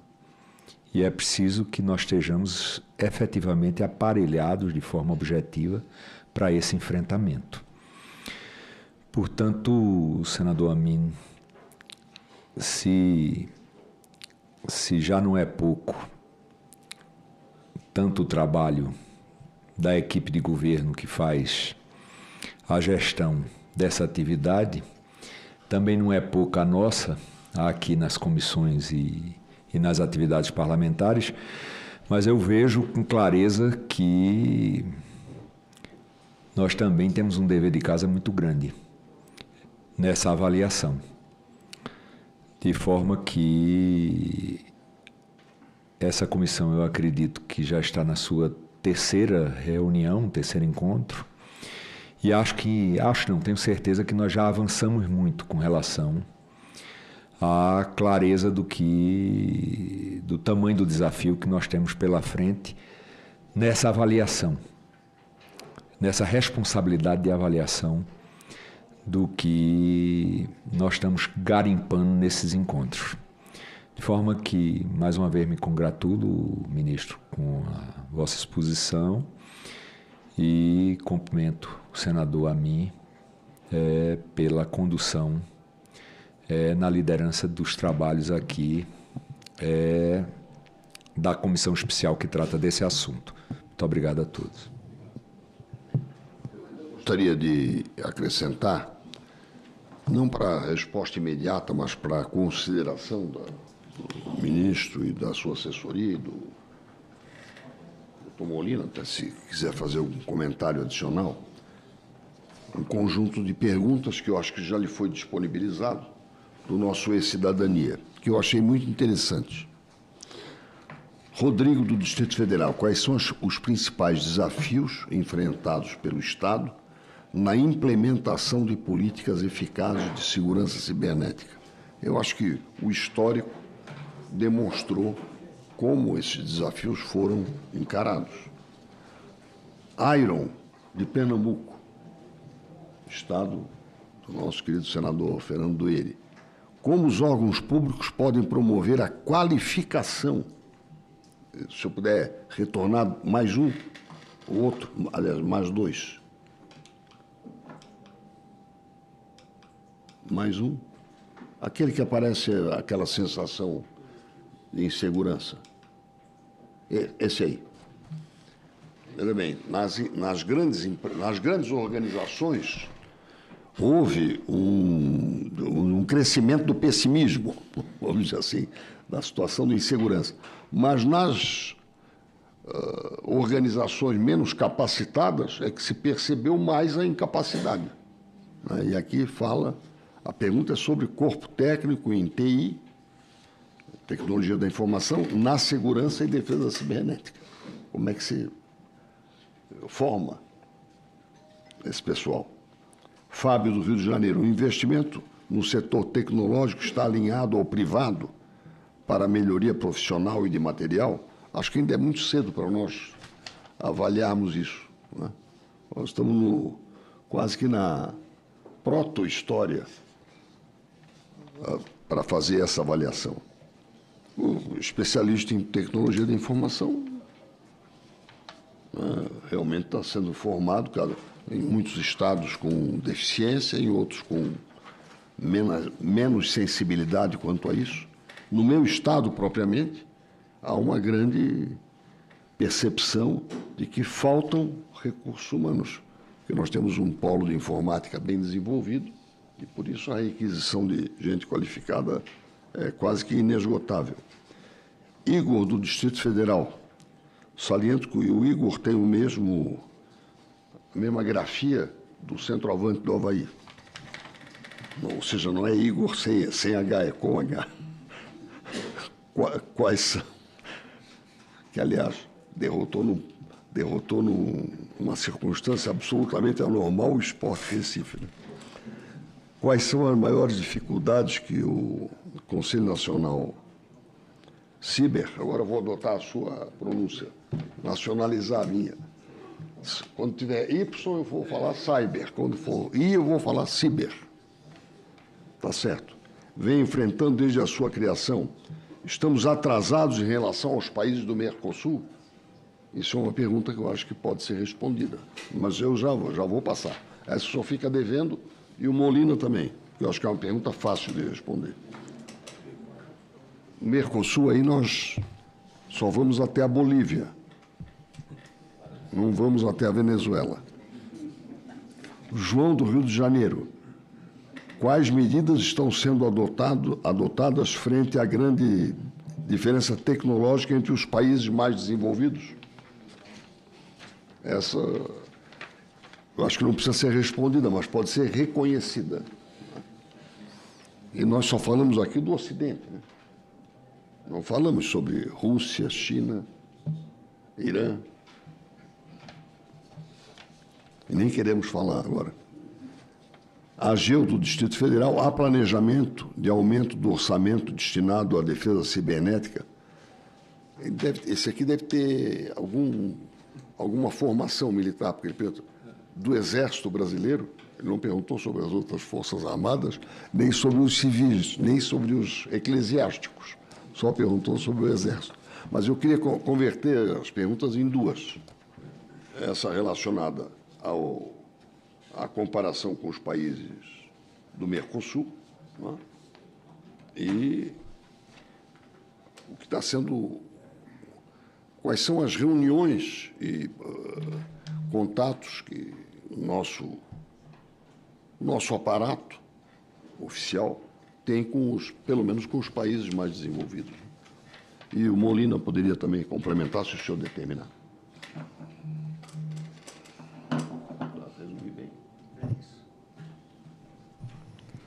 Obrigado, senador. Em relação a essa pergunta, quais são as maiores dificuldades que o CNCiber vem enfrentando desde a sua criação? Na realidade, no dia de amanhã, nós teremos a segunda reunião do CNCiber, né, dos grupos de trabalho, a segunda reunião do comitê como um todo, que tem a previsão de 4 reuniões por ano, né? Trimestralmente, esse comitê vai se reunir, a não ser que seja convocado extraordinariamente. Então, já estamos apenas na segunda reunião, né? Foi estabelecido o comitê no início deste ano e estamos aí já apenas na segunda reunião do comitê. Eles temos 3 grupos de trabalho em andamento, como citamos aqui. E certamente ele trará grandes contribuições em relação a essa temática da segurança cibernética. Em relação aos países do Mercosul, mesmo aos países das Américas, né, nós vimos aqui que o Brasil, num determinado levantamento, numa determinada avaliação, ele se coloca como o 3º país aí no hemisfério ocidental, aqui, né, considerando nas Américas, né? E atrás apenas de Estados Unidos e Canadá. Já no amplitude, no âmbito mundial, o Brasil se colocou ali na 18ª posição. Então, não estamos atrasados em relação aos países do Mercosul. Um ou outro país, sim, já tem, vendo o aspecto da criação de uma agência, de um órgão regulador, sim, já existem países sul-americanos que têm órgãos reguladores, como a gente pretende criar aqui. Não significa que, no âmbito de segurança cibernética, estamos defasados em relação a esses países, em relação à resiliência e à proteção cibernética, né? Não sei se o Molina quer também acrescentar alguma coisa. Eu gostaria, sim. E acrescentando, quando a gente compara, né, as dimensões territoriais, populacional, com os outros países da América do Sul, se nós tivéssemos as mesmas dimensões, com certeza estaríamos muito mais à frente, muito mais avançados, né? Mas os nossos desafios, muitos são justificados pelo tamanho, né, as desigualdades regionais, o tamanho da população, né, a dificuldade em alcançar toda a população na parte de conscientização. Então, isso necessariamente se coloca como um grande obstáculo para o nosso avanço rápido, né? Senador, eu estava vindo de casa para cá, agora há pouco eu estava pensando assim, numa analogia em relação a essa questão da educação na área cibernética. O mundo, né, todos nós aqui ingressamos nesse mundo digital e esse mundo foi crescendo de forma avassaladora. Hoje tudo se faz por meio digital, né? A gente pagamento de contas, compra de passagem. Antigamente ia lá no aeroporto ou numa agência comprar uma passagem para imprimir o cartão de embarque somente no local. Hoje nós mesmos despachamos nossa bagagem, ou seja, o mundo digital nos envolveu de maneira muito rápida. E nós, de maneira geral, nós não nos educamos para viver nesse mundo digital.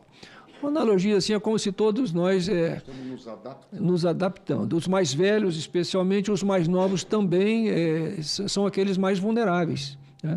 Eu estava fazendo uma analogia assim como no trânsito. A gente Como se todo mundo começasse a dirigir sem ter carteira de motorista, carteira de habilitação.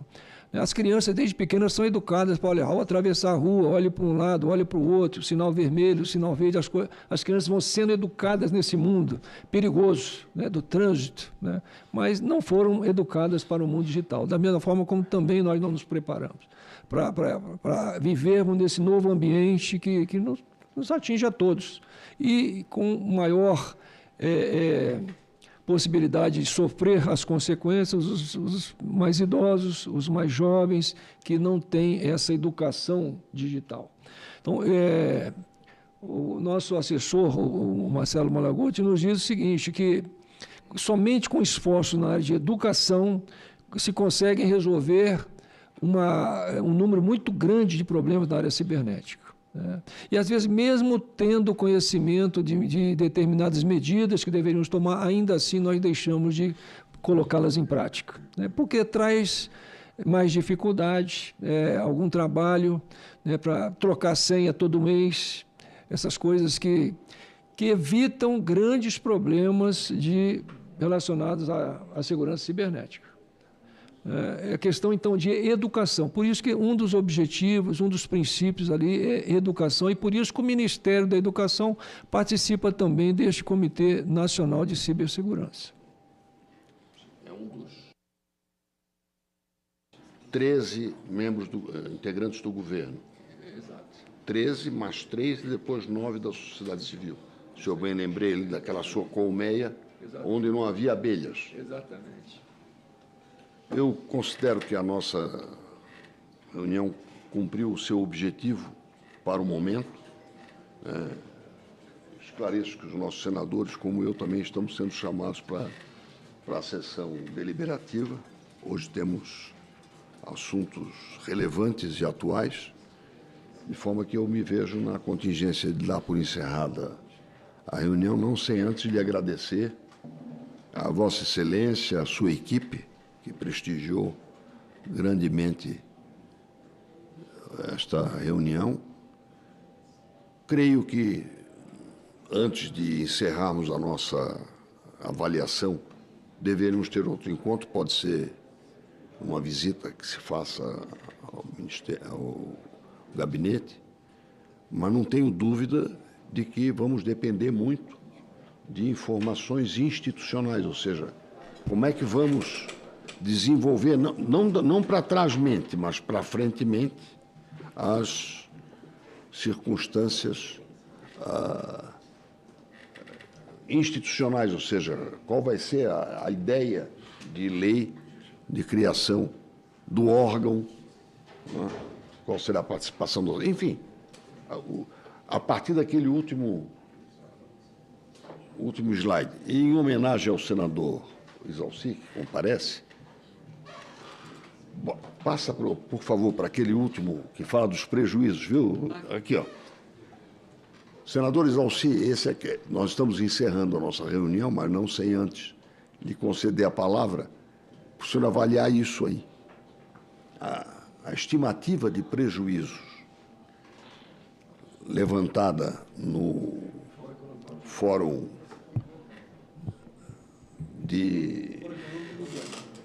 sim, lá na Suíça, em Davos, na Suíça, na cidade que foi objeto do grande livro de Thomas Mann, né, o alemão.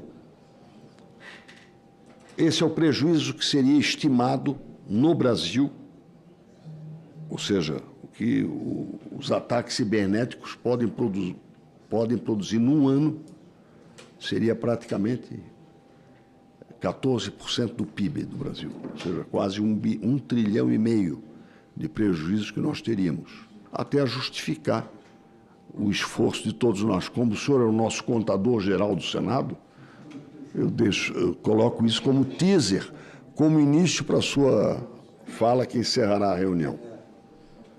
Não, é pena que eu estava em outras reuniões, depois é que eu vi, estava entrando no plenário, vi a audiência, vou para lá, para GSI, alguma coisa interessante.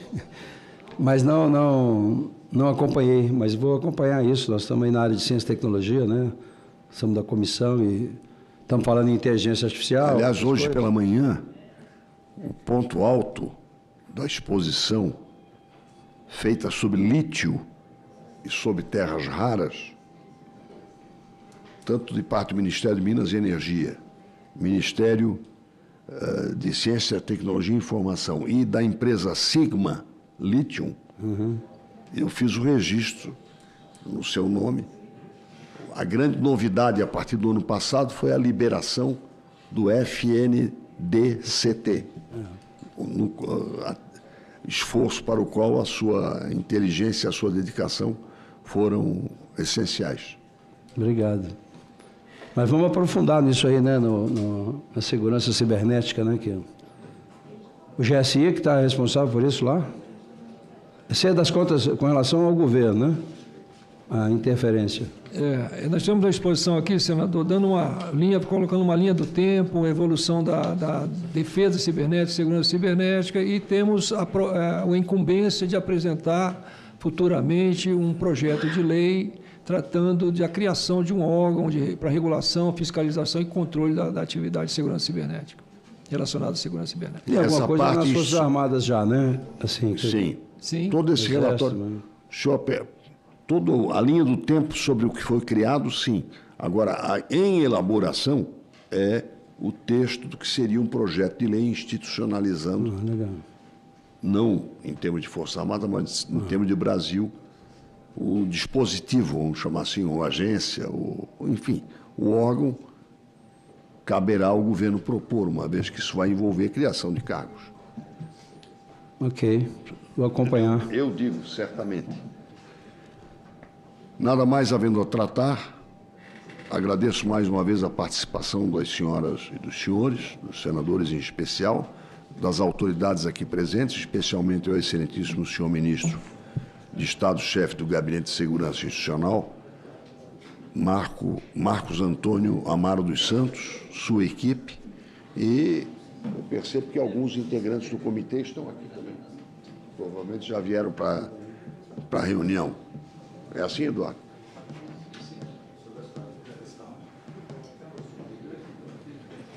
Quais são os membros do comitê que estão aí? Pode se levantar?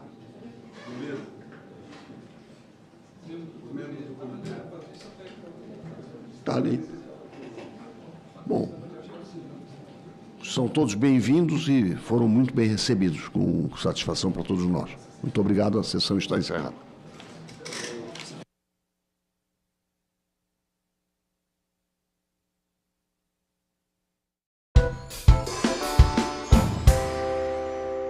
Isso aí não tem dúvida. Quais as suas sugestões nesse sentido de minimizar esses crimes contra o esporte brasileiro? A Polícia Federal, a instituição séria, renomada, como a Polícia Federal, que eu tenho até, o senador Cajuru lembra, eu tenho até uma PEC para que ela seja autônoma, tenha independência total, desde 2020, desde o governo anterior. A Polícia Federal e a Esporte Radar celebraram um memorando de entendimento para o intercâmbio de informações relevantes ao combate à corrupção no esporte. O acordo de cooperação possibilitará que a Polícia Federal tenha acesso a análises relacionadas à integridade esportiva no mercado de aposta e indicativos de manipulação de eventos esportivos para auxiliá-la nas investigações de práticas ilícitas, suspeitas, com relação à combinação de resultados. Como se deu essa parceria? Quem tomou a iniciativa? Quais os procedimentos aplicados? Está funcionando? Porque já faz algum tempo. Isso está funcionando ao seu contento? E para encerrar, eu queria dizer que esses canais de denúncias que o senador Portinho colocou aqui, que é outro titubeio aí da CBF, isso é para estar escancarado, é para estar sendo divulgado como uma campanha. Não, nos estádios, em propagandas, entrar com aquelas faixas, Portinho, em campo. Entrar com faixa em campo. Ou os times. Botar na televisão, porque a CBF detém o controle. Então, isso é para ser para ontem. Para que a gente, repito, pare essa sangria desatada que está prejudicando o futebol, prejudicando os brasileiros, sobretudo os mais vulneráveis, que é isso que está acontecendo aí, é uma tragédia social. Muito obrigado, presidente.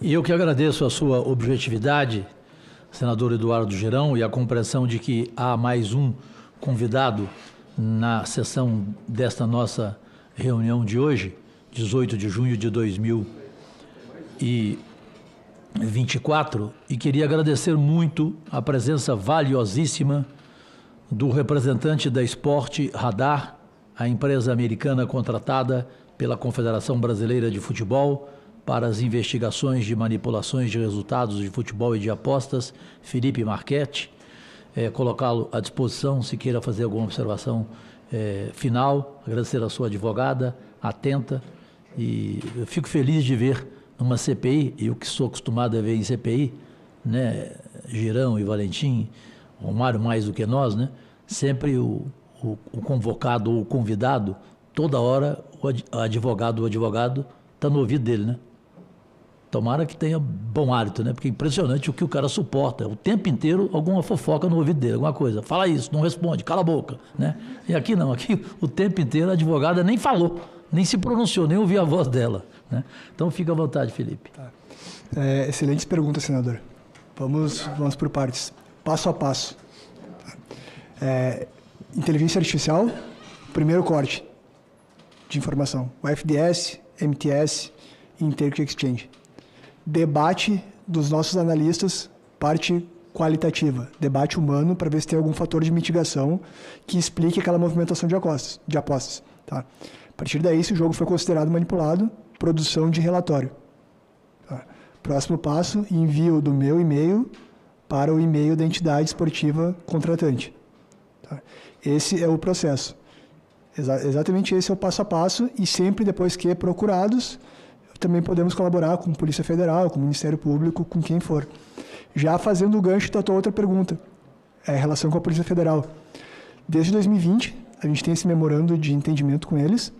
Se eu não me engano, foi até o próprio Thiago, que vai ser o próximo depoente aqui, que fez esse acordo, que ele trabalhava no Sport Radar na época. Se eu estiver falando bobagem, depois o Thiago pode corrigir. Mas é um acordo de cooperação que a gente sempre tenta auxiliar a PF em casos que a gente é instigado a isso. E a gente sempre orienta a federação parceira, inclusive a gente tem um FAQ que a gente envia para a federação junto com um relatório, orientando o compartilhamento da informação com as autoridades competentes para uma possível investigação sobre o caso. Né? Atualmente a CBF também está compartilhando essa informação com a PF via sistema, e eu saúdo muito isso, acho que é muito importante essa iniciativa por parte da CBF de compartilhar a informação, porque só assim a gente vai conseguir combater o problema de maneira efetiva. Então eu saúdo muito o trabalho do Júlio, do Rodrigo, do Dr. Gussen. Foi criado um departamento da Polícia Federal para monitoramento, tipo assim, foi designado alguns policiais? Sim, foi o doutor Andrei que determinou. Isso. O efetivo, o senhor sabe quantas pessoas fazem parte? Não sei, nosso ponto de contato é o Fred e o Daniel Cola. São os dois policiais que a gente tem contato. Bom, com relação a cruzamento de informações, acho que eu já respondi a pergunta ali, a questão de análise humana também, que é feita análise do vídeo, análise de informações que a gente tenha prévia das pessoas, dos clubes, etc. Mas zero de comportamento? Comportamental não? Não, comportamental não. É descartado? Não, comportamental não. Não temos, nossa metodologia de trabalho não envolve comportamento. Obviamente que um lance que é corroborado pelo movimento do mercado de apostas, ele vai ser analisado, e aí sim uma falha técnica, algum pênalti cometido, um gol contra, algo assim, uma falha do zagueiro, do lateral, que deixou o cara passar fácil para fazer o gol. Obviamente isso também é colocado no relatório, porque isso aí, só que isso não é uma informação sozinha, isso é uma informação que ela é cruzada... No relatório prêmio? Nos dois relatórios. Nos dois relatórios. Agora, obviamente, um tem mais detalhamento que o outro. E esse é o cruzamento de informação. Questão contratual... De jogo a jogo, a equipe de vocês, que eu não sei quantas pessoas tem aqui no Brasil, mas pelo que eu pude perceber naquela primeira conversa, é uma equipe que entende, está bem azeitada. Então, cada jogo que desperta o alerta é analisado. Não todos. Eu digo dos que têm contrato. Não, seria humanamente impossível. A gente teria que ter uma equipe, contratar meio Brasil para conseguir monitorar 900 mil jogos por ano. Mas dentro dos jogos ali, que a gente monitora mais de 900 mil jogos ao redor do mundo por ano. Aqui no Brasil são mais de 9 mil. Então, precisaria de muitas pessoas. O primeiro filtro, ele é feito pela inteligência artificial. Então, e aí depois de detectado, aí é feita uma análise muito cuidadosa e muito técnica para só se a gente tem um limiar, isso é importante também a gente deixar claro, a gente tem um limiar, uma margem alta para dizer que um jogo foi manipulado ou não. E é muito importante ter isso, porque quando a gente diz que um jogo tem fortes evidências de manipulação, é porque o jogo tem fortes evidências de manipulação. É que isso é bem importante que fique claro. Bom, como as bets podem ajudar? Excelente pergunta, senador. Esse é um posicionamento que até vai além do esporte radar, é um posicionamento pessoal meu que eu já acreditava antes de entrar na empresa. O mercado de apostas é um mercado que movimenta muito dinheiro. E as bets, elas podem colaborar nesse processo, porque elas também são vítimas, elas também perdem dinheiro nisso. Então, eu vejo com muito bons olhos, por exemplo, uma casa de apostas patrocinar um serviço de integridade para uma federação esportiva, ou uma casa de apostas patrocinar um workshop para os clubes que elas patrocinam. Ano passado, a gente fez isso com a NSX, que é uma operadora do Nordeste, que tem algumas marcas aqui no Brasil, com workshops tanto para esporte, quanto para náutico, quanto para Vitória da Bahia. Então, eu acho muito interessante essa medida, porque, beleza, a gente pode falar de CBF é uma federação que tem dinheiro, a Federação Paulista tem dinheiro, mas e a Federação de Roraima? E a Federação do Acre? Será que essas federações têm condições de arcar com um serviço de integridade? Ou ainda, será que elas deveriam investir os recursos que elas têm nisso? Ou elas devem investir o dinheiro delas em fomentar o esporte de base, em fomentar outras medidas de desenvolvimento esportivo e podem ter as bets como parceiras, como aliadas na proteção da integridade do esporte? Então, assim, esse conceito, eu acho que é um conceito muito interessante da gente pensar aqui para o Brasil, porque, de novo, é um trabalho cooperativo. Se tem a manipulação, todo mundo perde. Quem ganha é o manipulador. Se não tem a manipulação, todo mundo ganha. Os clubes ganham, os atletas ganham, o esporte como um todo ganha, o ecossistema ganha. Então, eu acho que esse é um caminho que eu vejo com muito bons olhos da gente ter em mente. E, inclusive, faço até um convite para os operadores que tenham interessados, que estão ouvindo isso e tenham interesse em ser um parceiro de integridade, que nos procurem, que procurem as federações, que a gente possa trabalhar junto nesse sentido, que todo mundo vai ganhar. E, por fim, sugestões. Se vocês puderem botar, eu tenho um slide que eu trago 2 sugestões, que eu acho bem legal de mostrar para vocês. Algumas coisas a gente já falou. Dentro da literatura, vou tentar ser breve, senador, que eu sei que a gente tem um próximo depoente logo. É ele que superou o Girão, né? Ele é mais Jó do que o Girão. A gente tem dois níveis dentro da literatura. Mesolevel e macrolevel. Mesolevel a gente vai dizer dentro de entidades esportivas, como a gente pode combater o problema. Pilar central, educação, sem dúvida. Educação para todo mundo, como eu falei, desde atleta, dirigente de clube, tribunal de justiça esportiva, todo o ecossistema. Tá? Tanto com workshops presenciais, workshops online e plataformas de educação para conseguir chegar nos quinhões mais distantes aí do nosso Brasil, tendo visibilidade sobre quem tá fazendo treinamento. Primeira coisa. Segundo ponto, monitoramento de todas as competições. Fundamental. Tá? Terceiro ponto, análise de risco, que é aquilo que eu falei para vocês, dos 10 clubes que a gente identificou com maior potencial de manipulação, 8 manipularam. A gente consegue já avisar o Ministério Público, avisar a polícia sobre isso. Se acontecer realmente, já dispara a informação na hora, tendo um acordo de cooperação com eles. E a partir daí, a ação é muito mais rápida. E aí a gente vai conseguir... Pode ter que ser rápido. Exatamente, porque hoje ele vai, se a gente demorar, hoje ele vai estar jogando lá no Rio Grande do Norte. Daqui 2 meses ele vai estar jogando em outro lugar. E aí já era. E nesse aspecto, só lembrando, Cajuru, Londrina e Tombense, que tiveram 2 jogos entre os 109... 3. 3 jogos. Continuam jogando aí. Normalmente. Ou seja, nada foi feito. Isso apresentado no trabalho do Ministério Público de Goiás. Isso. Talvez, eu não sei, foi boa a sua colocação, como sempre, Portinho. No caso da Esporte Radar. A Esporte Radar tem jogos entre Londrina e Tombense também? Naquele 109 tinha. Tinham, né? Então são mais de 3 jogos entre eles. Não, é porque eu acho que alguns jogos estavam no monitoramento da Sport Radar, se eu não estou enganado. É isso? A gente teria que ver os 109 jogos agora de cabeça. Também você tem noção de, tantas vezes aparece o nome do Londrina e aparece o nome da Tombense. Né? Só um gancho, uma última pergunta.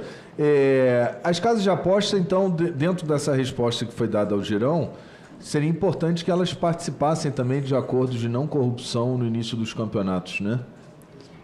Porque eu sei que a Conmebol, para quem opera, VAR e quem é delegado, ela tem acordos de não corrupção, que é uma tecla que eu venho batendo aqui.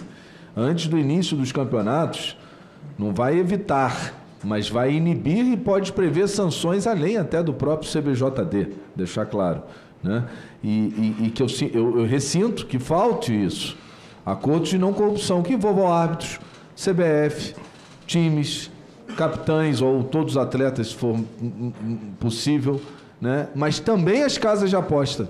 Você tem toda a razão. No começo, vocês dois não acompanharam, e aqui vale o elogio ao relator Romário, ele fez uma pergunta ao Felipe sobre essa questão. Porque o Felipe disse, elas são as maiores prejudicadas, porque elas estão tendo prejuízo milionário diário. Então por que elas não agem? Por que elas não colaboram? Né? Por que não tem nenhuma denúncia feita por elas? Porque estão ganhando muito dinheiro também, né, Cajuru? Mas você concorda que teria a obrigação do que o Coutinho falar? De fazer esse contrato? Não tenha dúvida, mas estão ganhando dinheiro a rodo. E é do povo pobre, né? Mas eu queria só deixar uma coisa, eu quero mais uma vez agradecer a sua presença, só que respeitosamente, assim, colocar meu contraponto com relação ao John Textor, né, que foi colocado aqui. Para mim, e olha que dessas sessões eu sempre participo, o senador Cajuru sabe, e foi muito marcante as denúncias dele, tem que louvar, no meu modo de entender. É uma ajuda que vem de fora para o futebol brasileiro, porque muitas vezes aqui você está vendo o que a CBF está fazendo, não está indo a fundo, não está tomando as medidas que deveria rapidamente tomar, nem sequer um relatório prêmio desse, para a Série A e Série B não tem, seja da Sport Radar ou seja do concorrente dele. Agora, vamos combinar. Pode não ter tido a variação do jacaré que você fala, que é dos índices lá mas pode ter outras motivações. Pode ter outras motivações que não apostam. Porque o que foi mostrado naquela sala secreta pra gente, senador Cajuru, eu nunca vou esquecer, porque o brasileiro não teve acesso, o torcedor não teve acesso às imagens que a sala do VAR teve, por exemplo. Não teve. E nenhum árbitro teve. Nenhum árbitro teve. Inclusive naquela edição, né? E era claríssimo ali naquela edição. Então, quer dizer, por que está sendo seletivo as coisas? E ali foi discutido. Essa CPI deu essa contribuição. Depois o senhor autorizou, senador Cajuru, e parabéns pela coragem, mostrou na tela o lance. E nós estamos aqui para buscar a verdade. Esse é o nosso interesse. Eu acho que tudo isso contribui para o futebol brasileiro. Que tenhamos outros Joe Textors que possam canalizar denúncias para melhorar o futebol brasileiro.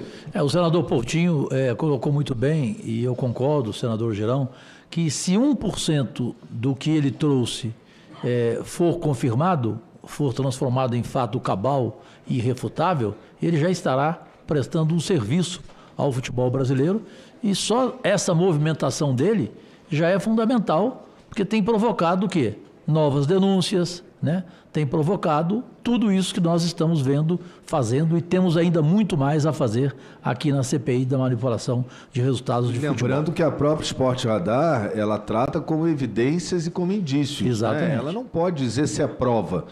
Ela, quando faz a denúncia, e os 109 jogos relatados, né, com alerta é uma denúncia, ela não tem obrigação de provar, ela apresenta um indício. Um vestígio, né? Acho até que ela deve ter, ela fala, de 10, 8 são. Ela até, certamente naquele 109, talvez 90, ela possa dizer que houve. Sim. Mas ela não vai ser leviana, porque não cabe a ela. Então, o que foi dito aqui numa outra CPI de que quem denuncia tem que provar, isso é um erro. Não tem que provar nada. Quem denuncia tem que apresentar um indício e evidência. Quem faz prova é o Ministério Público. Está aí o de Goiás e a sua excelência, né, fez com excelência essa prova, né? E a outra questão é que não fazer nada não é uma opção. Não é. A gente está vendo que o jogador brasileiro é suscetível, está vendo que não importa nem quanto ele ganha. Tem jogador brasileiro envolvido em aposta ganhando salário que 90% dos atletas não ganham, né? A gente tem que superar o primeiro sintoma, que é a negação. E isso está muito claro aqui nessa CPI para que a gente possa ter os mecanismos adequados de controle da integridade do futebol. Eu só quero, para concluir, fazer aqui um compromisso com vocês, como presidente dessa CPI. Eu vou enviar um ofício agora. A minha senadora, a minha craque, Carol, está aqui? A Luma, que está, outra craque? Então procure a Carol. Vamos fazer um ofício urgente agora à CBF, como um pedido não do presidente, dessa CPI, para que ela nos dê um tempo, o mais rápido possível, e crie para o Brasil inteiro ter conhecimento um canal de denúncias. Eu acho que esse é o trabalho nosso. Já é o primeiro. Porque senão a gente vai ficar sempre só discutindo isso aqui. Ou seja, fizemos a nossa parte, enviamos a CBF. Se ela não quiser fazer, não é problema nosso. Perfeito? Combinado? Ótimo. Bom, querido Felipe Marchetti, querido pelo sentido de carinho com você, de respeito, e se você quiser fazer alguma observação final, pode fazer. Do contrário, vamos...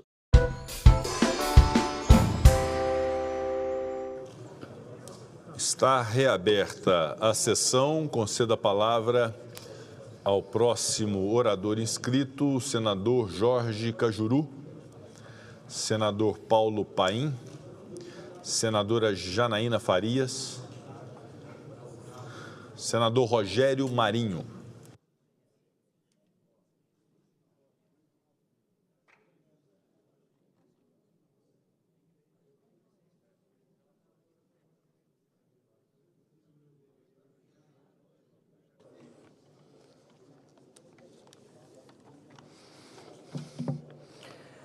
Senhor presidente, senhores senadores, primeiro, senhor presidente, eu gostaria de falar a respeito de um assunto que amanhã nós vamos nos debruçar com mais cuidado, que é o fato de que amanhã estarei tirando uma licença sem remuneração por 4 meses com uma missão partidária. Nós iremos fazer um breve período de descanso, mas nós temos as eleições municipais, que são muito importantes para todo o país, em especial para o nosso partido, o PL. Então, nós pretendemos, ao longo dos próximos meses, nos dedicar a essas eleições, porque elas são, na verdade, um preâmbulo para as eleições nacionais de 2026, tão importantes para o nosso país. Nós precisamos e temos a responsabilidade de passar para os eleitores brasileiros a questão da nitidez ideológica e programática necessária que os partidos precisam ter para serem identificados pelos seus eleitores. Eu tenho afirmado, senhor presidente, que a grande maioria da população brasileira tem um perfil conservador. Conservador na forma como encara a vida, a sociedade, com valores que são indeléveis e são absolutamente característicos da nação brasileira, de respeito à família, à vida desde a concepção, ao direito de propriedade, ao livre-arbítrio e à liberdade, a um Estado que de fato sirva a população e não se sirva dele. E é importante que esta população tenha a nitidez necessária para identificar quem são os partidos e os candidatos que se identificam com essas bandeiras, para que não sofram, como vem sofrendo periodicamente, o que nós denominamos de estelionato eleitoral. Então, a partir de amanhã, estarei me licenciando por 4 meses e o eminente senador Flávio Azevedo, lá do meu estado, estará cumprindo a sua missão aqui, não tenho dúvida nenhuma, com o mesmo cuidado e a mesma dedicação que tem caracterizado a nossa atuação. Mas, senhores senadores, essa semana nós fomos surpreendidos. Aliás, não é mais surpresa, todos os dias praticamente esse governo nos oferece mais uma demonstração do descaso, do despreparo, da falta de cuidados com que ele trata a questão fiscal no Brasil e as finanças públicas. Nós descobrimos, através de uma reportagem de um importante jornal do país, que o governo haveria superestimado as receitas da Previdência em 12 bilhões de reais, o que permitiu que fosse revertido contingenciamentos e mais gastos de fundo eleitoral e oportunista que tem desequilibrado a economia brasileira e tem trazido sérios transtornos para a nossa sociedade. Não basta um presidente da República que nos brinda com pérolas diárias de demonstrações reiteradas de que não conhece e, o pior, não se importa com os efeitos das suas bravatas na vida dos brasileiros. Esses 12 bilhões, nós tivemos o cuidado de pedir ao Tribunal de Contas da União, e sem dúvida nenhuma é mais uma das ações que nós entramos naquela corte, que investigue e apure as responsabilidades para que nós não possamos ou não tenhamos o desprazer de repetir-se no futuro a forma descuidada e criminosa com que a administração pública tem sido tratada pelos governos do PT, como aconteceu num tempo muito recente, e nós vimos o resultado em 2014 e 2016, com a maior catástrofe econômica com que nos deparamos, com uma redução substancial do nosso produto interno bruto, com o desemprego, com o fechamento de centenas de milhares de empresas e, principalmente, com uma situação de fragilidade para aqueles mais necessitados que o Partido dos Trabalhadores faz de conta que defende. Nós estamos diante de um presidente da República que, segundo o próprio ministro Haddad, disse que se surpreendeu, vejam os senhores, com o tamanho dos subsídios que são submetidos ao orçamento brasileiro. Talvez ele não tenha lido o que falou o Tribunal de Contas da União quando avaliou as contas do governo de 2023, abre aspas. É preciso ressalvar que o resultado fiscal do governo central é fortemente comprometido indiretamente pelo volume de benefícios tributários, financeiros e creditícios que só em 2023 significaram algo em torno de 646 bilhões de reais. E, especificamente, este governo foi responsável por quase 8% desse recurso, representando só em 2023 novos acréscimos que totalizaram 68 bilhões de reais. Senhor presidente, eminente senador Rodrigo Pacheco, Vossa Excelência, que junto com o líder se colocou numa posição de buscar uma alternativa ou uma solução para a questão da reoneração, desoneração da folha, talvez fosse interessante se debruçar sobre esse texto do Tribunal de Contas, que mostra que o governo atual, só em 2023, permitiu que 68 bilhões de novos benefícios fossem acobertados ou abarcados por uma parte da economia brasileira. Então vejam os senhores que este é um governo que fala uma coisa e diz outra. O presidente da República hoje, numa entrevista, mais uma das entrevistas que o presidente faz, fala que é contra a taxação das compras do Shein, do Shopping, das blusinhas, como foi colocado pela grande mídia. Fala que é contra e que é um crime se taxar as blusinhas, porque se taxa principalmente as pessoas mais pobres, que têm compras de pequena quantia, de pequena monta. Ora, se o presidente da República diz que é um crime, por que o ministro da Fazenda fala de forma diferente? Por que o governo aqui, no Senado da República, defendeu inclusive o acréscimo desse aditivo junto ao projeto originário?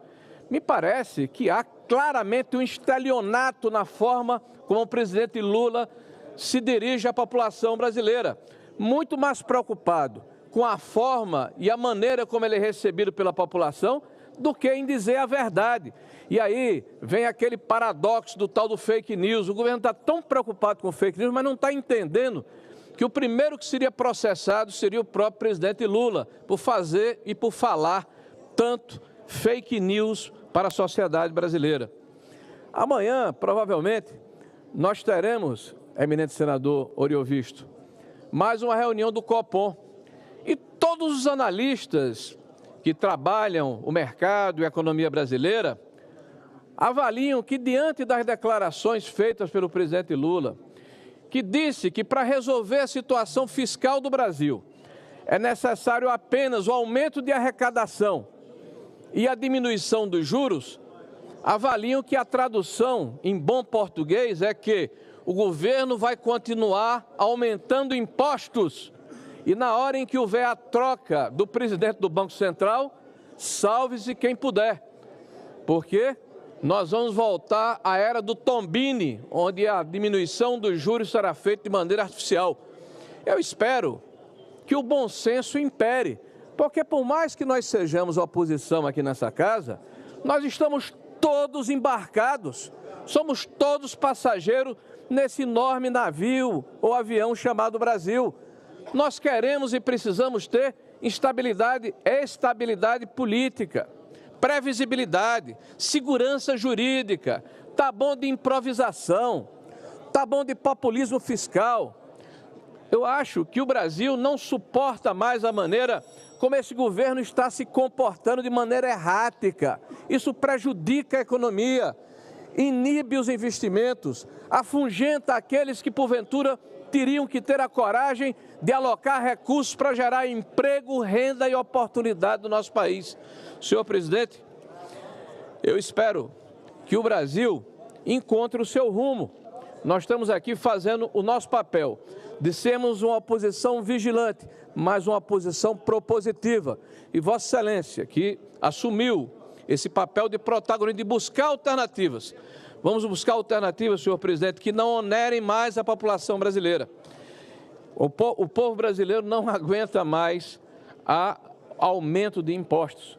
Nós temos que buscar alternativas que levem em consideração a diminuição de gastos públicos. Aliás, o senador Amin, que aqui está, e eu quero só 30 segundos para concluir, foi autor de um projeto que tramitou o ano passado nessa casa, que obriga o poder público federal a fazer avaliação dos gastos públicos. E na hora em que eles não tiverem pertinência, tempestividade, não gerarem mais emprego, renda, eles teriam que ser, de algum momento e de alguma forma, retirados.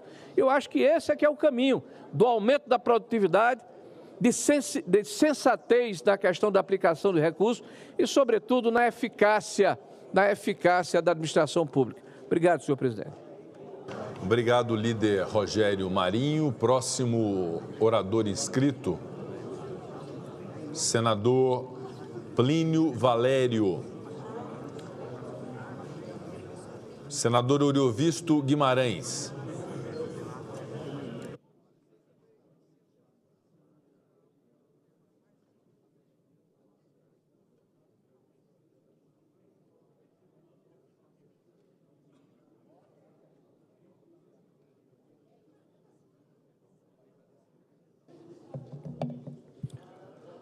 Senhor presidente, colegas senadores, eu venho a essa tribuna para um breve comentário a respeito da entrevista do nosso presidente Lula da Silva, hoje pela manhã, a uma cadeia de rádio, a CBN. O presidente fez algumas afirmações que não correspondem exatamente à verdade. E é importante nos contrapormos a isso. Uma declaração que ele fez foi que ele é contra o imposto das blusinhas. Eu espero que, como ele tem o poder de veto, ele exerça esse poder de veto e que vete o imposto das blusinhas. Se ele não vetar, vai ficar demonstrado que na entrevista ele faltou com a verdade. O presidente disse que temos 547 bilhões. Esse número é discutível, mas esse foi o número que ele citou na entrevista. 547 bilhões de isenções para empresários. Não é verdade. Não é verdade. Não existe isso. Eu me dei ao trabalho, senhor presidente, de fazer um levantamento. Aonde estão essas isenções? Elas estão no Simples Nacional, 125 bilhões. Elas estão na agricultura e agroindústria, 58 bilhões. Rendimentos isentos do imposto de renda de pessoa física. Aposentados que têm um limite maior, coisas assim. Dá mais 51 bilhões. Entidades sem fins lucrativos, Santa Casa e outras tantas, 41 bilhões. Desenvolvimento regional, Sudã e outras, 40 bilhões. Deduções do imposto de renda de pessoa física, 33 bilhões. O que são essas deduções? Despesas médicas e assim por diante. Zona Franca de Manaus, 32 bilhões. Medicamentos farmacêuticos, 19 bilhões. Benefícios do trabalhador, 18 bilhões. Setor automotivo, aí ele teria razão, 9 bilhões. E informática e automação, 8 bilhões. Isso dá simplesmente 84,09% das isenções citadas pelo presidente. Então não é verdade que tem empresários se apossando das receitas. Experimenta tirar o Simples Nacional do jogo. São pequeniníssimas empresas, são as que mais empregam. Elas respondem por mais de 50% dos empregos formais desse país. Como é que vai mexer nisso? Não vai mexer. Experimenta tirar, colocar mais imposto sobre medicamentos. Vai prejudicar quem? Sabe, experimenta fechar a Zona Franca de Manaus. Cadê o Omar Aziz? Experimenta acabar com os subsídios do agronegócio, enfrenta a frente parlamentar do agronegócio. Presidente, o senhor está mal orientado. Por esse caminho, não vai resolver o problema fiscal do Brasil. Também não vai resolver o problema fiscal do Brasil declarando, como o senhor declarou hoje de manhã, na entrevista à CBN, que no Brasil tudo vai bem. A única coisa que está errado é o presidente do Banco Central. Isso não corresponde à verdade. O Brasil faz déficit primário todos os anos. Não só não paga o juro da dívida, como gasta mais do que arrecada. Tem um orçamento engessado por despesas obrigatórias.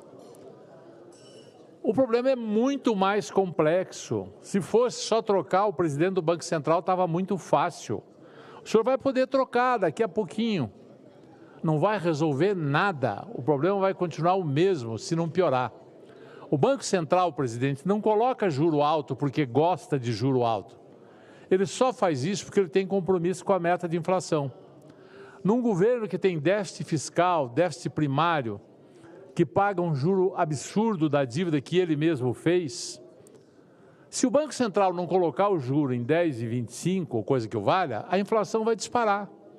Aí simplesmente os salários vão ser corroídos.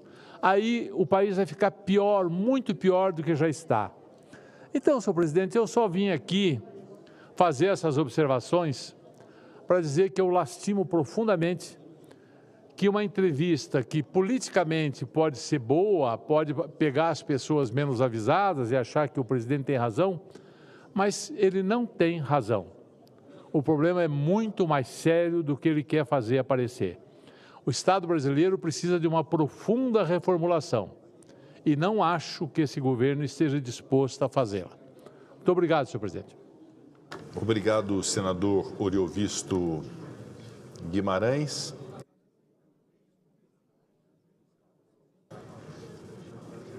Encerrado o período do expediente, declaro aberta a ordem do dia. Peço aos senhores senadores e senhoras senadoras que venham ao plenário para iniciarmos a apreciação dos itens incluídos na pauta. Anuncio o item 1 da pauta.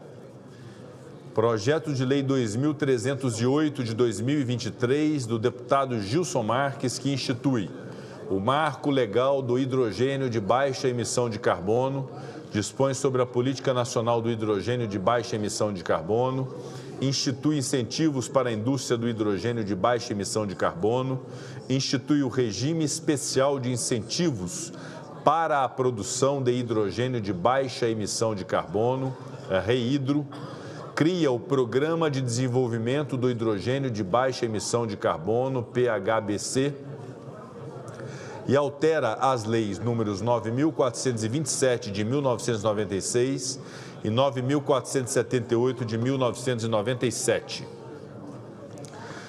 Parecer número 1 de 2024 da Comissão Especial para Debate de Políticas Públicas sobre Hidrogênio Verde.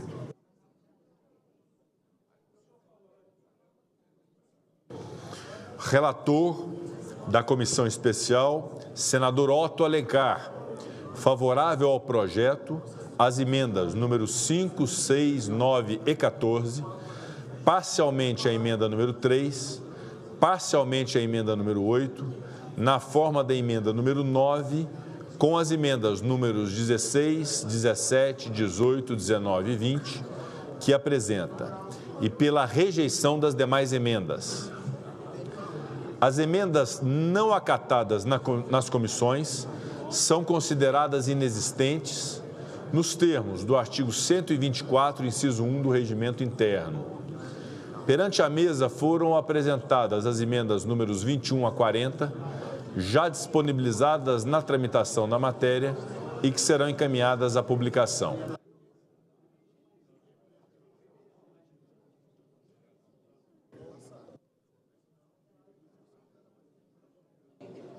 Pela ordem, presidente.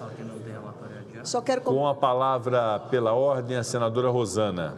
Eu só quero complementar a fala do senador, que realmente ele foi muito feliz nas alegações e que realmente o nosso presidente tem que tomar cuidado com o que ele fala, porque ele está representando o nosso Brasil.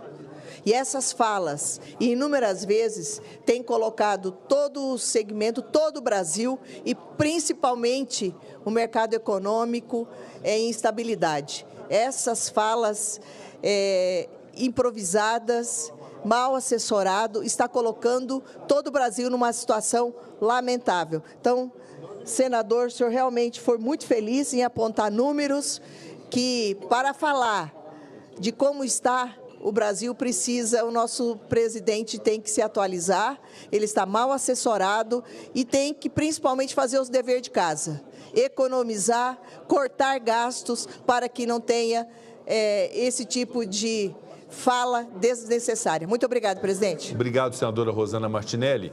Foi anunciado o item 1 da pauta, líder Jacques Wagner. Eu gostaria de consultar o governo, também as lideranças partidárias.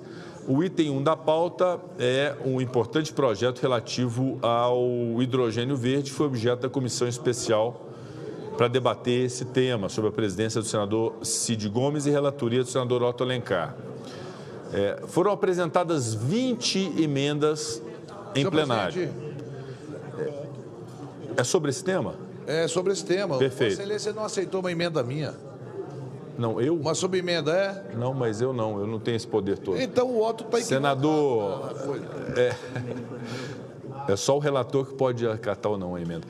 Na verdade, senador Omar, senador Jacques, são 20 emendas apresentadas. Nós temos o caminho da votação da urgência, aprovarmos e decidirmos sobre as emendas em plenário, ou o retorno à comissão para a aferição das emendas, para que tenhamos clareza também em relação a elas. Eu gostaria de consultar o plenário, o senador Cid Gomes, o senador Otto Alencar. Líder Jacques Wagner. Presidente, é evidente que há, eu diria assim, vontade, desejo e pressa até de regulamentar essa matéria. Mas há realmente alguns temas ainda incluídos no relatório do senador Otto Alencar que serão fruto, inclusive, da minha parte, de um destaque de retirada de uma parte, numa emenda que foi colocada. Do meu ponto de vista, se tiver que voltar para a comissão, na minha opinião... Perfeito. Eu consulto o plenário, a liderança do governo se posiciona, a liderança da oposição, senador Rogério Marinho. Senhor presidente, eu acho que é mais adequado e mais sensato, porque como existem várias emendas que mostram que ainda há um certo dissenso aqui no parlamento em relação a esse tema, e situações importantes. Eu estava comentando aqui com o líder Jacques Wagner sobre a questão da definição do que é energia limpa, o que é hidrogênio, no caso da hídrica. O Brasil sempre anunciou, até como propaganda, né, que a nossa matriz energética é uma matriz limpa em função das hidroelétricas. Né? Então, acho que era interessante realmente que nós pudéssemos... O prazo de emendas no plenário vai até o dia 20. Nós poderíamos fazer um acordo de plenário, e aí seria importante ouvir também o eminente relator, que deixássemos esgotar o prazo de emendas até dia 20, retorna à comissão, a comissão decide sobre as emendas e depois encaminhamos ao plenário após a apreciação da comissão na semana do dia 24, não é? Eu só não estou confortável, pela ordem, senhor presidente, porque o relator não está aqui, mas da minha parte sem problema. Senador Omar Aziz. Senhor presidente, uma questão, eu tinha uma emenda, inclusive a pedido do governo do Ceará. É uma emenda que prejudica até a economia às vezes, mas eu posso estar até equivocado nessa questão. E amplia isso para o Brasil todo. Nós sabemos que o custo para produzir hidrogênio verde é um custo altíssimo de energia. Por isso, a eólica no Nordeste ela funciona, por quê? Porque o custo é mais barato. Se for usar gás ou for usar outro tipo de energia, vai ser muito caro para você produzir. Agora, eu acho, senhor presidente, eu não estou autorizado pelo senador Otto, mas o senador Otto e o senador Cid Gomes participaram de várias audiências sobre essa questão, e se as pessoas não participaram é porque não quiseram. Eu divirjo de uma questão, inclusive o relator, não aceitou a minha emenda, é um direito que ele tem, eu posso recorrer ao plenário, o plenário pode decidir que é soberano. Mas adiar essa discussão um pouco, depois de todo o trabalho que o relator teve em ouvir as partes, e alguns senadores não participaram, não foi porque não podiam participar, não quiseram participar, só quem pode decidir isso é o relator Otto Alencar, o meu líder do meu partido. Perfeito. Vamos ouvir o líder Otto Alencar, que é relator dessa matéria. Só para entendimento, senador Otto, apenas para informação, há 20 emendas apresentadas em plenário em relação a essa matéria, o prazo de emendamento vai até dia 20, e nós temos duas alternativas, ou a aprovação de requerimento de urgência para decisão sobre as emendas em plenário, ou o retorno à comissão para apreciação das emendas e depois a volta ao plenário para o pronunciamento do plenário. Senador Otto Alencar. Senhor presidente, eu ouvi as ponderações do senador Omar Aziz. Senhor presidente, primeiro, destacar a posição de Vossa Excelência, que diante de um tema tão necessário para o país, de uma letra de lei, de um marco regulatório para o hidrogênio verde, que já passa de muito tempo, Vossa Excelência criou uma comissão especial para que nessa comissão pudéssemos debater o tema. O presidente Cid Gomes fez várias reuniões, audiências públicas no Senado Federal e fora do Senado Federal. Participei de algumas, inclusive uma delas na Bahia, no Cimatec, nosso centro de tecnologia, de inovação, e, lamentavelmente, não gosto de fazer isso, nessas reuniões participamos eu e o senador Cid Gomes, várias reuniões, não foram poucas, senhor presidente. Tanto foi exaustivamente debatido, foi pedido vistas dentro da comissão, foi dado vista, discutido o tema e de agora foi encaminhado para votação no plenário do Senado Federal. Essa matéria vai à Câmara dos Deputados. Essa matéria vai à Câmara dos Deputados. E eu entendo que votar essa matéria para a comissão seria desnecessário. Será que os senadores que não foram debater esse tema por várias oportunidades, aqui e fora daqui, vão agora debater o tema na comissão? Me parece que não. Até porque eles têm 6 meses, ou mais de 6 meses, que se debateu esse tema. De última hora, chegar a dizer, vai voltar para a comissão, absolutamente, eu tenho o meu relatório pronto, Então, pronto, já apreciei as emendas que foram encaminhadas agora e espero que Vossa Excelência possa colocar a matéria em votação. Perfeitamente, senador Otto Alencar. Com a palavra, senador Ireneu Hort.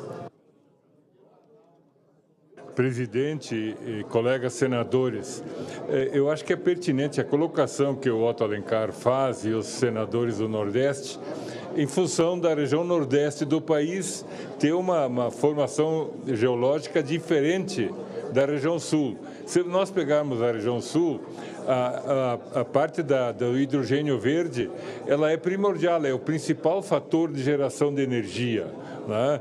Inclusive as PCHs, e muitas em funcionamento, outras deverão entrar, e se ficarem fora eu acho que é bem complicado. Evidente que pode ser votado em plenário, mas eu acho que é interessante, talvez por esquecimento ou por não ter nenhum senador da região Sul participando da comissão, quando lá da comissão, eu acho que deve ser, de repente, protelada a votação hoje para ser melhor analisado. Eu acho que a região Sul do Brasil não merece ficar fora em função dessa situação.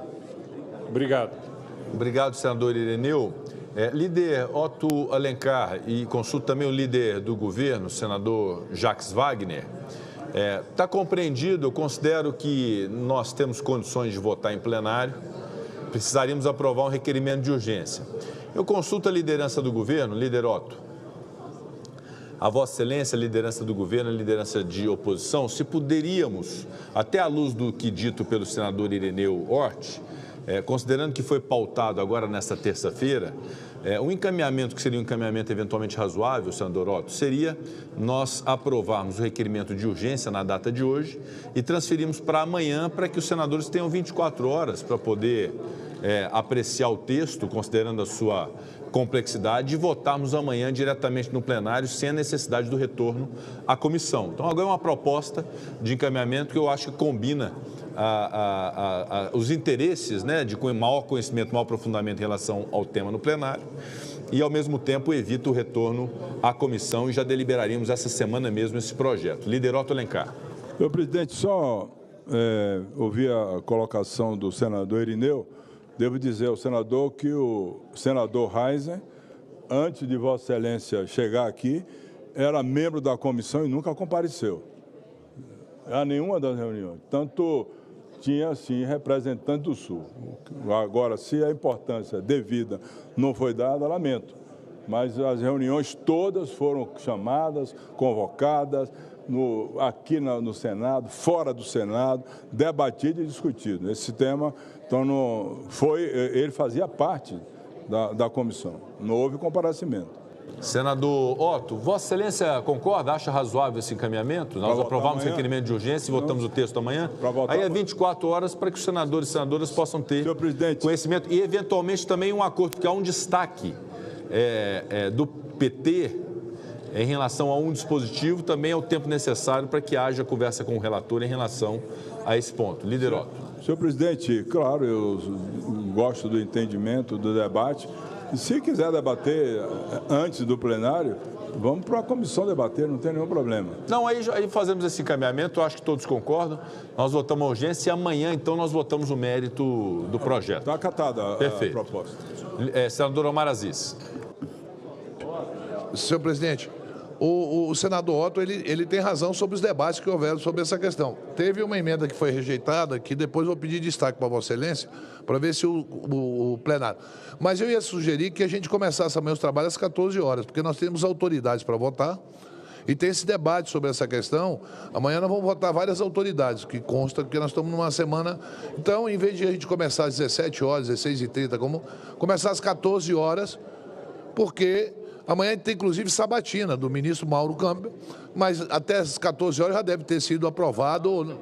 Eu vou avaliar o pedido de Vossa Excelência e, em caso de deferimento, comunico os senadores sobre essa antecipação. A princípio, vamos manter às 16 horas, até porque há sabatinas que nós não sabemos exatamente o horário que vai terminar. Por enquanto, mantido o início da ordem do dia às 16 horas em ponto, para apreciação das autoridades e apreciação dos projetos previstos para quarta-feira e também esse projeto do hidrogênio verde. Foi apresentado o requerimento número 1 de 2024 da Comissão Especial para debate de políticas públicas sobre hidrogênio verde, que solicita urgência para a matéria. Votação do requerimento. As senadoras e os senadores que o aprovam permanecem como se encontram. Aprovado o requerimento de urgência, a matéria retorna à pauta do Senado Federal na sessão de amanhã. Agradeço a todos os senadores e senadoras. Pela ordem, senhor presidente. Com a palavra, pela ordem, senadora Tereza Leitão. Eu quero, na tarde de hoje, externar um profundo voto de pesar ao falecimento de um grande militante, um professor, Silvino Neto, do nosso estado de Pernambuco. Silvino, filho de Genaro de França Barreto e Sidrônia Nascimento, nasceu no dia 3 de julho de 1953. Cresceu convivendo com os trabalhos da instituição Cidade Evangélica dos Órfãos, fundada por seu pai em 1964, voltada para o acolhimento de crianças e adolescentes. Bacharel e licenciado em Biologia e especialista em controle de políticas públicas. Na década de 1980, Silvino participou intensamente da luta pelo Estatuto da Criança e do Adolescente, mobilizando a frente das entidades sociais não governamentais, que se tornou posteriormente o Fórum dos Direitos da Criança e do Adolescente. Fundou e presidiu o Conselho Estadual de Promoção dos Direitos da Criança e do Adolescente de Pernambuco. Contribuiu com o processo de formação dos conselhos tutelares em muitos municípios pernambucanos. Em 2008, participou da fundação da Escola de Conselhos de Pernambuco, instituição responsável pela formação permanente do Sistema de Garantia de Direitos da Criança e do Adolescente, sediada na Universidade Federal Rural de Pernambuco.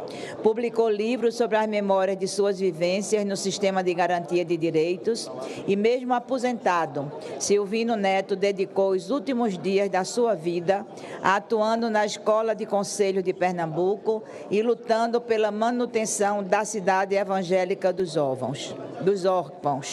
Silvino deixa a esposa, uma filha, 2 filhos e um neto, além de parentes e amigos, e muitos admiradores que reconhecem o seu legado de luta em defesa dos direitos da criança e do adolescente em Pernambuco e no Brasil. O estado de Pernambuco está muito consternado. É uma perda muito grande para todos nós e eu gostaria de deixar registrado aqui o meu profundo voto de pesar. Muito obrigada, senhor presidente. Obrigado, senadora Tereza Leitão. O voto de pesar proferido por Vossa Excelência é deferido pela presidência do Senado, encaminhado à publicação na forma regimental, com os votos de pesar também desta presidência. Presidente. Com a palavra, a senadora Janaína Farias. Boa tarde, presidente. Boa tarde a todos os colegas senadores e senadoras. Na verdade, aqui hoje eu estou em defesa da nossa ministra da Saúde, Nízia Trindade, que a conheço há muito tempo, quando ela foi presidente da Fiocruz, e nós estávamos no governo do Ceará. E ontem, nesta casa, o que ocorreu foram várias ofensas à nossa ministra. E é uma pessoa que deixou a família mora no Rio de Janeiro, se dedicando a esse governo. É inadmissível fazer o que estão fazendo com a nossa ministra. Trabalha 24 horas para o bem da população brasileira, trabalha para defender quem mais precisa, para quem precisa do SUS, sempre pensando em políticas públicas. Inclusive, recentemente, lançou um programa de mais especialidades, no valor de R$1 bilhão, para poder, com que os municípios de todo o Brasil tenham acesso a especialistas de várias áreas médicas. Então, assim, é mais minha solidariedade dizer que é uma falta de respeito com a pessoa que está 24 horas trabalhando em prol da sociedade brasileira, e o que fizeram ontem aqui. Então, eu queria só uma solidariedade, a minha uma pessoa respeitada, que é a nossa ministra Nisa, que no pior momento que o Brasil viveu, que foi da pandemia, era presidente de uma instituição que foi fundamental para a questão da vacina, para a questão de salvar vidas. Então, presidente, só mais aqui um respeito à nossa ministra Nisa Trindade, que inclusive quando estava sendo ofendida, ela estava junto com o nosso colega, dando ordem de serviço a um hospital. Então, assim, só minha solidariedade. Obrigado, presidente. Obrigado, senadora. Senador Jorge Seif, com a palavra pela ordem. Senhor presidente, eu acompanhei ontem a audiência aqui até por volta de meio-dia e, sinceramente, a única coisa que foi feita menção à ministra da Saúde foi a ausência dela na discussão. Não houve ofensa, simplesmente crítica pela ausência dela aqui. E isso não é ofensa, criticar pela ausência de um debate que está incendiando o Brasil. Então, com todo respeito à senadora Janaína, não houve nenhuma ofensa à ministra da Saúde, que, aliás, merece toda a consideração por estar tentando liberar maconha no Brasil, por hormonizar adolescente, por querer aprovar o aborto. Então, isso realmente é digno de salva de palmas para o brilhante trabalho que ela está fazendo contra as famílias brasileiras. Então, só para deixar claro que não houve em nenhum momento ofensa à ministra. Anuncio o item 2 da pauta, projeto de lei da Câmara número 29 de 2017, número 3.555 de 2004, na Casa de Origem, do deputado José Eduardo Cardoso, que dispõe sobre normas de seguro privado, revoga dispositivos da Lei 10.406 de 2002, Código Civil, e dá outras providências. Pareceres. Número 11 de 2024, da Comissão de Constituição, Justiça e Cidadania. Relator, senador Jader Barbalho. Relator ad hoc, senador Marcelo Castro. Favorável ao projeto e a emenda número 11, na forma da emenda número 14, substitutivo, e contrário às demais emendas. Também o parecer número 54, de 2024, da Comissão de Assuntos Econômicos. Relator, senador Otto Alencar. Favorável à emenda número 14, substitutivo, com as subemendas números 1 a 3 que apresenta e contrário às demais emendas. As emendas não acatadas nas comissões são consideradas inexistentes nos termos do artigo 124, inciso 1, do Regimento Interno. Perante a mesa foram apresentadas as emendas números 22 e 23, já disponibilizadas na tramitação da matéria e que serão encaminhadas à publicação. Foi apresentado o requerimento número 73 de 2024 da Comissão de Assuntos Econômicos, que solicita urgência para a matéria. Votação do requerimento. As senadoras e os senadores que o aprovam permaneçam como se encontram. Aprovado o requerimento de urgência. A matéria depende de parecer sobre as emendas de plenário. Faço a designação do nobre senador Otto Alencar para proferir parecer de plenário. Com a palavra, líder Otto Alencar. Senhor presidente, essa matéria foi discutida exaustivamente na Comissão de Constituição e Justiça. O relator foi o senador Jader Barbalho e no dia da votação não estava presente o senador Marcelo Castro, que fez esse relatório, foi aprovado na CCJ, foi para a CAI, lá foi lido o meu relatório e o senador Flávio Bolsonaro pediu vistas, retornou. E nós hoje, na Comissão de Assuntos Econômicos, concluímos e veio ao plenário com o requerimento de urgência. Foram apresentadas aqui duas emendas de plenário, a número 22 e 23, considerando o disposto no artigo 27, foram examinados nessa comissão a despreciação da matéria. A emenda 22, senhor presidente, é do senador Carlos Viana. Altera o destino do capital segurado no caso de não identificação do segurado. Nesse caso, foi inclusive o senador Omar Aziz chamou a atenção que a letra de lei não tinha um destino correto para, no caso de não ter beneficiário do seguro. E nós determinamos, fizemos um parágrafo único, determinando que a União seria aquela que receberia esses recursos. E também uma emenda número 23 do senador Carlos Portinho, que suprime o artigo 58 do capítulo de resseguros, proporcionando que uma regulamentação específica para os contratos de resseguro, distinta das normas aplicáveis a contratos de seguro de maneira geral. Nós rejeitamos essa emenda e o nosso relatório com a rejeição das emendas, pela rejeição e para a votação do relatório que proferir nesse momento. O parecer é contrário às emendas de plenário. Completada a instrução, passamos à discussão da matéria. Para discutir, conceda a palavra ao senador Rogério Marinho.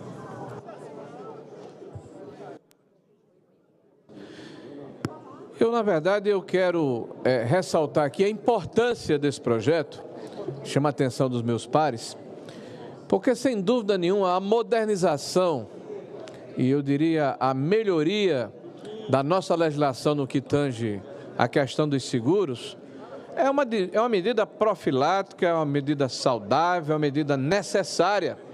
Nós precisamos, de fato, ter segurança, previsibilidade, termos um alicerce capaz de alavancar a nossa economia. Na hora em que os seguros foram estabelecidos na história do mundo, o comércio cresceu de forma geométrica, porque é necessário que haja segurança para quem empreende, para quem investe. Então não tenham dúvidas, os senhores, de que esse ou essa é a típica ação que merece o apoio de todos nós.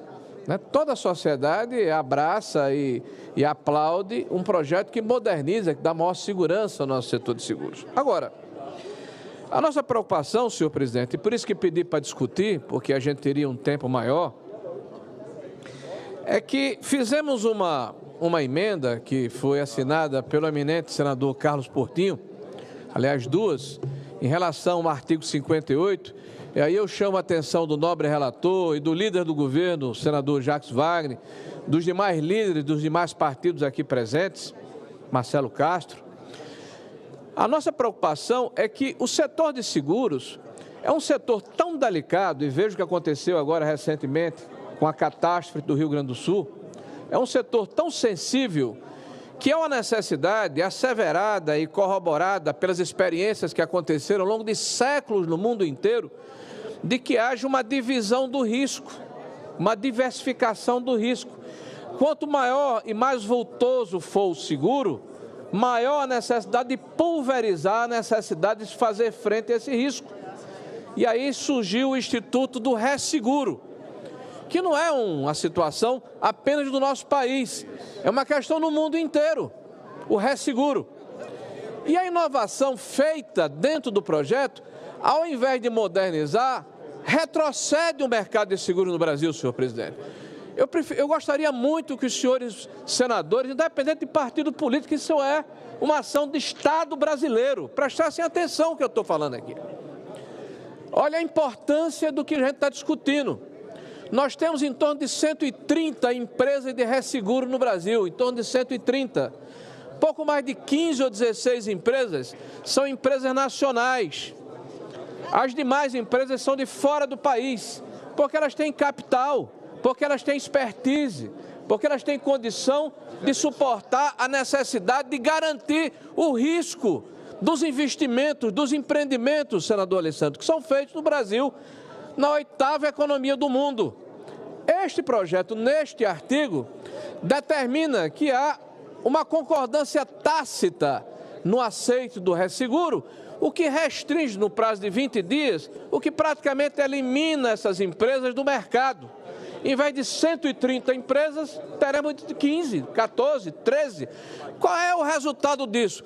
Quanto menor a competição, senhor presidente, maior o preço, maior o custo, pior para a produtividade, para a eficiência, para a competitividade da indústria nacional, da economia nacional. E aí, eminente senador Jacques Wagner, aqui não é uma questão ideológica, aqui é uma questão de lógica da utilização do capital. Se nós vamos deliberadamente criar uma reserva de capital e permitam fazer uma analogia, como foi feito anteriormente no Brasil, de triste memória, da reserva dos computadores, da informática, que nos colocou 15, 20 anos atrás, em relação à competitividade e à inovação tecnológica no mundo. é o que está se asseverando agora. Então, o que peço a vossas excelências é que reflitam. Nós, eminente senador Jacques Wagner, queremos votar a favor do projeto. Nós achamos que é importante, que é pertinente, que essa é uma política de Estado virtuosa, que conta com todos nós. Apenas achamos que o que compusca, que o contamina o projeto é o artigo 58, porque ele vai, de fato, causar o aumento do preço dos seguros e isso vai impactar na economia. Isso vai impactar no custo, isso vai impactar na ponta de qualquer investimento que seja feito no Brasil. É isso, senhores senadores, que chama a atenção nesse momento. É evidente, senhor presidente, que vamos primeiro votar o texto principal, mas por ocasião da discussão dessa emenda que será destacada, eu já adianto aqui a discussão e peço a aquiescência, a anuência e o apoio dos nossos pares, para que nós possamos votar o projeto que é virtuoso, mas não impedir a competição, porque da maneira como está sendo colocado, nós vamos privilegiar um grupo pequeno de empresas nacionais, por melhores que elas sejam, e a consequência vai ser aumentar o custo do seguro no Brasil, com impactos evidentes na nossa economia. Obrigado, senhor presidente. Para discutir, senhor presidente. Para discutir, senador Carlos Portinho.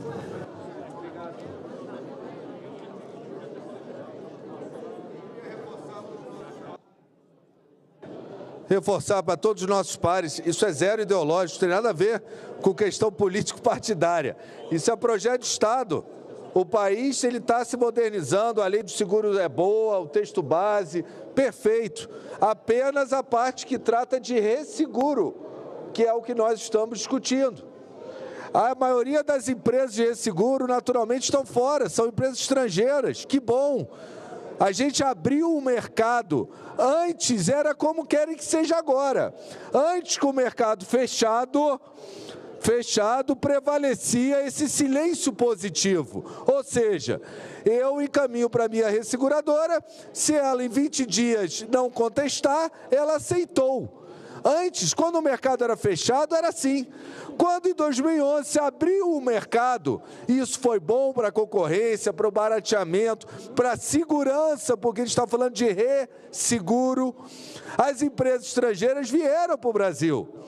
Só que essa relação, o Brasil não é uma ilha, essa é uma relação internacional.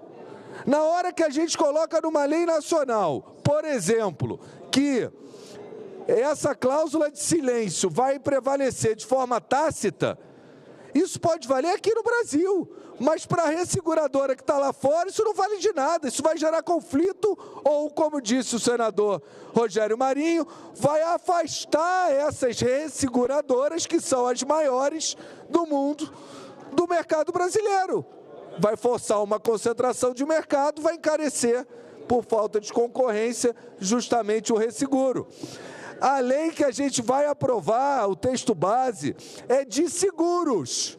Vamos deixar o resseguro para tratar em outra legislação própria, que observe essa característica, que é global do setor.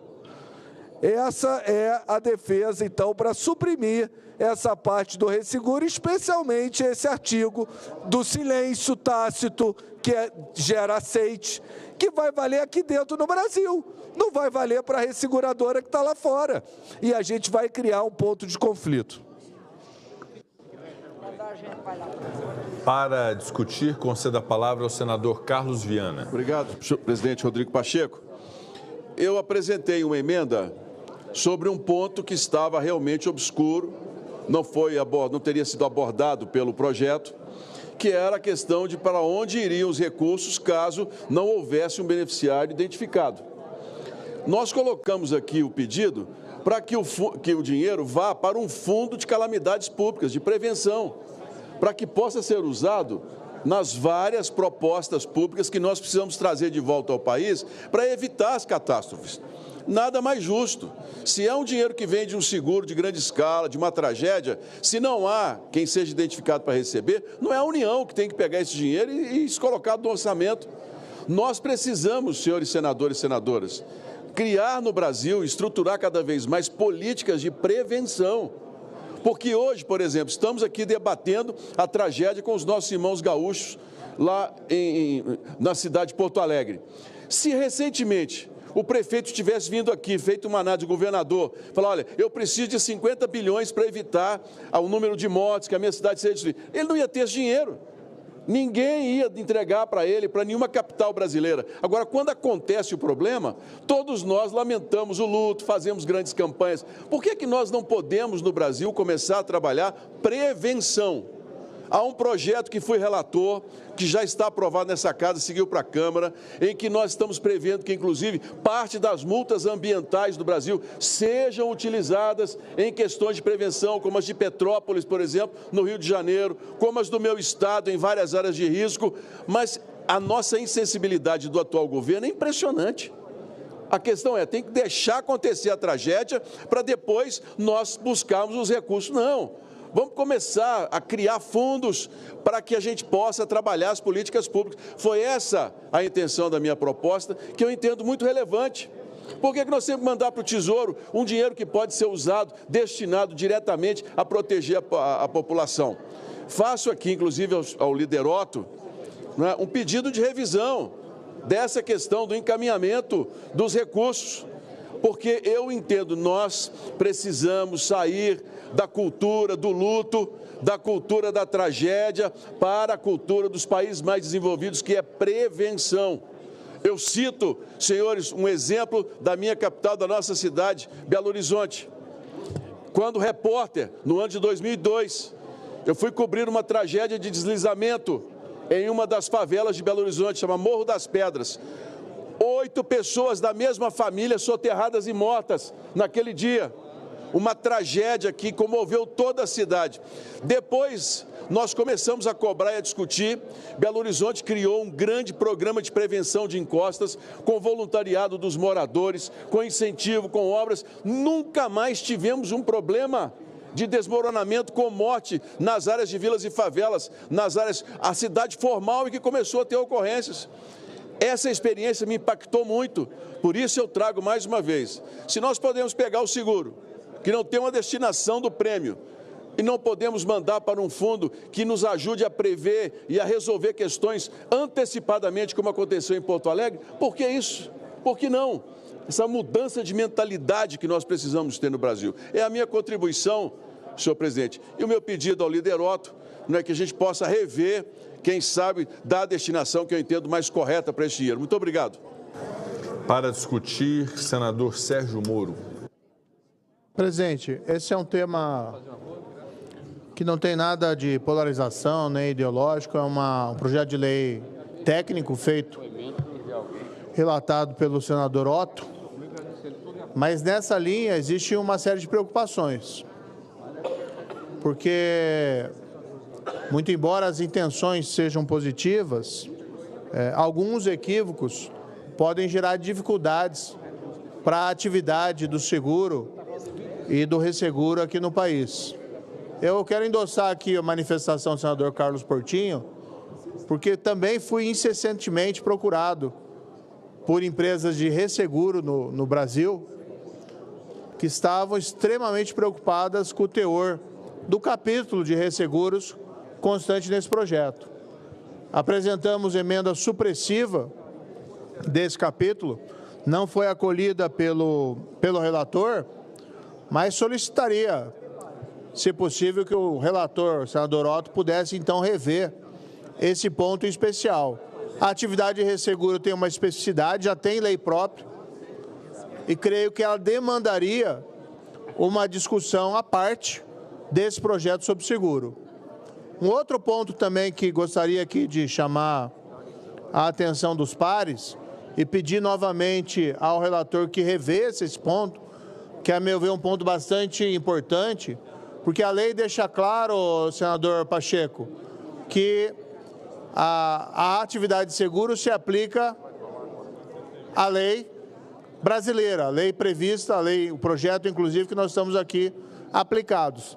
Mas no mundo comercial, é muito comum a previsão nos contratos de cláusulas de arbitragem, que muitas vezes apontam para a aplicação da lei de seguros de outro país.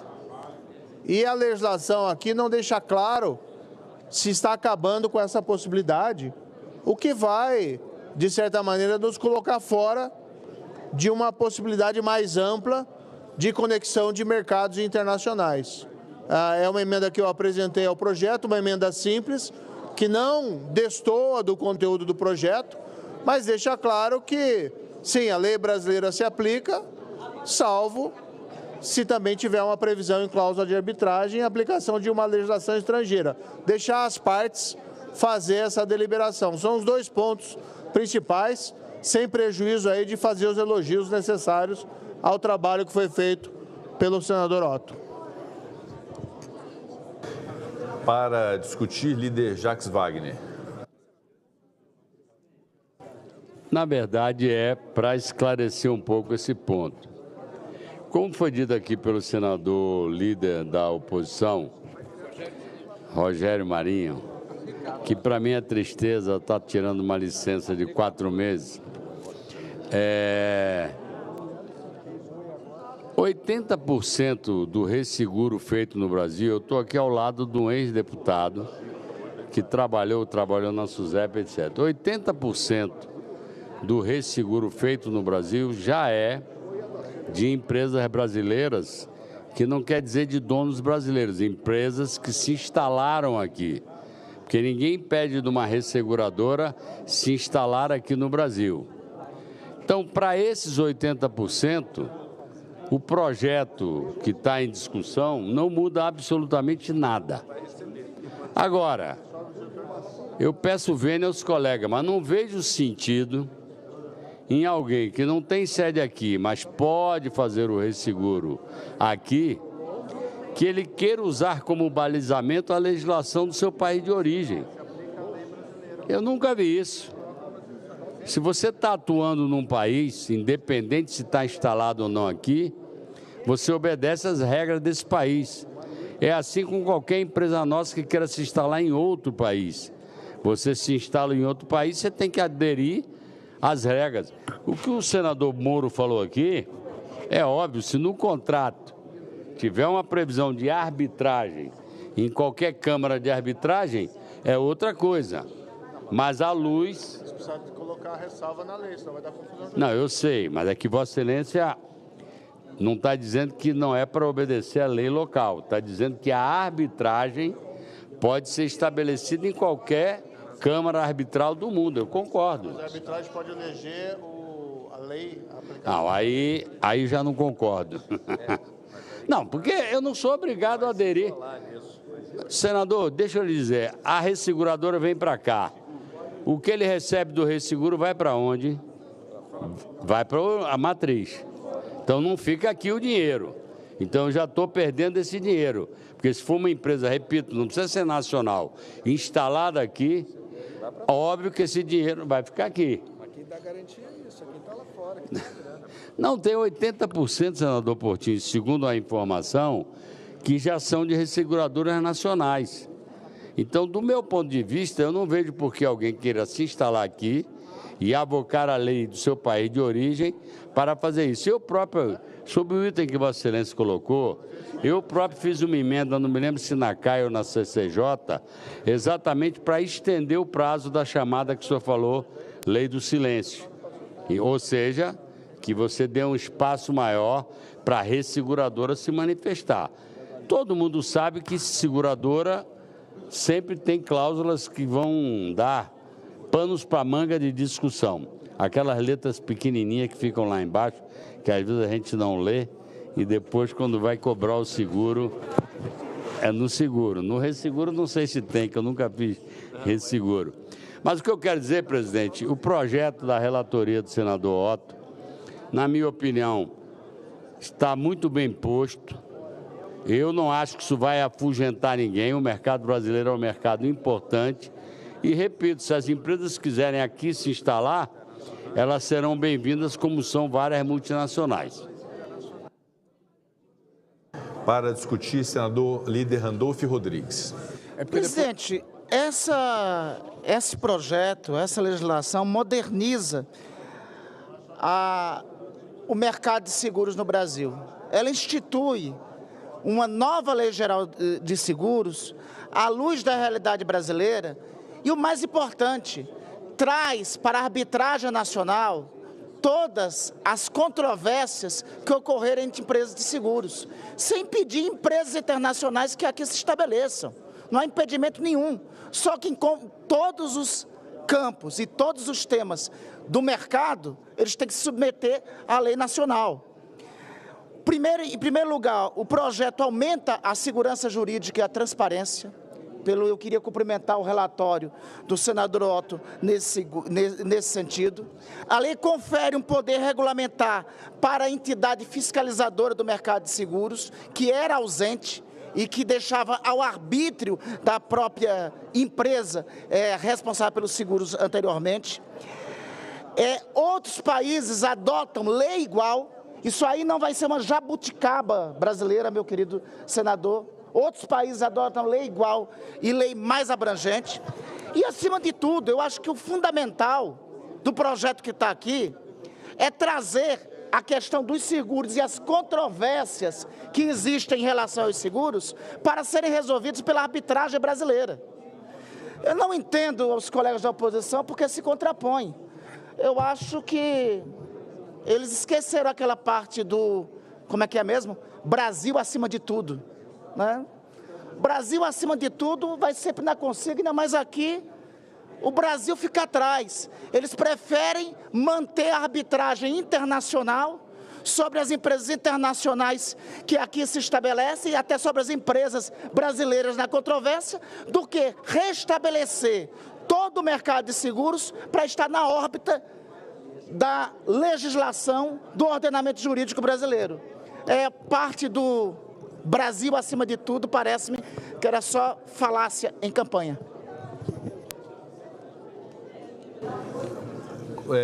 Na sequência, para discutir, senador Marcelo Castro, pede a palavra pela ordem o líder Rogério Marinho. É rápido, senhor presidente. Assim, com a cordialidade que tem caracterizado a nossa conversa aqui com o líder Jacques Wagner, e também na tentativa da gente construir aqui uma solução, né, e levando em consideração que essa é uma política de Estado. É claro que a gente tem que dar fé aqui às pessoas que falam e trazem dados. Eu poderia dizer, eu peguei aqui o ChatGPT, está dizendo que é 50% aqui. 50% do mercado é estrangeiro, 50% é nacional do resseguro. As principais empresas aqui, a maior parte delas são estrangeiras. Fala o IRB, que é o Instituto de Resseguro Brasileiro, que já tem mais de 30% do mercado. As outras, a Munique, né, a Austral, né, a Suíça, todas são empresas estrangeiras. E mesmo as nacionais têm capital estrangeiro. A nossa questão aqui não é uma xenofobia, senhor presidente, eminente líder, a favor ou contra o capital nacional. A gente é a favor da economia nacional. Se você restringe o número de empresas que participam dessa atividade, é evidente que o resultado é o aumento do custo que vai ser repassado para aqueles que precisam garantir o risco do seu investimento. É só isso. Eu gostaria que os senhores levassem isso em consideração. Eu comentei agora, senador Jacques, Vossa Excelência estava um pouco desatento no momento, que não é 80%, é em torno de 40%, 50%. Tá? Bom, mas tudo bem.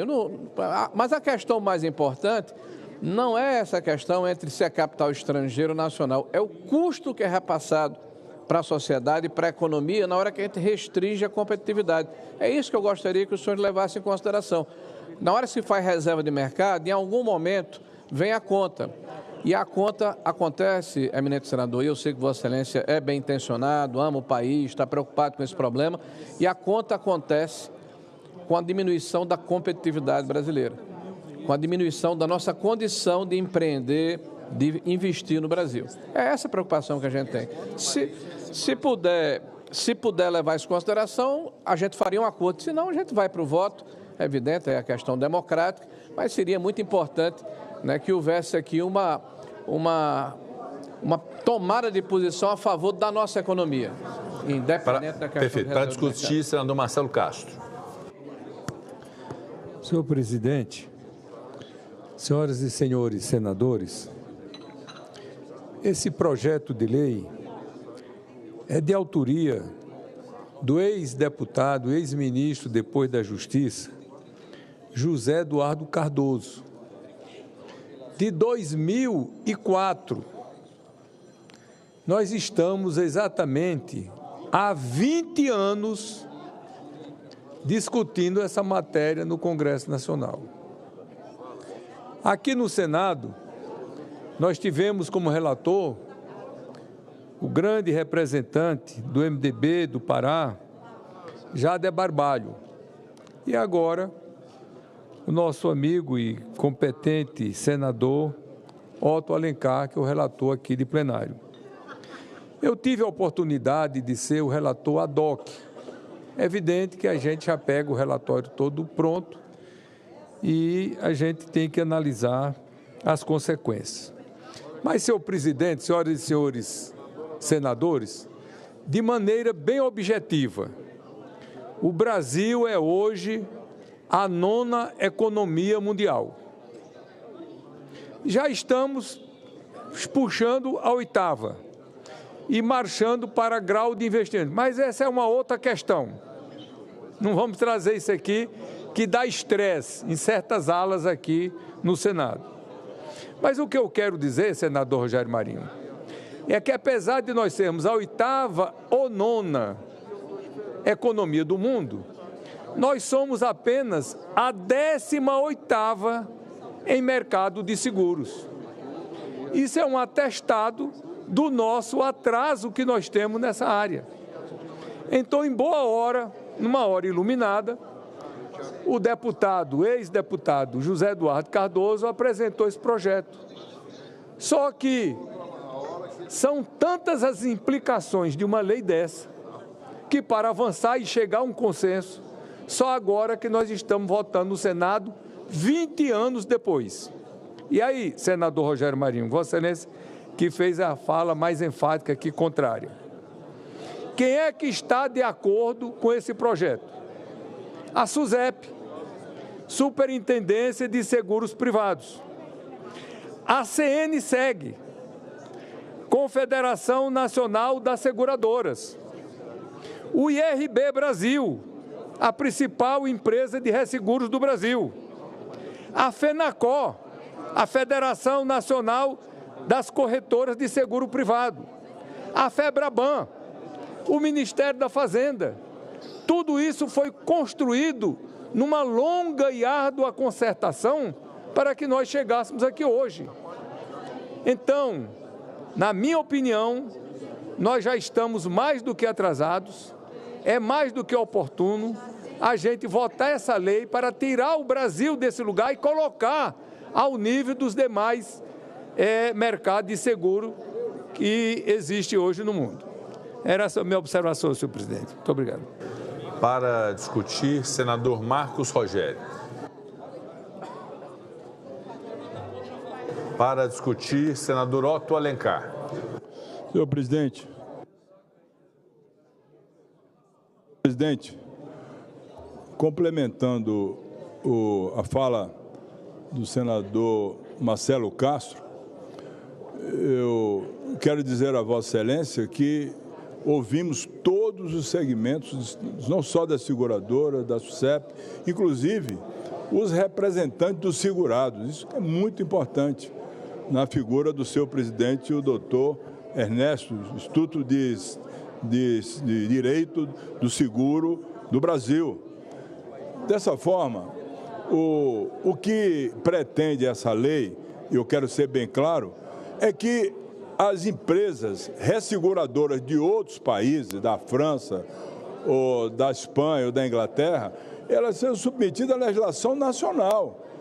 Até porque, lá fora, eles têm e ditam normas para que se submeta à legislação de cada país. Portanto, nós não podemos ficar submetidos a seguros, fazer seguro aqui, um resseguro, e discutir essa questão numa Câmara da Espanha, da Inglaterra ou da França. É importante que se diga isso. E outra coisa, isso não é reserva de mercado, absolutamente reserva de mercado. O mercado é aberto. Que venham as resseguradoras se instalar no Brasil e se submeterem à legislação nova, que foi discutida na CCJ e também na Comissão de Assuntos Econômicos. Por isso, eu mantenho o meu relatório como foi lido na CAI e também aqui com a rejeição das duas emendas. Para discutir, senador Esperidião Amin. presidente, não é para discutir o projeto, é para discutir uma situação humana, nacional e de relação internacional. E que bom que chegou aqui o relator da CPI da Chapecoense. Não preciso rememorar. 2016, uma partida internacional, embarca no mesmo avião que atendera a seleção da Argentina. Seguro feito é obrigatório, senão não decola. Morrem 71 pessoas. Está aqui o relator. O relator da CPI da Chapecoense está aqui. Fez um trabalho brilhante. Eu me dispenso até de entrar em detalhe. Legal. O fato é o seguinte. Eu anunciei outro dia dali da tribuna. É mais fácil a empresa seguradora e a corretora, a Aon, e a resseguradora serem condenados. Esse trio vai ser condenado ou na Colômbia, onde a ação está bem adiantada, ou nos Estados Unidos, ou na Inglaterra, do que no Brasil. No Brasil, SUSEP, Ministério das Relações Exteriores, Ministério da Justiça, todos tiveram a maior boa vontade. Mas restou a pólice inválida porque não tinha sido paga. Como é que eu vou entrar? Eu lembro que falamos isso para o Romário, falamos isso para a senadora Leila. Você acha que um atleta entra no avião para decolar do Brasil e vai perguntar se tem a pólice, está paga? Então, um logro, isso se chama um logro. E nenhuma dessas autoridades deu uma solução. Foram solidárias, não há nenhuma reclamação. O senador Isalci pode complementar isso com mais conhecimento técnico do que eu, porque ele foi o relator. E fez um trabalho brilhante. Repito, vai ser mais fácil obter-se uma decisão na Colômbia, uma decisão nos Estados Unidos, outra decisão na Inglaterra, porque lá as ações estão correndo, e talvez no Japão, do que no Brasil.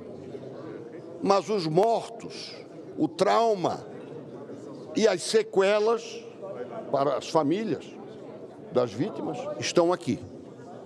Então eu não posso deixar de convocar, fazer um apelo para o senador Isalci aprofundar esse raciocínio, porque este é um caso, a meu ver, que participei da CPI e antes mesmo da CPI de várias diligências, é um escândalo.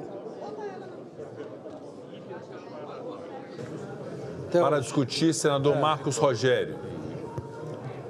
Para discutir, senador Isalci Lucas. Comentar o que foi dito pelo senador Amin sobre realmente da Chapecoense. Não houve pagamento, houve atraso, parcelaram, uma confusão muito grande. Mas a Toco Marine, que era a resseguradora, tinha várias filiais na Inglaterra, etc., e a sede era no Japão. Eu sei que até hoje, né, as famílias receberam uma mixaria lá, proposta pela um acordo humanitário, né, que acabou, e estão ainda esperando, com expectativa de ter um julgamento favorável nos Estados Unidos e na Inglaterra. Então, essa é a questão da CPI da Chapecoense. E, de fato, ninguém pergunta, nem quando a gente vai viajar aqui, os deputados, senadores, ninguém pergunta lá na portaria do avião se tem seguro ou se não tem seguro. Parte do princípio que tem, né? Então, eu vou ficar com a palavra do Amin, que me elogiou muito e realmente o relatório foi maravilhoso. Para discutir, senador Marcos Rogério. Senhor presidente, eu tinha alguns pontos para debater em relação a essa matéria, mas conversando com os colegas aqui, com o senador Rogério Marinho e outros colegas, embora tenha um ponto que foi suscitado inicialmente aqui pelo senador, pelo líder Portinho, Carlos Portinho, e por outros colegas da bancada da oposição, mas no conjunto a matéria é importante, o projeto é importante. Eu cheguei a suscitar, do ponto de vista formal, uma questão a ser analisada com mais cautela, com mais profundidade, porque a matéria principal, o tema dos seguros, ele é tratado pela via de lei complementar. Nesse caso do resseguro, nós estamos indo pela via ordinária. Me pareceu, prima facie aqui, um vício de inconstitucionalidade formal, porque o acessório deve seguir o principal, inclusive na forma. Veja, nós temos a lei que trata dos seguros, lei complementar, e nós estamos tratando nessa matéria pela via ordinária. Mas, considerando o mérito da questão, né, e no seu conjunto ela ser importante para o país, embora com essa observação suscitada pelo líder Portinho, pelo líder Rogério Marinho, eu vou acompanhar o entendimento de que avancemos com esse tema. Matéria continua em discussão.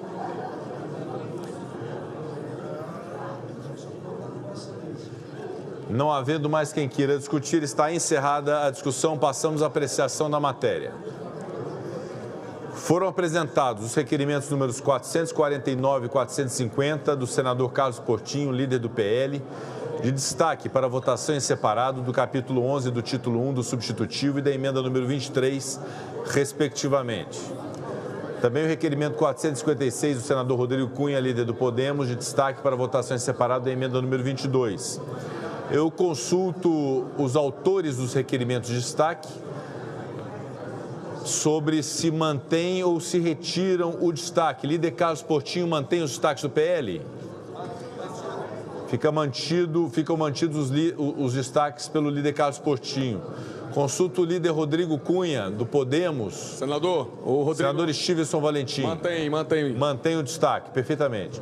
As matérias destacadas serão votadas após o texto base. A presidência submeterá, primeiramente, o texto base à votação.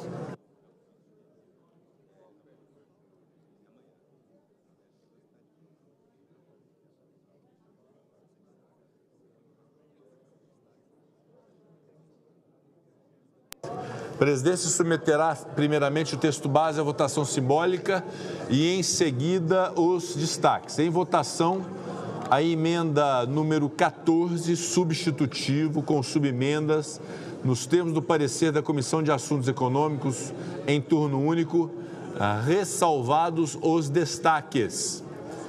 As senadoras e os senadores que o aprovam permaneçam como se encontram.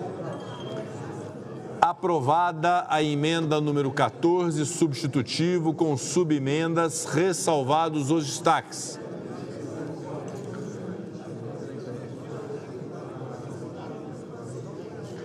Votação do capítulo 11 do título 1 do substitutivo, destacado pelo líder do PL, senador Carlos Portinho. Concedo a palavra ao autor do requerimento, pela liderança do PL, senador Carlos Portinho. Senador Rogério Marinho? Só uma pergunta. Pois não, questionamento, pela ordem. São dois destaques? São dois destaques do PL. Vossa Excelência poderia só... Um destaque do capítulo 11 do título 1 todo e o outro da emenda 23. São dois destaques separados. Eu vou retirar a 23, vou ficar só que suprime o capítulo todo. A 23 suprimia um artigo do capítulo. Então, o Partido Liberal retira o destaque da emenda número 23. Mantém o destaque do capítulo 11 do título 1 do substitutivo, sobre o qual eu dou a palavra ao líder do PL para sustentar o seu requerimento de destaque. Eu vou dividir rapidamente aqui com o líder Rogério Marinho e quero só pontuar o seguinte. O Brasil não é uma ilha, isso não é uma discussão ideológica. Os contratos de resseguro envolvem empresas internacionais, envolvem uma prática internacional. Na hora que a gente quiser aplicar para esse mercado que está envolvido uma prática internacional, a legislação brasileira, a gente vai afastar do nosso mercado essas empresas. e isso vai encarecer o produto. Rogério vai concluir aqui, porque é dividido aqui tudo.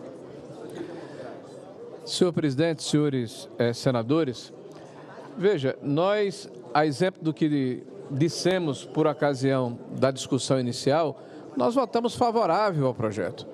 Projeto meritório, grande trabalho feito pelo senador Otto, por aqueles que o antecederam nas comissões anteriores. Trabalho importante, porque o mercado de seguros, sem dúvida nenhuma, precisa ser aprimorado. Nós precisamos de segurança, nós precisamos de previsibilidade, nós precisamos alavancar a nossa economia com um seguro eficaz que permita que o risco possa ser efetivamente compartilhado pelo conjunto da sociedade, no caso da economia nacional. O que nós colocamos nesse destaque é de que a questão do resseguro já está contemplado na legislação própria. Inclusive, não é por acaso que mais de 30% do setor está nas mãos de um único instituto, que é o Instituto Brasileiro de Resseguro, IBR. Isso se dá justamente pela forma como a legislação ela é praticada no Brasil. Então, nós não estamos aqui contra a empresa nacional, nós estamos falando de bom senso. Na hora em que nós, por mais bem intencionados que nós estejamos, restringimos o nosso mercado e diminuímos o número de players que vão alavancar essa situação específica, da divisão do risco necessário, principalmente nos empreendimentos mais vultosos, mais substanciais, é aritmética, é lógica, é simples. O que é que vai acontecer? O preço do seguro vai aumentar, porque você diminui a competitividade. Então, esse é o apelo que nós fazemos aos nossos pares, que independente, e aí, senador Otto, quando eu falei de questão ideológica, eu falei de visão de mundo. Independente da questão, da visão ideológica de quem quer que seja, mais ou menos indústria nacional, a reserva de mercado, via de regra, não é um bom caminho para nenhum país do mundo. A competição é mais salutar, é mais eficaz, faz com que haja a competição entre as empresas para melhorar os seus produtos, para diminuir os seus preços e melhorar a resolutividade das ações. Isso proporciona maior competitividade à nossa indústria, à nossa economia, aqueles que querem empreender, aqueles que querem investir no nosso país. E é isso que eu chamo a atenção dos nossos pares. Votar esse destaque vai fazer com que o projeto fique muito mais interessante para a economia nacional. É isso que nós defendemos aqui, o destaque do eminente senador Carlos Portinho. Com a palavra, o eminente relator, senador Otto Alencar, sobre o destaque do PL. Senhor presidente, eu ouvi com atenção as colocações do líder, senador Rogério Marinho, e o senador Rogério Marinho não, absolutamente tem reserva de mercado nesse projeto, ou seja, as empresas internacionais não podem vir para o Brasil. Nós conversamos com representantes da maior empresa de resseguro, das maiores, a espanhola Mafre, que concorda com o projeto, para se submeter à legislação brasileira. Então, eu discordo completamente das colocações, respeitando as posições do líder Carlos Portinho e também do senador Rogério Marinho, e não concordando com isso. Portanto, a minha posição é de manutenção do meu relatório, rejeitando os dois destaques. Peço atenção do plenário. A presidência submeterá o destaque à votação simbólica. As senadoras e os senadores que apoiam o relator e aprovam o capítulo 11 do título 1 do substitutivo destacado permaneçam como se encontram. Os contrários que acompanham o líder Carlos Portinho se manifestem. Mantido o capítulo 11 do título 1 do substitutivo. Contra os votos, senador Carlos Portinho, senadora Soraya Tronic, senador Sérgio Moro, senador Isalci Lucas, senador Cleitinho Azevedo, senador Carlos Viana, senador Eduardo Girão, senador Hamilton Mourão, senador Lucas Barreto, senadora Damares Alves, senador Rogério Marinho. Gostaria de fazer verificação, pedido nominal, senhor presidente. Verificação concedida. Quem são os apoiadores? Senador Moro, senador Rogério Marinho. Verificação concedida com os apoiamentos necessários. Solicito à Secretaria-Geral da Mesa que abra o painel para o início da deliberação. A presidência esclarece que quem apoia o relator vota sim. Quem apoia o senador Otto Alencar vota sim e mantém o capítulo 11 do título 1 do substitutivo destacado. Quem apoia a liderança do PL, o senador Carlos Portinho, vota não e rejeita o texto. Então, sim com o relator, não com o Portinho. A votação está aberta. Para orientação, concedo a palavra aos líderes por 1 minuto.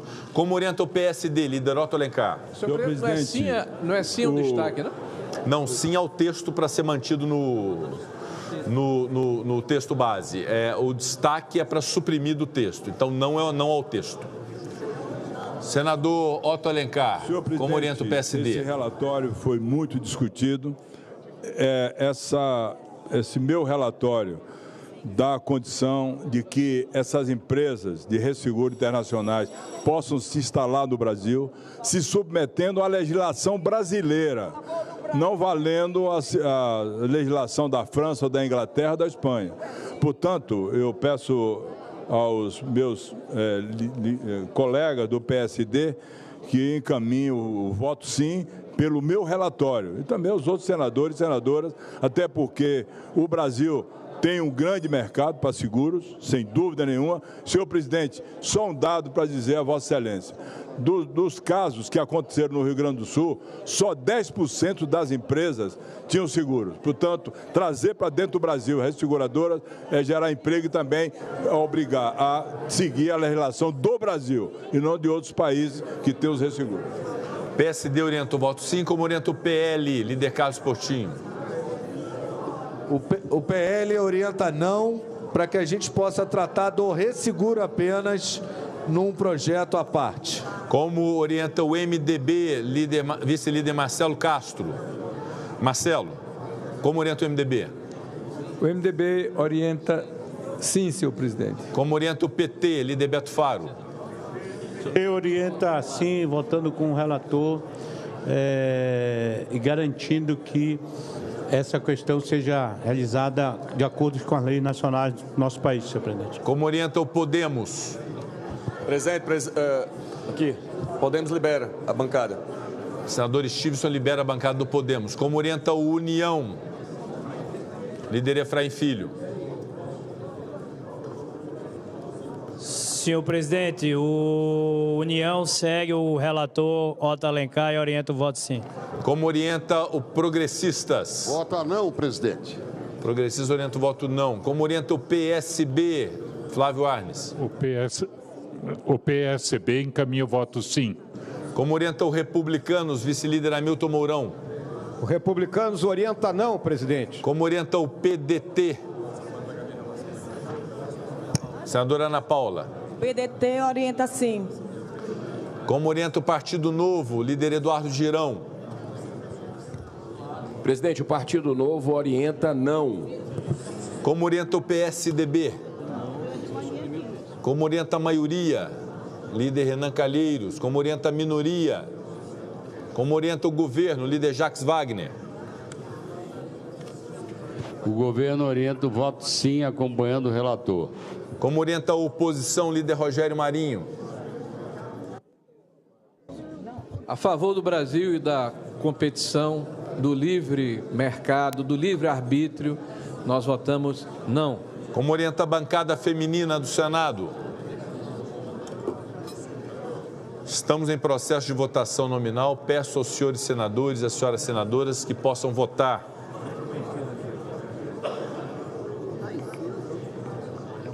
Senador Sérgio Petecão, senador Alan Rique, senador Rodrigo Cunha, senadora Leila Barros, senador Jorge Cajuru, senador Nelsinho Trade, senador Confúcio Moura, senador Eduardo Gomes, senador Irajá, senador Jaime Campos, senador Jacques Wagner. Votar. Senadora Rosana Martinelli, senador Fernando Dueire, senador Ciro Nogueira. Estamos em processo de votação nominal.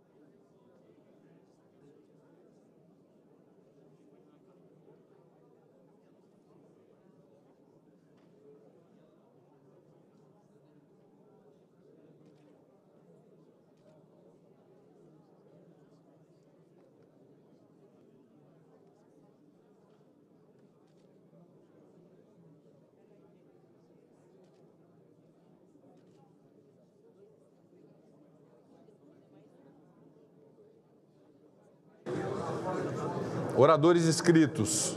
Senadora Soraya Tronic. A palavra como oradora.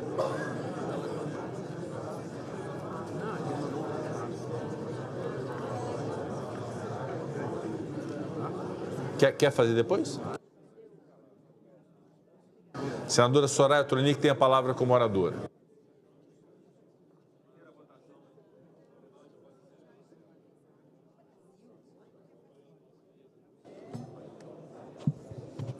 Senhor presidente, caros colegas, todos que nos assistem, brasileiros, brasileiras, mulheres, pré-adolescentes, meninas, mães. Eu venho aqui expressar a minha indignação com a suposta, entre aspas, audiência pública que aconteceu no dia de ontem, aqui dentro deste plenário. Entre aspas, por quê? Porque não foi um formato de audiência pública. E sobre isso, eu estou até me antecipando, eu estou falando por mim mesma, nem como vice-líder da bancada feminina, porque este caso é pauta da reunião de amanhã e nós tomaremos uma atitude como bancada. Mas, presidente, já posso antecipar que nós concordamos com as suas palavras ontem que este tipo de encenação, este tipo de reunião não pode ser permitida aqui dentro do plenário desta casa. Quero com isso dizer que todos nós aqui somos a favor da vida, a bancada feminina é a favor da vida e o aborto é proibido no nosso país com 3 exceções dificílimas: o feto anencéfalo, risco de morte da mãe e o estupro. E não é obrigada a abortar quem foi estuprada e por acaso engravidou. Vai quem quer de acordo com a sua fé, com a sua consciência. Por quê? Porque o Estado é laico e justamente quem tanto fala em liberdade quer tolir a liberdade alheia, quer impor a sua fé.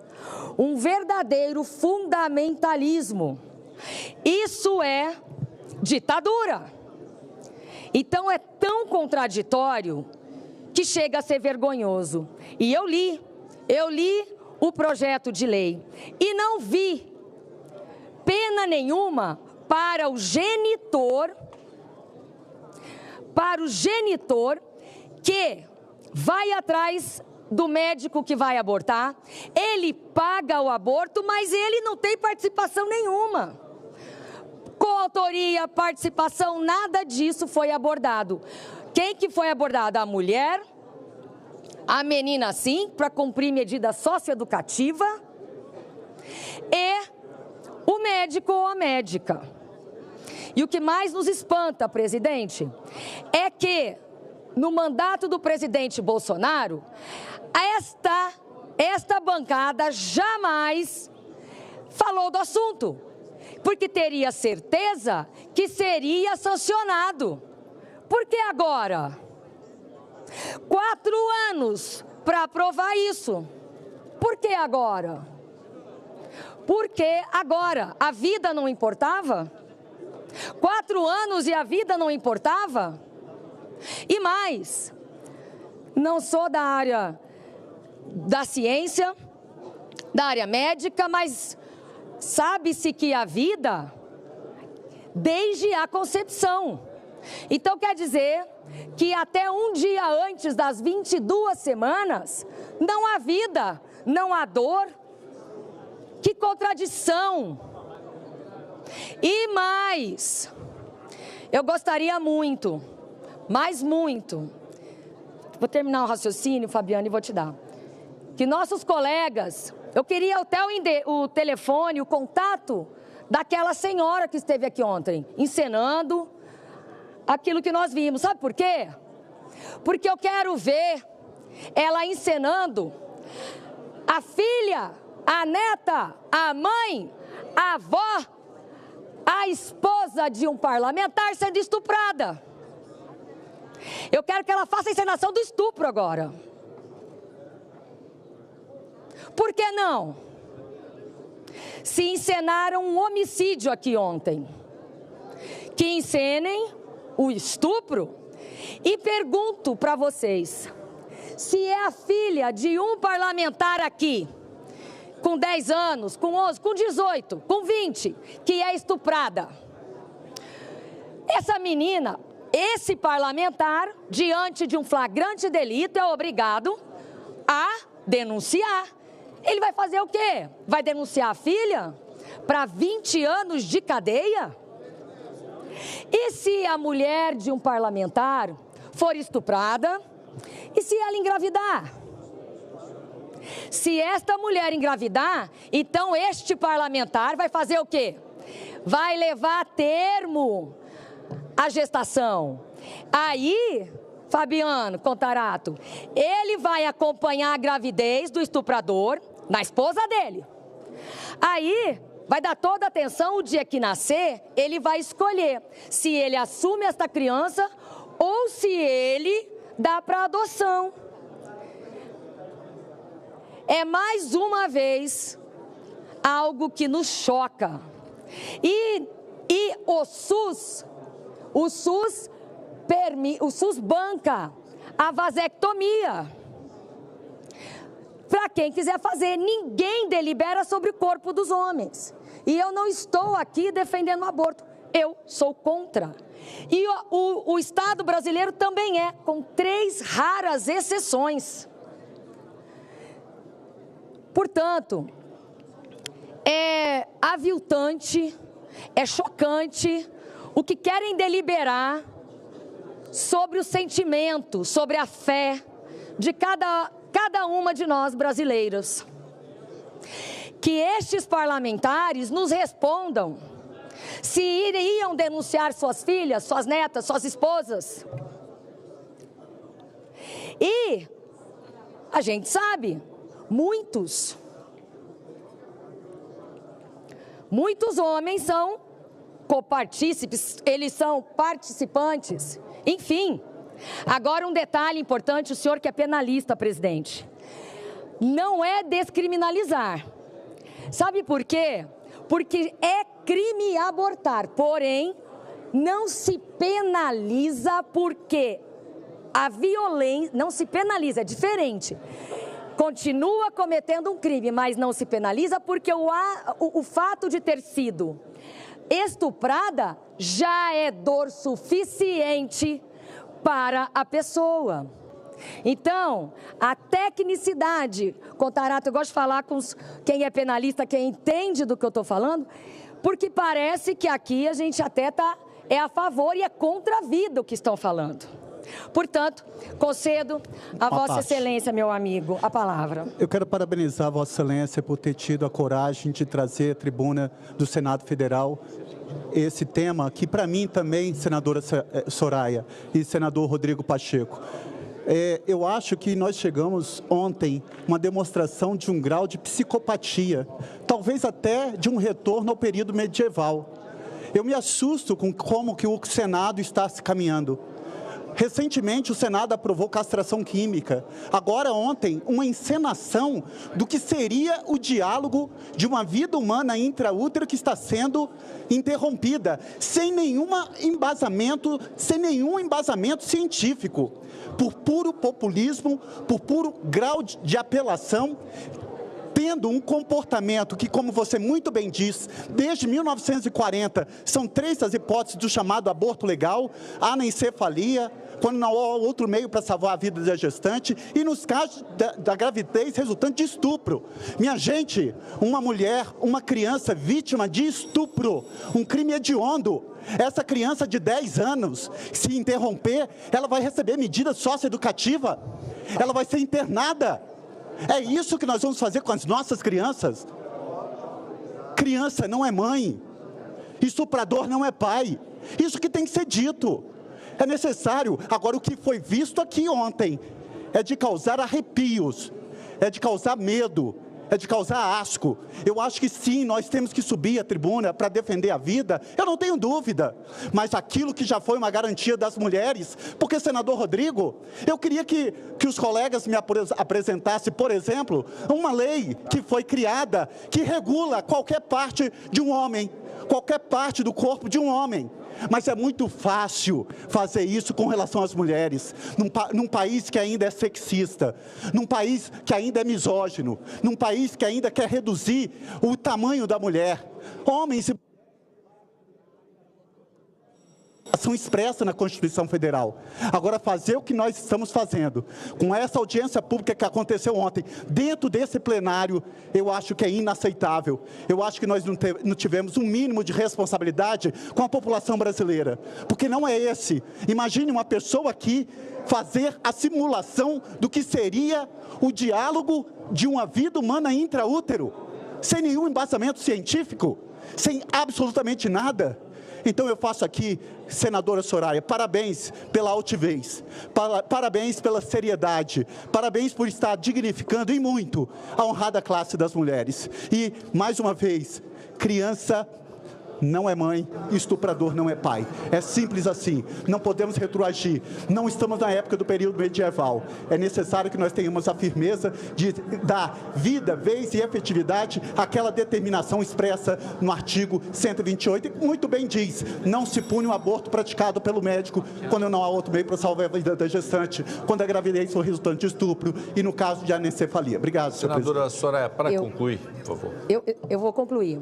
E, para terminar, em 2019, no governo Bolsonaro, eu e vários senadores, não vou citar nomes aqui, estivemos no Ministério da Saúde, ainda no governo, ainda no Ministério do Henrique Mandetta. Estivemos lá numa grande reunião, perguntando por que os hospitais, do governo Bolsonaro, no governo Bolsonaro nada mudou, ninguém pensou, mas nós fomos perguntar por que, quando uma mulher chega num hospital público, pede para estuprar e não apresenta, requer o aborto, sob a alegação de estupro, o que nós exigíamos era que ela registrasse o boletim de ocorrência. E o que nos foi dito... E foi, ok, nós nos calamos e voltamos porque nós entendemos um dos motivos. E eu vou simplificar. Quem estava lá sabe do que eu estou falando. O que foi dito? Muitas meninas, é diferente uma mulher quando procura um apoio, quando procura a polícia, uma criança nem celular tem, uma criança que está sofrendo violência sexual, geralmente sofre em casa, é o tio, é o pai, é o padrasto, é o vizinho. Como que essa criança, olha só, vai ao hospital, e é denunciado um parente, porque a ação, quando é menor, é pública, incondicionada à representação. Se eu registro um boletim de ocorrência, nesse caso de estupro, é obrigatória a abertura de um processo. E como que essa criança volta para casa? Ela está com o algoz, ela dorme com o algoz. E por isso, Mandetta nos disse, e isso nunca foi modificado, que para realmente ajudar e proteger mais, seria assim. Portanto, nós engolimos isso, ok, eu entendi, e acabou a história. Por que isso nasce somente agora, ou renasce, né? Então, é para a gente pensar, e amanhã, presidente, a bancada feminina vai se manifestar em peso sobre o assunto. Muito obrigada. Obrigado, senadora Soraya Tronico. A palavra ao senador Eduardo Girão. Presidente, eu peço licença para subir à tribuna. Eu dou a palavra ao senador Eduardo Girão como orador e, na sequência, eu só peço que observe o tempo, que nós temos mais votações hoje. Passaria a palavra como orador para o senador Eduardo Girão e, na sequência, vamos encerrar a votação. Temos mais um destaque.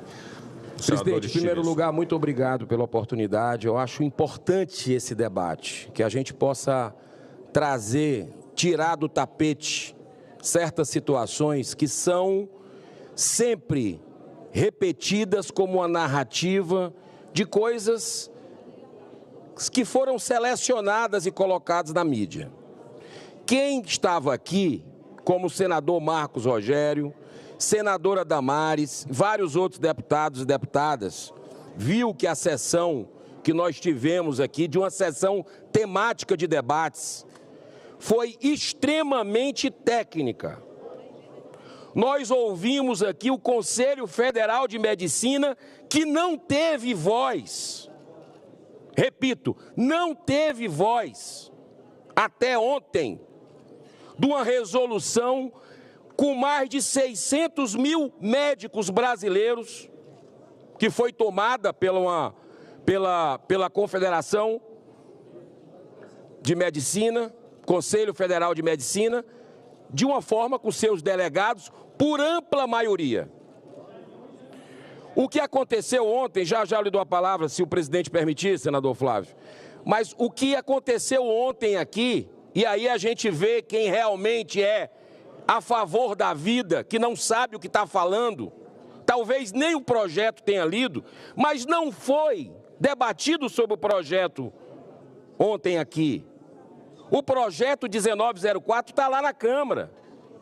O que a gente debateu aqui foi sobre a sistolia fetal, que é sim matar um bebê já viável para nascer.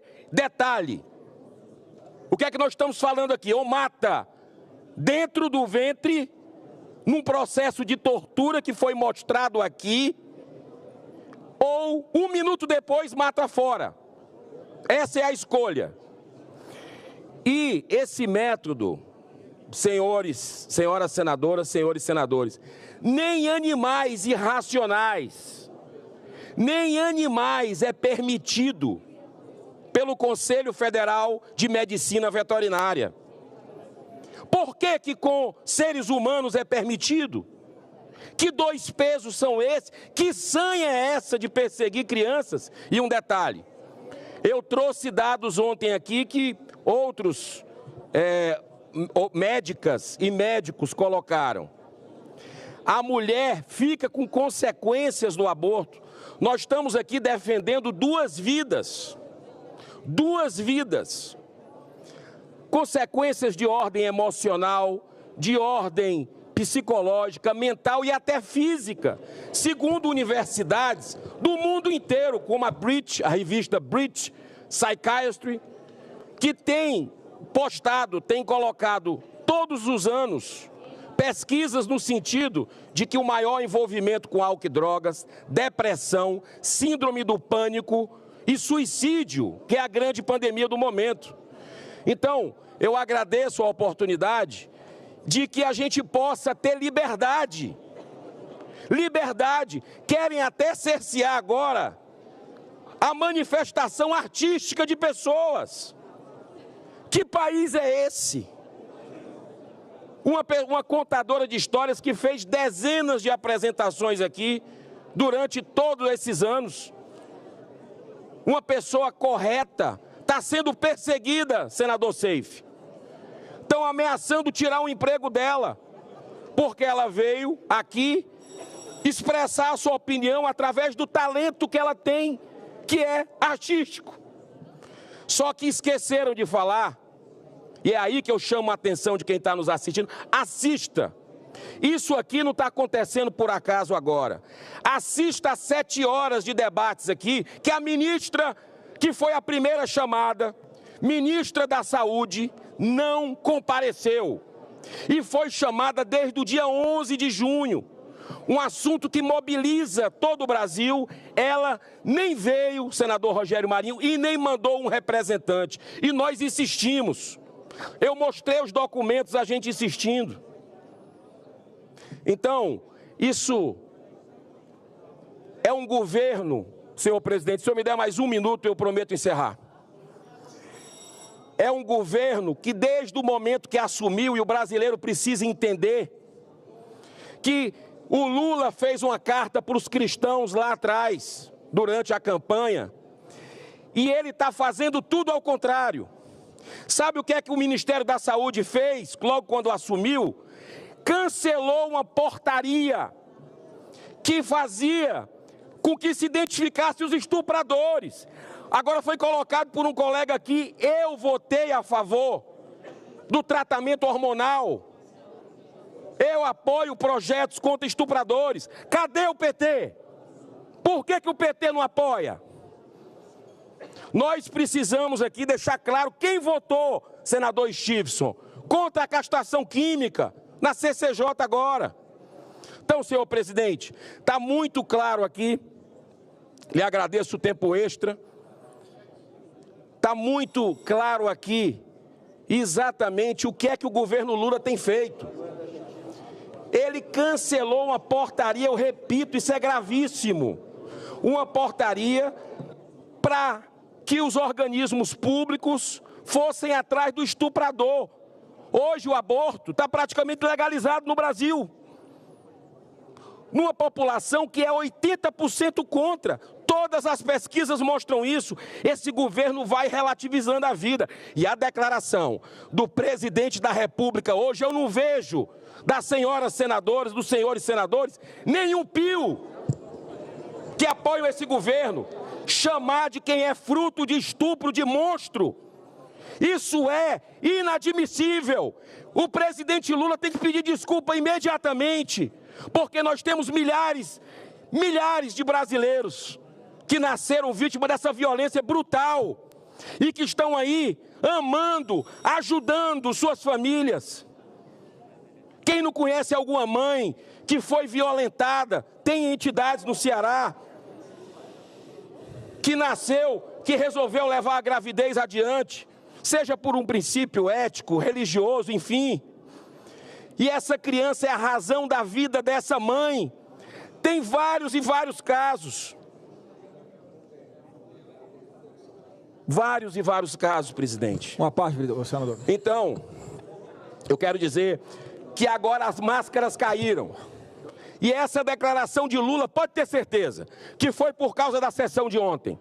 Assistam a sessão de ontem para ver o posicionamento de médicas, de médicos, de especialistas e juristas sobre a assistolia fetal. Muito obrigado, senhor presidente. Obrigado, senador Eduardo Girão. Consulta o plenário se todos já votaram. Com a palavra pela ordem, líder Flávio Bolsonaro. Presidente, quero aproveitar ainda a presença ali do senador Girão na tribuna para lhe dar os parabéns por levantar com tanta grandeza e coragem uma das várias bandeiras que nos une, que é de ser contra o aborto. E eu fico impressionado, senador Girão, e realmente assim, é triste diagnosticar isso, parece uma doença na política, uma espécie de esquizofrenia. Pessoas não sabem se são conservadoras ou se são base do Lula mais. Acusam aqui o governo Bolsonaro de ter sido leniente, o governo que mais na história prendeu agressores de mulheres, que a ministra Damares, enquanto ministra das Mulheres, foi aquela que de verdade, usando atos regulamentares, fiscalizações, combatia agressores de mulheres, defendia mulheres agredidas, vítimas desses covardes.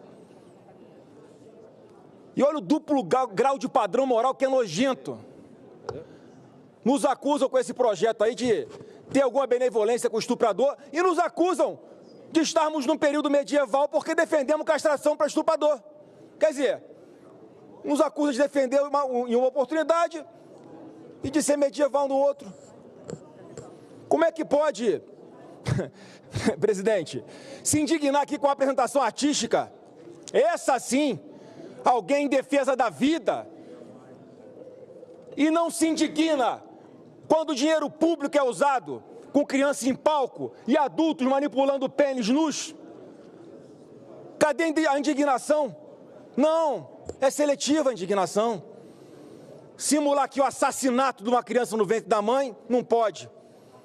Mas criança em palco com homem e mulher pelado, um pegando no membro do outro, pode, não tem problema nenhum. Né? Um macaquinho com dinheiro público, né? As pessoas rodeadas no palco fazendo aquela encenação absurda, obscena. E eu fico do lado da ciência. Sabe por que eu fico do lado da ciência? Porque outro duplo padrão de moralidade. Uma hora ciência, ciência, ciência. Aí quando vem o Conselho Federal de Medicina, nas atribuições que lhe conferem, publica uma normatização não recomendando o aborto após os 5 meses e meio de gravidez, médicos falando que isso é perigoso, que traz efeitos nocivos, que é um assassinato de um ser humano, que se saísse da barriga da mãe teria vida normalmente. E aí buscam o Supremo.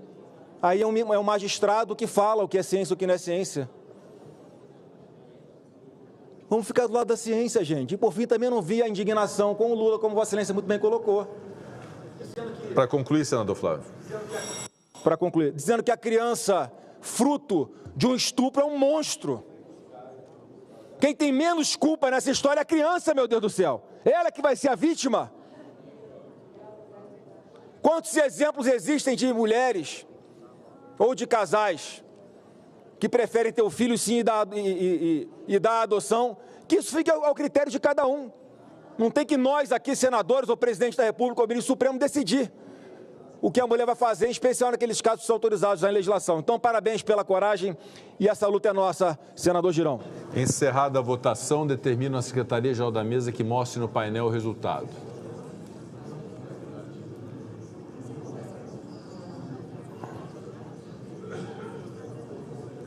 Votaram sim 41 senadores, não 27 senadores, nenhuma abstenção. Mantido o capítulo 11 do título 1 do substitutivo. Votação da emenda número 22, destacada pelo senador Rodrigo Cunha, líder do Podemos. Conceda a palavra ao autor do requerimento de destaque pela liderança do Podemos para sustentá-lo. Senador Carlos Viana, pelo Podemos. Obrigado, presidente. Eu quero chamar a atenção dos senhores senadores e senadoras que a minha emenda destacada não muda absolutamente o mérito do projeto em nada. O projeto está aprovado, a maioria da Casa decidiu que deve seguir adiante e, naturalmente, terá o seu processo. Mas eu estou pedindo aos senhores senadores que observem a utilização de um prêmio de seguro que não tenha uma vítima, uma pessoa identificada para receber. O governo colocou que esse prêmio tem que ir para o Caixa do Tesouro, tem que ir para o governo federal. Nós sabemos que ao ir para o Caixa do Tesouro do governo federal, vai cair no que está acontecendo no país hoje, que é o descontrole absurdo dos pagamentos, e vai se perder. E eu estou propondo que a gente coloque esse dinheiro, que é específico de seguro, cujo beneficiário não foi identificado, num fundo de prevenção de calamidades, para que a gente possa começar no Brasil a ter a prevenção como uma política pública efetiva, verdadeira, colocada em prática, não depois que tragédias acontecem, mas antes, para que a gente possa evitar situações que estão constantemente nos afligindo. Os senhores vejam Petrópolis, vou citar aqui do Rio de Janeiro, ano após ano, deslizamentos, morte. Agora Porto Alegre, no meu estado de Minas Gerais, inundações, outras regiões do país, e nós não temos a prevenção como parte da nossa cultura. Nós precisamos mudar isso. Vou dar um outro exemplo aqui, paralelo. A questão da dengue no Brasil. A dengue é uma doença que veio para ficar, uma doença que está aí.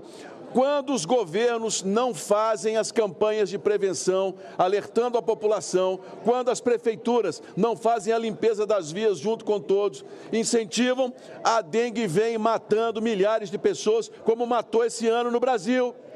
O Brasil, esse ano, tem milhões de pessoas atingidas pela dengue, porque no ano passado não foram feitas campanhas preventivas. É obrigação do Estado trabalhar com a prevenção. Para isso, nós precisamos de recursos para que os ministérios possam exercer essa função e nós tornarmos isso uma realidade. Eu peço aqui aos senhores e senhoras a aprovação da minha emenda. O dinheiro do seguro que não tiver o beneficiário identificado não vai para o Tesouro, vai para o Fundo Nacional de Combate às Calamidades Públicas. Não muda em nada a lei, apenas nós vamos dar mais chance a evitarmos que constantemente o Brasil esteja no noticiário com tragédias ambientais que poderiam ter sido evitadas se nós usássemos da prevenção. uma política pública que precisa fazer parte do nosso dia a dia de todo o país. Peço aos senhores a aprovação dessa emenda, que vai ser de forma simbólica, que estejam comigo nesse primeiro passo, para que situações como a de Porto Alegre, volto a dizer, de Petrópolis, de outras regiões atingidas por calamidades, a gente possa evitar e dar mais tranquilidade, especialmente às populações das periferias do nosso país. Muito obrigado, senhor presidente.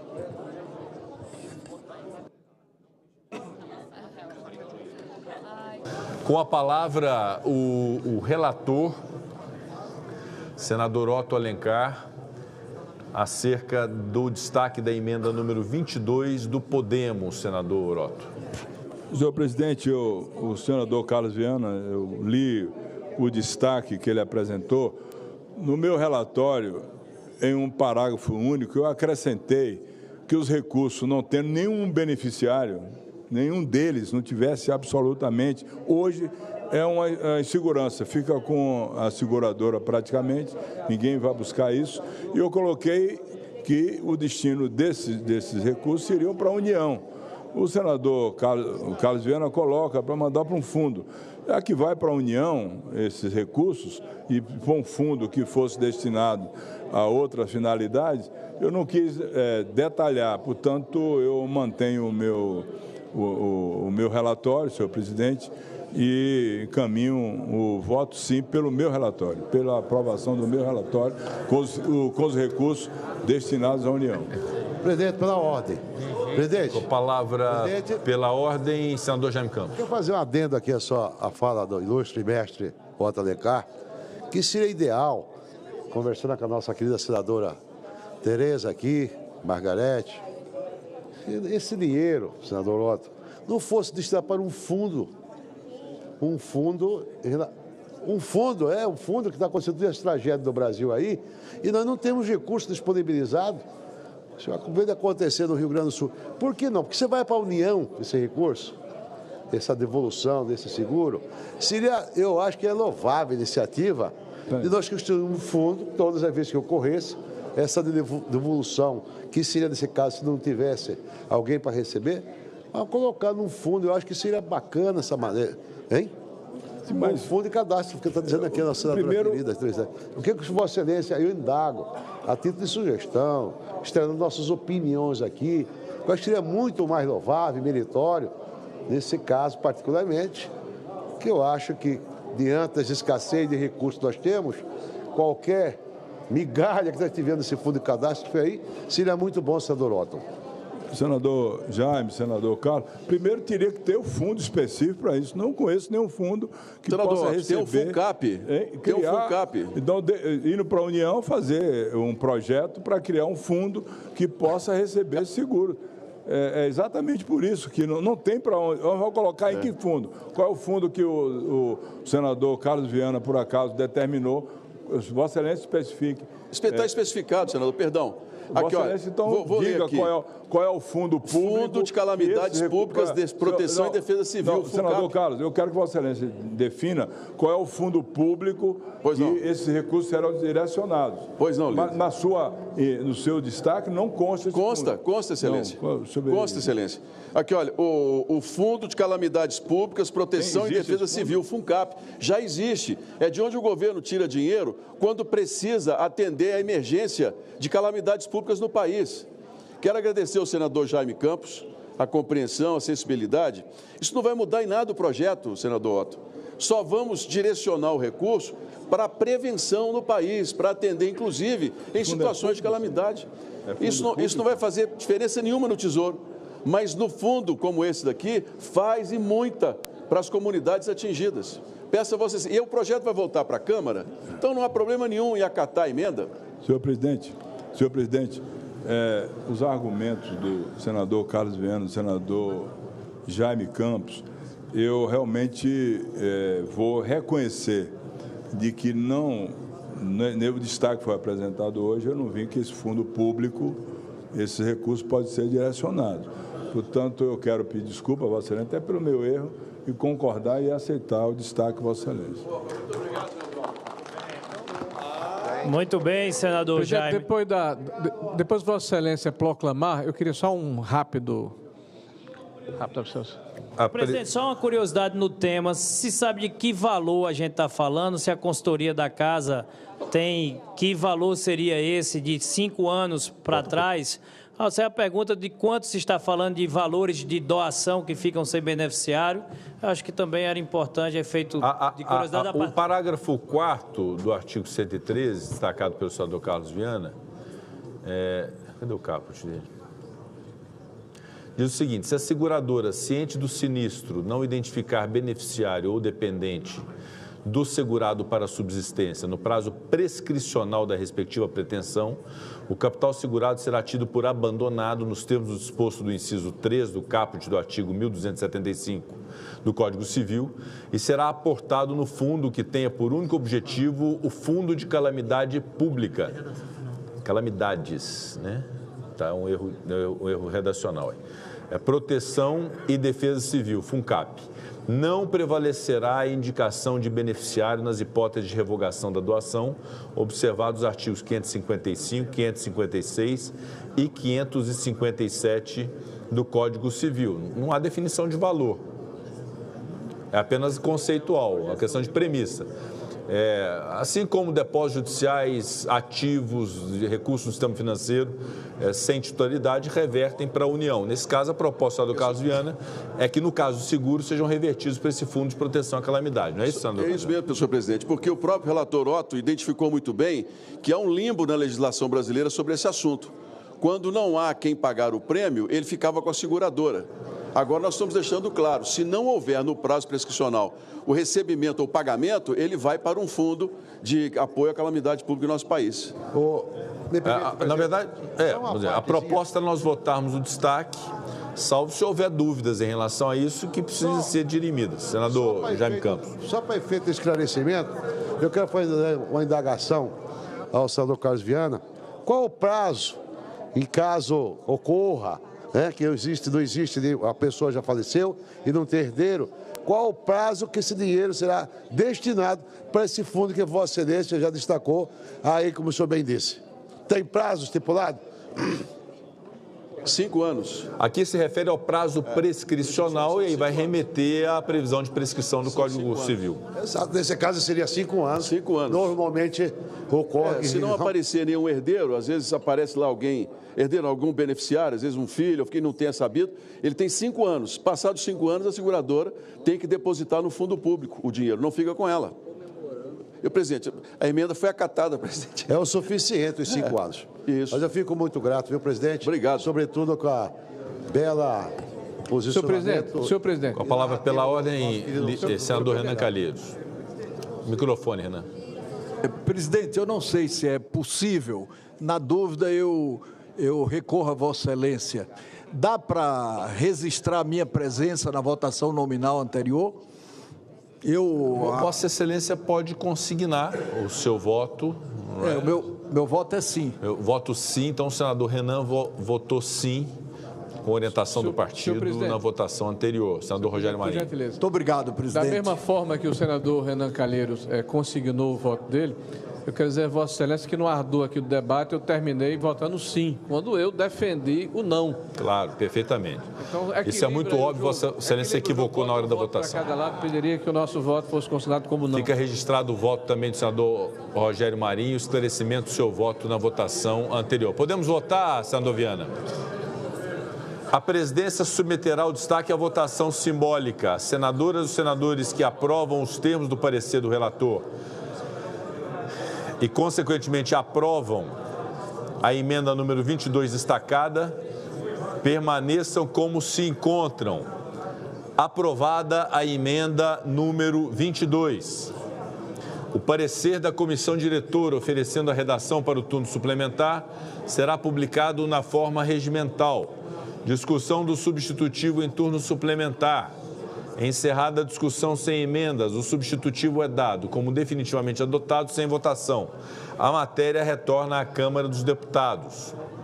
Pela ordem, senhor presidente. Com a palavra pela ordem, senador Carlos Viana. Quero destacar aqui a presença do pastor César e diversos membros da comunidade evangélica que estão presentes no Senado Federal, muito preocupados aqui para dizermos do nosso não contra o projeto que regulamenta e aprova o jogo em nosso país. É bom deixar muito claro que há da nossa parte uma posição muito firme de que o Brasil não pode retroceder na questão de produzir mais vício e dívidas para a população brasileira. Portanto, ao pastor César, a todos os membros, meu muito obrigado pela presença e vamos à luta que o Brasil merece. Senador Girão, parabéns pela coragem, pela clareza, pela firmeza na defesa dos nossos ideais. Muito obrigado, presidente. Obrigado, senador Carlos Viana. Sejam todos muito bem-vindos, muito bem-vindas ao plenário do Senado Federal. O parecer da comissão diretora oferecendo a redação para o turno suplementar será publicado na forma regimental. Discussão do substitutivo em turno suplementar. Encerrada a discussão sem emendas, o substitutivo é dado como definitivamente adotado, sem votação. A matéria retorna à Câmara dos Deputados. Anuncio o item 3 da pauta, projeto de lei 2022, do deputado Abuani, que altera o artigo 154 da Lei 9.503 de 97, Código de Trânsito Brasileiro, para estabelecer a idade máxima dos veículos destinados à formação de condutores. Parecer número 32 de 2024 da Comissão de Constituição, Justiça e Cidadania, relatora senadora Tereza Leitão, favorável ao projeto com a emenda número 1 de redação. Não foram apresentadas emendas perante a mesa. Passa-se a discussão da matéria. Para discutir, conceda a palavra. Senadora Tereza Leitão. Presidente, eu pedi pela ordem, mas eu posso ficar para depois da votação desse projeto, porque, inclusive, as representações da FENALTO estão aqui, aguardando a votação, que eu acredito que será unânime, porque assim o foi na Comissão de Constituição e Justiça. Eu agradeço todo o processo e mantenho o meu pela ordem para após a votação dessa matéria, parabenizando os representantes que estão aqui de Pernambuco, da Bahia e do Rio de Janeiro, ansiosos pela votação dessa matéria por conta dos prazos que vão correr a partir da sua aprovação. Muito obrigada. A matéria continua em discussão. Não havendo mais quem queira discutir, declaro encerrada a discussão, passamos à apreciação da matéria. A presidência submeterá a matéria à votação simbólica, votação do projeto e da emenda em turno único nos termos do parecer. As senadoras e os senadores que o aprovam permaneçam como se encontram. Aprovado o projeto com a emenda número 1 de redação. O parecer da comissão diretora oferecendo a redação final será publicado na forma regimental. Discussão da redação final, encerrada a discussão. Em votação, as senadoras e os senadores que a aprovam permaneçam como se encontram. Aprovada a redação final, a matéria vai à sanção, será feita a devida comunicação à Câmara dos Deputados. Anuncio o projeto de lei 380 de 2023, é o item 4 da pauta, da deputada Érica Hilton, que altera a Lei 10.257 de 2001 para estabelecer como diretriz da política urbana o fomento à construção de cidades resilientes às mudanças climáticas. Pareceres da Comissão de Meio Ambiente, relator, senador Fabiano Contarato. Número 14 de 2024, favorável ao projeto, e número 22 de 2024, favorável ao projeto e as emendas números 2 e 3, com subemendas e pela rejeição da emenda número 1. Passa-se a discussão da matéria. Não havendo quem queira discutir, declaro encerrada a discussão, passamos à apreciação. A presidência submeterá a matéria à votação simbólica. Votação do projeto, das emendas e das subemendas em turno único nos termos dos pareceres. As senadoras e os senadores que os aprovam permaneçam como se encontram. Aprovado o projeto com as emendas números 2 e 3 e subemendas. O parecer da comissão diretora oferecendo a redação final será publicado na forma regimental. Discussão da redação final, encerrada a discussão, em votação. As senadoras e os senadores que a aprovam permaneçam como se encontram. Aprovada a redação final, a matéria retorna à Câmara dos Deputados. Pela ordem, presidente. Com a palavra pela ordem, senadora Tereza Leitão. Muito obrigada. Eu tinha me levantado durante o pronunciamento da senadora Soraya, mas o tempo não foi suficiente para eu fazer uma parte. Eu gostaria de me pronunciar sobre o assunto que foi objeto... Senadora Tereza, Vossa Excelência me permite, apenas esse item 5, a senadora Zenaide está aguardando, Eu voto o item 5, vai ser uma votação simbólica, e na sequência passo a palavra como oradora para discorrer sobre o tema. Pois não. Pode ser assim? Agradeço Vossa Excelência. Anuncio o item 5 da pauta, projeto de lei 3.466 de 2023, do deputado Celso Russomano, que institui o Dia Nacional do Hematologista e do Hemoterapeuta. Parecer favorável número 14 de 2024 da Comissão de Assuntos Sociais, relatora senadora Zenaide Maia. Não foram apresentadas emendas perante a mesa. Passamos à discussão da matéria. Senadora Zenaide Maia, relatora. Senhor presidente, colegas senadoras e colegas senadores, isso é homenageando aqui o deputado Celso Russomano, criando um dia dos hematologistas e hemoterapeutas. São profissionais médicos e que têm uma importância fundamental. Imagine que esses médicos cuidam das leucemias, por exemplo, e tudo. E eu acho mais do que justo a gente homenageá-los aqui no momento em que essas pessoas defendem a vida de verdade. Obrigada, senhor presidente. Matéria continua em discussão. Não havendo mais quem queira discutir, declaro encerrada a discussão. Passamos à apreciação da matéria. A presidência submeterá a matéria à votação simbólica. Votação do projeto em turno único nos termos do parecer. As senadoras e os senadores que o aprovam permaneçam como se encontram. Aprovado o projeto, a matéria vai à sanção. Será feita a devida comunicação à Câmara dos Deputados. Conceda a palavra à senadora Tereza Leitão como oradora. Muito obrigada, senhor presidente. Eu gostaria de me posicionar a respeito do assunto que mistura e não mistura, porque tem relação, né, com o debate que houve ontem aqui sobre a sistolia fetal e o projeto 1904, que está tramitando na Câmara de Deputados. Gostaria de primeiro me congratular com Vossa Excelência pela posição tornada pública em relação à liturgia desta casa. Esta é considerada a casa alta.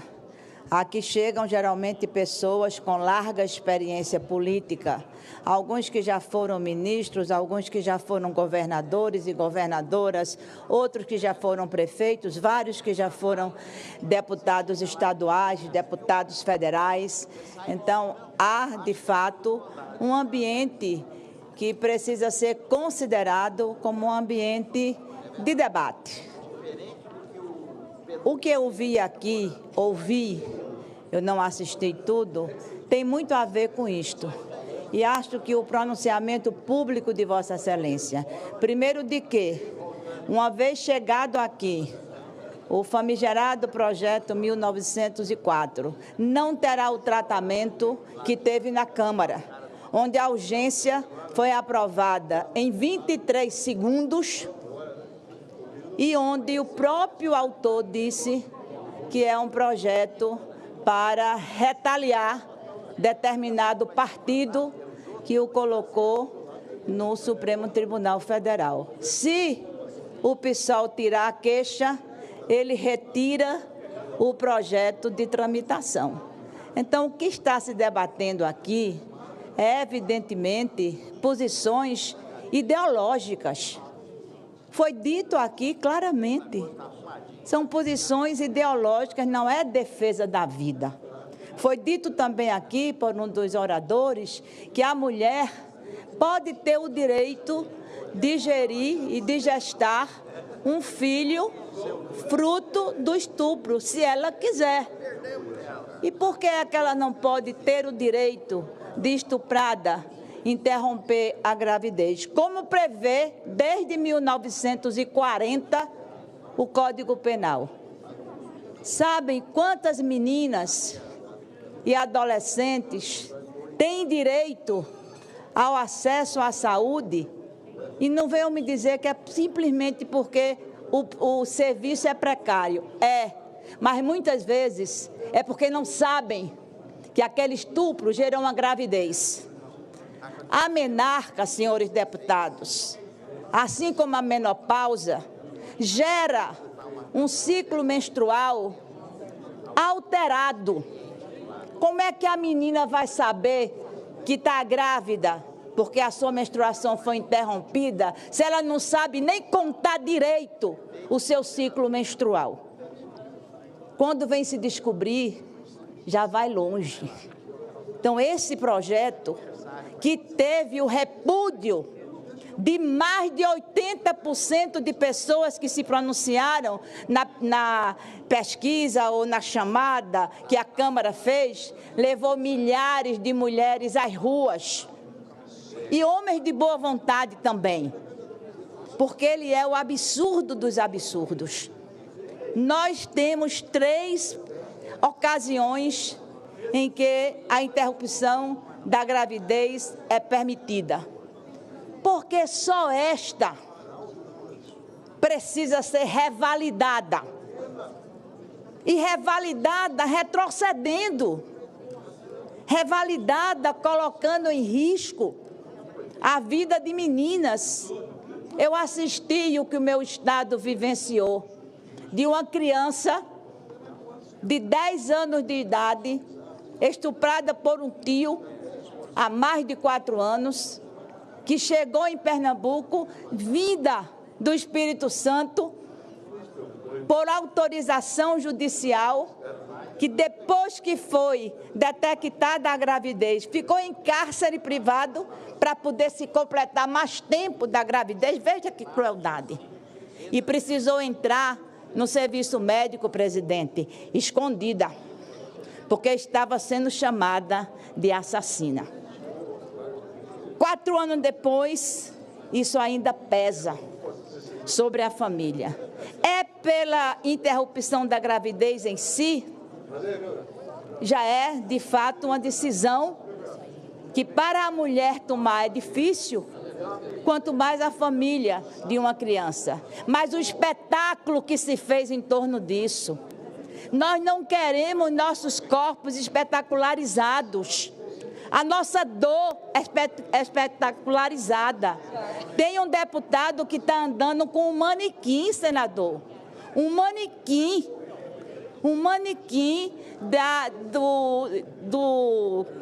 Sim, não é um manequim do feto, é um manequim da mulher, apresentando como são os órgãos do aparelho reprodutor, mostrando em cima de uma mesa, de um plenário. Acontece isso, acontece aquilo. Nossos corpos não são para ser expostos em manequins, para discutir e referendar uma posição. Essa é uma discussão que Vossa Excelência tem toda a razão. Tem que ser feita com toda a seriedade, com toda a paciência pedagógica, ouvindo não apenas quem é contra. Se for para botar o Colégio de Medicina, eu boto a OAB. O Conselho de Medicina, eu boto a OAB, que já disse lá na reunião com o presidente Arthur Lira que o projeto é flagrantemente inconstitucional. E eu repito, o que está em jogo, a cada dia isso se diz, é uma briga ideológica. E a vida não tem ideologia. Depois que a vida é dada ao mundo, aí ela tem posições, ideologias, desigualdades, mas tem também direitos. E são esses direitos que nos devem ser avocados, principalmente em relação ao nosso papel de legislador e de legisladora em um Estado laico. Eu sou católica e pratico a minha fé. Para a minha religião, aborto é pecado. Mas não é a religião de todo mundo. Não é a religião de todas as mulheres. Não é o Estado laico que me trouxe aqui que eu vou desprezar. Então, é um debate profundo que, aonde não cabem espetáculos, aonde não cabem exposições desnecessárias, aonde deve caber aquilo que já está prescrito. A gente vai mudar isto? Por quê? A gente vai mudar isto. Se for uma briga de um partido com outro, como o autor deixou claro na entrevista que deu domingo no Fantástico, já começa absolutamente de brincadeira. E vida não é brincadeira. Não dá para a gente compactuar com a exposição deste assunto com dramatizações ou com manequins. O assunto é grave, o assunto é sério, ele é uma questão de saúde pública e eu espero, como Vossa Excelência, que nos lidera, que esse Senado siga o que Vossa Excelência nos indicou a seguir. Muito obrigada. Senadora Tereza Leitão, eu quero cumprimentá-la pelo pronunciamento, muito denso, muito enfático, para mim muito especial, porque vindo de uma senadora mulher, o meu pronunciamento, quando indagado pela imprensa a respeito desse projeto que tramita na Câmara dos Deputados, é primeiro, evidentemente, como presidente do Senado, de respeito às proposições legislativas da nossa casa irmã, a Câmara dos Deputados. E dizia que eu devia me aprofundar no mérito e no conteúdo para poder ter uma opinião formal em relação a esse tema pela presidência do Senado Federal. Mas desde logo já me antecipei, dado o tema que ele versa, aborto, gravidez decorrente de estupro, que isso evidentemente jamais viria, na hipótese de aprovação pela Câmara dos Deputados, diretamente ao plenário do Senado Federal. Esse compromisso eu reafirmo publicamente, às senadoras mulheres inclusive, de que ao chegar ao Senado eventualmente um tema dessa natureza, ele será submetido às comissões próprias do Senado Federal para que haja o debate que Vossa Excelência, inclusive, expressa muito bem aqui no plenário do Senado nesse instante. Em segundo lugar, que um tema dessa natureza, de fato, é muito importante ouvir a posição das senadoras mulheres. Nós temos uma bancada feminina que eu tive a honra e a satisfação de criar no Senado Federal em 2021, quando assumi a presidência do Senado, que, entre outras missões relevantes, há inclusive essa, dos direitos das mulheres e de um tema dessa natureza que, evidentemente, toca de maneira muito profunda as mulheres brasileiras, aqui representadas por todos, mas de maneira muito especial pela bancada feminina do Senado Federal, hoje liderada pela senadora Leila Barros. E disse também na minha entrevista, e reafirmo aqui publicamente, algo sob o ponto de vista técnico, jurídico e político. Despido de qualquer sentimento outro que não seja esse, despido inclusive de aspectos de valores morais, éticos e religiosos. Cada um tem a sua e cada um tem o seu posicionamento e nós temos que respeitar todos os posicionamentos. Mas há uma lógica jurídica derivada de uma legislação concebida no Brasil que estabelece o aborto como crime. Essa é a realidade. E diversas manifestações, inclusive, é muito importante não confundi-las entre uma dúvida sobre se aborto deve ser permitido ou não permitido. Essa dúvida havia recentemente, em agosto do ano passado, com uma pauta no âmbito do Supremo Tribunal Federal, sobre a qual eu me pronunciei, inclusive, porque achei indevida, porque não é papel do Poder Judiciário decidir sobre a criminalização ou não do aborto no Brasil. Esse é um papel do Legislativo e da política brasileira assim decidir, e me posicionei nesse sentido naquele instante, reconhecendo que a legislação penal brasileira define o aborto como crime, tanto o aborto provocado com o consentimento ou sem o consentimento da gestante, com gradações de penas. Então, há uma lógica, a proibição do aborto na lei penal, isso é uma lógica que a senadora Soraya subiu à tribuna ali para dizer a respeito dela, e não é isso que está em jogo. E se em algum momento teve essa discussão, quando houve aquela discussão sobre a legalização da interrupção da gravidez, até 3 meses de gravidez, etc. E muitos aqui se manifestaram contrariamente, sobretudo porque vindo do Poder Judiciário e não de uma discussão política no âmbito do Poder Legislativo. Mas essa mesma lei que define o aborto como crime também define causas e circunstâncias em que se deixa de punir a mulher ou quem pratica o aborto, que é nas hipóteses legais da gravidez que gere risco de vida para a mãe e da gravidez decorrente do ato violento e abominável que é o estupro, que é um crime hediondo. Então, essas situações garantem a interrupção da gravidez, a lei penal assim decide que garante a interrupção da gravidez. E o Supremo Tribunal Federal estabeleceu no passado uma terceira causa, que é a anencefalia, que é a não expectativa de vida, capaz também de gerar e de não punir a mãe que pratica o aborto.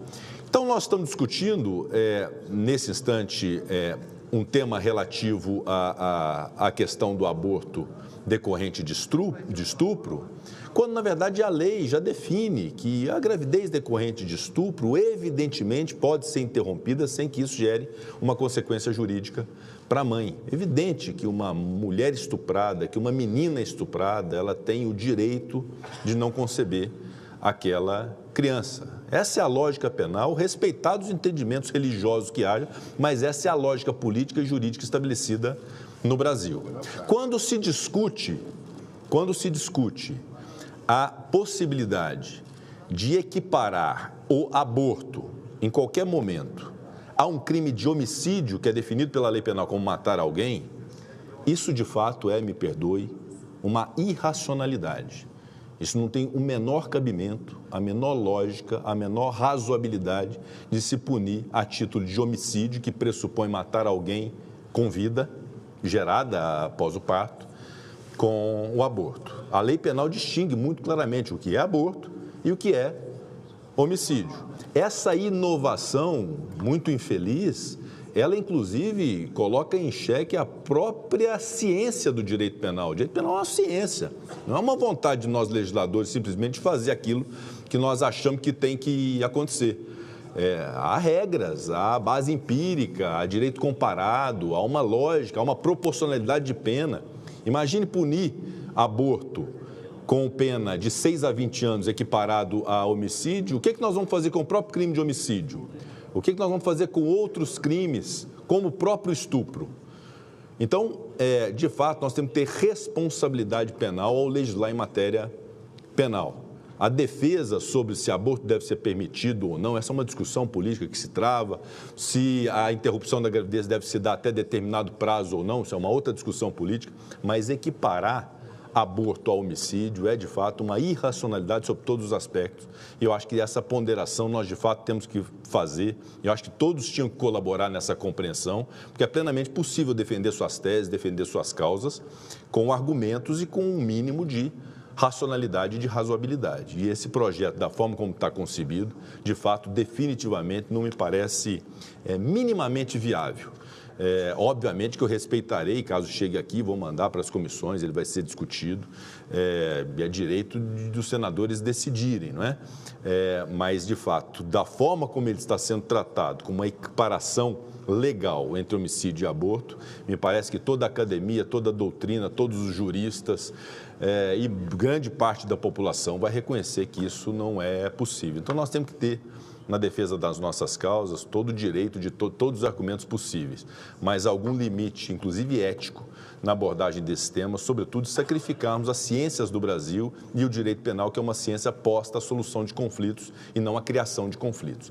Então, eu agradeço Vossa Excelência, eu quero dizer do meu compromisso como presidente, inclusive de defender aquilo que a bancada feminina decidir na sua deliberação, que me parece que deve acontecer nos próximos dias, justamente porque um tema desse não pode passar desapercebido e não pode passar à margem do que é o entendimento das mulheres senadoras e o meu compromisso de ouvi-las no encaminhamento a ser dado, nessa matéria e em outras matérias que interessem às mulheres do Brasil. Com a palavra, o senador Flávio Arnes.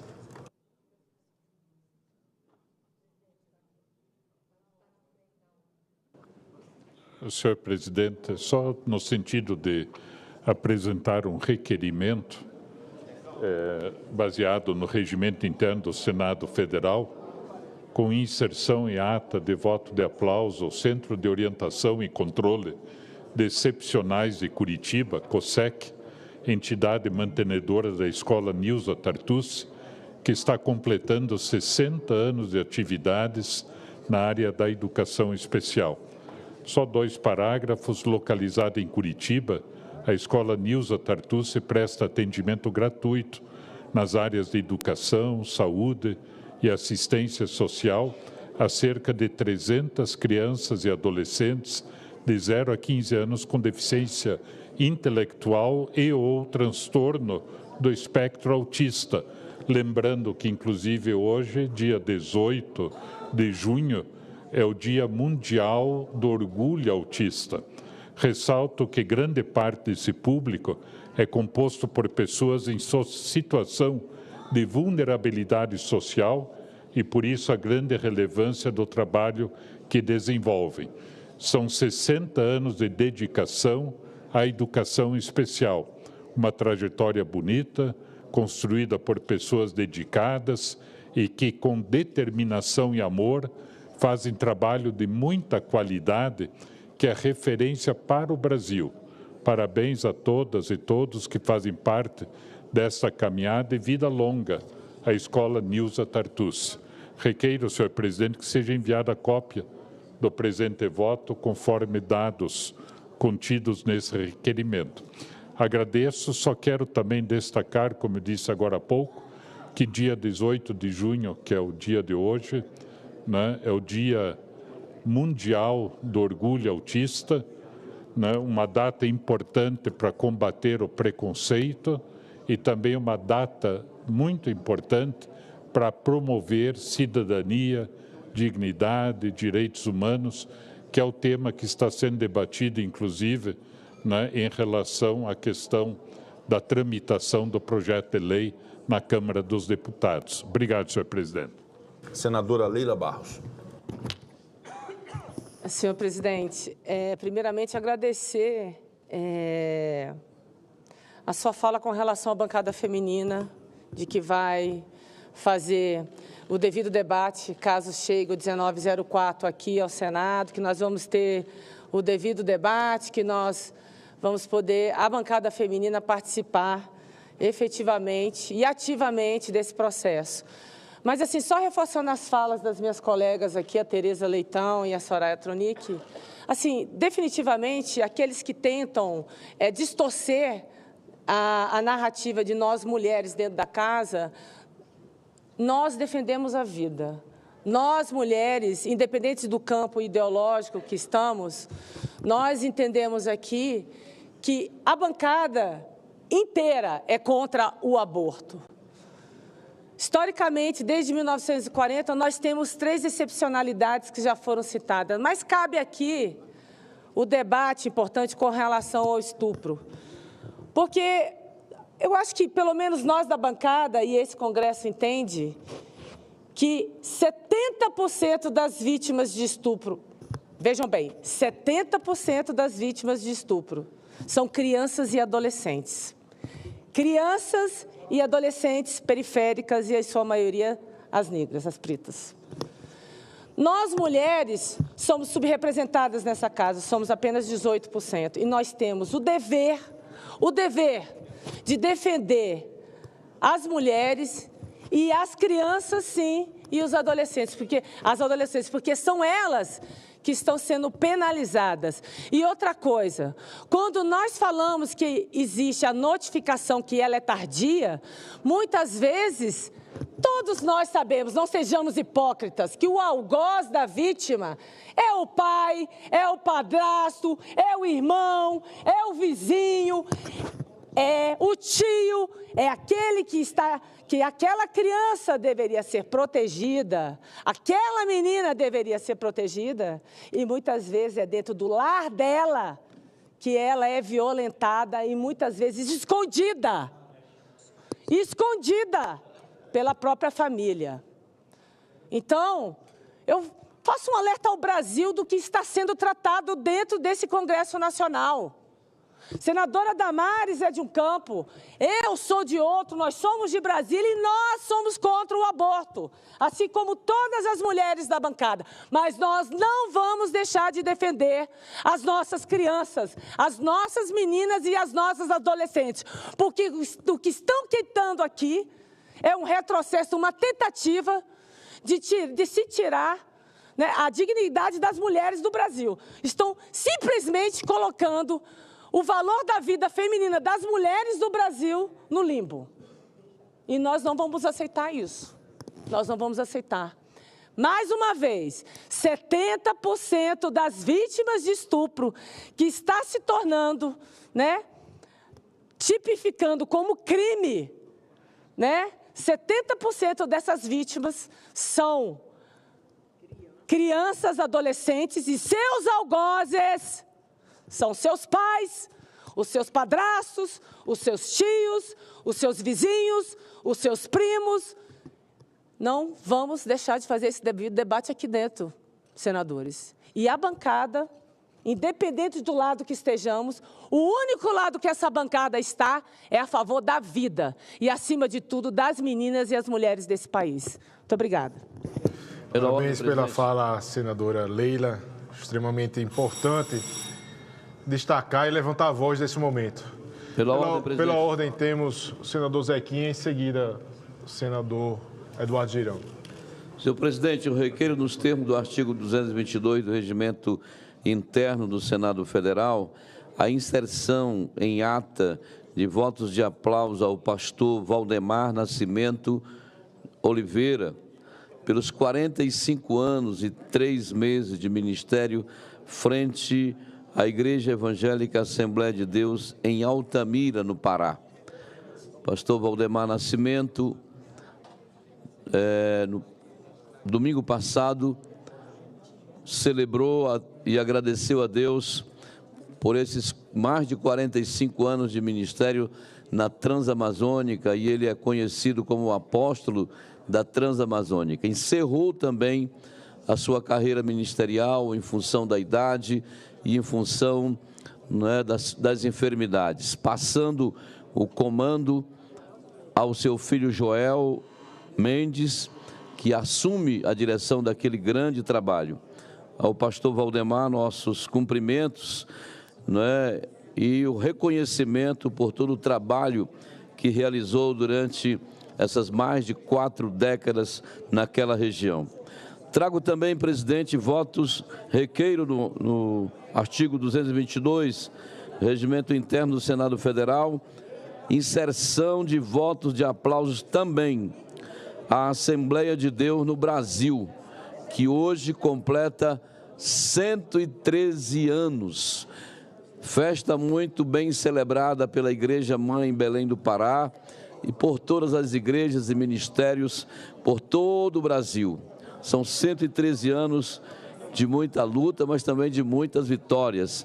E eu aqui cumprimento pelo menos as convenções, digamos, mais conhecidas. A Convenção da Missão, dirigida pelo pastor José Wellington Júnior, não é, que é um grande trabalho Brasil afora.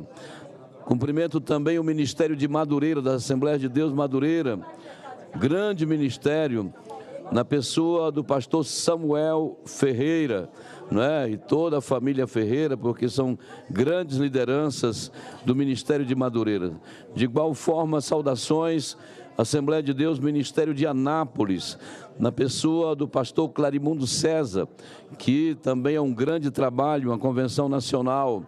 De igual forma, a convenção SEADSETA, na pessoa do pastor Posidônio, lá na cidade de Redenção, no sul do Pará, uma convenção importantíssima.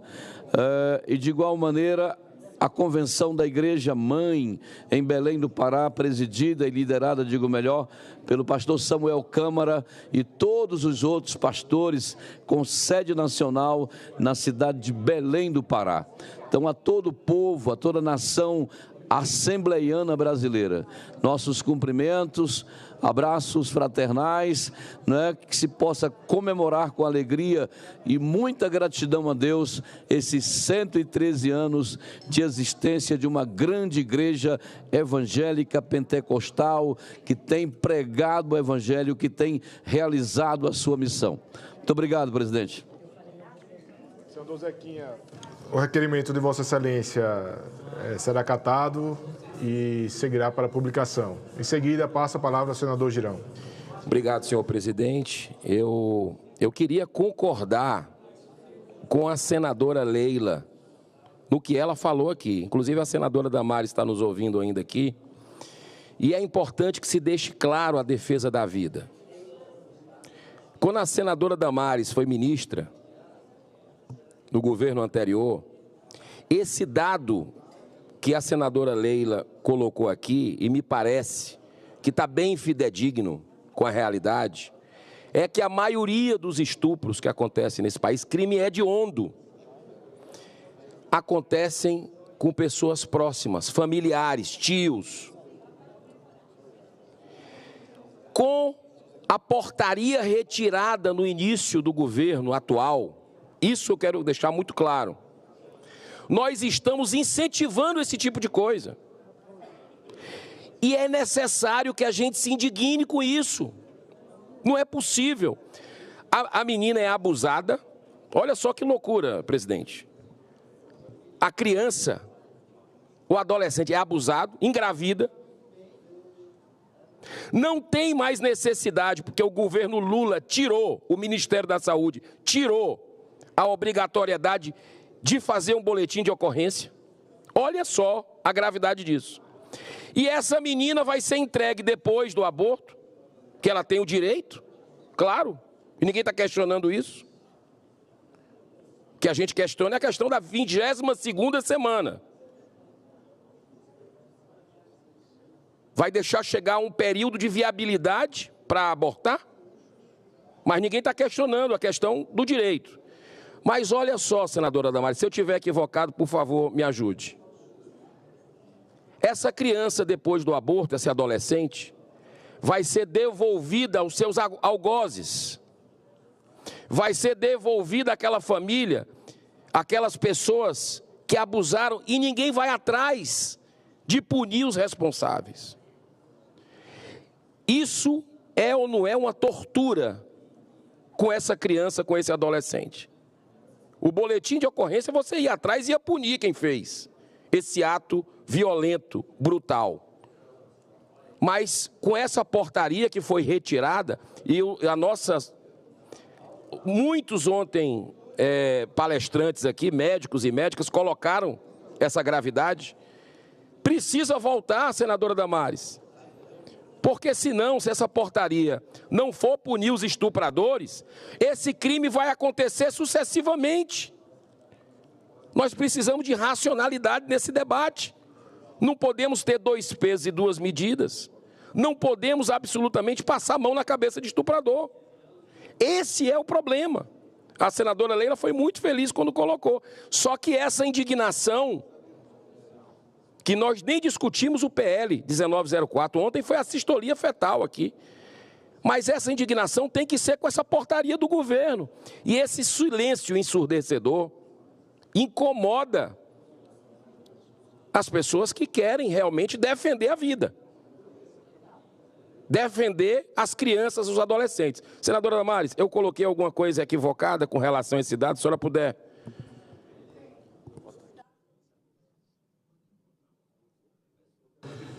Muito bem. Dando sequência à pauta, há um item extra pauta, o projeto de resolução número 16 de 2024, apresentado como conclusão do parecer número 52 de 2024 da Comissão de Assuntos Econômicos, tendo como relator o senador Esperidião Amin, que autoriza a contratação de operação de crédito externo com a garantia da República Federativa do Brasil no valor de 105.041.704 dólares dos Estados Unidos da América, de principal entre o município de Santos, Estado de São Paulo, e a Cooperação Andina de Fomento, CAF, cujos recursos destinam-se ao financiamento de programa de macrodrenagem, acessibilidade, inovação e sustentabilidade de Santos. Santos Mais. Foi apresentado o requerimento número 75 de 2024, de iniciativa da Comissão de Assuntos Econômicos, que solicita urgência para a matéria. A presidência submeterá o requerimento à votação simbólica. Votação do requerimento. As senadoras e senadores que concordam e aprovam permaneçam como se encontram. Aprovado o requerimento. Passa-se a discussão da matéria. Não havendo quem queira discutir, está encerrada a discussão. Passamos à apreciação da matéria. A presidência submeterá a matéria à votação simbólica. Votação do projeto de resolução em turno único, nos termos do parecer. As senadoras e os senadores que concordam e aprovam permaneçam como se encontram. Aprovado o projeto de resolução. Agora o parecer seguirá para a comissão diretora, oferecendo a redação final. Será publicado na forma regimental. Discussão da redação final. Encerrada a discussão, em votação, as senadoras e senadores que concordam e aprovam permaneçam como se encontram. Aprovada a redação final. A matéria vai à promulgação. Pela ordem, senador Esperidião Amin. Senhor presidente, quero apenas reiterar o agradecimento ao presidente Rodrigo Pacheco, à mesa, por ter despachado essa matéria à Comissão de Assuntos Econômicos. Tive a honra de ser o relator lá e gostaria de homenagear o povo de Santos. Nós catarinenses, especialmente os nossos portos e a região de pesca marítima, tem uma relação de afeto muito antiga e muito intensa com a população de Santos. Além das afinidades esportivas, porque todos nós brasileiros somos um pouquinho torcedores do Santos. E aqui na presença do ex-prefeito Paulino, nosso deputado federal, já foi presidente da SECAI, eu queria também lhe agradecer por ter me escalado para cuidar desse processo. E bem sucedido que foi, graças também à sua contribuição e da mesa, eu repito, eu espero que represente para Santos um avanço devido em matéria de macrodrenagem e de proteção contra um mal que cada vez mais acossa os municípios litorâneos, que são as ressacas, as inundações, e dependendo da lestada, principalmente quando a lestada é forte e vem com maré alta, causa mais acidentes e mais desastres climáticos por toda a costa brasileira. Então, que Santos bem aplique isto e protegido por Nossa Senhora de Monte Serrat, que é uma capela erguida pelos santistas quando se livraram de um ataque de holandeses. Mas naquela época os holandeses atacavam com arma. Pior é quando eles nos atacaram pelo futebol. Então, é uma emoção a mais, sem deixar de lembrar aqui a figura do nosso colega senador, grande homem público, Mário Covas, que honrou Santos e honrou também este Senado e o Brasil. Muito obrigado. Parabéns, senador Amin. Dando sequência, apresento aqui o requerimento de licença, como item extra-pauta, requerimentos números 406, 410, 414 e 419 de 2024, respectivamente dos senadores Jaime Bagatoli, professora Dorinha Seabra, Daniela Ribeiro e Ciro Nogueira, que solicitam, com fundamento no artigo 40 do Regimento Interno, licença dos trabalhos da Casa para participarem de missões oficiais nos termos das autorizações da Presidência do Senado Federal. As senadoras e senadores que aprovam permaneçam como se encontram. Aprovados os requerimentos. Será cumprida a deliberação do plenário. Dando sequência à lista de oradores. Senador Zequinha Barbosa é o próximo inscrito. Zequinha Marinho. Zequinha Barbosa é o nosso atleta. Zequinha Marinho não deixa de ser atleta também, né? Zequinha Marinho, extremamente atuante nesse Senado, pela manhã, pela tarde e à noite. Vários temas, como sempre, em defesa do seu Estado. Com a palavra, o senador Zequinha Marinho. Muito obrigado, presidente. Participando desse debate sobre a questão do PL a respeito do aborto, era muito interessante que a gente pudesse ter de perto aqui algumas considerações. Que a pessoa que menos tem culpa nisso tudo é certamente a criança que foi gerada no ventre de alguém. O Estado também precisa chegar para perto disso, todo mundo. Não pode ser uma preocupação apenas da sociedade, mas o Estado brasileiro tem que chegar para perto. Amanhã, certamente, quando se voltar a esse debate, gostaria de fazer uma sugestão, senador Girão, com relação a isso, porque se essa pessoa, essa criança, essa mulher, somente que diz respeito à questão da adolescente, se ela for estuprada, ela precisa, a família, seja lá quem for, levar até o médico, né? Para as providências, para, enfim, tudo que for necessário. E tem que lembrar também que, de repente, essa pessoa pode ter concebido, não é? Ou está em fase disso. Não seria aí exato o momento de fazer algum tipo de medicação, alguma coisa que pudesse, apenas lançando luz sobre um tema, porque depois de formado, de várias semanas, né? Por exemplo, 22 semanas, é quase 6 meses, uma criança nasce com 9, né? Esse debate precisa ser bem aprofundado e ver de que forma, lá no começo da história, se consegue, não é, pensar algo talvez um pouco melhor.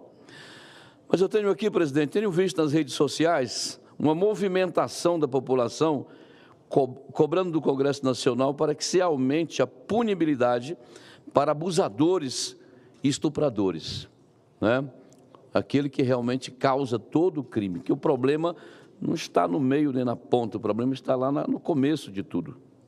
Não apenas concordo com o endurecimento da pena para esses tipos de crime, como propus aqui neste Senado o projeto de lei número 425 de 2024, que aumenta a pena do crime de favorecimento da prostituição ou de outra forma de exploração sexual de crianças e adolescentes ou de qualquer tipo de vulnerável. Estive recentemente no Marajó, nosso arquipélago lá no Pará, para uma diligência externa da Comissão de Direitos Humanos, que foi até lá para apurar os casos de abuso e exploração sexual de crianças e adolescentes. É de doer na alma os depoimentos das mães de crianças abusadas. Mais do que políticos da nossa condição de seres humanos, precisamos nos movimentar, fazer algo para coibir esses crimes, para proteger o futuro de nossos meninos, de nossos jovens. Esse projeto está na Comissão de Constituição e Justiça desse Senado, e eu peço aqui ao presidente da comissão, o senador Davi Alcolumbre, que designe relator para o projeto.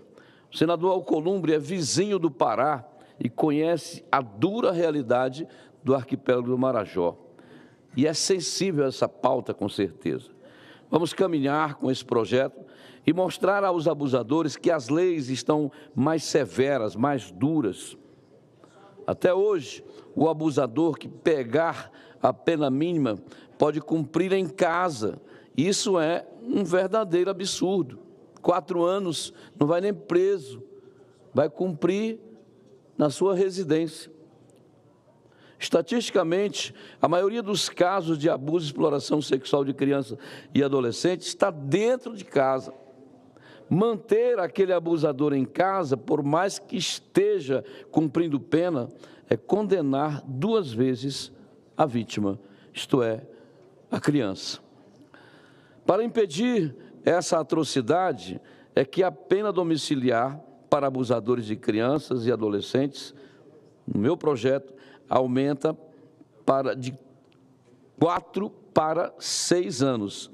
E assim o abusador vai parar na cadeia, lugar onde terá que cumprir a pena pelo seu crime cometido. Também ajustamos a pena máxima, antes era de 10 anos, subimos para 12 anos. Ao endurecer a pena, pretendemos fazer com que esses monstros pensem 2 vezes antes de mexer com nossos meninos, com nossas meninas. No atual momento em que a sociedade tem exigido mais firmeza das leis contra abusadores e estupradores, precisamos mostrar que essa casa está, sim, em sintonia com o clamor das ruas. É urgente que protejamos nossos jovens, nossas crianças, nossos adolescentes, que eles possam ter um futuro melhor, mais sadio, portanto, mais promissor. Esse é um debate que tem que ser feito desprendendo-se de tudo quanto é tipo de questão ideológica, mas esse país precisa curar essa ferida. E essa casa precisa produzir leis justas. E isso requer um profundo debate. Certamente amanhã a pauta voltará e estaremos aqui prontos para dar sequência a essa discussão. Muito obrigado, presidente.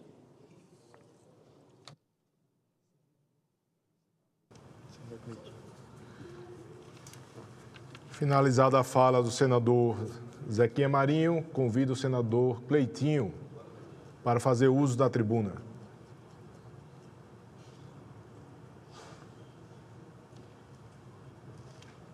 Senhor presidente, uma boa noite a todos, senadores e senadoras, a servidores dessa casa, a população que acompanha a gente pela TV Senado. Girão, eu quero aqui sempre deixar meu total apoio a Vossa Excelência. E o que me chama a atenção de uma parlamentar que falou aqui é dizendo que é contra o aborto. O tema temático que você fez aqui é contra o aborto.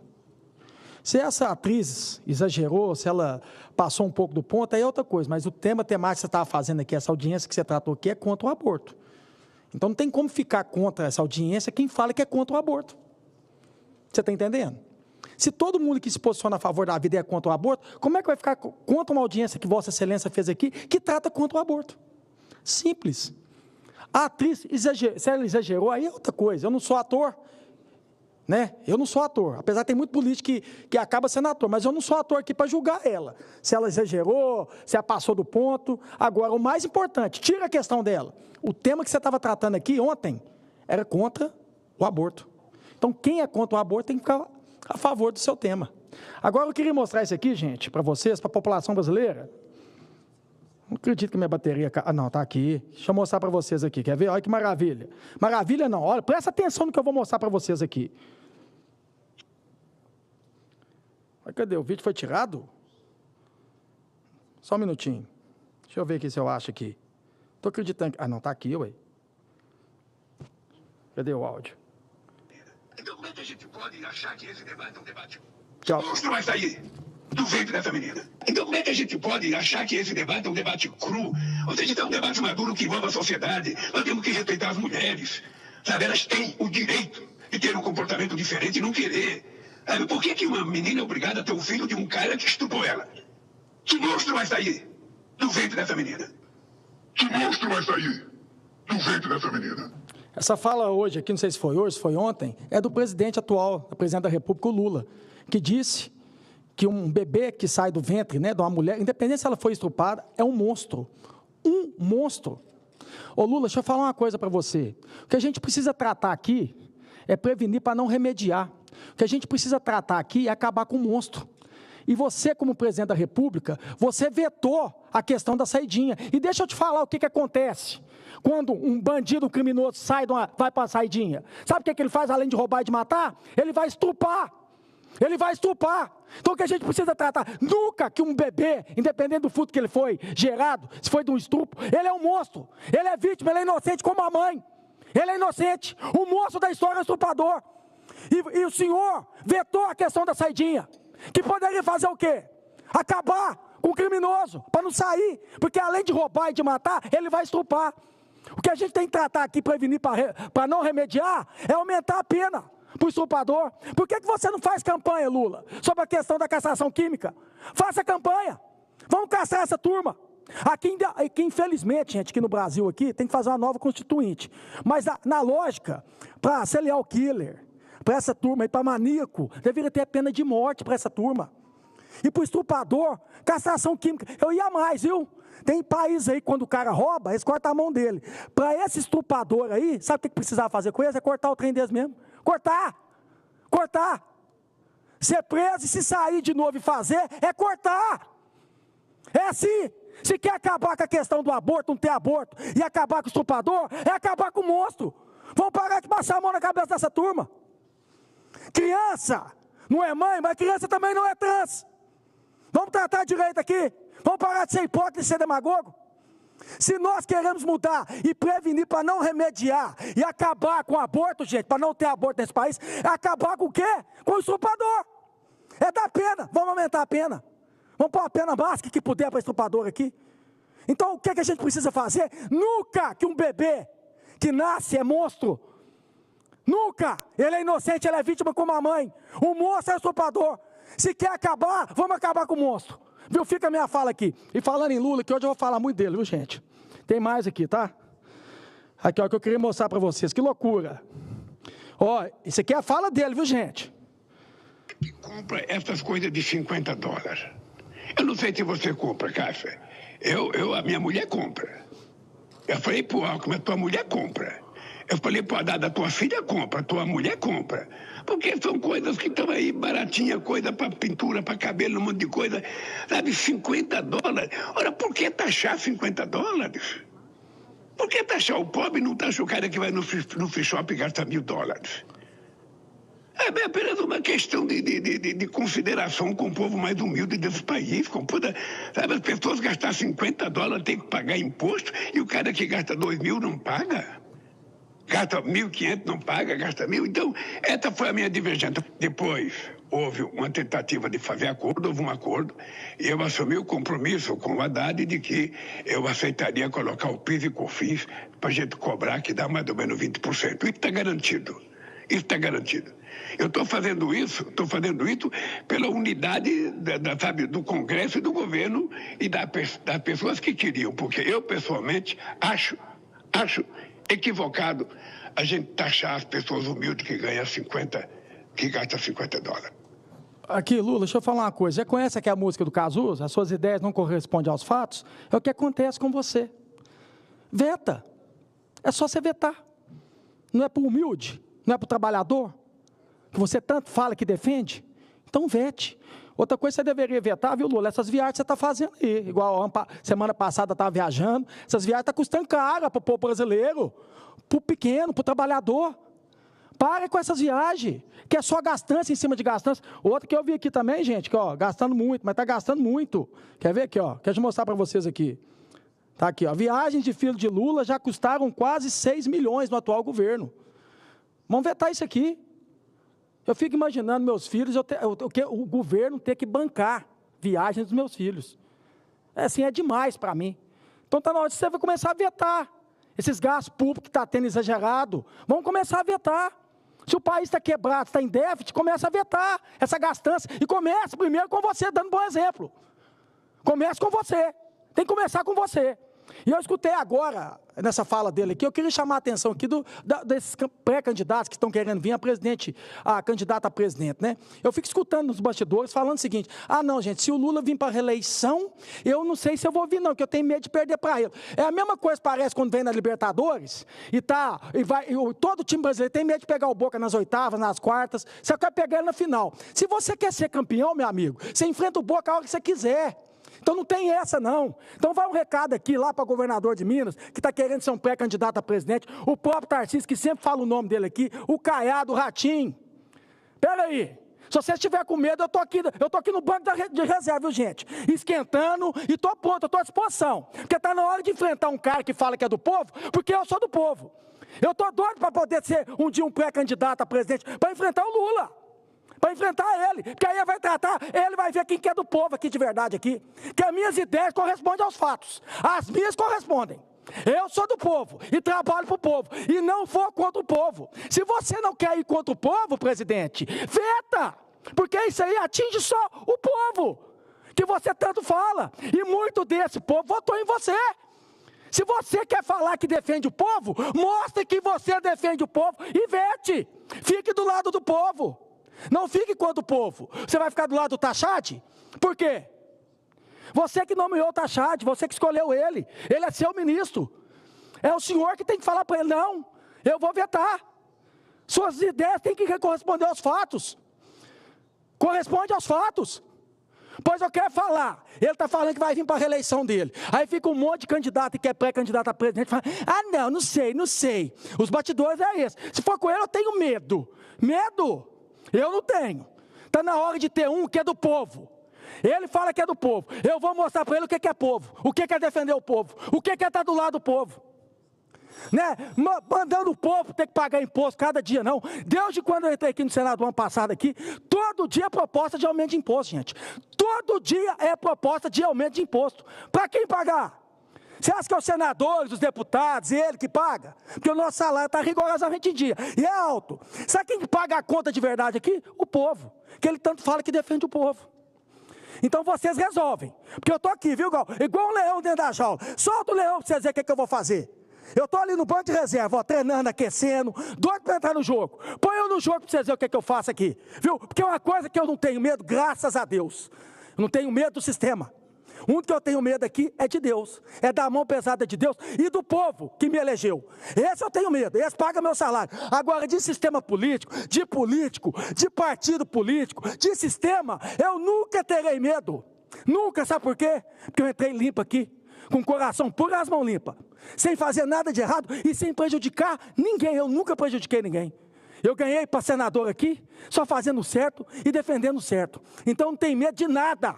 Então vocês aí, sejam homem, porque a eleição está aí. Se infelizmente o Bolsonaro continuar inelegível, tem que ter alguém para enfrentar ele. Se vocês não quiserem, eu estou preparado. Muito obrigado, senhor presidente.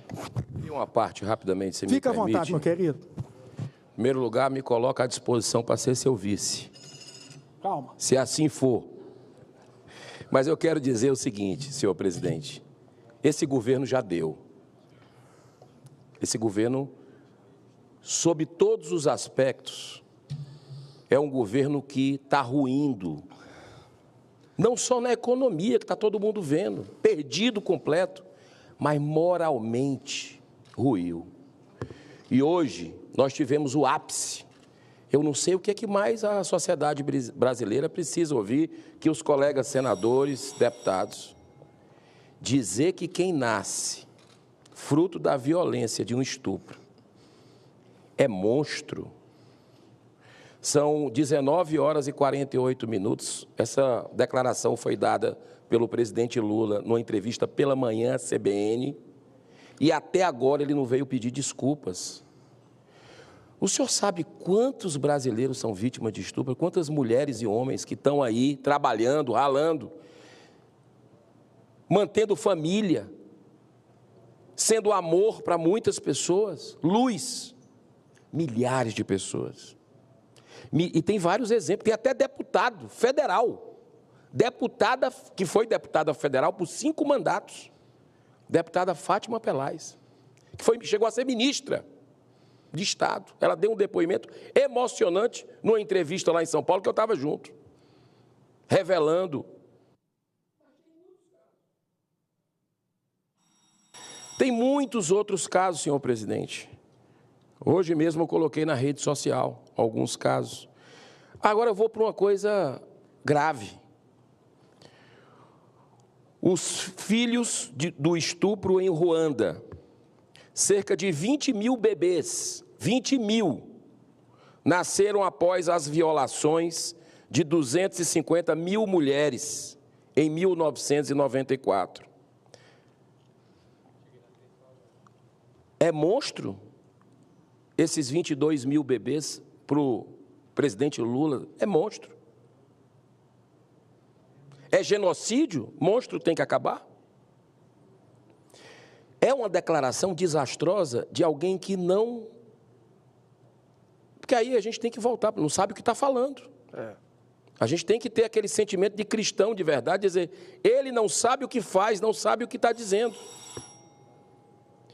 Porque moralmente a gente não vê uma reação à altura da base dele. Porque se meu líder dissesse isso, senador Cleitinho, eu imediatamente ia pedir uma reparação imediata. Olha, faça isso. Não lhe sigo, não. Você chamar ser humano de monstro, que não teve culpa nenhuma da violência absurda de um homem que cometeu estupro, mas a criança vai ser chamada de monstro. Foi isso que o presidente do Brasil falou hoje. Pelo amor de Deus, acordem. Onde essa humanidade está indo para onde? O que somos nós? Presidente, o seu presidente, o meu, o dele, o nosso, chamou o fruto de uma violência do estupro, uma criança, um ser humano, de monstro. Muito obrigado.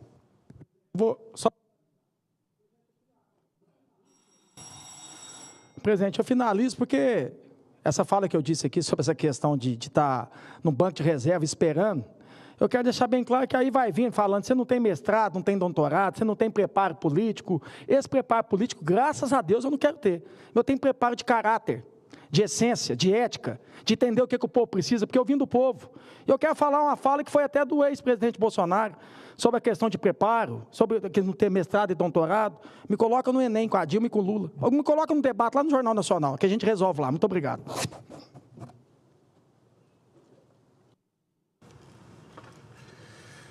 Finalizada a lista de oradores, antes de passar à última leitura, eu quero aqui fazer um registro público também ao senador, presidente da CAI, Vanderlan Cardoso, que atendeu uma solicitação nossa e colocou na próxima sessão para ser votado o PL 6.064 de 2023, PL que traz justiça social para reparar os danos causados às crianças que foram afetadas pelo vírus Zika.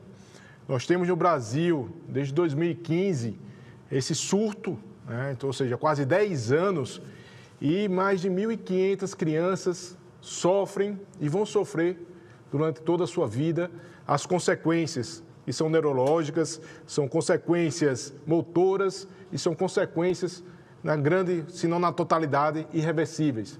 Então, essas mães se organizaram, e eu parabenizo a quem tem uma causa e se junta nessa causa, se organizaram em estados, com associações estaduais e nacionalmente. E aqui eu quero destacar a Família de Anjos, que é uma associação lá em Alagoas, presidida pela Alessandra Hora. Ela é a avó de uma criança com Zika e conseguiu mobilizar o Brasil, faz parte da União Nacional Unizika, que tem como presidente a Luciane Arraes, e lutaram há muitos anos para que esse dia finalmente chegasse. O projeto já foi aprovado na Câmara dos Deputados, está aqui na CAI, tenho a felicidade de ser o relator e, de certa maneira, diminuir esse sofrimento diário das mães que têm que ficar em casa para cuidar dos seus filhos, que sabe que muitas vezes a primeira realidade é o marido, é o pai que abandona essa família e que, se o Estado errou lá atrás ao permitir que um mosquito mude o destino de toda uma família, que vem agora fazer o mínimo, que é reparar o que for possível. Então, esse é um projeto extremamente importante, extremamente meritório, que conta com o meu total apoio, mas eu tenho certeza com o apoio de todos aqueles que tiverem acesso e oportunidade de contribuir. Então, dessa maneira, na próxima semana deveremos colocar em pauta. Dando sequência, a presidência informa a senadores e senadoras que estão convocadas as seguintes sessões para amanhã, quarta-feira.